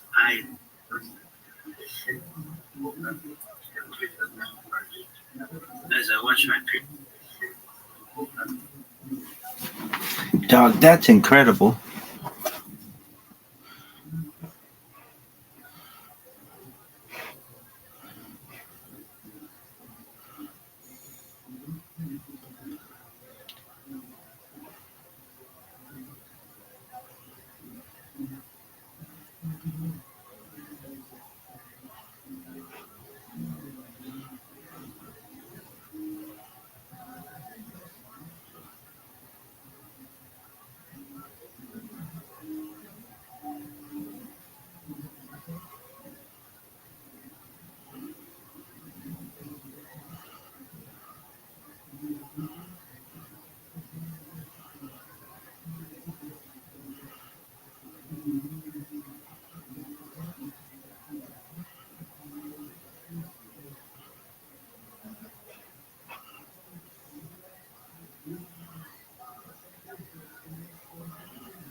Ironic that British sounds like people that grow up to figure out their life choices when he's cheated on his wife multiple times with the children at home. Papa. I think it's time to grow yourself here, but damn. Okay, don't I hit you with a force? It's brilliant. You're over 30. You clearly don't have kids. You know, it's a weird vibe. If you're over 25 and burning it, hopefully you can take enough drugs, you go one time, you reflect on your life, like, oh, I gotta grow up, right? I gotta grow up. If you're at a place where there's no currency, the currency's backups, and hey man, you're over 25, hey man, look at our life, right? I'm with you on that too. How would you drive up then? It is a good point. I mean, he's juicing folks' trips, he's not being great with charity. He's wearing a shirt that says Kane on it. He's selling for a fake contest. Is there someone with maturity? I disagree with the point. Go to Burning Man, dude. I want to go to Burning Man. I'm going to be 50 years old at Burning Man. Yeah, I think it's fine to go. You're old, why not? Yeah, dude, what the hell? I probably won't go to Burning Man just because I want to be able to prove it to it. That's what I am. Okay, here we go. Haphazard has dropped another video content sizzle reel. I haven't seen this yet, but the first clip we moved, I was like, oh, we gotta watch the show. Nice. I go back to like, I'm playing a lot of Miss Pac-Man.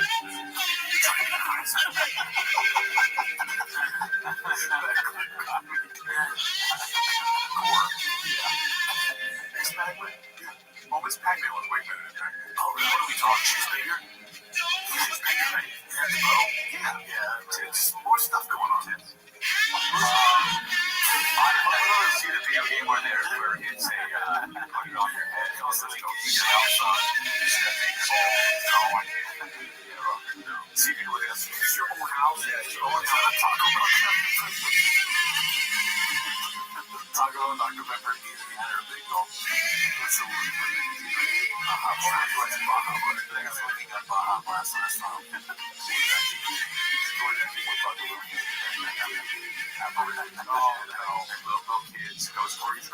Cosby Show, Season 4, Episode 23. I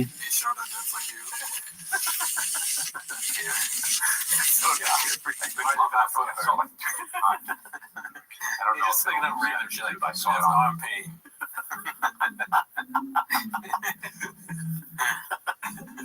What color goes with yellow? Really? This is my future wife. This is our song. Is it Matt? No, actually, it's not. This is just a song for her. Can you do it without lyrics? I think so. Hey, no one gives a shit about your laser right now, okay? We're talking about my future wife, you. Okay, a little cool story, bro. Can you do it? Like the back of my hand. Hey. I was born in Little Rock, had a childhood sweetheart. We were always hand in hand. I wore high top shoes and shirt tails. Susie was in pigtails. I knew I'd love her even then. You know my papa disapproved it. My mama boo-hooed it. But I told him time and time again, don't you know I was made to love her with the world all around her. Yeah, hey. She's been my inspiration, shown appreciation for the love I gave her through the years. Like that sweet magnolia tree, my love lies so tenderly. My life goes sweeter through the years. I know that my baby loves me. My baby needs me. That's why we made it through the years. I was made to love her, worship and adore her. Hey. All through thick and thin, my love just went in. But I love my baby. My baby loves it. My baby needs me, and I know I ain't going nowhere. My heartless and hot side with it. Did I love bug with me? I had no less than you. Oh, the whole world tumbles. And this whole world crumbles. My son, I'll still be standing there. 'Cause I was made to love her. I was made to live for her.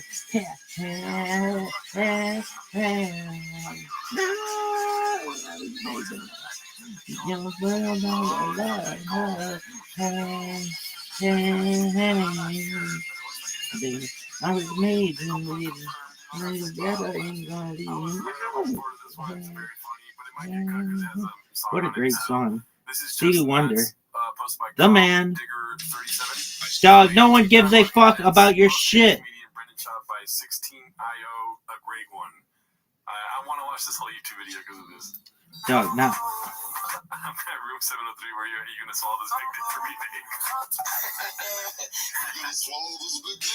Dog, what the fuck? I hate this stupid ass app. It used to be so good. It sucks now. Sucks.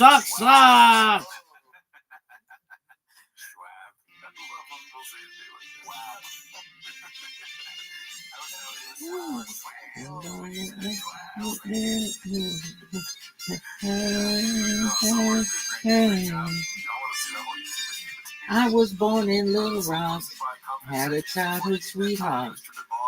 We were always hand in hand. I was one of she was tails. Susie was in pigtails. I knew I loved her even then. Oh, my papa disapproved it. My mama boo-hooed it. But I told them time and time again, don't you know I was made to love her, but the world all around her. Hey. She's been my inspiration, shown appreciation for the love I gave her through the years. Love like sweet magnolia tree, my love flies so tenderly. My life goes sweeter through the years. I've known that my baby loves me. My baby needs me. That's why we made it through the years. Love made to love him. Worship and adore. Yeah, yeah, yeah. All through thick and thin. I love this woman. And I love my baby. Love my baby. My baby loves me. My baby needs me. And I know I ain't going nowhere. I really hard to a chicken. And I love that sweetness.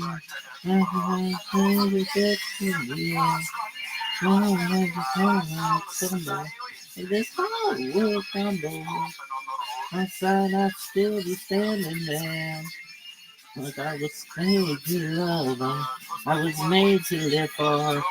I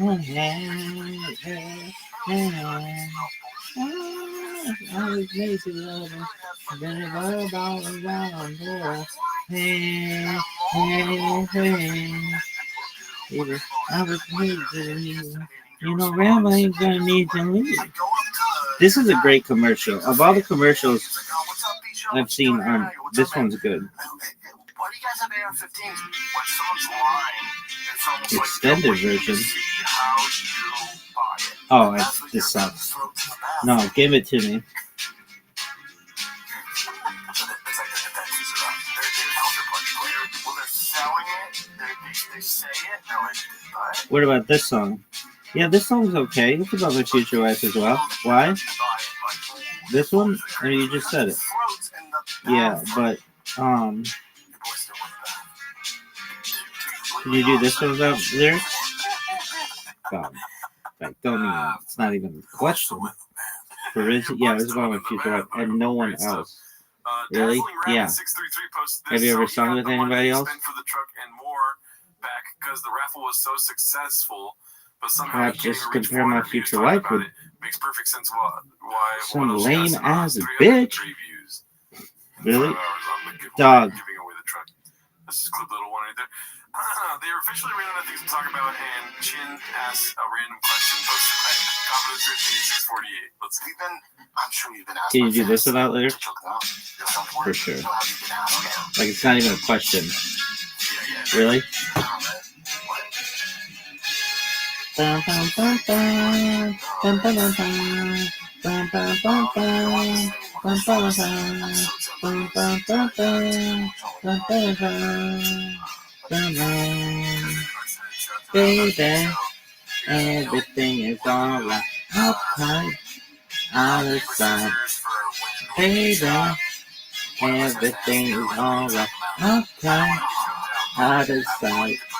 Poor man's son from across the railroad track.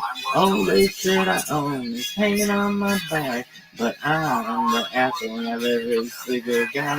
Cause I'm the apple of my girl's eye. When we go out stepping on the town for a while. My money is low and my shoes out of style. But it's alright. If my clothes aren't new, I'm the because my heart is true. She said, baby, everything is alright. Uptight, on the side, baby, everything is alright. Uptight, on the side.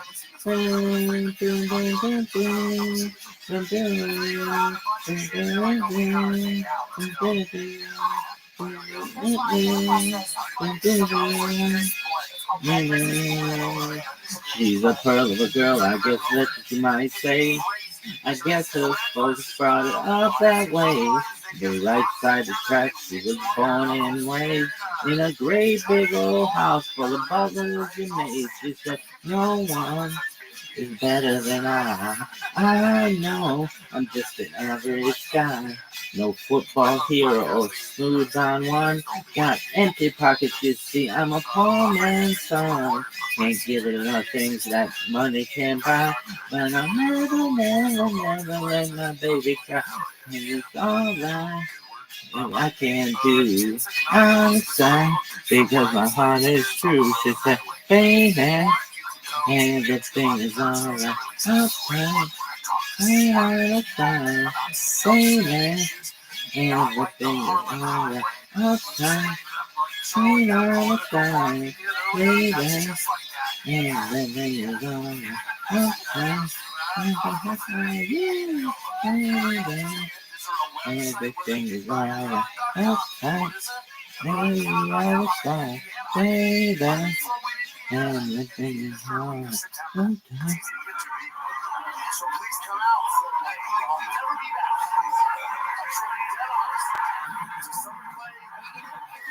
Yo, I hope your kids are hate you as much as I hate you because you're the worst.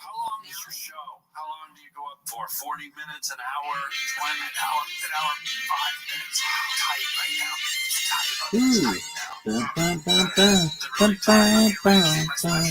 Hey. I was born in Little Rock, had a childhood sweetheart. We were always hand in hand. I wore high top shoes and shirt tails. Susie was in pigtails. I knew I loved her even then. You know my papa disapproved it. My mama boo-hooed it. But I told them time and time again. Don't you know I was made to love her? Feel the world all around me. Yeah. Hey, hey, hey. She's been my inspiration. Shown appreciation.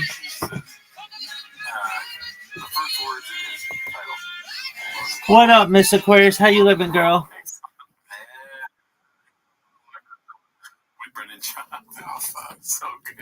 Excellent. I couldn't hear you before. That was my issue. Can you repeat? How are you doing? Excellent. I was just singing Stevie Wonder. Would you like Stevie Wonder?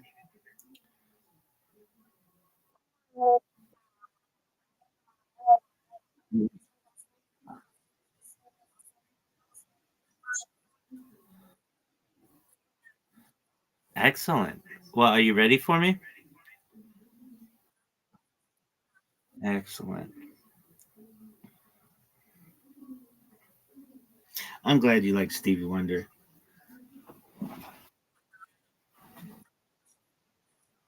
Yes.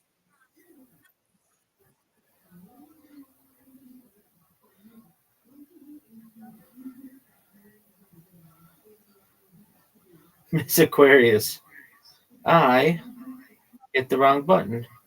So just one more. It was good. What did I do? I got to connect with some people on X and I made some videos for Instagram that I tried to upload and they're not uploading for me. So it's okay because I've got them like backed up on different streams and now they're kind of working. So we'll see how that goes. And then after this, I'm going to show myself some more. Have a nice day. All right. You got 8 right off the bat. You've got a tough split. Oh, I ate like a king.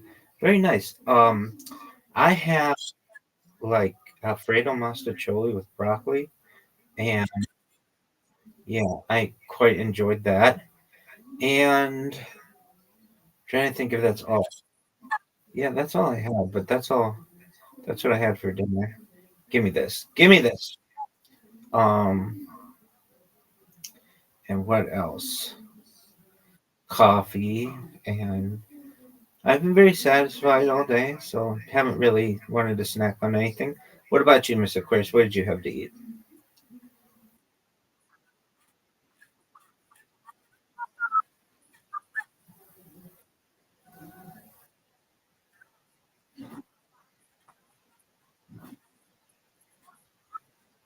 Yes, ma'am.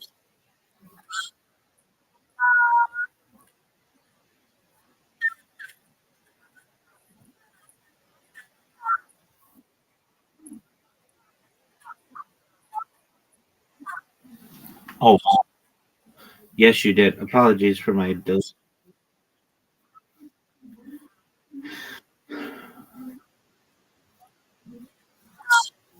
Out of everything that she made, ooh, what a spare! I love when that happens.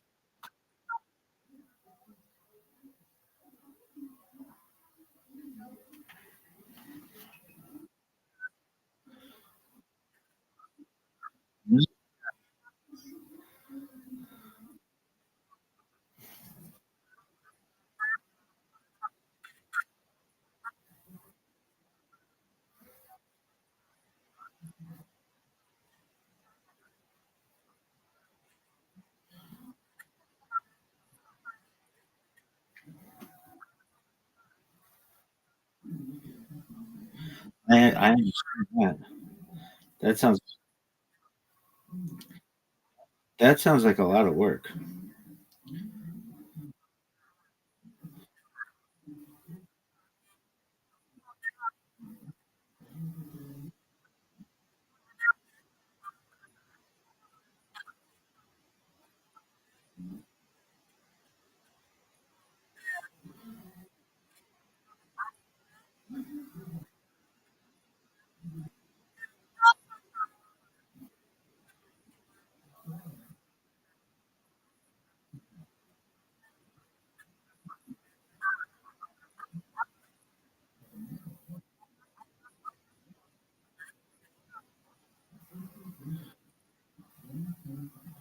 Well, that's good to hear.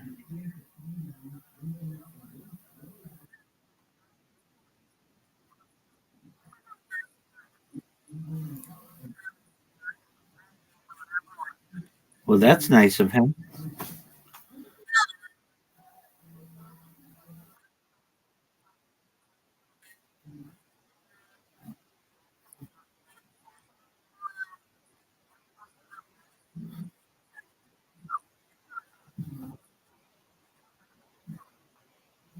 Thank you. Reload. Yes, ma'am.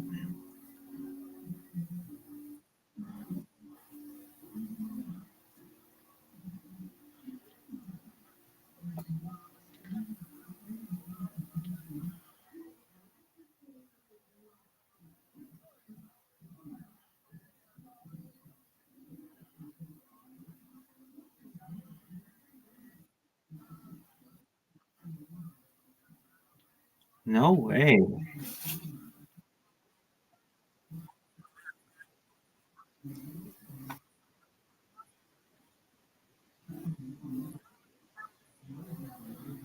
Nope.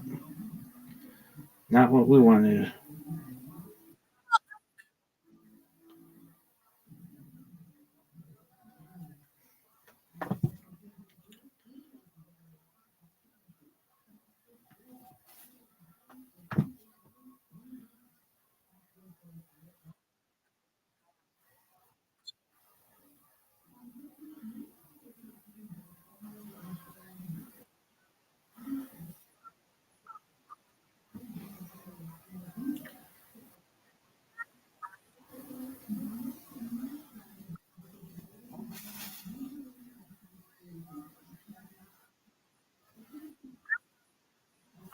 No, not right now.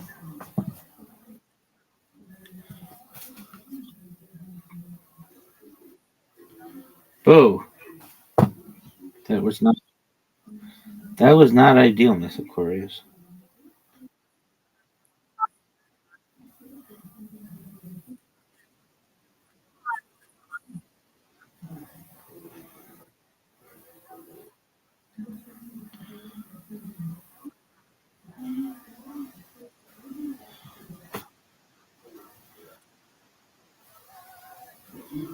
Give it to me.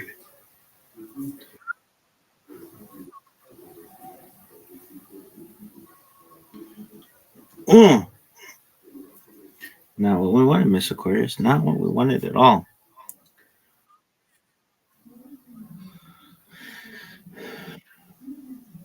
Oh, nice strike. That was really. That was big and important. As you wish. Thank you, madam. Oh, almost. That was almost a double strike. But you can get this. No doubt. Perfect. Perfect sphere.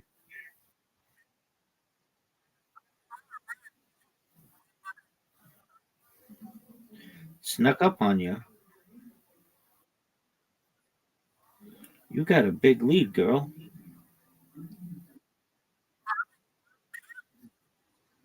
Yes.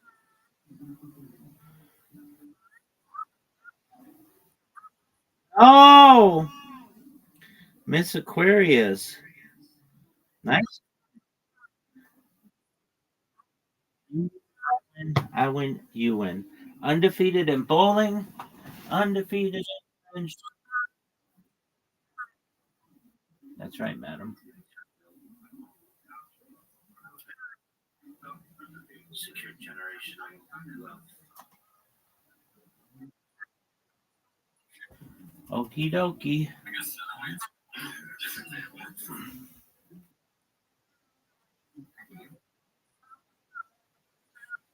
See you tomorrow.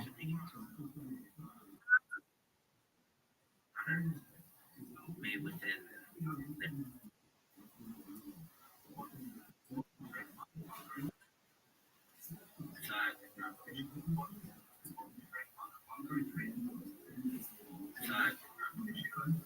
there's a chance that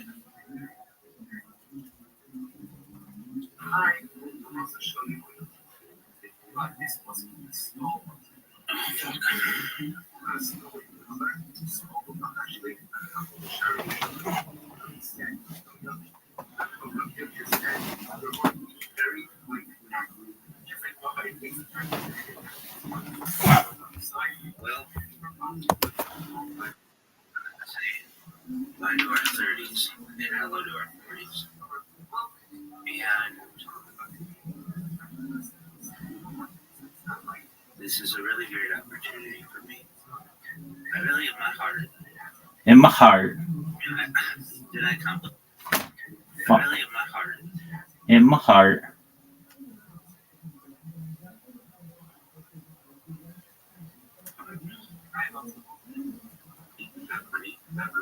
That there might be a chance that I might have a family like that.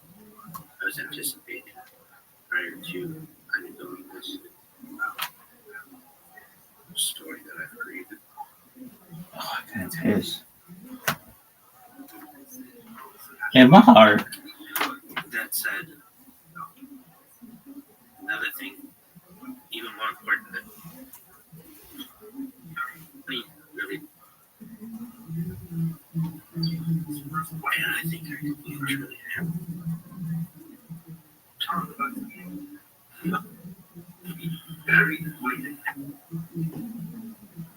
Oh man, I gotta take a whiz.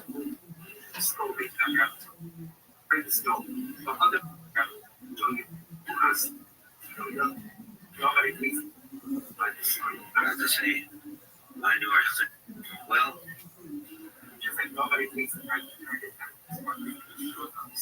Well,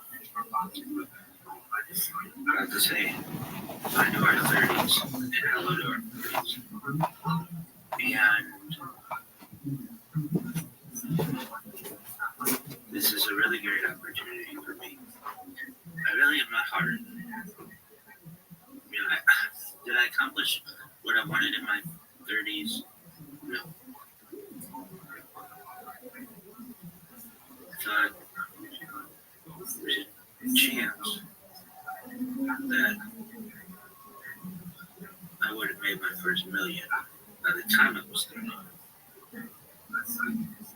When I was a child or adolescent, or I was figuring And then I thought maybe I could be a billionaire by 40.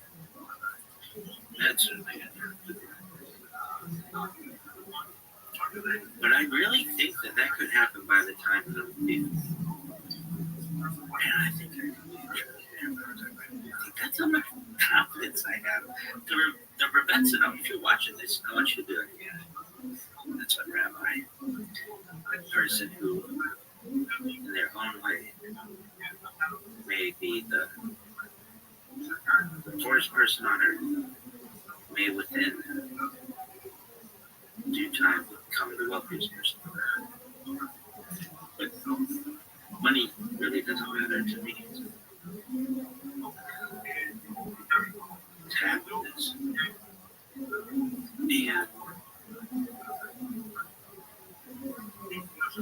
as I recall my mother saying, quoting Oprah Winfrey, money doesn't buy happiness, but it helps. And I'd like to comfort that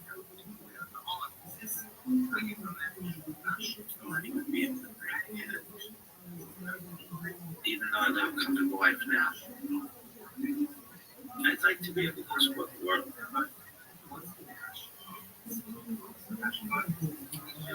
That said, another thing, even more important than money, far more important than money, that there might be a chance that I might have a family by now. I was anticipating it prior to undergoing this story that I've created. And I don't. And I'm okay with that. You were to ask any of my friends when I was a young adult, I would tell them, I don't want to get married until I'm well established, and I don't care if that even when I'm 50 years old. And they would like, nobody talked like that. And I just knew the uphill battle I would be facing, just in mind. And I didn't want to do it until I could absolutely know that I had secured generational wealth, not just for a few generations, but for as long as it's necessary. And I don't have it. And so I probably shouldn't embark on the next major challenge of my life. But I am going to anyway. According to tradition, one should be 40 years old and have had children for studying Kabbalah. And as of right now, I haven't those things are true. However,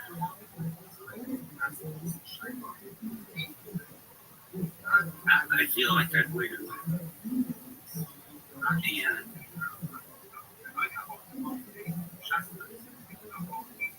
if I never have children, God forbid, why should I never be able to study Kabbalah? I really feel like I'm just saying this into the camera that I say it with as much confidence as I've ever said anything in my entire life. I think I would be the greatest Kabbalistic sage of all time.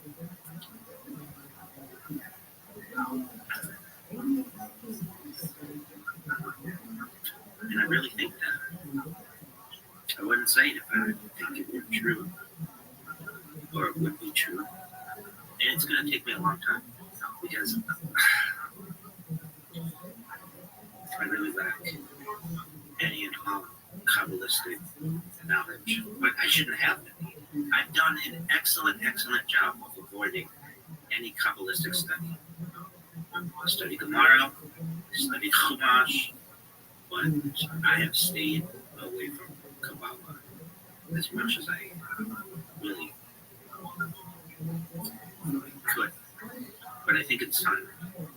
And so I may watch this video in the future, somehow, and I'm going to work every single day for the rest of my life and study just something with Kabbalah, whether it's watching a documentary or a podcast, or reading it, of course, or even just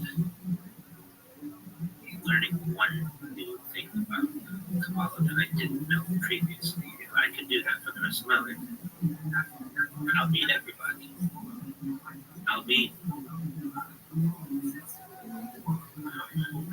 Rabbi Sachs, I'll meet Rabbi Feinstein, I'll meet Rabbi Miller, I'll meet the Chavetz Chaim, I'll meet the Gaon, I'll meet all the Lubavitchers, I'll meet all the Breslovs. It's not a competition, because I know I'm going to win.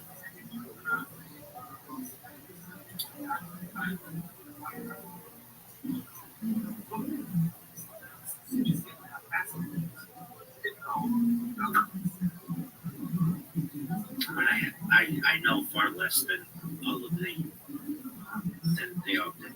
You know, I remember I read this book.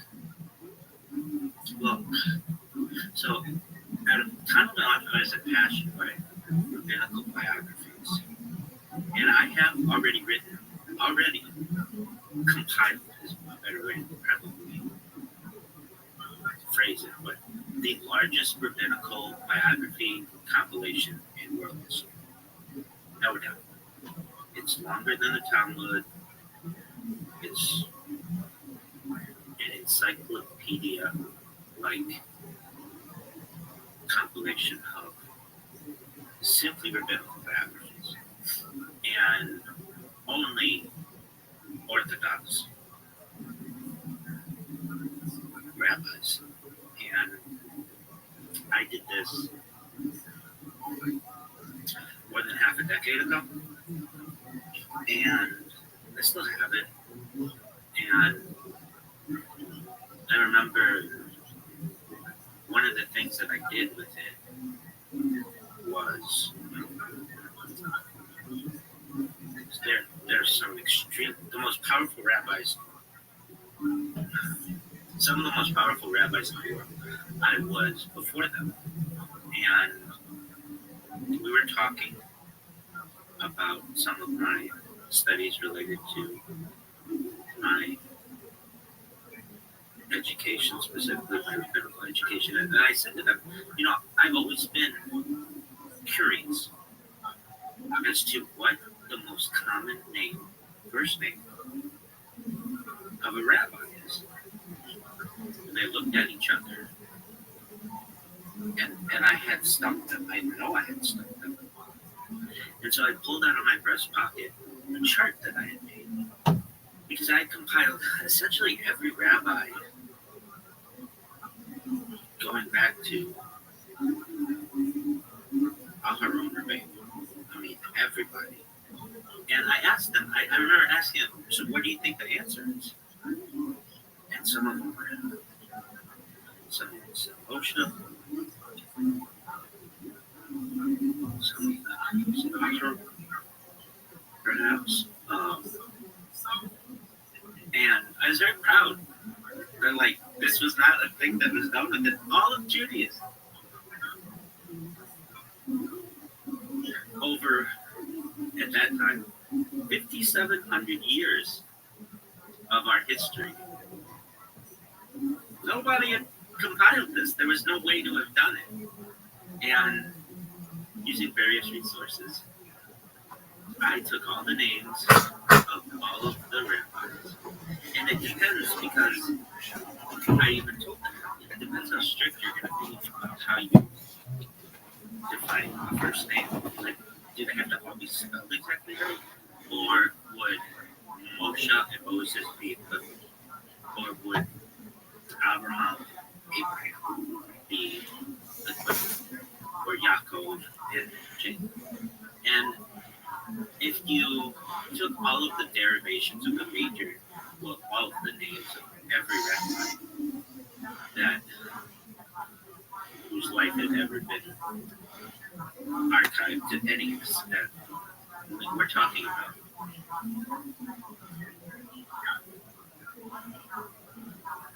some famous individuals, but also just individuals perhaps in a small shadle east of Europe at some point.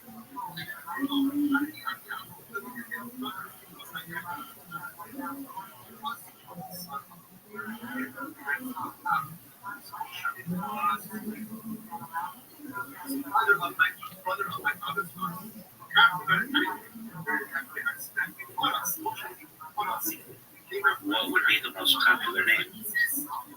And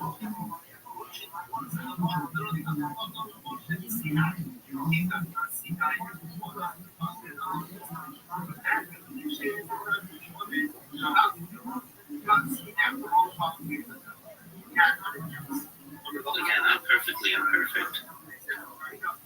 And I just misspoke.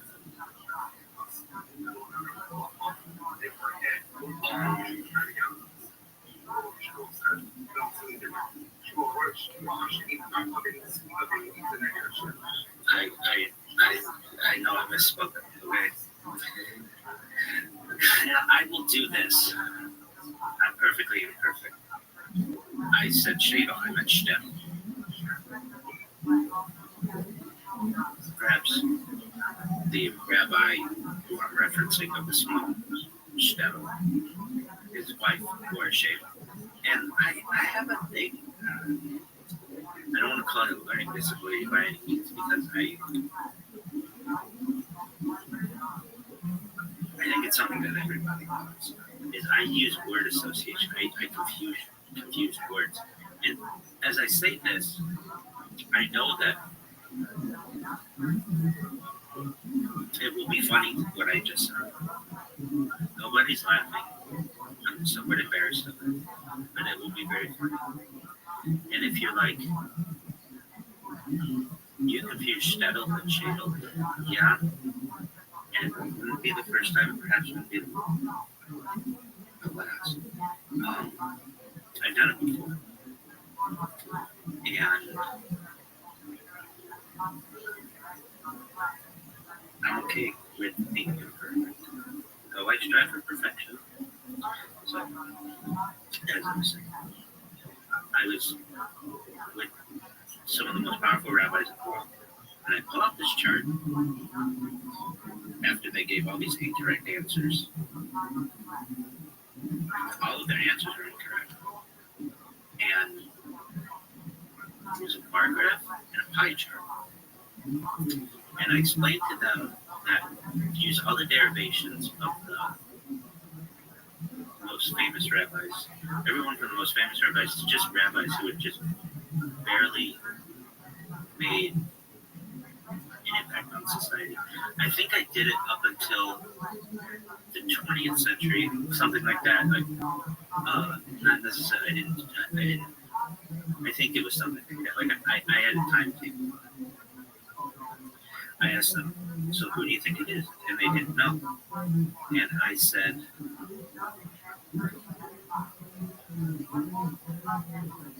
it's Isaac. And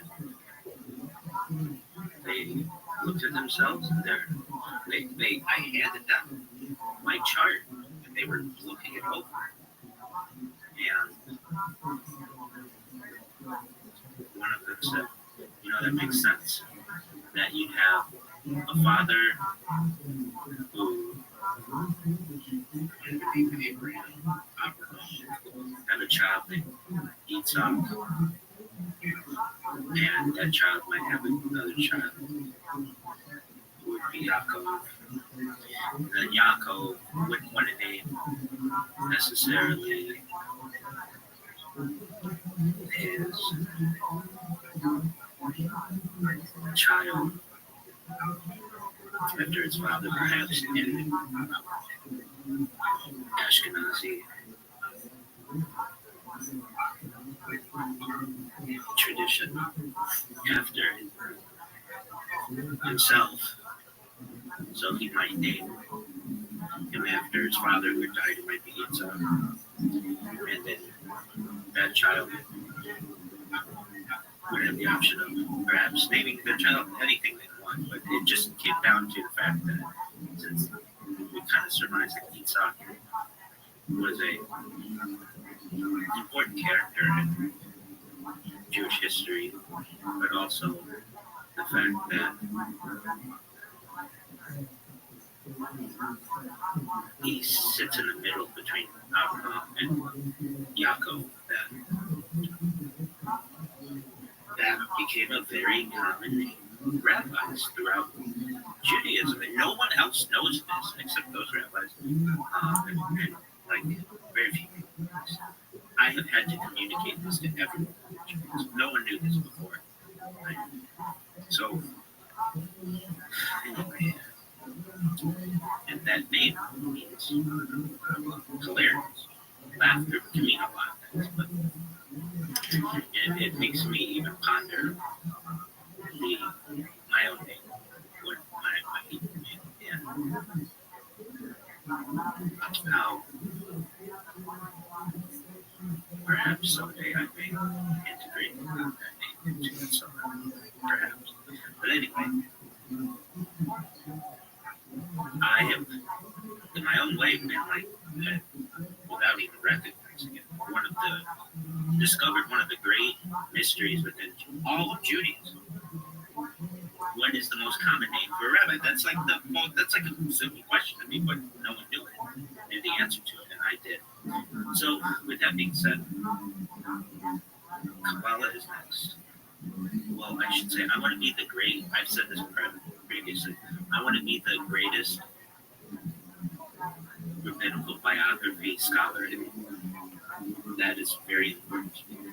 I've said it in writing. I've said it publicly. But I'd also like to be the greatest Kabbalistic sage of all time. I've said at one point in my life, if I ever retired, I'd like to retire as Tzfat and live the life of a mystic. But there's a lot to do before then. So, with that being said, I'm going to do everything I can to study Kabbalah, at least a little bit every day. And that's everything from the Tree of Life to the 72 names of Hashem to why Madonna wore that red string. I've been to the Kabbalistic Center, just walked by it on Shabbat in Beverly Hills in Pico Rivera. And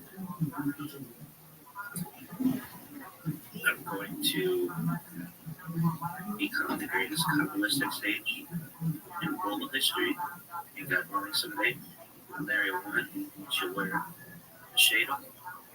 We'll live in our own shtetl. Perhaps in the children get us. Perhaps many shtetls. But I am going to be the greatest Kabbalistic scholar in global history.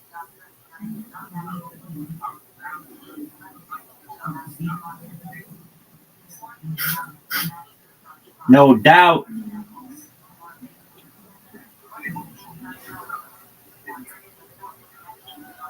Well, I would say I do our best. And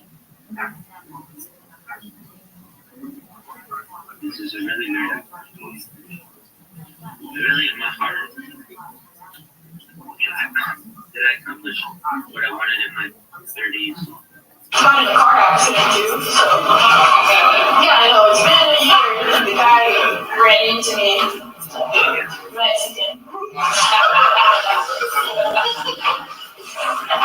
I was drunk.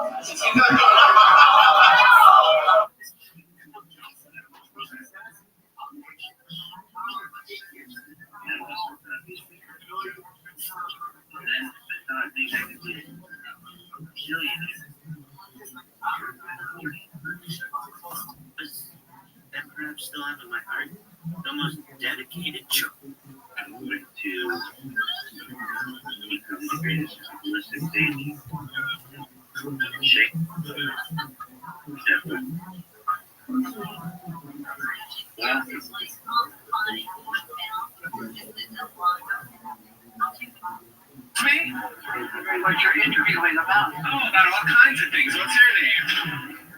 just from Bell. Oh, I'm Billy. How are you? Just grand. Hey, for $1, you ready?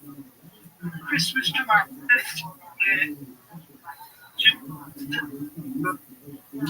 From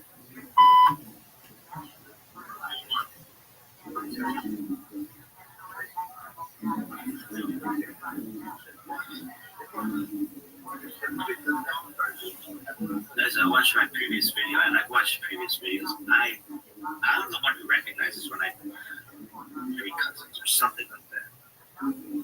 Anywhere the different that I thought people find, because a lot of them are simple mistakes. Planned, there are many mistakes the way that I do, because a lot of them are simple mistakes. And perhaps it's so people find in their own lives the mistakes that they make are made by everyone. I say this when I talk about my story, whatever you call this compilation thing, that and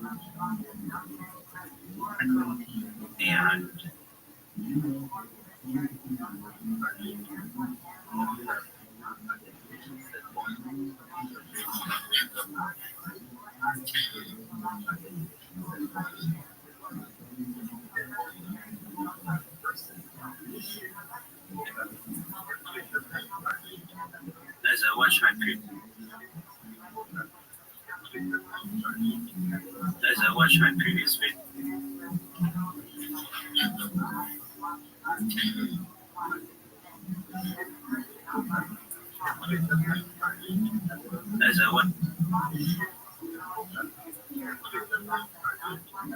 as I watch my previous video, and I've watched previous videos, I'm the one who recognizes when I do things incorrectly.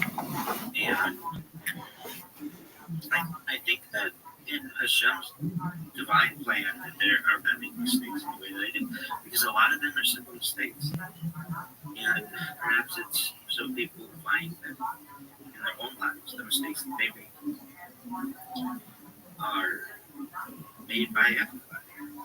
I say this when I talk about my story, whatever you want to call this compilation thing, that I want the whole world to recognize that we're not that different. We're 99.9% all the same DNA, no matter where you are. And I think the 2 most distantly related people anywhere in the world are still something like around like 26-degree cousins or something like that. It's not that wild that we're all much more related than we are, no matter what your background is. As I watched the previous video that I had, I get embarrassed by making mistakes. I think everybody does, and I do so publicly. But I recognize that it's part of life, and as you can probably tell, my Yiddish isn't what I want it to be, but that's another thing. I think I would be one of the great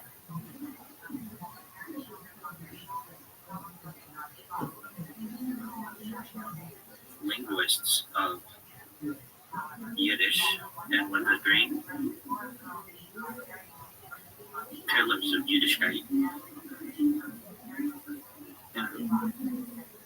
global history. I mean, I'm hard on myself. Like, oh, I used word association with 2 words. It happens. I mean, the Yiddish to which I was exposed for my life has been limited.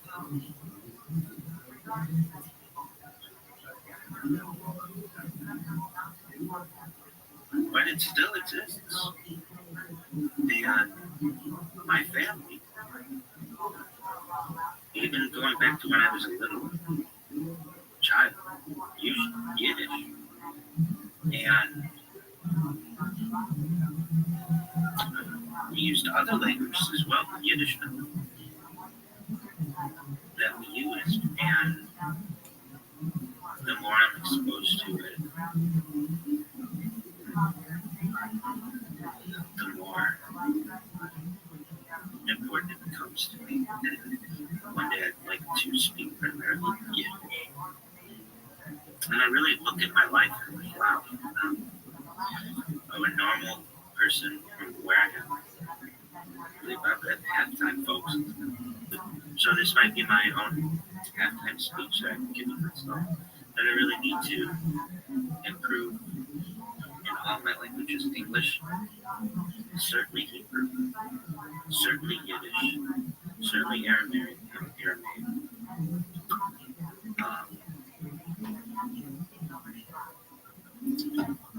In my reading proficiency, my speaking proficiency, and my writing proficiency. Rashi script down. I would like to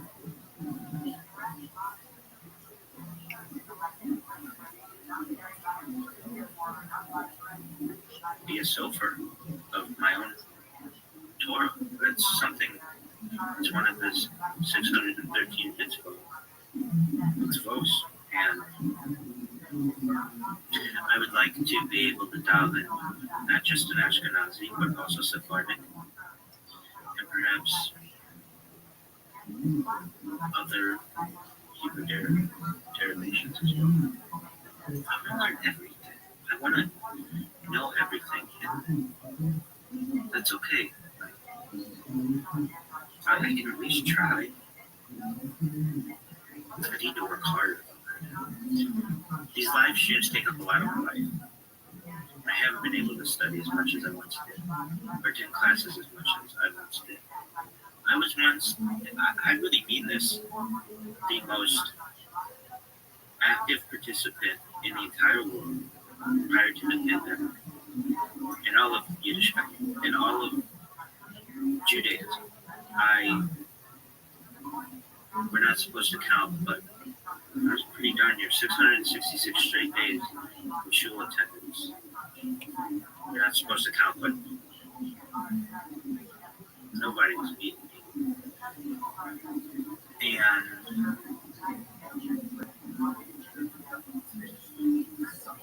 we're not supposed to count, but I was close to triple digits in continuous Shabbat attendance, and perhaps over, who knows, we're not supposed to count. And I never miss a Chumash class. Absolutely do everything I can to never miss a Gemara class. And none of my peers were there. It was just really a bunch of old people, because younger people had families and they were doing things, and I understand that.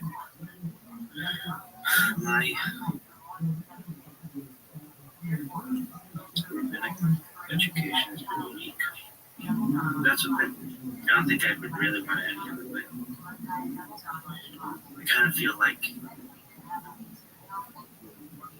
well, I was talking in a previous video about how I was reading a book, and then I went into, I'm the greatest rabbinical biography scholar of all time, and I'm not yet, but I think about this, and I'm like, okay, I, at times in my life, have been I feel, and maybe I'm not supposed to like rank this stuff, but the Rebbetzin notes, you all are gonna say, no, go on and tell me. I was, and perhaps still am in my heart, the most dedicated Jew on earth. In my shul attendance and my class attendance, and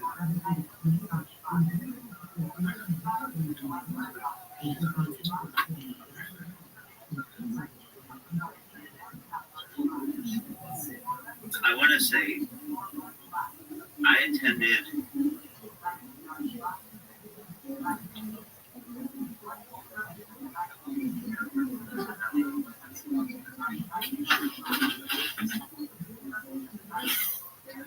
shul more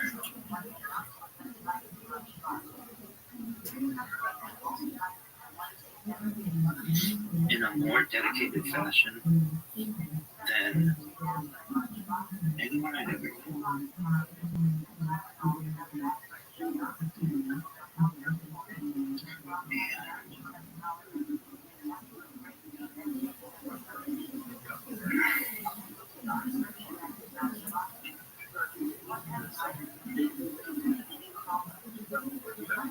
I can tell you that I have been extremely diligent at times.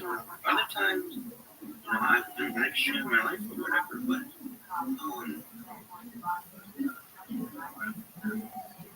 I do everything that I can to just absorb Judaism as much as possible. In a lot of ways, I've been perfect, but I do.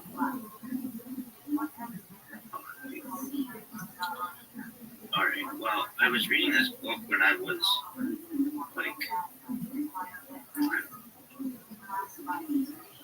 one of the things that inspired me to become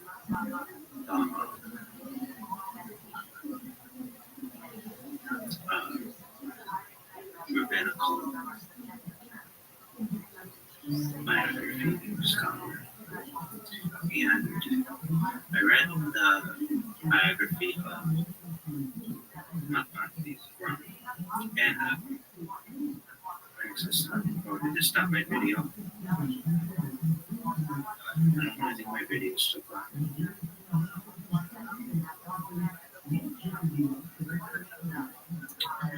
Okay. Just press close. Is this still going? I think so. Anyway, I mean, I don't know everything about Rambam, but like at one time I read this book. Sometimes I read books when I really want to get into it and read them aloud to myself. And I can tell you, when I do that, I've read many books written by rabbis, and I find that they're errors, they're grammar errors, they're continuity errors. I did it in one book. I gave it to a rabbinical colleague, and I said, there are 3 errors in this book, and I know exactly where they are. And he's like, oh, really? Yeah. And I showed it to him.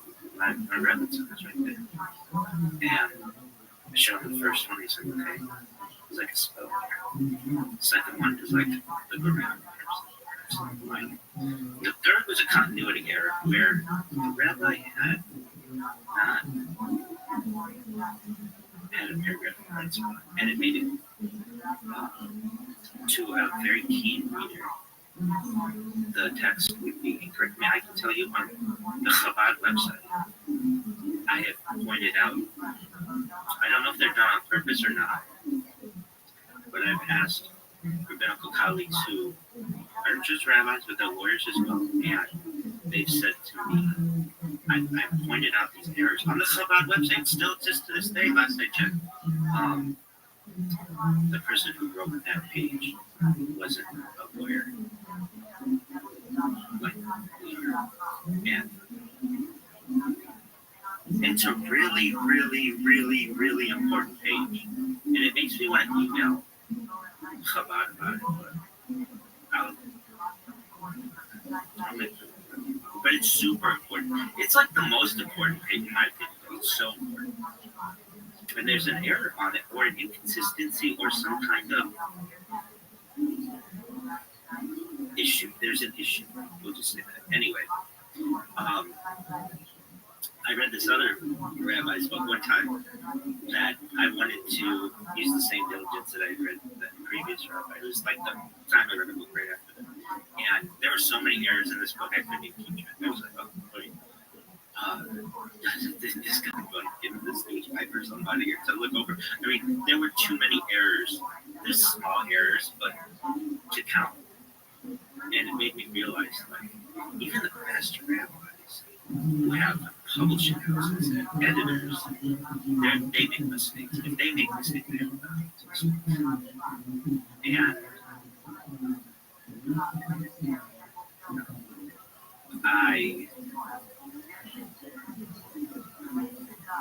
I read other books, and some of them are very good. I've read rabbinic books written by rabbis, and they're pretty close to as perfect as I can make them. But they're few and far between. I recognize most every rabbis making mistakes, and even those rabbis, I know things that they've done, and they are far from. So I recognize we're all in. All right. Well, I was reading this one book on, and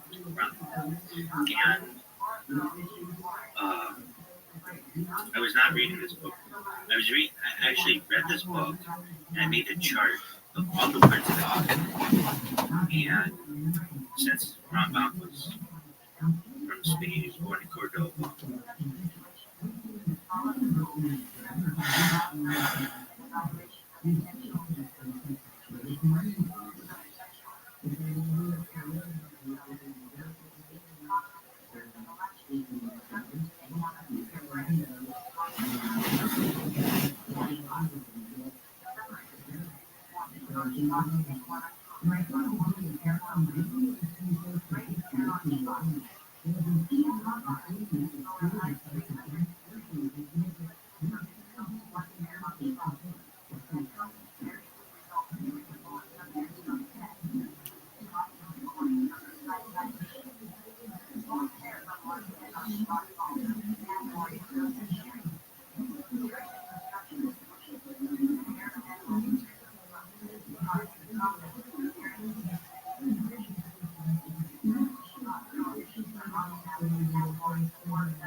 I'm going home for the holidays. I'm going to meet my dad's new lady friend.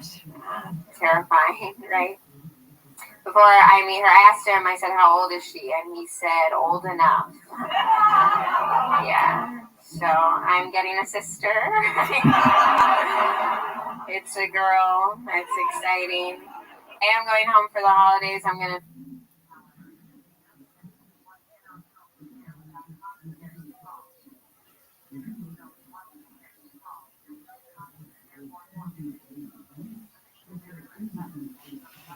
But my mom, she's a hot mom. All right. Not from you. She's the horniest person in the room. Perfect. Yeah. You seem like you know, there's just certain guys who like you like say you have a sister, they're like, you have a sister. It's like, okay, yeah, it's not even go there. You're weirdly excited that I have a family. But my mom, she's a hot mom. I had a guy who's opening line to me on a dating app. First thing he ever said to me, he goes, music or cheese? I said, music, okay. Let's open up the room. Who's going music? Hey, wait, you're music? You're music? You're also music? Oh my God, you're both music. I'm like, I'm David, that's who you're at?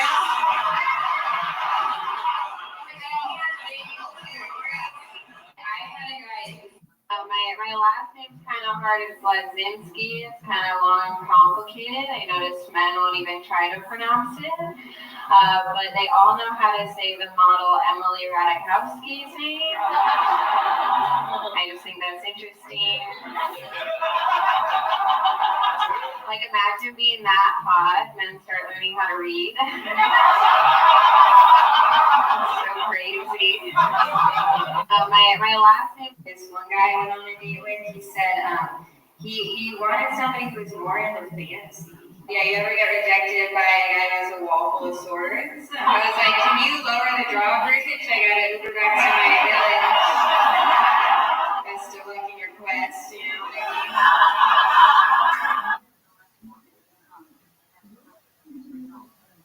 I am going home for the holidays. That's funny as fuck.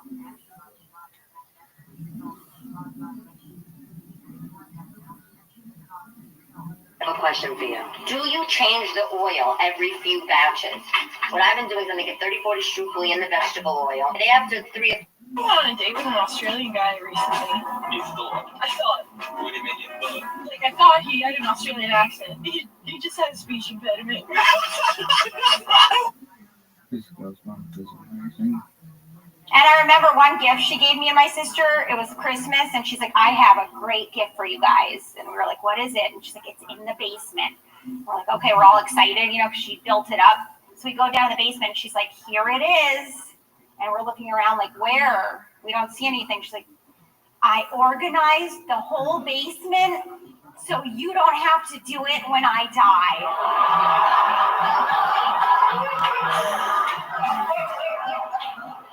I was like, this is the worst Christmas present ever. And then I told my friend who had just lost her mom, and she's like, it's actually a really good gift. That's actually a very generous gift. This year I'm buying gifts for me.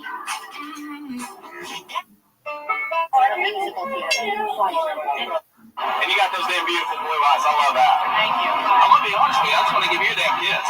Okay. God, we're so back.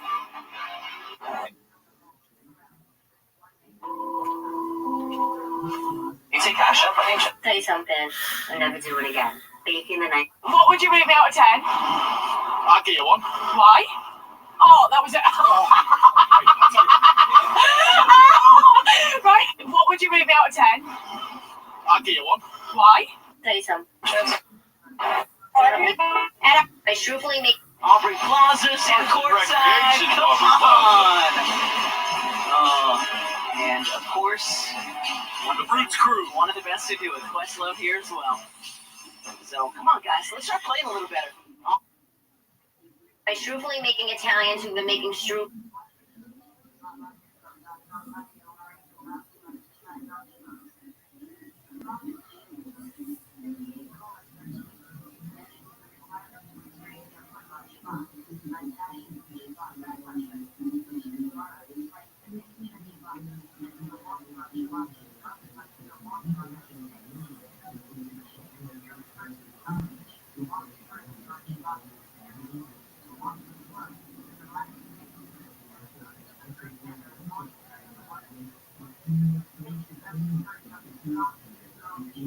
Aubrey Plaza and courtside. Wait, Dad, watch out! Oh, are you kidding me? This guy fully just tried to steal our spot.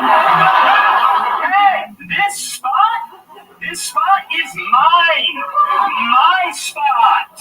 No, it's mine. My blinker was on. Are you serious? Are you serious? I was here first. What? Are you blind? I hate this guy. Dude, you blow. I don't want to see that. And I really don't like that one hand was doing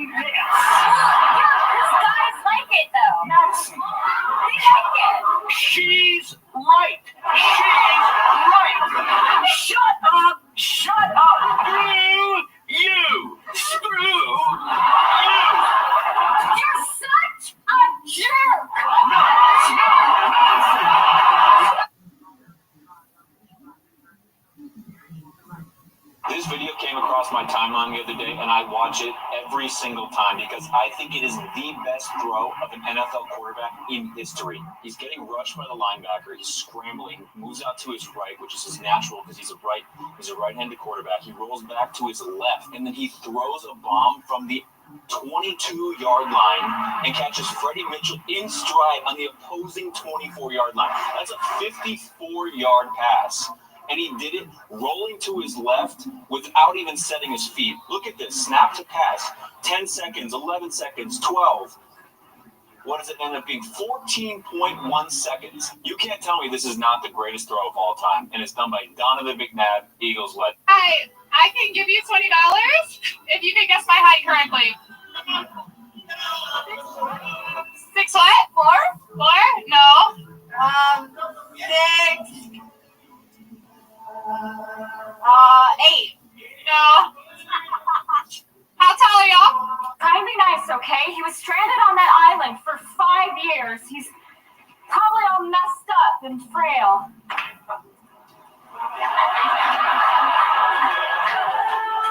There.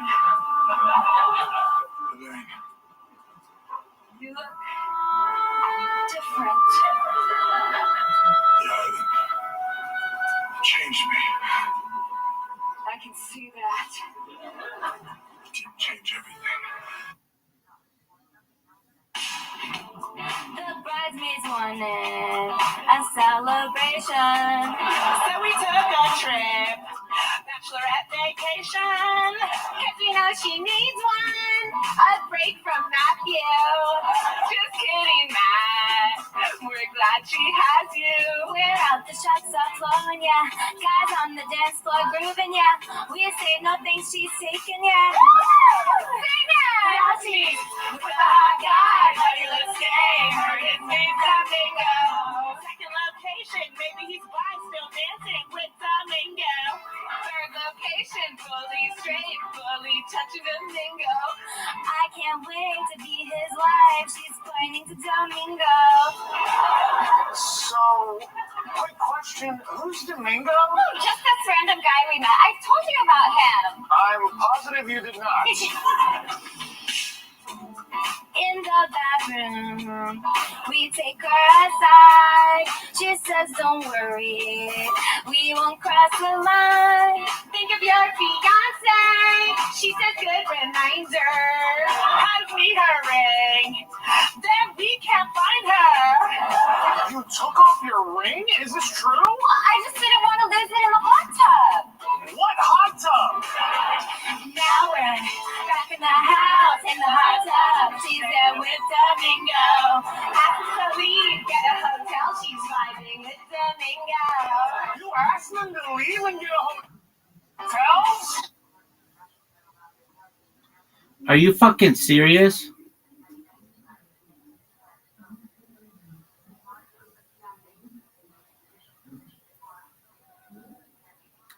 Oy vey.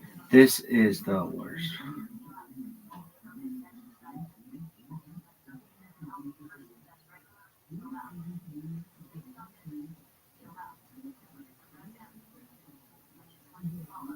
Dude.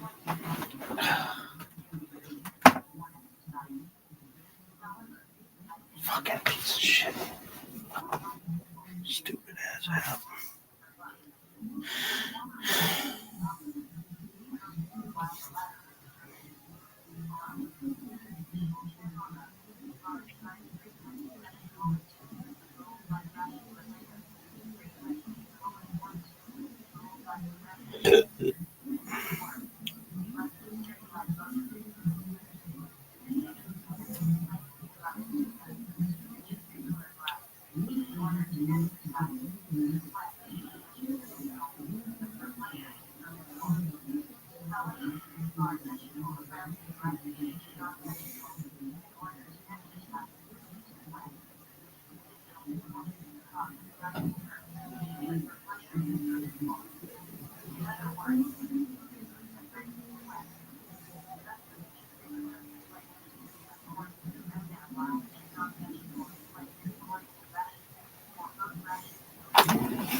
This and this.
Fuck.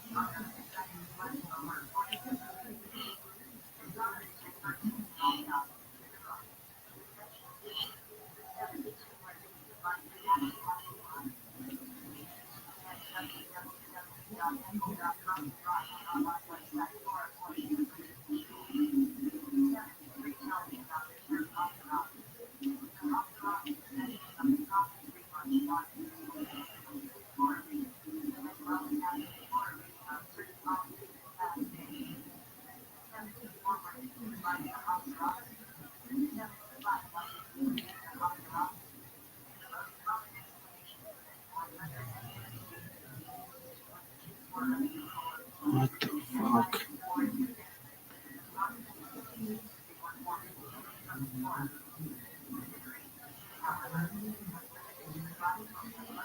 Why?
But great internet research right there, Papa. Yeah.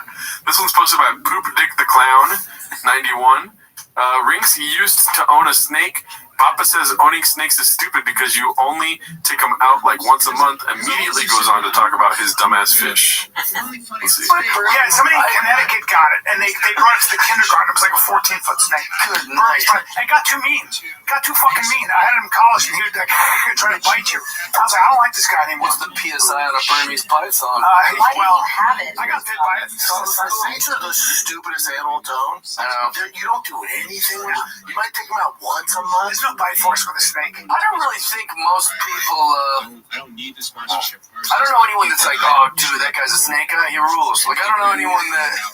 Yeah, that's cool. The guy at the fair with snakes or a parrot on his shoulder is not a guy where things worked out. Yeah, no, that wasn't his goal. Yeah, it's like, all right. I've had everything. Part of the greatest thing I've owned is what I have now, those arowanas, and I have the catfish. What's the what? Arowana. Bring up No, arowana. I had macaws. You should have known those. I didn't know. Birds. Arowana. To bring their arms out, dude. Yeah, yesterday I was walking around and I saw this fucking dog in the middle of the road. Just like, Yeah, no, they love doing the hand gestures, and they can't wait to talk about their own weird animals that they had. These are very animal-centric people. yeah. I was thinking the other day, like, who would win in a fight, a bear or a lion? I used to have my sugar gliders, right? It was fucking. No, it's not interesting, and it probably didn't. I saw this goose the other day with the with the bad foot, and he took a shit all over the place. Sounds like some guy you talk about in UFC that's gonna win a fight or something. Yeah, that's it. What's that? 2 of those in a tank? Because they're getting so big now. That color? Yep. And that pop is doing the you have to have a heavy glass on top because they're jumped out. You put them down twice on me. It's terrifying. It's crazy. But they get so big, I have to create a pond in my backyard now. Cool. Yeah. I had macaws. I had 2 macaws. Yeah, there's some. I don't know. No, let's hear about your macaws. I just find out snakes. Really? Yeah. I mean, I'm terrified of snakes. I'm not scared. I'm terrified of spiders and snakes, Daddy. I mean, yeah, it's normal to be afraid of snakes. I've heard plenty of people being afraid of snakes. Yeah, I got inside information that's 100% correct. There's nothing wrong with that. I think snakes are cool. I've never owned a snake, but I like snakes. I told you what happened to me. They threw a snake on me in fucking 2nd grade, dude. Oh, that's horrible. Yeah. At assembly. They were like, the white teacher was like, Gerardo reminds me of Steve Irwin. And that's the last thing I heard of them. I wasn't paying attention to the assembly. They walked me to the front of the whole 2nd grade, not just the class. And I was just looking forward, and they threw a milk snake on my neck. Who threw a milk snake? One of those animal fucking weirdos. Oh, like whoever came to so often just threw a snake at child? Oh my god. Maybe the teacher didn't like the others. Like Jordan really liked Snake a lot. I also had a record in her class for the most citations in one day. She's like, you should, the video where you throw snakes, Jordan would like that. Jordan reminds me of Steve Irwin. In what facet? Yeah, did she ever clarify why that was? You never told her you like snakes? By the way, I didn't say facet unironically. I said it because it's the shop show. I just don't want that out there, you know? But yeah, that story, I believe it, but it does sound like a Brennan Schaub story. ISIS was trying to It's 100% true. That's my secondary class. somebody locally to find I'll pull up the yearbook right now. family where we lived. This was posted by Earways. Last tip of the day, guys. Wow. They're trying to Hour find 30 somebody today. That's crazy. locally to The show used to be That's 5 minutes. It's officially 10 minutes now. It's 9 minutes of 36 right now, so let's see if we can get that. Yeah, this was posted by Earways. Brendan Schaub gets paid to do ad reads wrong. O'Reilly Auto Insurance. Very funny. Short one ended up. Listen to me right now. Let's face it, sometimes multitasking can be overwhelming, especially finding like the perfect trying to be a pain, dude, but not with over.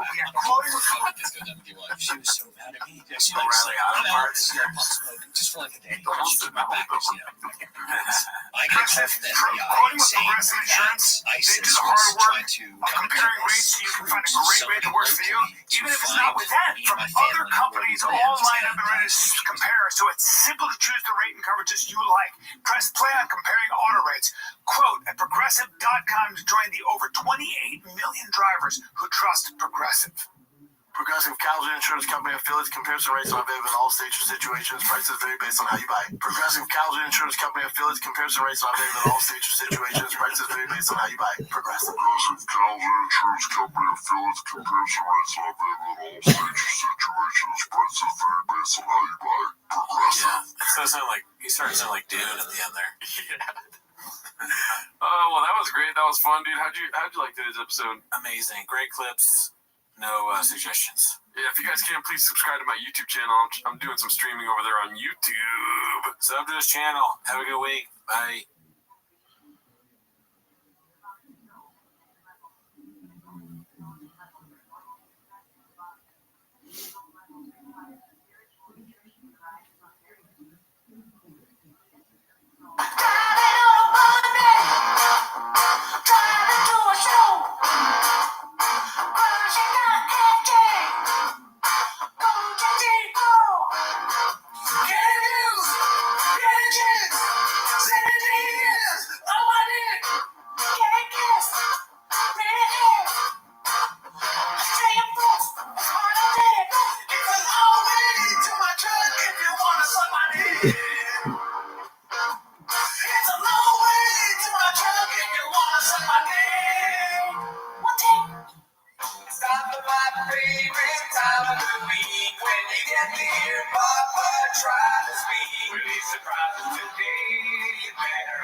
Welcome back to 10 Minutes to Shop. As always, join the Patreon, join the Discord, Reddit, all that stuff. On the Patreon, we recently reviewed Adam Sandler's new special. Pretty good. Netflix. Never heard of it. It was good stuff. We didn't do a review last week because we did a live stream of the political debate. All in Trump. Which is available on our YouTube Live. We go live Wednesday nights at around 8 p.m. Pacific Seattle time, dude. Yeah, but, that's not why they're here, though. No, but I got a show on Thursday in Oceanside at the Jazzy Wishbone. Shout out Kyle Dean. Great place, never been, never heard of him, but a great guy. Oceanside, California. Check that out in California. But, like I was saying, yes, not why they're here. What are they here to do? They're here to watch Tim as a shot, right? Right. So start the timer. Play the chin clip. All right. Well, we got a lot of clips to play. It's all disorganized this week because it's so much chaos with the truck giveaway. Oh, yeah. According to Chang's, according to Bob, it went down perfectly fine. And guess what, dude? What? I got inside information, and he's 100% right about that. Yep. I wonder which narrative is more painted, right? You always have to ask yourself that question. Question. Is it Chang's or is it Schaub? I mean, that's the age-old debate. You know what I mean? What came first? The Schaub or the T-Fat K? You know what I mean? Right, the chicken or the turkey. Yeah, damn it. Yeah, the crab legs or the ocean, dude. You know what I mean? The chicken or the chicken fingers. But let's get into it, dude. We got some 20-inch stuff coming up, too. Check out this post from Trevor Orver. Wake up, babe. New Elephant Graveyard just dropped. And I already messaged the man himself. I said, you know what, dude? You got a solid trilogy that just happened. The 3 videos about David Lucas, Netflix. Yeah. I mean, Elephant Graveyard's got a big dick on him. But I beg, and I fucking plead to the universe to make it a quadrilogy, dude. I want to have a 4th video about him, dude. A quadrilogy. Yeah, dude. I like that. Yeah, no, I mean, I can't get enough. All the David Lucas content is great. Yeah. I mean, the video is epic. Go check it out. It's too long to watch here. He also has a little bit of skits and bits at the beginning about Joe Rogan possibly killing one of his employees. Oh, fuck. Have you seen it yet? No. The fuck? What kind of planet do you live on, dude? This one's posted by Chill Smith. It might get kadooshed because of the music stuff in it. It's called Meet the Shops. Check it out.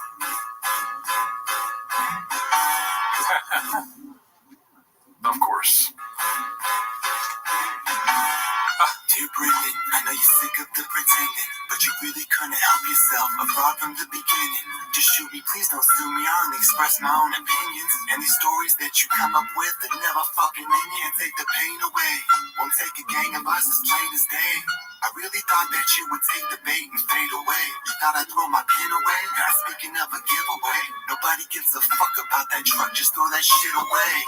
You a scam artist, but lately it's a bad harvest. You'll do anything to never work your damn hardest. You quit on comedy, you quit on MMA. You started a few podcasts claiming that you paid for me. You reap the benefits, your brother runs the day-to-day. But poor Jay ain't signed up for this now, did he? When he came to play. With Rogan's blessing, Superman came to save the day. The CTE will cloud your mind until you see your days in gray. Look, I don't mean to spoil you. Wait, what does it say? The Star Wars spoiler, I assumed it was common knowledge. If you're balls deep in Star Wars, you would have seen it already. What happened in 2015, dude? Man, so he spoiled Star Wars and then he said he didn't, or it doesn't matter because you should have known already. Yeah. I mean, that sounds like something you would do. Yeah, you can't just be busy and balls deep in Star Wars. You have to be balls deep in Star Wars and watch it as it comes out all the time. No accountability, dude. But your time has expired. Should've put a spoiler warning. Cause there ain't no way you're stopping me. Not the green or poppy B. I'm bringing all the white dads out for a photo op. You see, are you getting this clear? You ain't all that sharp, boy. You ain't the tip of the spear. Like a bullet to the president, you're just a nick in the ear. Now take a shot while you're sipping this beer. Drive fast or gas, let me stick it in gear. Meet the shops.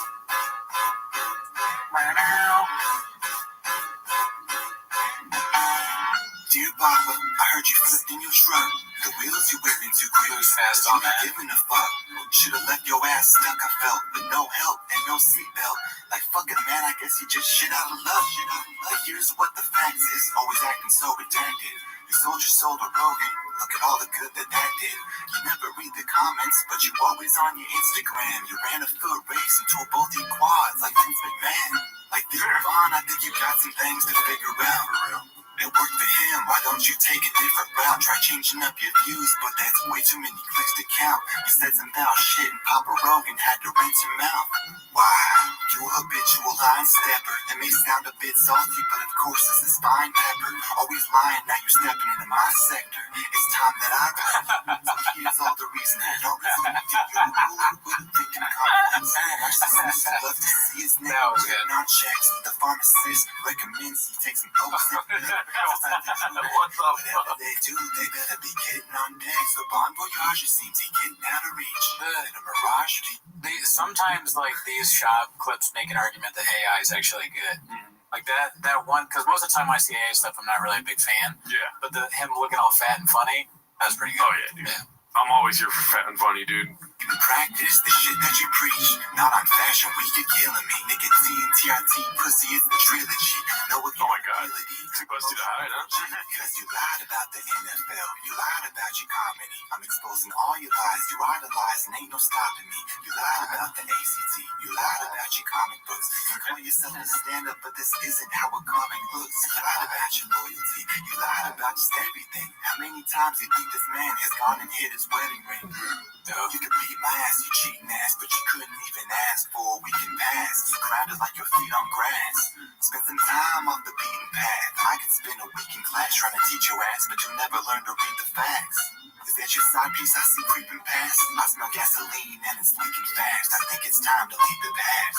So let's meet up at the Starbucks. Let's log it in.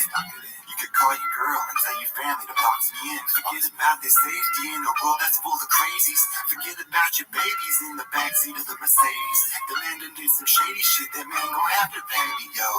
You gotta check all that anger you got inside you. Be glad that it didn't all come to an end in that drive-thru. You, I'm creeping up behind you. Meet the shops. Soy boy. Oh. Ditchin'. How the hell you let them call you that? That's not your name, dog. Respect yourself. Don't fall for that. When Shop called, man, you never should have called him back. But it's too late for that. I'm breaking out the almanac. Look, you're 45 and still ain't figured out the internet. That's why these fucking guys have always got you in a sweat. I know the pay is low, you're keeping it so frugal. You can get a job in IT if you ever learn how to Google. Tell me something, how come you can't keep a girl, son? It's just a question, I'm just keeping it real, son. Move back to Texas, go ahead and get you a real gun. I bet he dumps the bodies face down in a steel drum. Dear Brian, you must be sick of all the lying. That's why you flipped a Crowder, and that's what you get for trying. Why your co-host always crying about your boy D'Elia. But as soon as he was down, it was sayonara see ya. See, I know you weren't expecting me, so I'll try to say this respectfully, but you assaulted multiple women sexually. What is it that you stand for?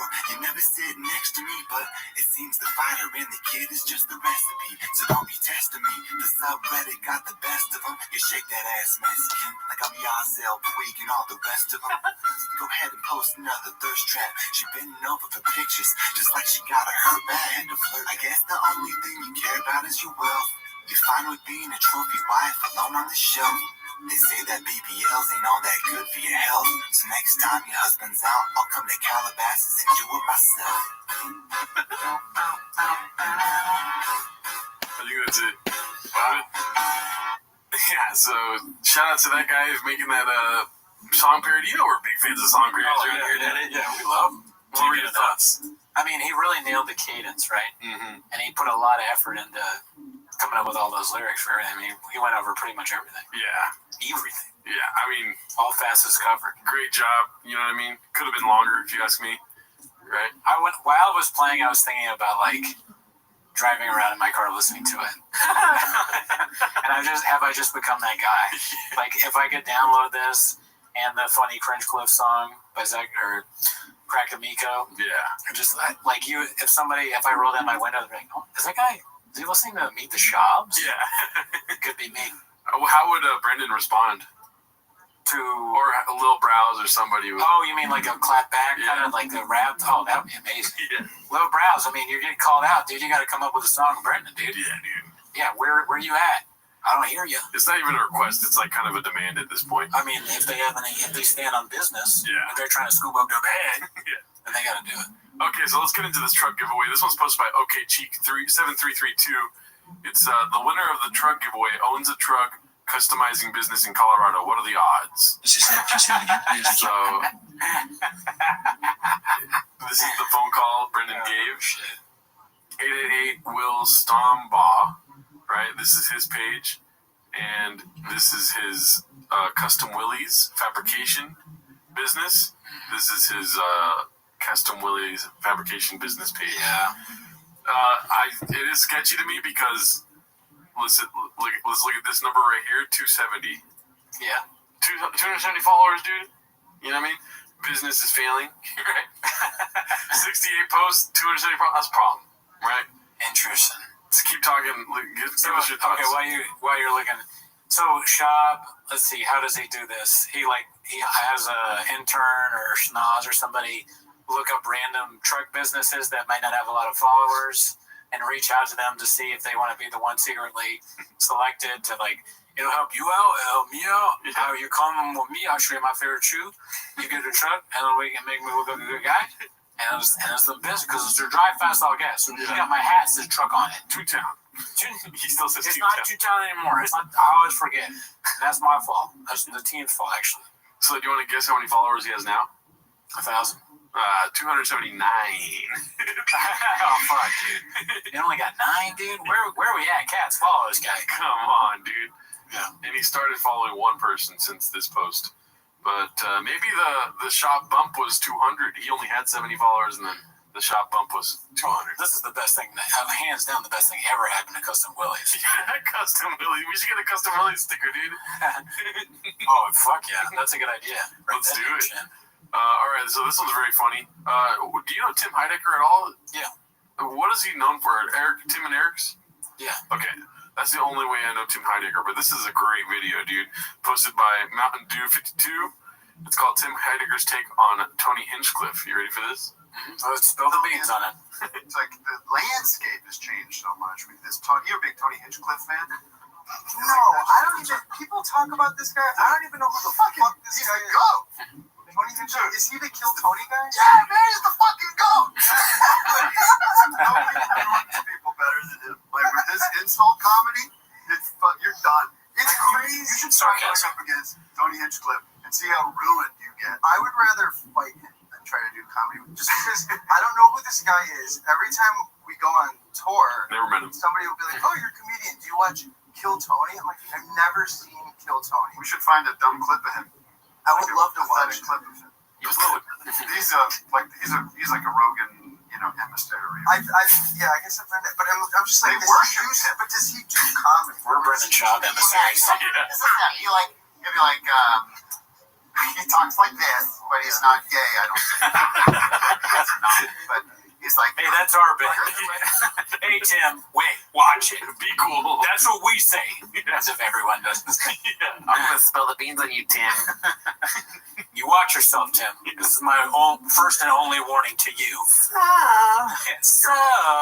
Songs are so blue. They're like your blue balls. They're like your blue balls because you don't fuck.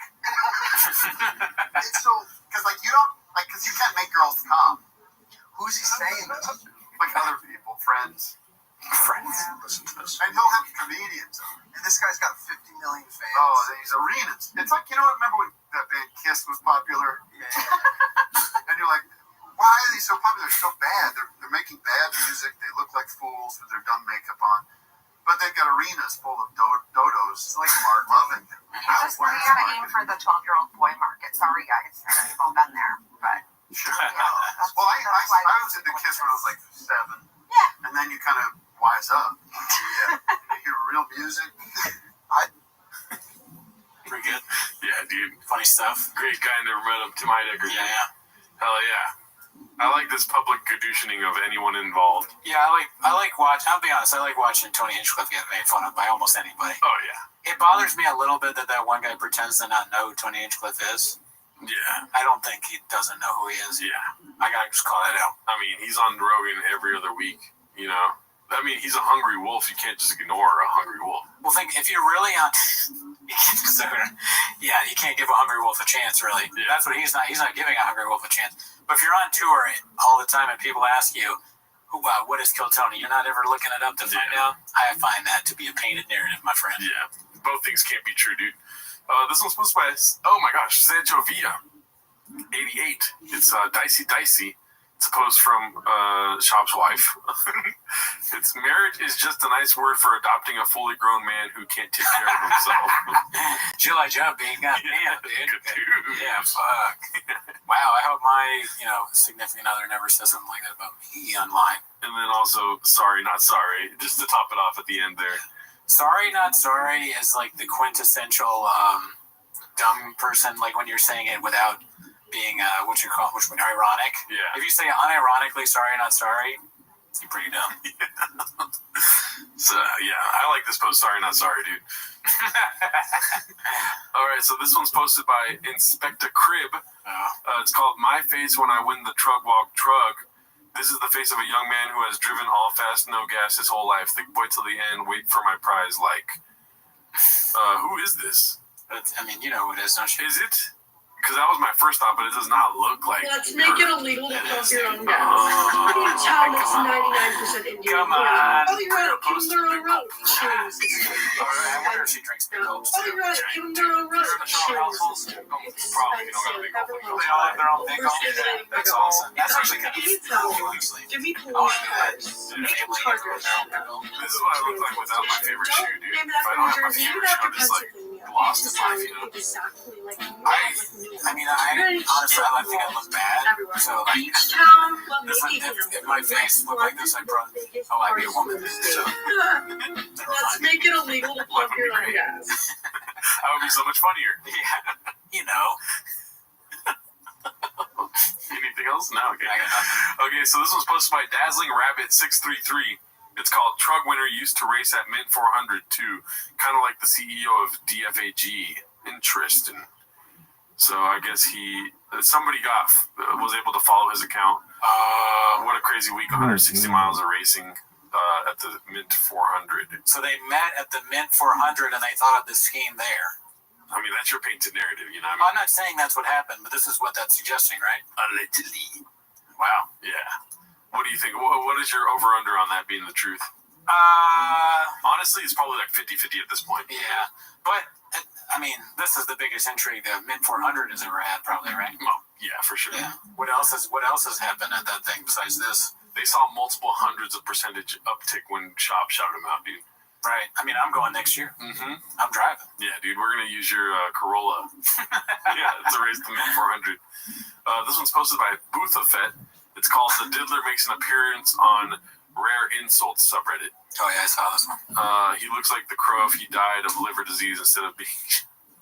Look at that. Yeah, that's just... I mean, that chest piece is... it's hilarious that he has multiple hawks on his body. There's one here, one there. There's probably another hawk on his body, dude. Right? Probably. He's just trying to, he's trying to get in, but we won't let him in, I don't think. Yeah, what came first, his tattoos or our show, right? Yeah, definitely our show. Yeah. Not, but, you get it. He's a tweetie. This one's posted by El Gallo. It's called DFAG Truck Contest Winner Announced. And this is the guy, William. Does he ring a bell? I mean, here's the thing. The low effort put into this is what wins me over.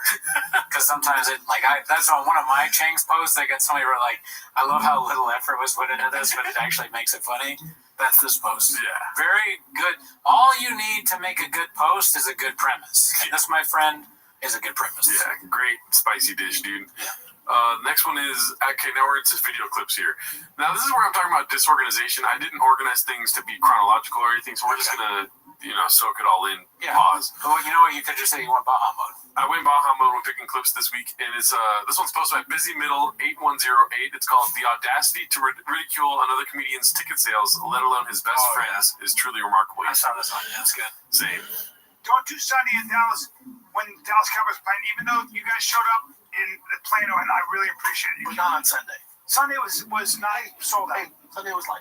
It was. I got videos from fans. That's about 3/4. I got videos from fans. If that's true, then how did we not get videos, dude? Yeah, and he got videos from fans, like they were sending him just a shove to say, hey, look, Callan sucks, or were they just like, hey, I'm at Callan's show, I'm so happy to be here, and Sean's like, haha, not many people do. I forgot there's an asterisk to Post and Ghost. It's Post and Ghost asterisk, and then when you go to the bottom of the page, it says, unless people are sending you videos I'm a man. shows and there's nobody there. I'm 40. I like your impression of Shop getting a DM from a fan. I made fun of him on their show now. I counted. No, 1, 2, 3, 4, 5, 7, 9, 10. Too many after that to count. Nobody, yeah.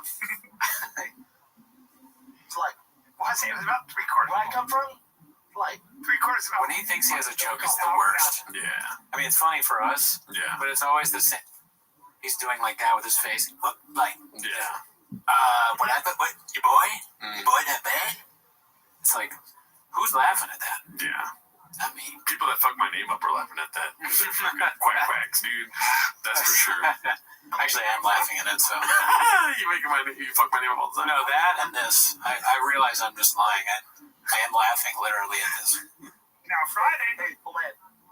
1/3. What? Maybe not, actually. It's like, look at them. You know what it was? Look, it was like an Oakland A's game. Probably a little bit of an Oakland A's. It was a little Oakland. It was an Oakland A's show up. Well, let's put it this way. I don't know why it's so quiet this week, but I kind of like it that way too. You know? Yeah. Yeah. So, what do you think? Who's telling the truth here? 3/4 full or less than 3/4 full? Well, It's surprising that anyone would go to a Brian Callen show at all, but he is a famous person. And if I'm like, who lies more, it's definitely Shab. So I said Brian Callen probably had 3/4 full. It makes sense though too, because this is the same show. It's like you don't want to go in person. Audio's king. You know? Sure. Yeah. Maybe if there's some sort of audio companion piece you could listen to outside of the doors, maybe that's what was happening. Why milk the cow when you can get the meat for free? Yeah. Well, yeah, why pick the udders when you can poke the eyeballs? You know what I mean? What? That's what it said that you say, right? Shoot for the stars and land on my face, dude. Okay. Horny much, but too hard to try, dude. Let's see here. This one's called, or posted by I Downvote Cake Days.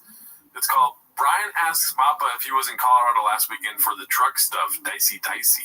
I haven't seen this one. No, neither. I haven't seen. I was in Denver, dude, over the weekend. You were? For the truck stuff? No, for one championship. Oh, that's right. Yeah. How'd that go? Good. See family? Oh yeah, Mom, Papa, Nubby. Good. Nubby. Oh, Nubby. Oh yeah, saw Nubby. I love it. What if Nubby is just like his childhood friend that had a nub and he's like, your name Nubby? Could be. That sounds like what it is. Yeah. 100%. What about Tarek? I don't know. They haven't talked about Tarek in a long time. Yeah. I'm a little worried about my guy. Yeah. I wonder if Tarek is pregnant still. Maybe he's in Denver, dude. Tarek won the truck. Stacks? Stack trying to stack him? Huh? Trying to stack my nub? Hey, come on, man. House kid?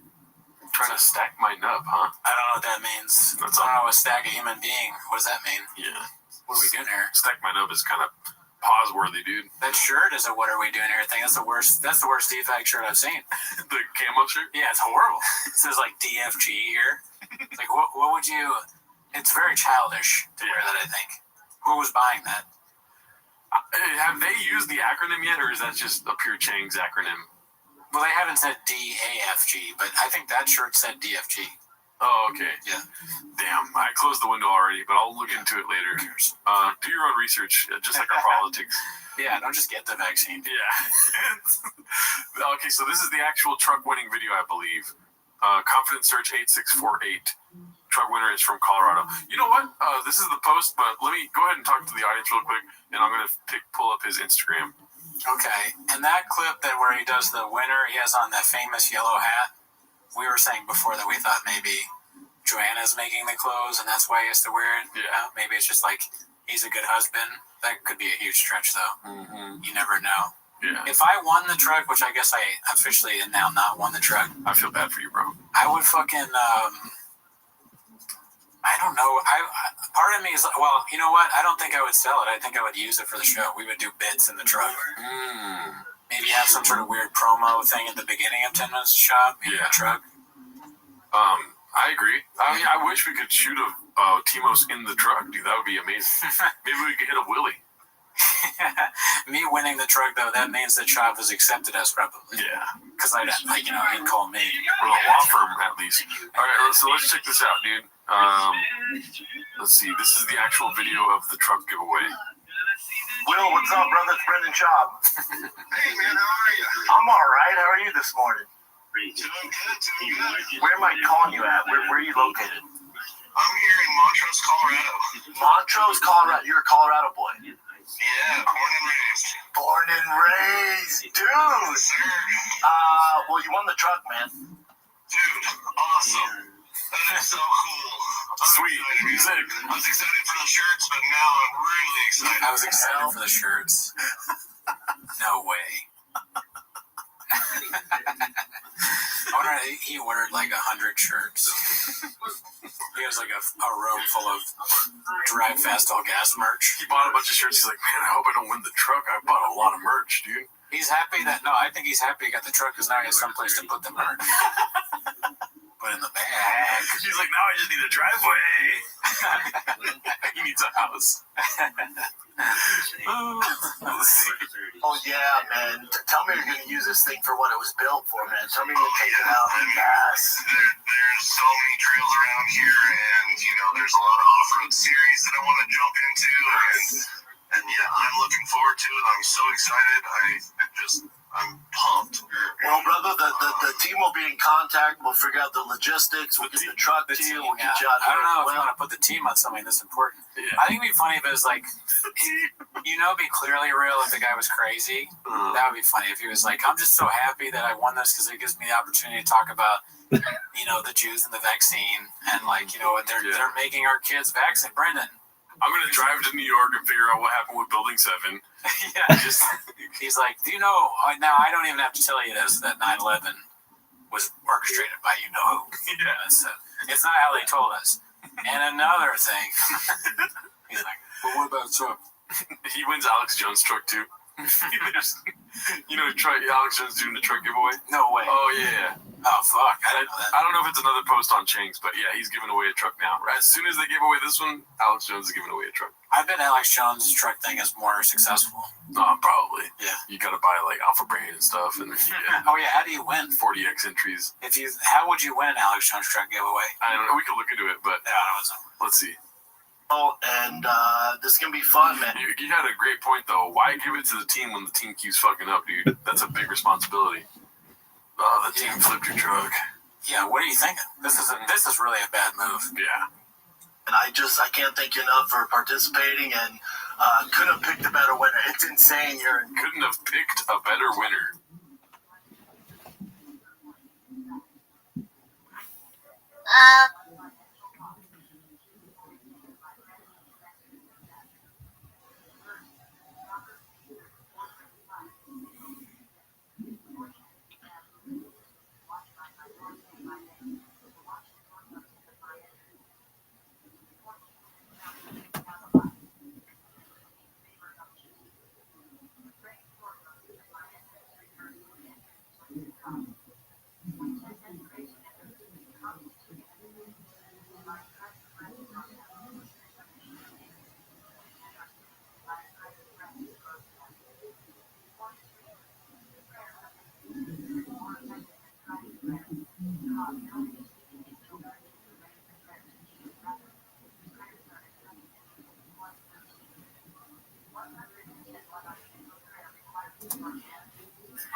Well, proud to say bye to our 30s and hello to our 40s. And this is a really great opportunity for me. I really, in my heart, did I accomplish what I wanted in my 30s? No. I thought there was a chance that I would have made my first million by the time I was 30. When I was a child, adolescents are always figuring. And then I thought maybe I could be a billionaire by 40. There's a chance.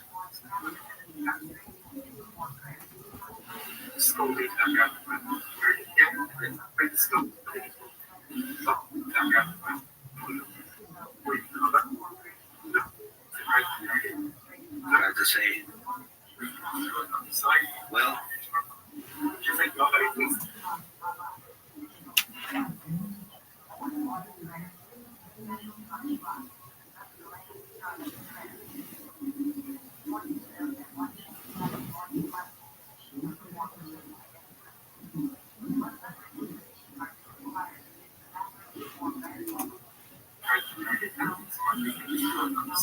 well, proud to say bye to our 30s and hello to our 40s. And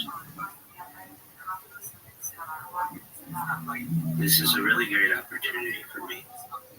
I really, in my heart, did I accomplish what I wanted in my 30s? No.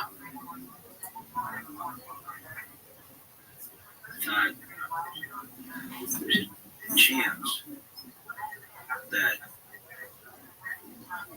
I would have made my first million the time I was 30, when I was a child, or adolescence, where I was figuring. And then I thought maybe I could be a billionaire by 40. That's really good. But I really think that could happen by the time I'm 50. And I think I could be a trillionaire by the time I'm 50. That's how much confidence I have. The Rebetza, if you're watching this, I want you to be like, yeah, that's what Rabbi. A person who, in their own way, may be the poorest person on earth, may within due time become the wealthiest person on earth. But money really doesn't matter to me. It's happiness. And as I recall my mother saying, quoting Oprah Winfrey, money doesn't buy happiness, but it helps. And I'd like the comfort that money would be able to bring. And even though I live a comfortable life now, I'd like to be able to explore the world.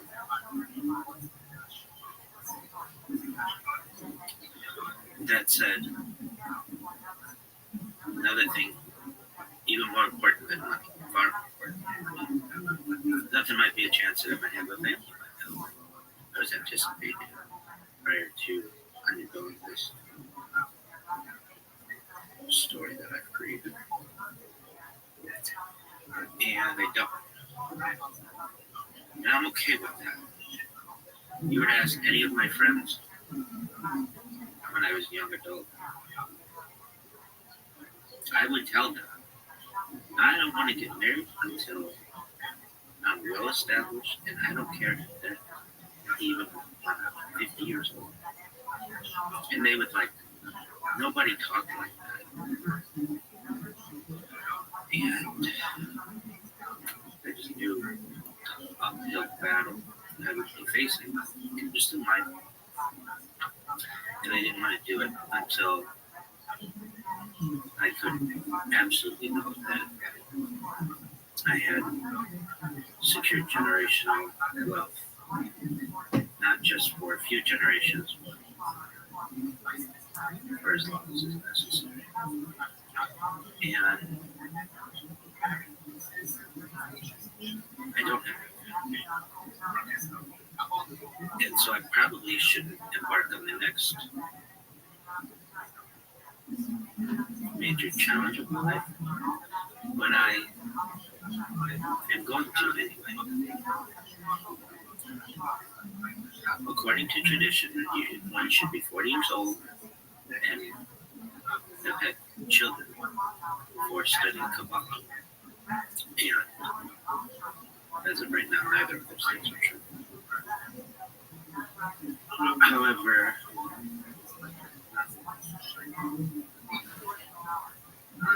I feel like I've waited long. And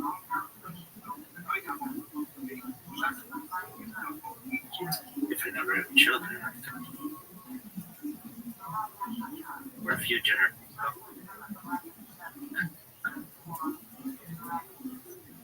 another thing, even more important than money, far more important.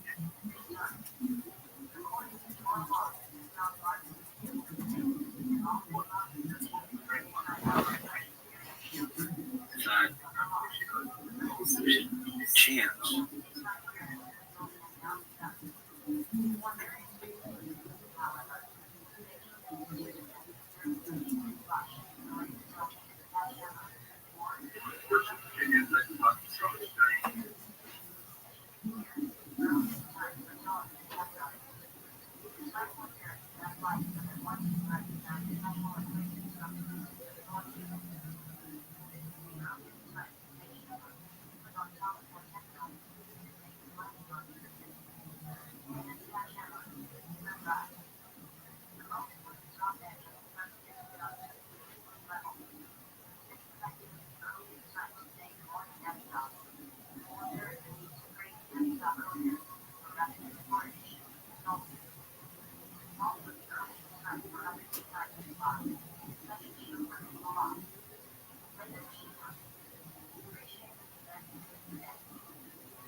Yo, babies, I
Yo, babies, I just spoke for 40 minutes, and my video just didn't upload, but because Yo, babies, I just spoke for 40 minutes, and my videos didn't upload, but because I'm so sick, I think they're going to be able to.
Into our 30s. Hard to say. Well,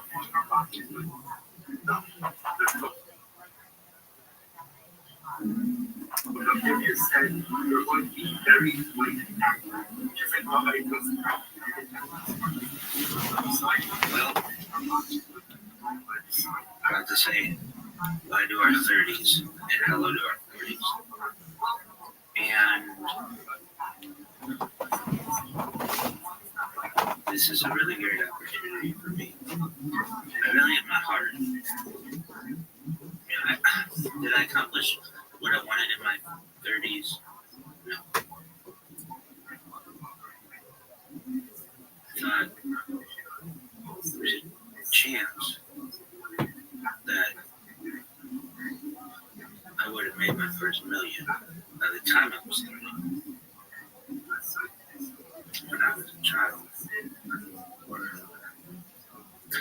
Plus, that's where I always figured. And then I thought maybe I could be a billionaire by 40. That's certainly good. But I really think that could happen by the time I'm 50. And I think I could be a trillionaire by 50. That's how much confidence I have. The Rebets know, if you're watching this, I want you to be like, yeah, that's what Rabbi. A person who, in their own way, may be the poorest person on earth, may within due time become the wealthiest person on earth. But money really doesn't matter to me. It's happiness. And as I recall my mother saying, quoted Oprah Winfrey, money doesn't buy happiness, but it helps. And I'd like the comfort that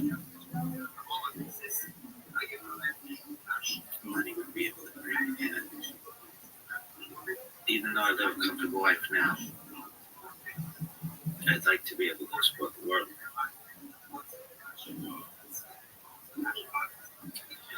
That said, another thing, even more important than money, far more important than money, there might be a chance that I might have a family like that. I was anticipating prior to unveiling this story that I've created. And I don't. And I'm okay with that. You were to ask any of my friends when I was a young adult, I would tell them, I don't want to get married until I'm well established, and I don't care if that even when I'm 50 years old. And they would nobody talked like that. And I just knew the uphill battle I would be facing just in life. And I didn't want to do it until I could absolutely know that I had secured generational wealth, not just for a few generations, but for as long as is necessary. And I don't have a family. And so I probably shouldn't embark on the next major challenge of my life. But I am going to anyway. According to tradition, one should be 40 years old and have had children before studying Kabbalah. And as of right now, neither of those things are true. However,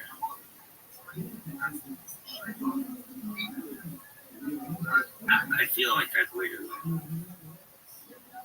And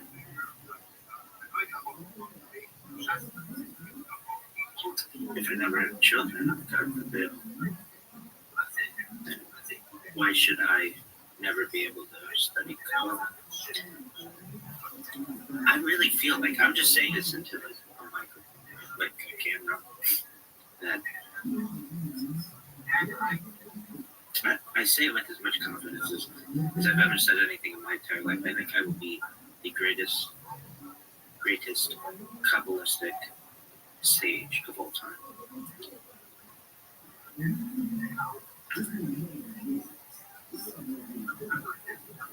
And I really think that.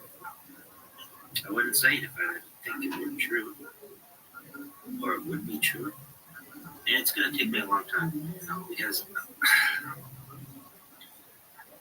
I really lack any and all Kabbalistic knowledge. But I shouldn't have any. I've done an excellent job of avoiding any Kabbalistic study. I studied Gemara, studied Chumash, but I have stayed away from Kabbalah as much as I really could. think it's time. And so I may watch this video in the future, midterm somehow, and I'm going to work every single day for the rest of my life and study just something with Kabbalah, whether it's watching a documentary or a podcast or reading it, of course, or even just learning one new thing about Kabbalah that I didn't know previously. If I could do that for the rest of my life, then I'll beat everybody. I'll beat Rabbi Sachs, I'll beat Rabbi Feinstein, I'll beat Rabbi Miller, I'll beat the Chofetz Chaim, I'll beat the Gaon, I'll beat all the Lubavitchers, I'll beat all the Breslovs. It's not a competition, because I know I'm going to win.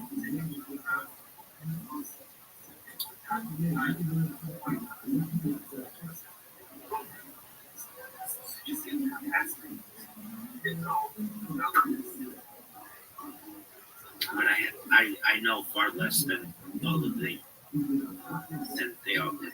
You know, I remember I read this book. Well, so at a time of my life, I was a passion by rabbinical biographies. And I have already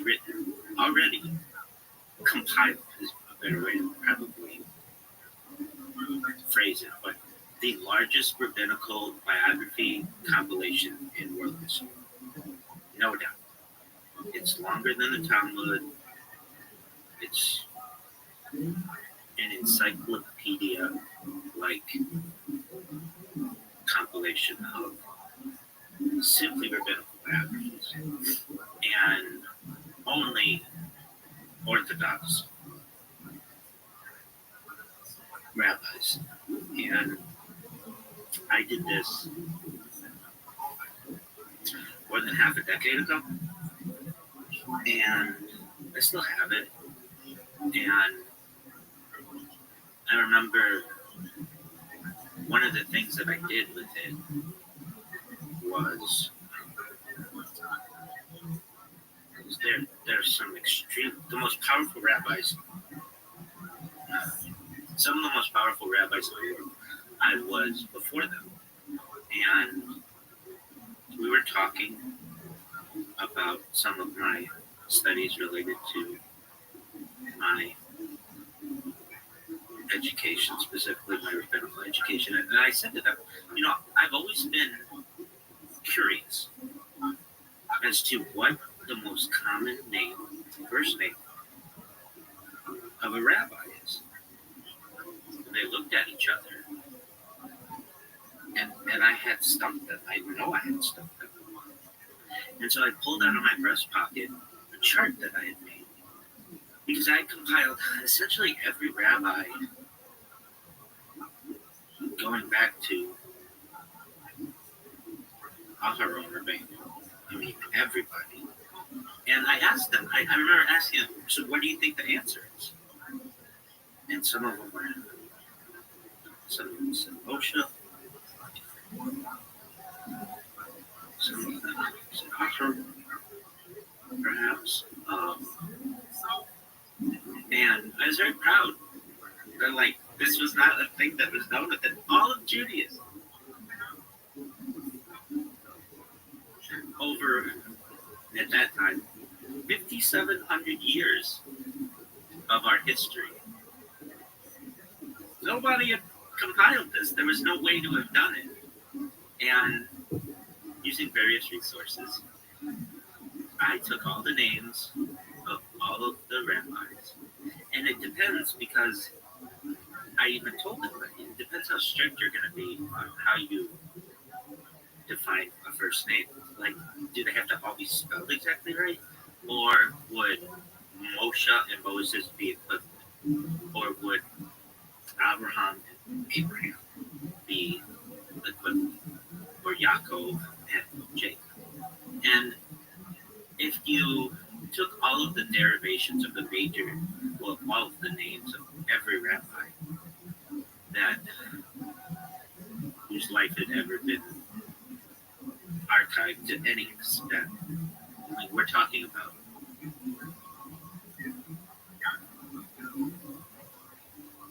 some famous individuals, but also just individuals perhaps in a small shadle east of Europe at some point.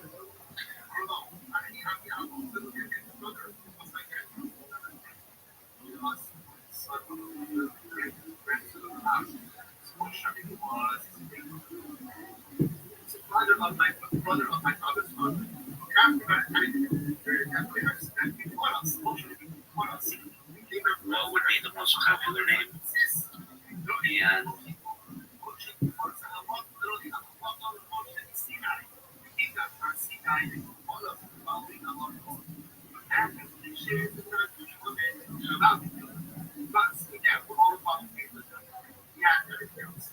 And again, I'm perfectly imperfect. And I just misspoke.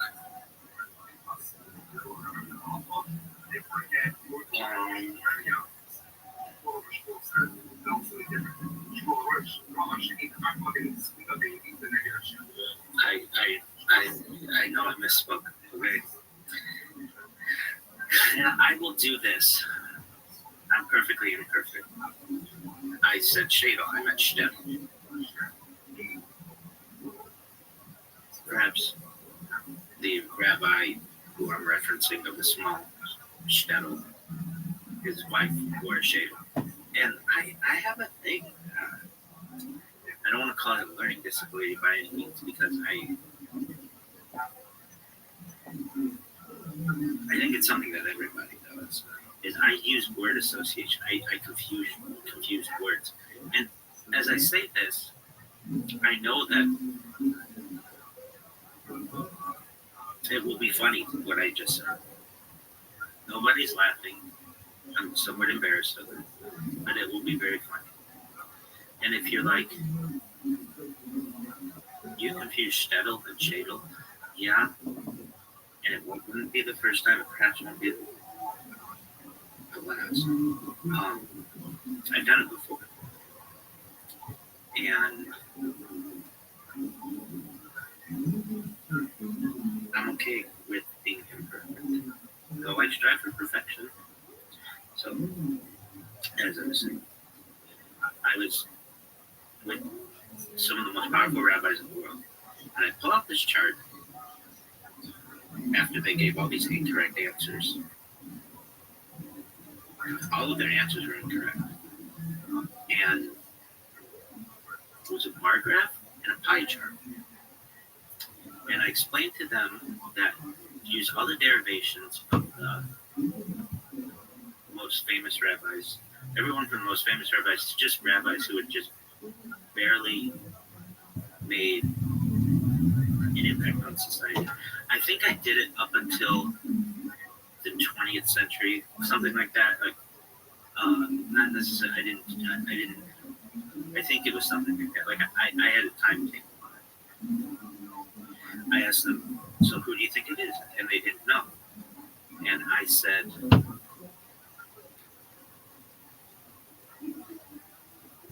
"It's Yitzhak, Isaac." And they looked at themselves, and I handed them my chart, and they were looking it over. And one of them said, "You know, that makes sense. That you'd have a father who had the name Abraham, have a child named Yitzhak, and that child might have another child who would be Yaakov. And that Yaakov wouldn't want to name necessarily his child after his father, perhaps in Ashkenazi tradition after himself, so he might name him after his father who had died, who might be Yitzhak, and then that child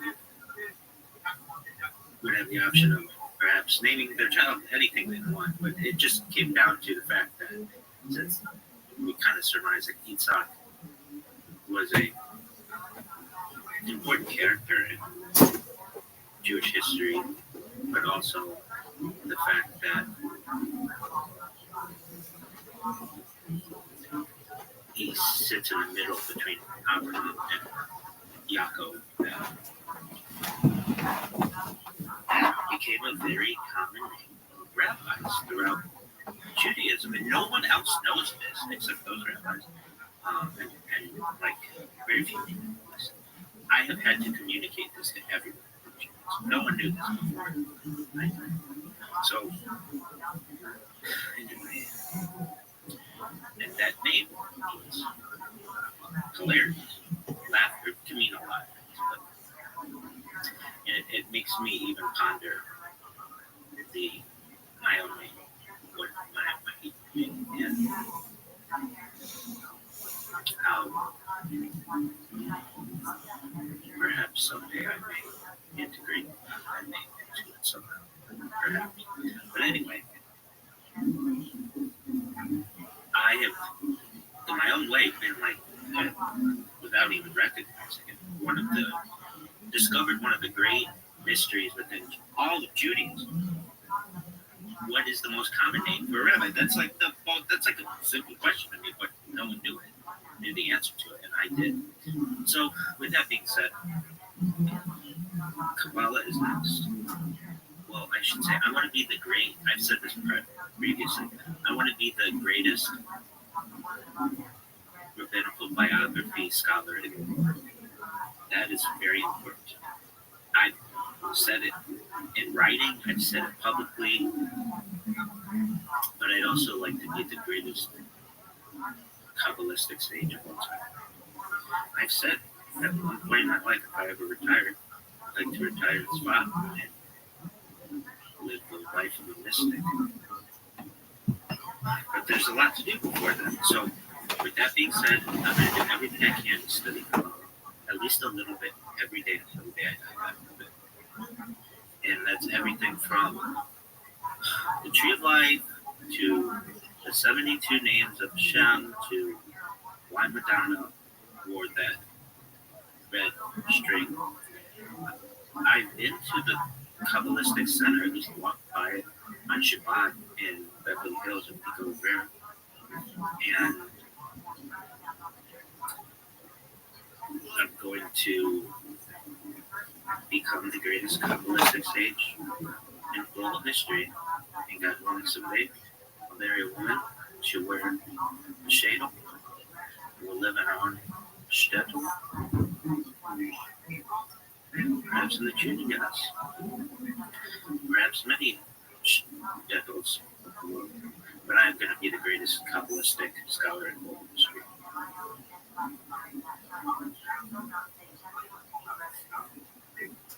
No doubt.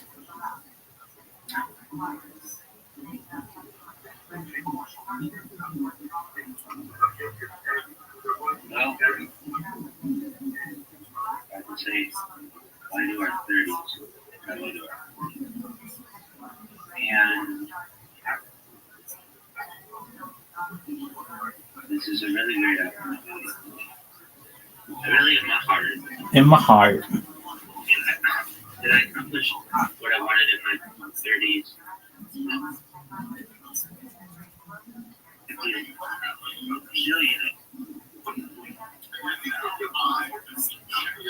But I really think that could happen by the time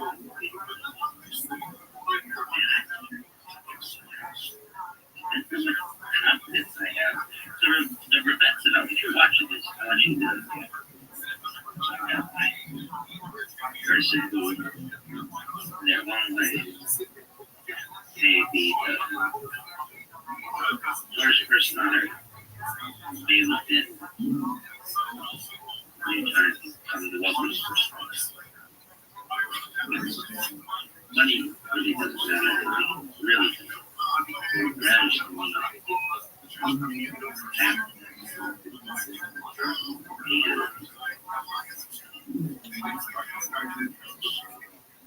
And my mother says, money doesn't buy happiness. And I'd like to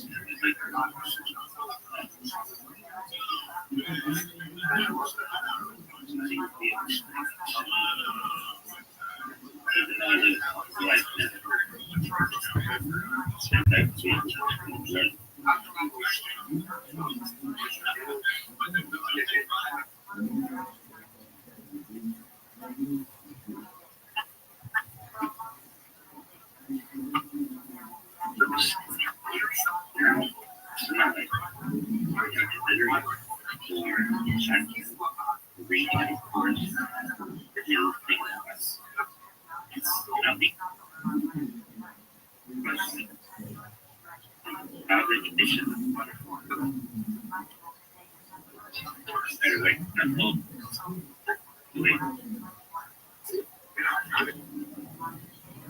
but I did. What about I was too Rabbi, and I had such and like this was not a thing that was known within all of Judaism. Over at that time, 50.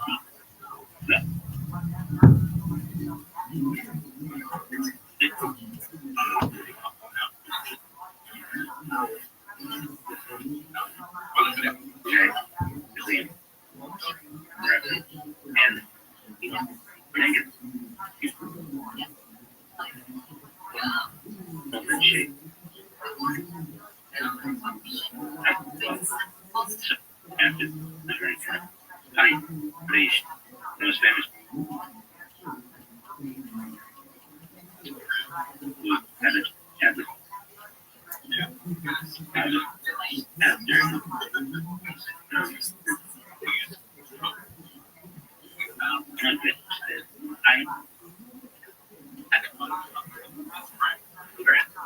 But anyway,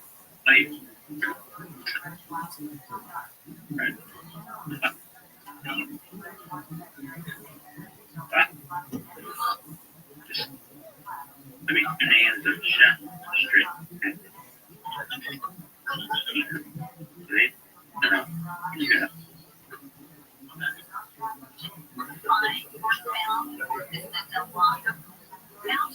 Excuse me? What you're interviewing about? Oh, about all kinds of things. What's your name? Beatrice Rubel. Oh, I'm Billy. How are you? Just fine. Okay, for $1, you ready? Name a Christmas song that doesn't exist. Christmas Tomorrow. There you go. Yes. Thank you. Yes, beautiful song. Christmas tomorrow. Gonna see the tree again. Possibly. Boxes underneath. Children all around this feet.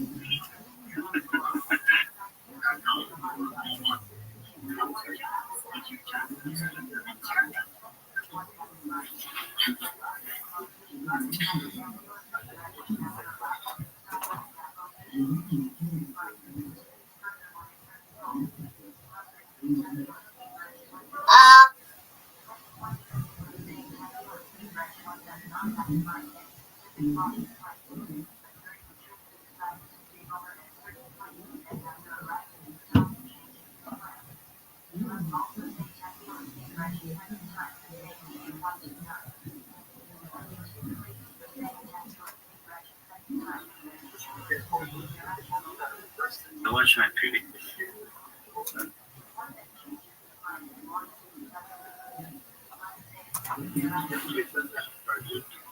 As I watched my previous video, and I've watched previous videos, I'm the one who recognizes when I do things incorrectly.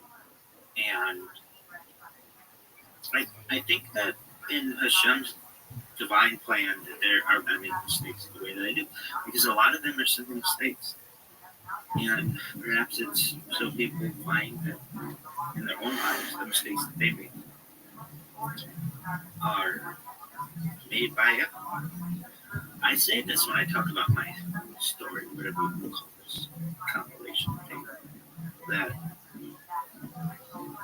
I want the whole world to recognize that we're all not that different. We're 99.9% all the same anyway, no matter where you are. And I think the two most distantly related people anywhere in the world are still something like around like 26-degree cousins or something like that. It's not that wild that we're all much more related than we are, no matter what your background is. As I watched the previous video that I had, I get embarrassed by making mistakes. I think everybody does, and I do so publicly. But I recognize that it's part of life, and as you can probably tell, my Yiddish isn't where I want it to be, but that's another thing. I think I would be one of the great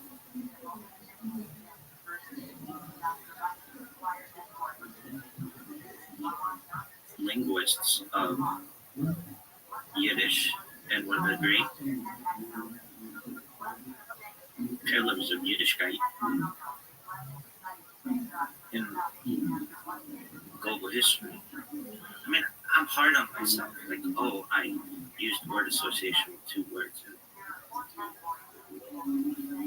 It happens. I mean, the Yiddish to which I was exposed for my life has been limited.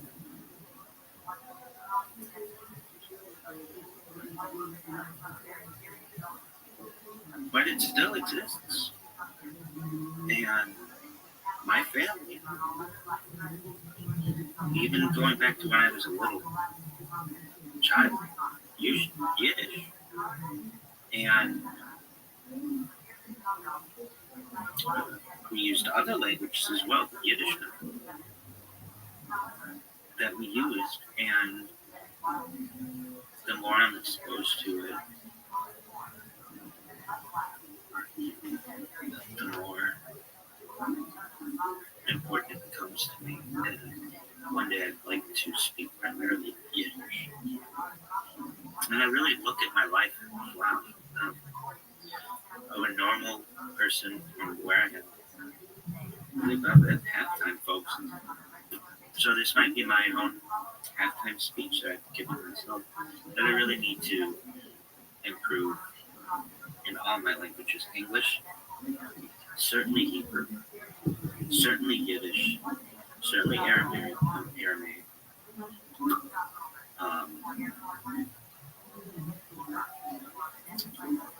and my reading proficiency, my speaking proficiency, and my writing proficiency, Rashi script down.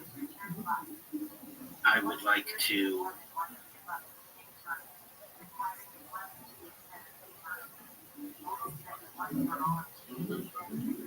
be a sofer of my own Torah. That's something, it's one of the 613 mitzvot. Mitzvos. And I would like to be able to dial in not just an Ashkenazi, but also Sephardic, and perhaps other Hebrew derivations as well. I want to learn everything. I want to know everything, and that's okay. I can at least try. I need to work harder. These live streams take up a lot of my life. I haven't been able to study as much as I once did, or attend classes as much as I once did. I was once, I really mean this, the most active participant in the entire world prior to the pandemic, in all of Yiddishkeit, in all of Judaism. We're not supposed to count, but I was pretty darn near 666 straight days of shul attendance. You're not supposed to count, but nobody's beating me. And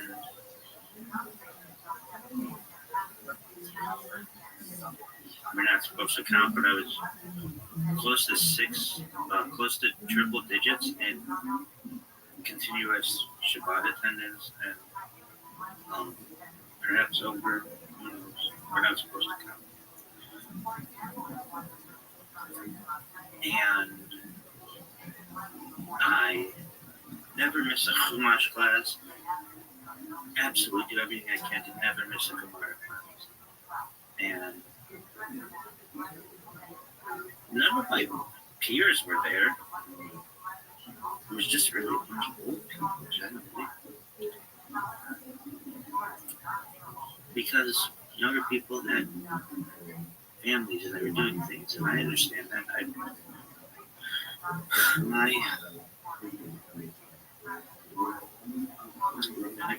education has been unique. That's okay. I don't think I would really want it any other way. I kind of feel like, well, I was talking in a previous video about how I was reading a book and then I went into, I'm the greatest rabbinical biography scholar of all time, and I'm not yet, but I think about this and I'm like, okay, I have times in my life have been I feel, and maybe I'm not supposed to like rate this stuff, but the Rebecca notes, you all are gonna say, no, go on and tell me. I was, and perhaps still am in my heart, the most dedicated Jew on earth. In my shul attendance and my class attendance and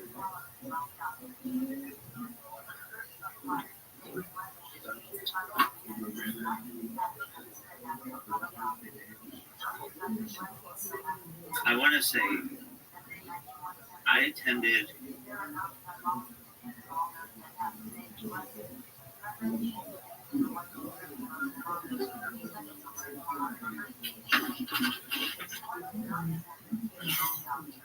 shul more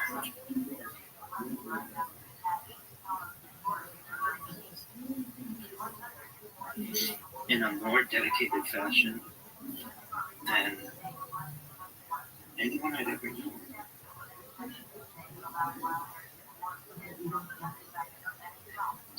And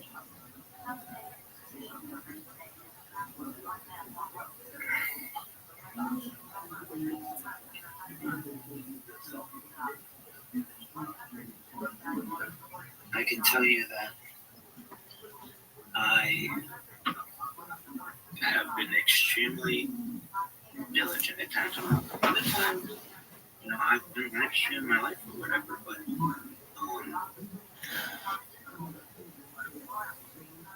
I do everything that I can to just absorb Judaism as much as possible. In a lot of ways, I'm not perfect, but I do.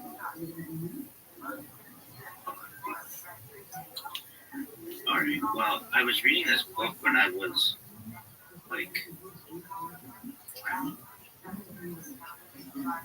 one of the things that inspired me to become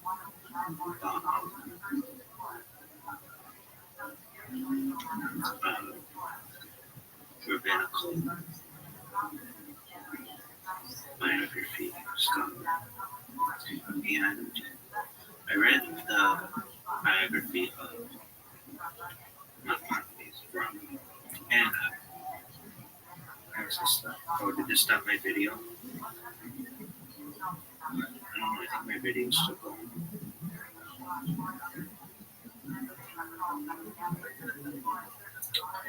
Okay. We'll just press close. Is this still going?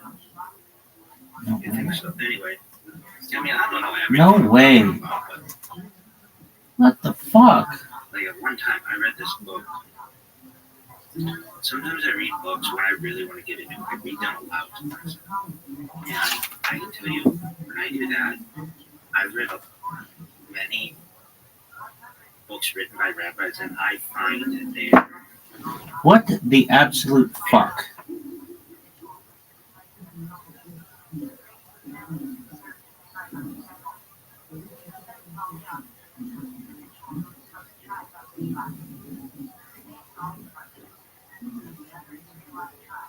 Unbelievable.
This thing sucks.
Oh, fuck. I didn't pick up on that until yeah. He also doesn't know English though, so let's not take him for his word.